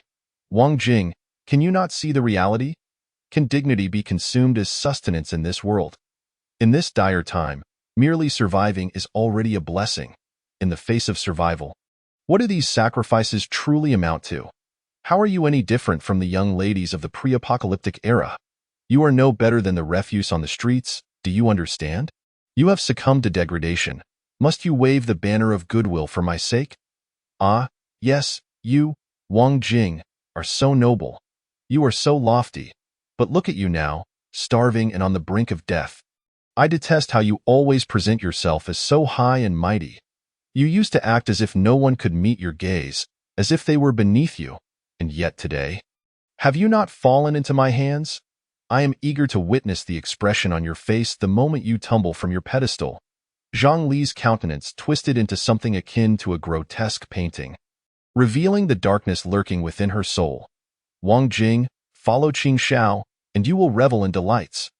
No longer will you need to fret over food, and besides, Qing Xiao is quite compassionate towards women. You will not suffer by his side. Zhang Li's breathing steadied somewhat. Yet, she continued to speak with fervor, her voice trembling with anger. Realizing her impatience, she softened her tone, if not for Qing Xiao deeming her devoid of any value. She would not have dared to approach him. Having a pure, aloof friend with exceptional charm, she had persuaded Qing Xiao to grant her an opportunity, as long as she could deliver Wang Jing to Qing Xiao's bed. She could remain by his side and avoid starvation. Wang Jing was accustomed to regular exercise, her figure was captivating, and upon closer inspection, one could see that her physique was indeed extraordinary. The curves where they should be were pronounced, and there was not an ounce of excess flesh in the hollows. Years of fitness had rendered Wang Jing's skin radiantly healthy. Even after enduring malnutrition in the apocalypse, her body remained irresistibly alluring. Most importantly, Wang Jing was untouched, a flower whose petals had never been plucked. Coupled with Zhang Li's flattery, Qing Xiao and his companions were already itching with desire. Although Zhang Li was passable, facing the same dish day in and day out had begun to bore them. Men are like that, always looking at what is in the pot while eating from their bowls. Moreover, Zhang Li had long been played out by this group, and it was not her first time. Qing Xiao had grown weary of Zhang Li, repulsed by something so thoroughly used. Thus, Zhang Li had lured Wang Jing with food to entice her to open the door, seizing the moment to let Qing Xiao and the others in, hoping to violate Wang Jing's purity directly. As for why Zhang Li had returned alone, without Qing Xiao accompanying her into the building, it was because she feared Wang Jing had starved to death without food. If she had brought Qing Xiao inside and found Wang Jing already lifeless in her room, how could she explain that to him? After much contemplation, Zhang Li had returned first under the pretense of reconnaissance, to check if Wang Jing was still alive. Should she discover Wang Jing had perished, she would lead Qing Xiao and the others to room 6401 downstairs. She recalled that another girl lived there, who, while not as beautiful as Wang Jing, could serve as a temporary distraction, and she could later devise an explanation for Qing Xiao. Even if the girl in 6401 had also died, she remembered there was a beautiful woman on the 66th floor. Fortunately, upon her return, Wang Jing had not died. Zhang Li's anxious heart finally found relief in her mind. Wang Jing was beyond salvation and would inevitably find herself beneath Qing Xiao. She had planned to bring Qing Xiao and the others in before Wang Jing awoke. Before dawn broke, however, as soon as she opened the door to let Qing Xiao and the others in, she was confronted by Wang Jing. Before anyone could react, Wang Jing locked her bedroom door and retreated inside. Chapter 64. You have sunk to your own level. Why drag me down with you? Wang Jing locked the bedroom door and hid inside. Zhang Li, you have willingly descended into depravity, and now you wish to drag me down with you? If you find Qing Xiao so appealing, then enjoy your lavish life with him. Surely your return was merely to ensure I meet the same fate as you. So what if that is the case? Are you not still trapped with no escape? Wang Jing, why do you struggle so desperately? Open the door and let Qing Xiao cherish you. This would benefit us all, would it not? Zhang Li, I have treated you well. Have I not? Your wandering in a city has been sheltered by me. After the apocalypse erupted, I shared my dwindling supplies with you. How have you repaid my kindness? As food dwindled, you secretly took everything and left, nearly starving me. Now you return with a group intent on defiling me. Zhang Li, has your conscience been devoured by dogs? Wang Jing slowly lifted her eyelids, her pitch-black eyes resembling a vast abyss, obscuring her thoughts and exuding an air of composure. Her brow remained furrowed, her gaze fixed on the room's furnishings. While parrying Zhang Li's words, Wang Jing's mind raced, searching for any weapons or items that could aid her in escaping this peril unscathed. What use is a conscience? As you said, I would abandon my dignity. What good does a conscience do for me? Can it be consumed as food or stave off hunger? Wang Jing, as friends, I assure you I would never harm you. Qing Xiao is compassionate. Do not be afraid. Hurry and open the door. Do not keep Qing Xiao waiting. Zhongli suppressed her inner fury, softening her voice to negotiate with Wang Jing. Wang Jing, oh Wang Jing. Today is your day of reckoning. You have always acted so superior, seemingly aiding me while maintaining your distance. You must have looked down on me, a country girl, in your heart, right? Showing concern outwardly while whispering behind my back. Today, I shall make you taste the mud of the mire. Just like me, I eagerly anticipate your expression when you find yourself in such a predicament. Zhongli beamed with pride, her smile betraying unhidden mockery. In her mind, Wang Jing's surrender to Qing Xiao was inevitable. Watching Wang Jing's anxious and tormented expression, she relished the moment, feeling no urgency. Zhongli, your thoughts are filthy. Do not presume everyone is as base as you. Look at your current state, how you debase yourself. What difference is there between living like this and being dead? Wang Jing's eyes flickered, betraying either surprise or panic. She rummaged through her bedside drawer and retrieved a small knife, likely used for opening packages in more peaceful times. Wang Jing gripped the knife tightly, contemplating how to conceal it on her person without detection. With this newfound weapon, a sliver of security began to bloom within her. Wang Jing, do not refuse the wine offered. Once I break down the door, your fate is sealed. The threat in Wang Jing's words ignited Zhang Li's suppressed hatred, her teeth grinding as she spat. Wretched girl, how much longer must I wait for you to be ready? A man with shifty eyes appeared before Zhang Li. His furtive gaze was fixed intently on the tightly shut bedroom door, revealing an unmistakable blend of greed and cunning in the depths of his eyes. As the youth's gaze swept over Zhang Li, the smile on his face abruptly froze, his voice turning cold. Useless thing? Hurry up and open the door. Let me have a good look at my little beauty. Little beauty, don't worry. I'll have them open the door for you right away. Wait a moment, my dear. The moment the youth entered, he was taken aback as a stunning figure flashed past him. Her waist was slender and delicate, perfectly graspable. Her figure was gracefully alluring, with curves that were impossible to ignore. Her rounded hips and smooth collarbone captivated the heart. Just the sight of her back left him entranced, his heart racing with impatience. At that moment, all he desired was to fling open the door and indulge in the pleasures with the little beauty, to engage in a fervent encounter, savoring the delights of this enchanting creature.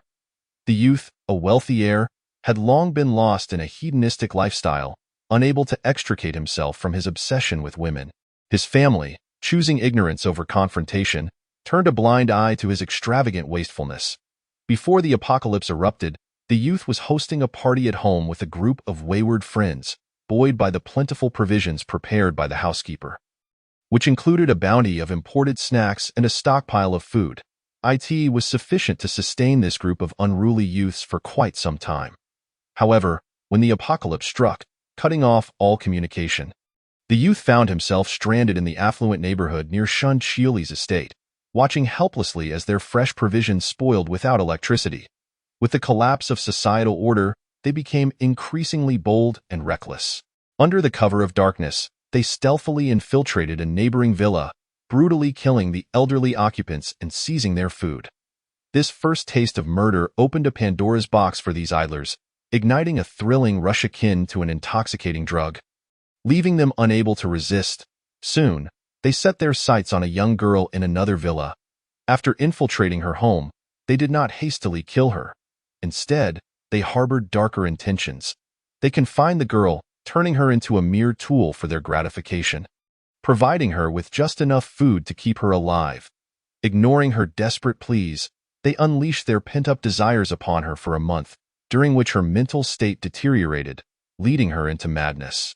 Ultimately, they grew weary of her and decided to end her life. As they lamented the absence of someone to toy with, they encountered Zhongli while searching for new prey. Noticing she was alone, they harbored malicious intent and bound her in their villa, subjecting her to inhumane torment. Unlike the previous girl, Zhongli, upon seeing the villa's provisions, readily offered to be their plaything, promising to comply as long as they provided her with food.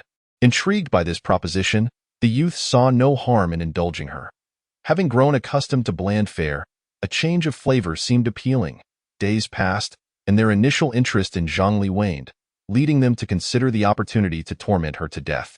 In a moment of cleverness, Zhongli pushed Wang Jing forward, claiming she could help the youth find even more beautiful girls, mentioning that her friend was exceptionally attractive and untouched. The youth, intrigued by this assertion, contemplated the possibility of acquiring Wang Jing for himself while leaving Zhongli to her fate, entirely at their whim.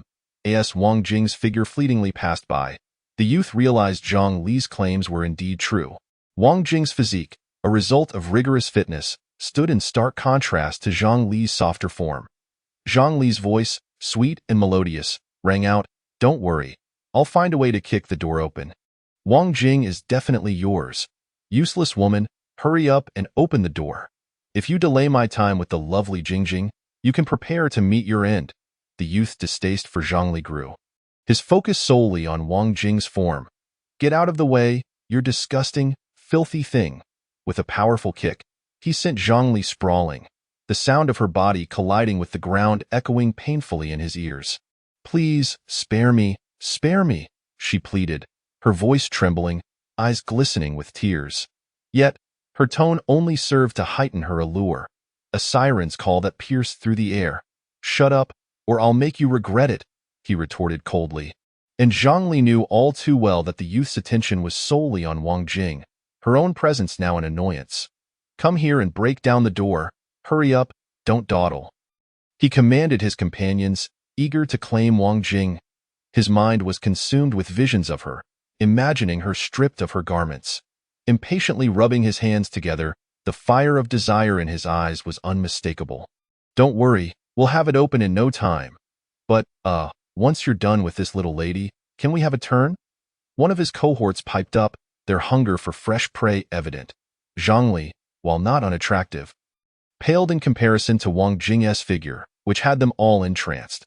"All right, you've all been loyal to me, so after I have my fun, you can have your share." Upon hearing this, the group erupted with enthusiasm. Their spirits lifted as they envisioned Wang Jing's form laid bare before them. With renewed vigor, they readied themselves to break down the door as the relentless pounding echoed through the air. The locked door trembled precariously, the sound reverberating through the silence of the living room. Each impact felt like a strike against Wang Jing's heart, leaving her unable to remain calm.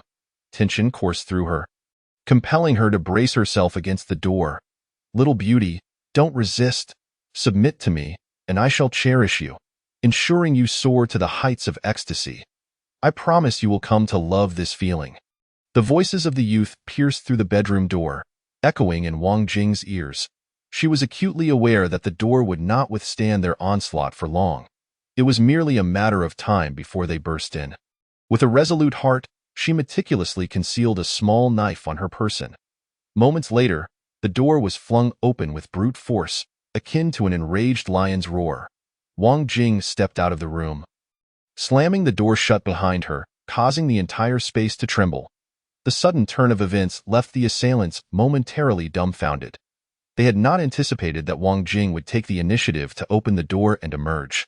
For a brief moment, they stood in stunned silence, before exchanging bemused glances with her, reminiscent of a cheetah spotting a delectable antelope.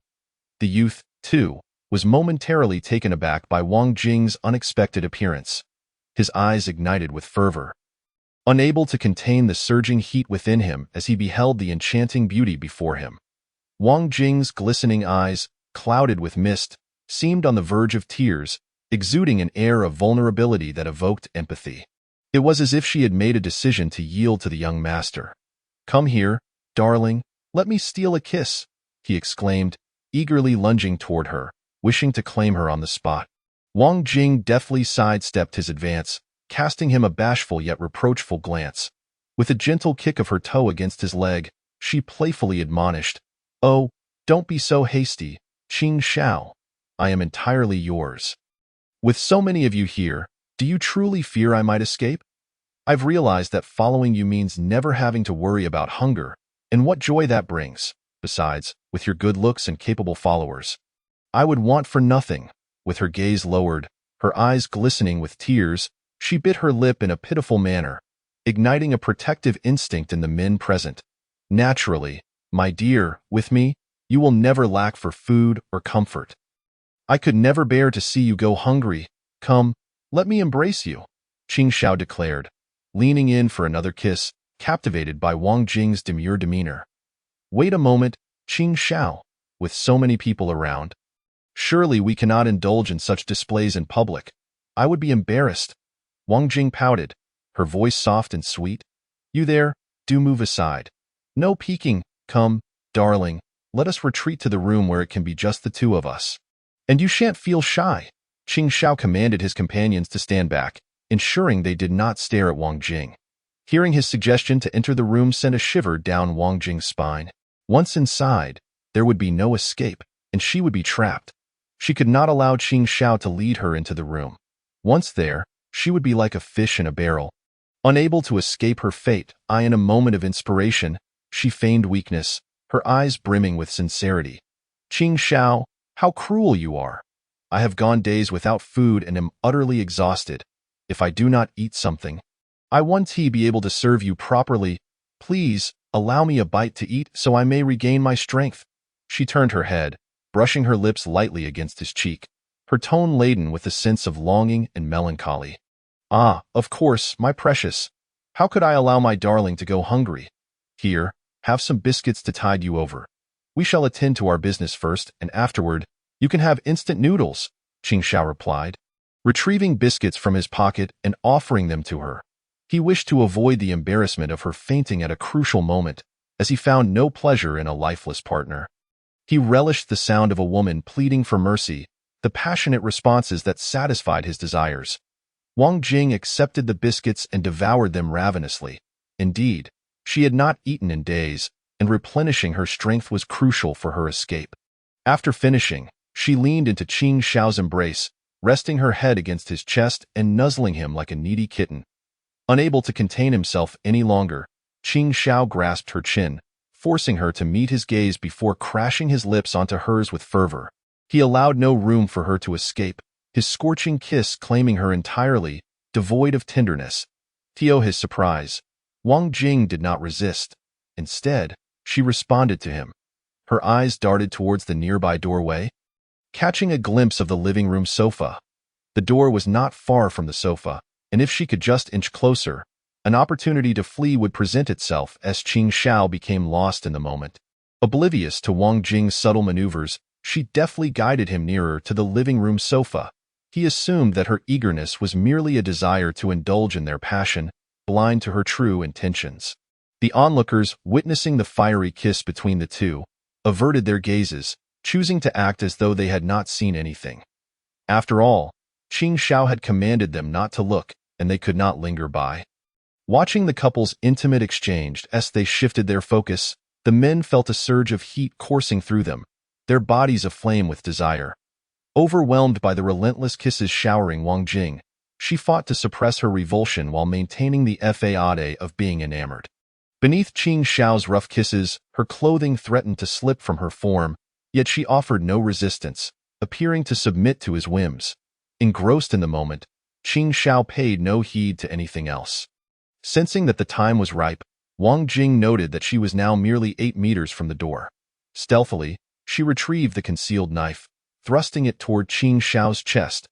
The sudden sting of pain caused him to release her. And seizing the moment, Wang Jing bolted towards the door. Ah, you wretched girl!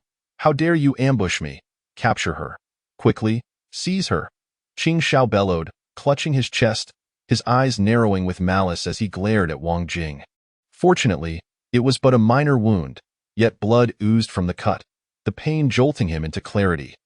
The surrounding men, caught off guard by the sudden commotion, reacted to Qing Xiao's orders and rushed to pursue Wang Jing, who had already reached the entrance. You wench, halt! Stop! I swear I will kill you. Faced with the impending threat of the pursuing men, Wang Jing frantically flung the door open and dashed outside, not daring to look back. Terrified that a moment's delay would result in her capture, upon escaping the room, she had intended to flee down the stairs. However, fatigue had set in, her legs felt weak, and the men were faster. As she approached the stairwell leading to the 64th floor, one of the men caught up and blocked her path. With no time to think, Wang Jing retreated and sprinted toward the 66th floor. Confronted by the electric fence on the 66th floor, she found herself cornered, with no escape in sight. Meanwhile, Xin Xiuli had been sleeping soundly on the sofa, but the commotion below was too loud to ignore. The clamor of shouting and Qing Xiao's howls echoed throughout the otherwise silent building. Even in slumber, Xin Xiuli was roused, her annoyance palpable as she rubbed her hair, her eyes glinting with murderous intent. Chapter 67. Defiance to the death. Her irritation mounting, she tousled her hair, her gaze radiating a fierce resolve. After a long night of toil, she had finally returned home to rest, only to be disturbed by some fool's antics. How infuriating! Xin Xiuli grasped the pistol she had previously confiscated from Li Guang, along with her own dagger. Slowly rising from the sofa, she slipped on her shoes and made her way step by step toward the door. As she approached cautiously, she finally discerned the chaos unfolding beyond the electric fence. At that moment, Wang Jing appeared somewhat disheveled, her clothing in disarray. The tight-fitting t-shirt had been torn at the neckline, revealing glimpses of her chest. A closer inspection of Wang Jing's skirt revealed that she wore nothing beneath, existing in a state of utter exposure. She was devoid of even her undergarments, and the swelling at the corner of her mouth indicated she had been subjected to a brutal kiss. Wang Jing stood at the corner of the staircase, trembling with fear, seemingly terrified of something lurking behind her. She hesitated to approach the 66th floor, as if apprehensive of an unseen threat. Observing Wang Jing's demeanor, Xin Xiuli surmised the ordeal she had just endured. Following Wang Jing's gaze, she noticed several men watching her with predatory intent, akin to wolves eyeing their prey, seemingly relishing the torment of their victim without rushing to seize their opportunity. "Don't come any closer. Stay back." Wang Jing, having fled barefoot, had left crimson footprints from her injured soles, trailing from the 65th floor to the electric fence. She appeared indifferent to the pain, wielding a small knife and wildly brandishing it at the men before her. As if trying to ward off a monstrous threat, "Go ahead and run, you filthy woman. Let's see how far you can escape." One man sneered, his expression a mixture of mockery and menace. "Why not let us have a taste?" "Huh." Another man, with a sardonic grin, taunted, "Where's that wretched bitch? Don't let her slip away, damn it. She dared to stab me. If I don't put an end to you today, I want to be called Qing Xiao." Amidst Qing Xiao's furious bellowing, another group approached, with Zhang Li following closely behind. Wang Jing had intended to introduce Qing Xiao, but this unforeseen incident left her vulnerable. Should it be mishandled, she too would find herself in dire straits. Hastily, she followed Qing Xiao out to assess the situation, hoping to find a way to salvage it. Walking ahead, Qing Xiao cursed under his breath, his bare chest displaying a wound inflicted by a knife, blood congealing around the injury. Xin Xiuli, with a mere glance at him, could envision the chaos that had transpired downstairs. "Wang Jing, just submit to Qing Xiao. I know you haven't had food or water for days. If you continue like this, you'll starve," Zhang Li implored, her voice laced with feigned concern. "Qing Xiao has provisions. Sticking with him ensures you won't go hungry. Why resist so fiercely?" Before Qing Xiao could interject, Zhang Li rushed forward, her tone earnest, attempting to persuade Wang Jing. Such an incident required her to feign concern. If she could coax Wang Jing into compliance without a struggle, perhaps she could atone for her previous misdeeds and evade Qing Xiao's wrath. "Humph, you want me to be like you? Spreading my legs beneath this pack of vultures, so they can offer me scraps? I would rather starve," Wang Jing retorted fiercely, her eyes ablaze with rage. "Zhang Li, you disgust me. I trusted you implicitly, only for you to steal my remaining food and abandon me to starvation. Now you return to conspire against me, seeking to join forces with these brutes to violate me." Her words dripped with indignation, each syllable cutting through the air. Zhang Li absorbed Wang Jing's accusations without a hint of remorse. Xin Xiuli, intrigued, observed from the 66th floor, her perception of Wang Jing shifting. This girl was rather captivating. Faced with such dire circumstances, she resolutely refused to yield, displaying remarkable tenacity. Xin Xiuli pondered how Wang Jing had managed to escape. Surely it had required considerable effort. Remaining composed under pressure, She sought a means of escape rather than capitulating. A commendable trait indeed. I'm merely trying to survive. What's wrong with that? Aligning with Qing Xiao is not a bad choice. I'm doing this for your own good. Don't be ungrateful, Zhongli insisted, her voice dripping with insincerity. Wang Jing shot back without hesitation, her disdain for Zhongli evident. You repulse me. Your soul is as filthy as your body. You? Zhang Li's complexion paled, rendered speechless by the force of Wang Jing's words. You wretched woman, don't force my hand. Qing Xiao snarled, clutching his wounded chest, his eyes filled with a predatory glare. Wang Jing, gripping her knife tightly, brandished it threateningly at Qing Xiao. If you dare come closer, I'll kill you. Despite the tremor in her hand, she steeled herself against her fear, aiming the blade at him. Qing Xiao, noticing her trembling hands, scoffed mockingly, Kill me? With that puny knife that could barely slice vegetables? Are you planning to shave my leg hair? His words dripped with derision, a glimmer of greed flashing in his eyes as he gazed at Wang Jing. Particularly fixating on the skirt that left her exposed, he recalled the moment he had stripped her of her underwear on the sofa, a memory intertwined with the sensation of their kiss. You shameless creature. Don't think I'm afraid of you. I'd rather perish with you. Wang Jing retorted defiantly, fully aware of the implications behind Qing Xiao's gaze. She tugged at her skirt in a futile attempt to cover herself, but the minuscule garment offered little concealment. Wang Jing, you should be more pragmatic. There's no shame in following Qing Xiao. I don't want to see you suffer. Zhang Li's eyes brimmed with faux tears, her demeanor crafted to evoke sympathy. Unbeknownst to onlookers, her fade concealed manipulative intentions, reminiscent of a delicate flower hiding thorns. Chapter 68. A hidden beauty on the 66th floor. Before her stood a youth, while behind her loomed a formidable electric fence of 66 layers, and she was acutely aware that her fate was sealed. Her heart felt as if it had made a momentous decision. She abruptly lifted her gaze, casting a vehement glare at the youth and Zhongli, and then, with a voice steeped in rage, she cursed, May you meet a wretched end. Even as a ghost, I shall not spare you. Have you not always coveted me? I shall die before allowing you to succeed. I shall watch you both from below, awaiting your descent into hell. Wang Jing grasped a small knife in her hand, directing it toward her own neck. You wretched woman, you shall not succeed. The youth, realizing Wang Jing harbored thoughts of ending her life, felt alarmed. He had yet to fully indulge in his desires. Her demise was not an option. While he held no qualms about desecrating corpses, the living possessed a certain allure that ignited his thirst for conquest and pleasure in a frantic rush. He lunged toward Wang Jing, intent on seizing the knife from her grasp to thwart her suicide. However, he was still several meters away, rendering him unable to intervene in time. That knife is far too small to sever the carotid artery. You cannot perish. All you will achieve is an increase in pain from your wounds. Ultimately, you will allow this scoundrel to triumph. A chilling voice resonated from behind the 66 layers of electric fencing. Shin Xiuli, her brow furrowed, possessed eyes that shone like cold stars, and her porcelain-like face bore no trace of a smile. Exuding an air akin to the depths of winter, the sudden, frigid voice interrupted Wang Jing's suicidal intent, and she gazed at the knife in disbelief. Indeed, the blade was too diminutive to penetrate the carotid artery.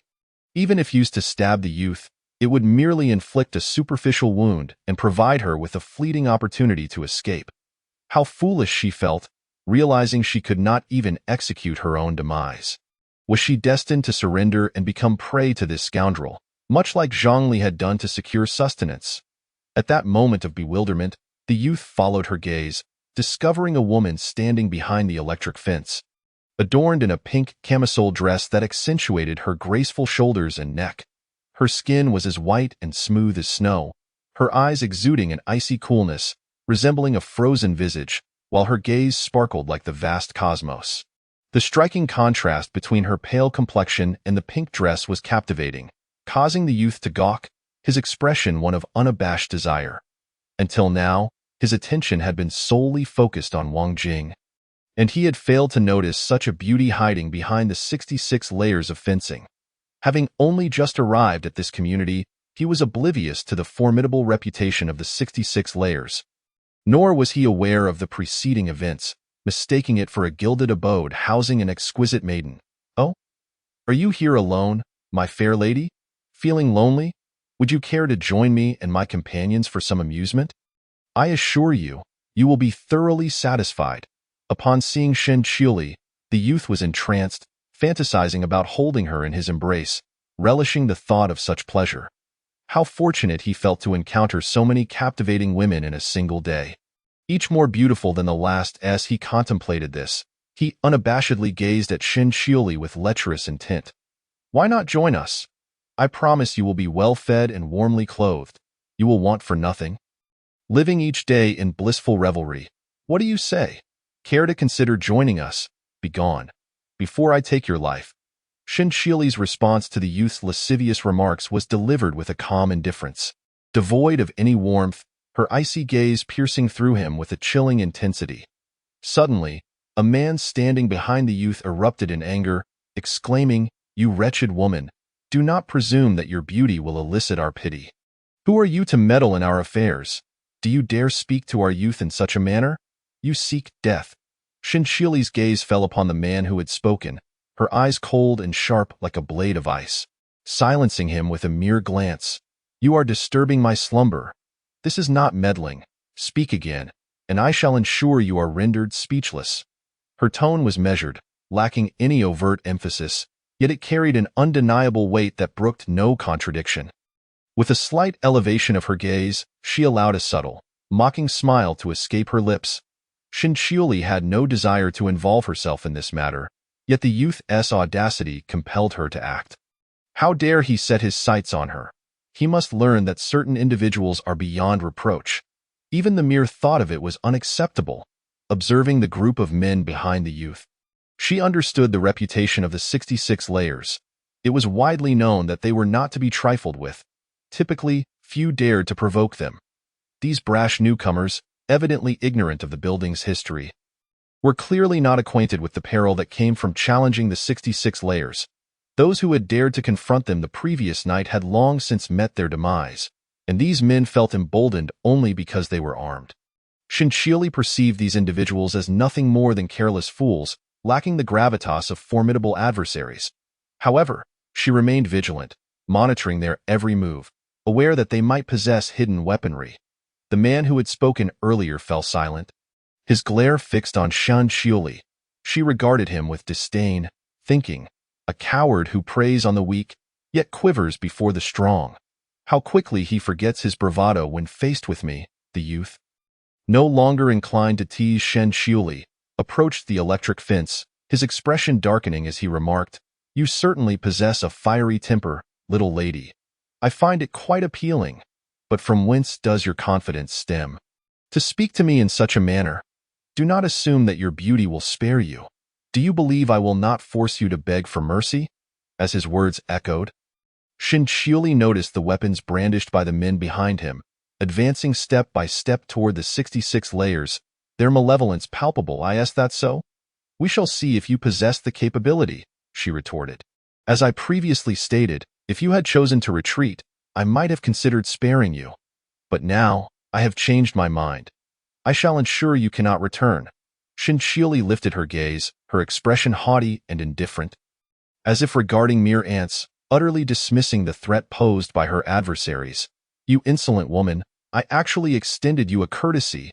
Brothers, seize this wretched woman. After I have had my fun tonight, I shall hand her over to you." The youth, pointing a finger at Shen Qiuli, was beside himself with rage. In response, one of the men approached, wielding a wooden stick, attempting to smash the electric fence. The moment the stick made contact, the man's expression twisted in agony, and before he could utter a cry for help, he collapsed, lifeless. The sudden turn of events caused the others to freeze, retreating in alarm. "Youth, there is electricity. He has been electrocuted. Everyone, do not approach the fence." One of the men shouted, prompting the group to back away. "Oh, is this your idea of capturing me? Are you attempting to save electricity? Why are you all retreating?" Shen Qiuli raised an eyebrow, a smirk playing on her lips, her eyes glinting with derision. The youth suddenly noticed that Shan Xiuli's attire appeared entirely out of place for someone surviving in a post-apocalyptic world. She was immaculate and vibrant, even from a distance.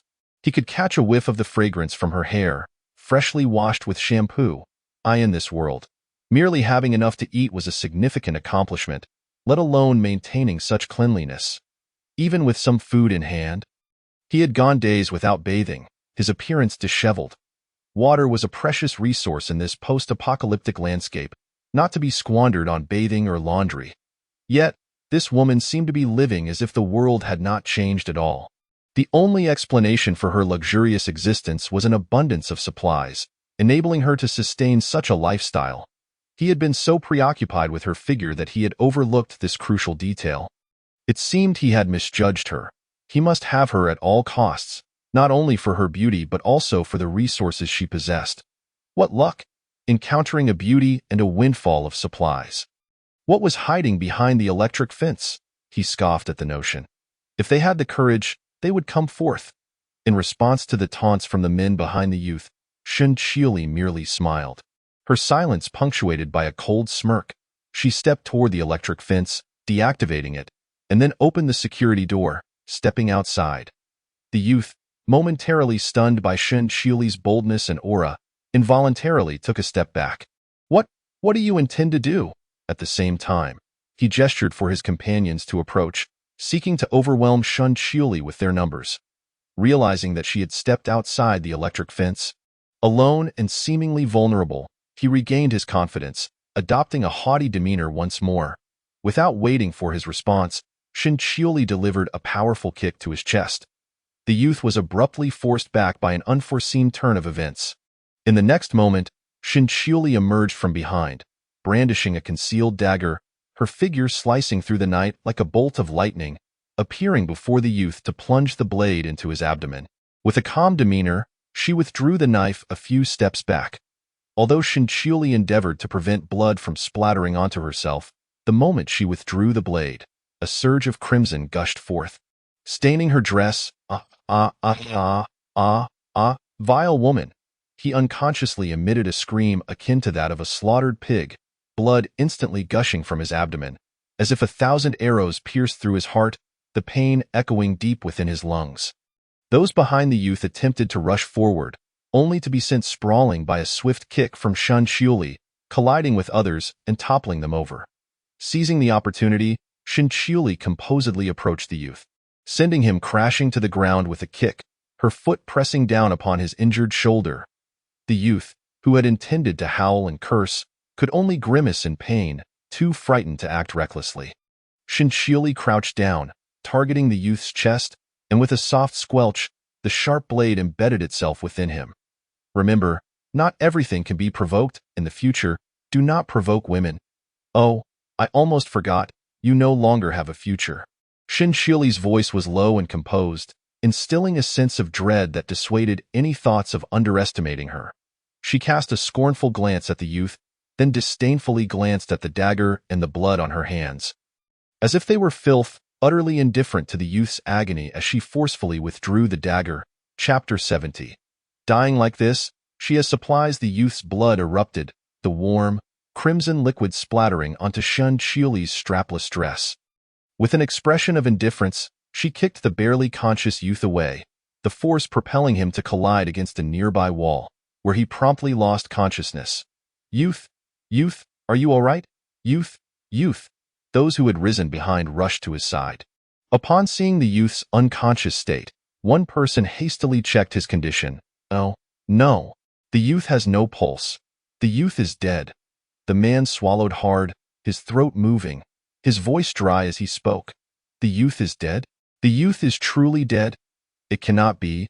Has the youth really perished? The man's hoarse voice echoed like a thunderclap in the ears of the group, shattering the remnants of their rationality. They could hardly believe it. Stubbornly questioning the man, he sat there, flustered and at a loss, his expression rigid, almost unable to respond to their inquiries. How could this happen? How did the youth die? It's impossible. The youth cannot just die like this. You must be lying to me. Before anyone could react, Zhongli was the first to jump out and question the man. After enduring so much hardship to finally secure enough to eat without worrying about food. Everything was going well until the youth's death shattered her world. Without food, she would struggle to survive in this apocalypse. Without the youth, she had lost her last support. Zhongli was unwilling to accept it. She despised the fate that had befallen her despite her arduous efforts. "Itsu. You killed the youth. It's you, you vile wretch. You deserve to die." Zhongli pointed accusingly at the composed Shen Qiuli. Inhaling deeply, her eyes seething with rage, that moment, Zhongli scrutinized Shen Qiuli closely and was astonished to find that her attire did not resemble that of someone who had endured the apocalypse for long. Everyone else was dirty, their hair matted. The scant water they had was reserved for drinking. They could hardly afford to bathe or wash their clothes. It had been ages since any of them had bathed, and they all carried an unpleasant odor. Yet Shen Qiuli was different. She was clean and neat, her complexion rosy, her skin delicate as if it could be easily torn. She did not appear to be a survivor of the apocalypse at all. Could it be that she had ample supplies of food and water? Otherwise, it was incomprehensible how she had maintained such a pristine appearance. As this thought crossed her mind, a sinister smile crept onto Zhang Li's face. With her arms crossed, she adopted an air of confidence and arrogance. "Brothers, this vile woman killed the youth. We must avenge him. All of you, together, this woman cannot escape." In response to Zhang Li's words, Shen Qiuli appeared taken aback, her pale hands idly playing with the dagger, a smirk curling her lips, accompanied by a hint of disdain in her icy gaze. "Why should we listen to you? A mere wretch dares to command us? You're overestimating your worth." One man growled fiercely, asserting that even with the youth's death, Zhongli had no authority to issue commands. Noticing the crowd's attitude, her expression darkened, her deep, lustrous eyes glinting with malice, accentuating her captivating features. "Look closely at her attire. Have any of you seen someone so cleanly dressed in this apocalypse? We all smell foul and haven't bathed in ages. Yet look at this woman. Although she bears traces of blood, it is evident her clothes are clean and tidy. Moreover, her rosy complexion starkly contrasts with our sallow faces. She does not resemble someone struggling to survive in this world, especially not a woman who appears so well maintained. She must possess ample resources. Otherwise, how could she afford to wash her clothes and bathe, maintaining herself so well?"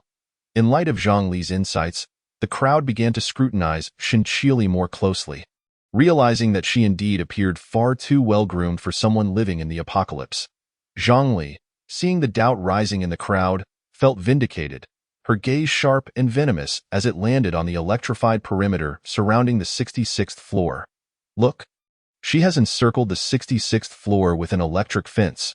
Why would anyone go to such lengths? What is so crucial within the 66th floor that she must establish such a defense? Clearly, in this apocalypse, only resources hold such significance. That electric fence must be there to protect the supplies within the 66th floor."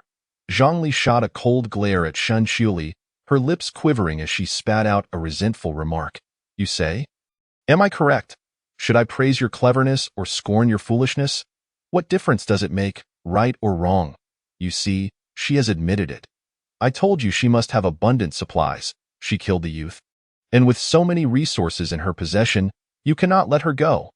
The crowd turned their gazes to the dagger glinting coldly in Shen Qiuli's hand and the lifeless body of the youth lying nearby. Hesitation gripped them, the scene of Shen Qiuli dispatching the youth still vivid in their minds. They harbored lingering shadows, just as Zhongli had asserted, that this woman must possess a wealth of resources. Faced with the immense temptation of supplies, their hearts stirred restlessly, and no one could resist the allure of resources.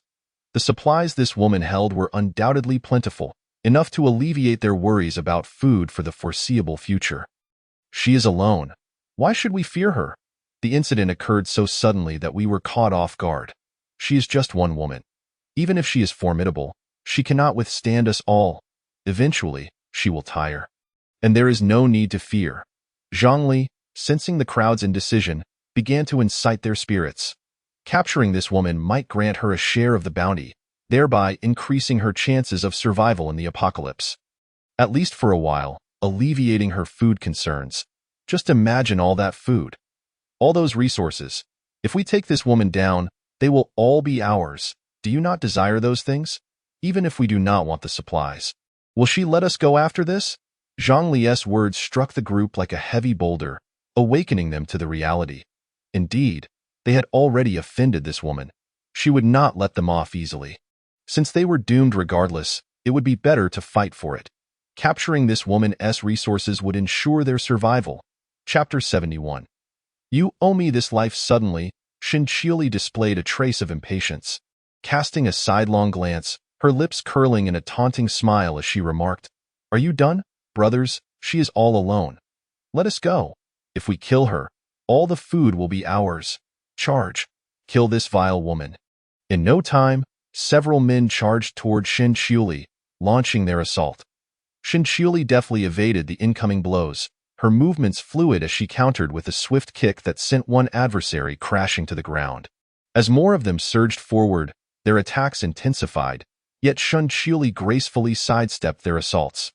The dagger in her hand danced with deadly precision, striking swiftly and mercilessly, the cold glint of the blade slicing through the air with a sharp hiss. The dagger sliced through the opponent's throat, extinguishing a life in an instant. In the following moment, Xinqiuli deftly flicked her wrist, sending the dagger soaring from her hand like a streak of light, embedding itself in the thigh of another individual nearby. The man let out a piercing scream, his body collapsing backward. Xinqiuli advanced a few steps, swiftly reaching the man who had just fallen but was struggling to rise again. With a powerful punch, she struck him squarely in the abdomen, sending him flying, colliding with several others behind him. Meanwhile, the dagger lodged in his leg had inexplicably returned to Xinqiuli's grasp. Seizing the opportunity, she charged forward, the dagger gleaming ominously, dispatching the nearest adversaries with ruthless efficiency. Calmly, she approached one of the fallen men, squatting beside him with an icy detachment in her eyes. With a swift motion, she extracted the blade from his chest, and under his stunned gaze, plunged it forcefully into his neck. Blood gushed forth, splattering her pale arm, creating a vivid crimson stain. Yet Xinqiuli's smile only grew more radiant and enchanting. The remaining few, still several meters away, were now retreating in terror, including the injured man who limped away. Their eyes now regarded her as if she were a specter, devoid of the earlier arrogance they had displayed. Meanwhile, Zhang Li, sensing the dire situation, stealthily slipped away from the stairwell while the others remained frozen in fear. Their nerves taut as they kept a vigilant watch on Xinqiuli. To them, she appeared as a devil, a merciless killer. They realized that these supplies were only worth having if they remained alive, and they regretted provoking her. Suddenly, it dawned on them why Xinqiuli possessed such abundant resources. No one in the building dared to covet what she owned. The realization left them feeling utterly despondent. "We will return. Don't think we fear you." One of them shouted defiantly. "Yes, we are merely strategically retreating." With that, they all rushed down the stairs in a panic, as if being chased by some malevolent spirit. The injured man stumbled forward, but in his haste, he lost his footing and tumbled down the stairs, likely to sustain severe injuries or worse. Xinqiuli watched them flee, her intention not to pursue. She scanned the area, noticing Zhang Li's absence, likely having taken the chance to escape when she sensed the shift in the situation. "Thank you. Had it not been for you, I might have." Wang Jing's voice trailed off, her spirit visibly deflated after having feigned strength moments before. Xinqiuli sighed, not lingering her gaze on Wang Jing, as the latter's disheveled state made it inappropriate for her to stare. "Put on some clothes. You need not thank me. I did not save you for gratitude. They simply crossed me," Xinqiuli remarked coolly as she stepped aside, casually discarding the body from the window without a second thought. "Regardless of your intentions, I must express my gratitude. Your kindness is beyond repayment." After tossing the bodies down, Xinqiuli turned to find Wang Jing kneeling on the ground, despite her lack of clothing. Bowing her head repeatedly in gratitude. In this apocalyptic world, where human hearts are so treacherous, the commotion had already alerted the rest of the building's occupants, yet none had come to her aid. Only this woman, who could have remained uninvolved, chose to intervene. Had it not been for her, Wang Jing recognized, she would have met her doom today. This debt of gratitude weighed heavily upon her heart.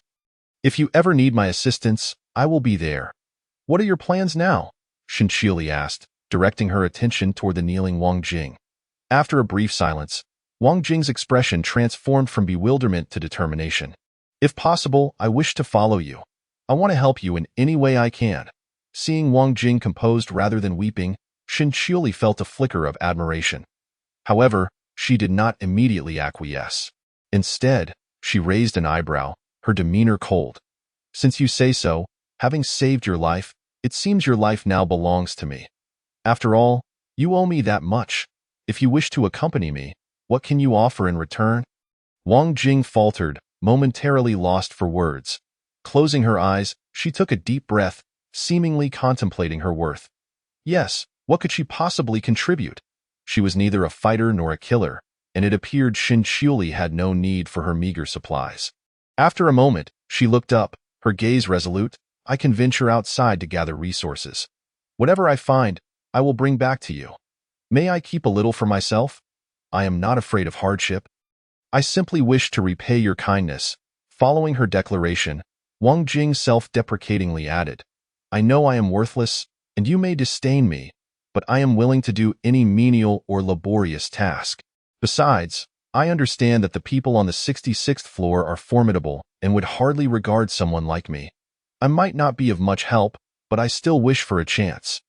Shinchili regarded Wang Jing with an air of disappointment. In this harsh world, naivety was not a virtue. The way they had treated her made it clear she needed to grow stronger to seek vengeance. Establishing authority through strength was crucial. Only then would others cease to bully her. It was not wise to merely acknowledge one's weakness and seek refuge in others. In an apocalyptic world, the ability to protect oneself was paramount. Chapter 72. Mutation? I do not need burdens. Shinchili stepped past Wang Jing, entering the security door, turning to secure it behind her and reactivating the electric grid. Ignoring Wang Jing as she returned home, Wang Jing watched Shinchili stride away, her mind momentarily blank, unsure of what to say. It was clear she was a burden to Shinchili, as her capabilities were limited. Realizing this, Wang Jing resolved to focus on what she could manage, while also pushing her limits to attempt things she had previously shied away from, aiming to become stronger and more valuable in Shinchili's eyes. Shinchili, indifferent to Wang Jing's future actions, felt no inclination to involve herself. However, the commotion had undoubtedly reached Su Xian's ears, and she wondered why he had yet to investigate. Perhaps he was not a foolhardy altruist. This thought brought her some comfort. Or perhaps he was already aware of the events outside, but believed she could handle it herself. Yet, such matters were of little concern to her. All she desired was to rest. Upon returning home, Shinchili reluctantly washed her hair and changed into clean clothes before lying down. After days of relentless activity, she was utterly fatigued, and with all her troubles resolved, she finally relaxed. Overcome by drowsiness, she soon fell into a deep and peaceful sleep, undisturbed until the following morning. When she awoke, she found Xiaohei sleeping beside her bed, vigilantly watching over her. A sense of security enveloped her as she gently patted Xiaohei's large head. Greeting him warmly, "Good morning, Xiaohei." "Wong wong wong. Wong wong wong. Wong wong wong." Xiaohei, rarely affectionate, nudged her hand with his head, his tail wagging joyfully. In that moment, Shinchili noticed that Xiaohei's head seemed slightly larger than before, and his fur appeared thicker and glossier, while his claws had grown longer and sharper. A thought struck her. After the apocalypse in her past life, many animals had undergone mutations. She began to ponder whether Xiaohei's changes were early signs of such a transformation. However, the process of mutation was excruciating, involving a radical alteration of cellular structures and the emergence of new mutated cells, often at the expense of the original biological cells. Some animals did not survive this harrowing ordeal. Meeting grisly ends. Concern washed over her as she considered the implications. What if Xiaohei's mutation went awry? Furthermore, the onset of animal mutations hinted at an impending beast tide, making human survival increasingly perilous. Clearly, she needed to accelerate her efforts in resource gathering. The risks would only escalate as the situation worsened. With these thoughts in mind, Shinchili stretched and rose from her bed. After a brief wash, She prepared fresh food for her pet rabbit, replenishing its supply of rabbit feed, hay, and chew sticks. However, she remained oblivious to the fact that the rabbit's eyes had turned a deeper shade of red and its claws had sharpened significantly. Shinchioli retrieved a bowl of cold tofu pudding and a bowl of wontons from her space. After preparing breakfast for the little black dog, she settled at the dining table, indulging in both her meal and a series she had previously downloaded. In no time, the food on the table had been devoured, leaving Shinchioli with a pleasantly full belly.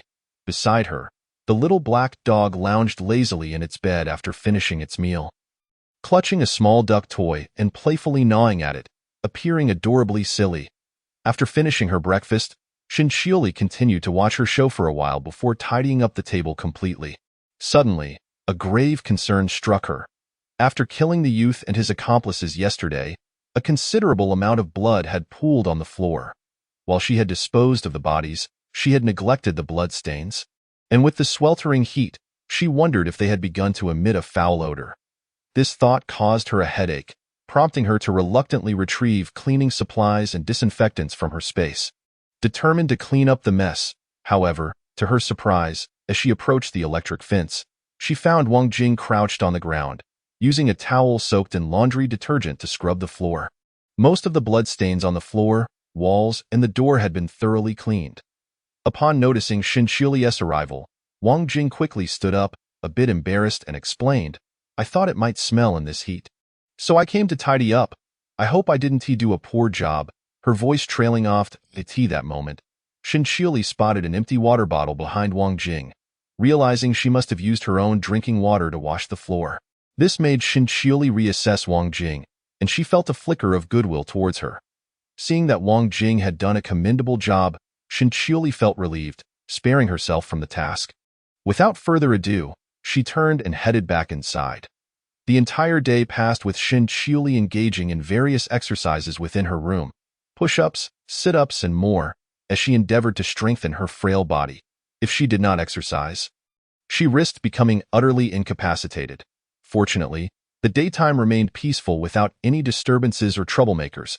It seemed the earlier gunfire had instilled a sense of caution among the residents of the building, as no one ventured out to investigate the commotion from the previous night.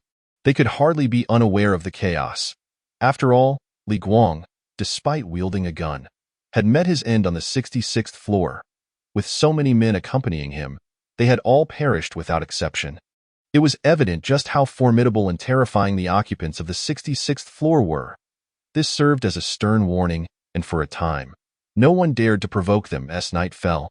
Shinchioli prepared food for the little black dog and had a light meal herself before venturing out once more. Before departing, she reminded the little black dog to guard the home and not to harm the fluffball. She needed to gather supplies swiftly, as the animals had completed their mutation and evolution, presenting a significant risk when she eventually stepped outside.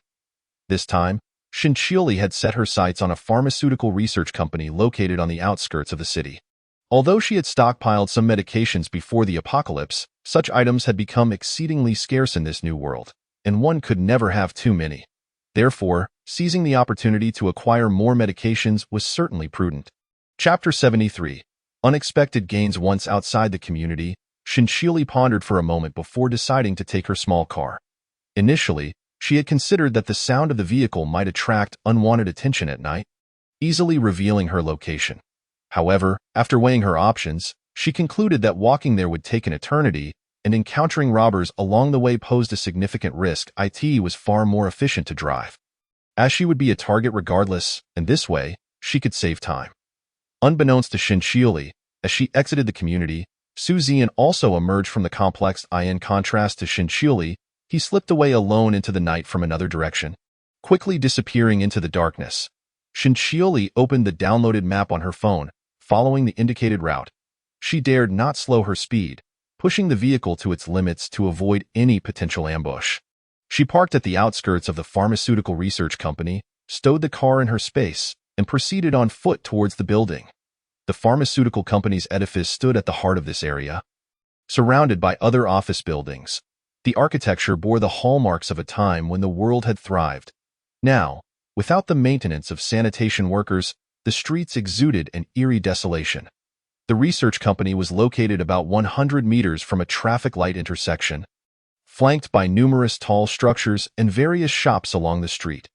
Adhering to her principle of not wasting resources, Shinchioli resolutely entered each shop to scavenge. As expected, the shops had been thoroughly ransacked, leaving little of use behind. Most food items had been cleared out, but fortunately, there were numerous shops lining the street. Besides snack shops like Yupin Puji and cake shops like Dualalai, there were also cafes like Yuebake, 24-hour Lawson convenience stores, and many eateries, including breakfast spots, bun sellers, noodle shops, and Lanzhou ramen establishments. In addition, there were banks, lottery shops, and bubble tea outlets. Most of these places yielded little of value, yet Shinchioli stumbled upon a store selling bedding sets, including silk quilts. She felt as though she had discovered a treasure, and upon entering the shop, she was astounded by the sight before her. The store was filled with an array of pristine bedding sets and various quilts, including silk, goose down, wool, silk, and cotton quilts. What an extraordinary windfall! A profound sense of joy radiated from Shinchioli's features, her bright eyes sparkling with exuberance. It was evident that these items were not food, which explained why they had been overlooked. This fortunate turn of events was a boon. Such items would be invaluable during the harshest of winters. Without hesitation, she gathered all the goods into her space and, wiping the sweat from her brow with satisfaction, she could not help but smile. After thoroughly rummaging through this shop, Shinchioli continued on her way, but suddenly halted. A corner adult store had caught her attention, and she found herself wondering what kind of luck she was having today. Was she favored by the hands of fate? Adult products had become exceedingly rare in the apocalypse. The intimate needs of individuals were often neglected in such dire circumstances. In a world of survival, the thought of raising a child was a daunting task, as food to sustain life was a primary concern. Not to mention the 10-month ordeal of pregnancy would render a woman unable to work, thus depriving her of the means to obtain food. Bases would not support the idle. They would simply starve. Thus, adult products were scarce in the bases, with exorbitant prices requiring hundreds of credits for just one item. Shinchioli's eyes sparkled with entrepreneurial potential as she approached the store, only to discover that it was an automated adult goods shop. Upon entering, she was greeted by rows of vending machines. However, they were out of power, rendering them unresponsive. With the aid of her flashlight, she examined the first machine, revealing it contained a renowned brand of intimate apparel. She moved to another machine, which offered a different variety, boasting enticing features. Her cheeks flushed slightly as she coughed discreetly and moved on to yet another machine, only to find it stocked with devices designed for female pleasure. Mortified, she quickly turned her gaze away. Not daring to investigate the remaining machines, Shinchioli was puzzled by how to open them, as they were crafted from a special material that could not be easily breached. Resorting to brute force would create too much noise, and she remained unaware if others were nearby. Drawing attention could heighten the risks of scavenging further. After careful consideration, she decided to store all the vending machines in her space, planning to examine them at her leisure later. After addressing the adult store's contents, she made her way towards the pharmaceutical research company. As she passed a cake shop, Shinchioli paused. This was a national chain of 5-star cake shops, known for their luxurious confections. Shinchioli had seen this shop online and learned that their cakes were custom-made, not available for public sale. Only Black Card members could place orders, mostly affluent individuals who could afford to spend tens of thousands or even hundreds of thousands on a single cake. Each creation was tailored by skilled pastry chefs, designed specifically to meet the tastes and preferences of individual clients, using ingredients flown in from around the globe to ensure quality and safety. However, this brand also produced some small desserts available to the public, albeit at a higher price. Yet many still purchased them due to their exquisite flavor.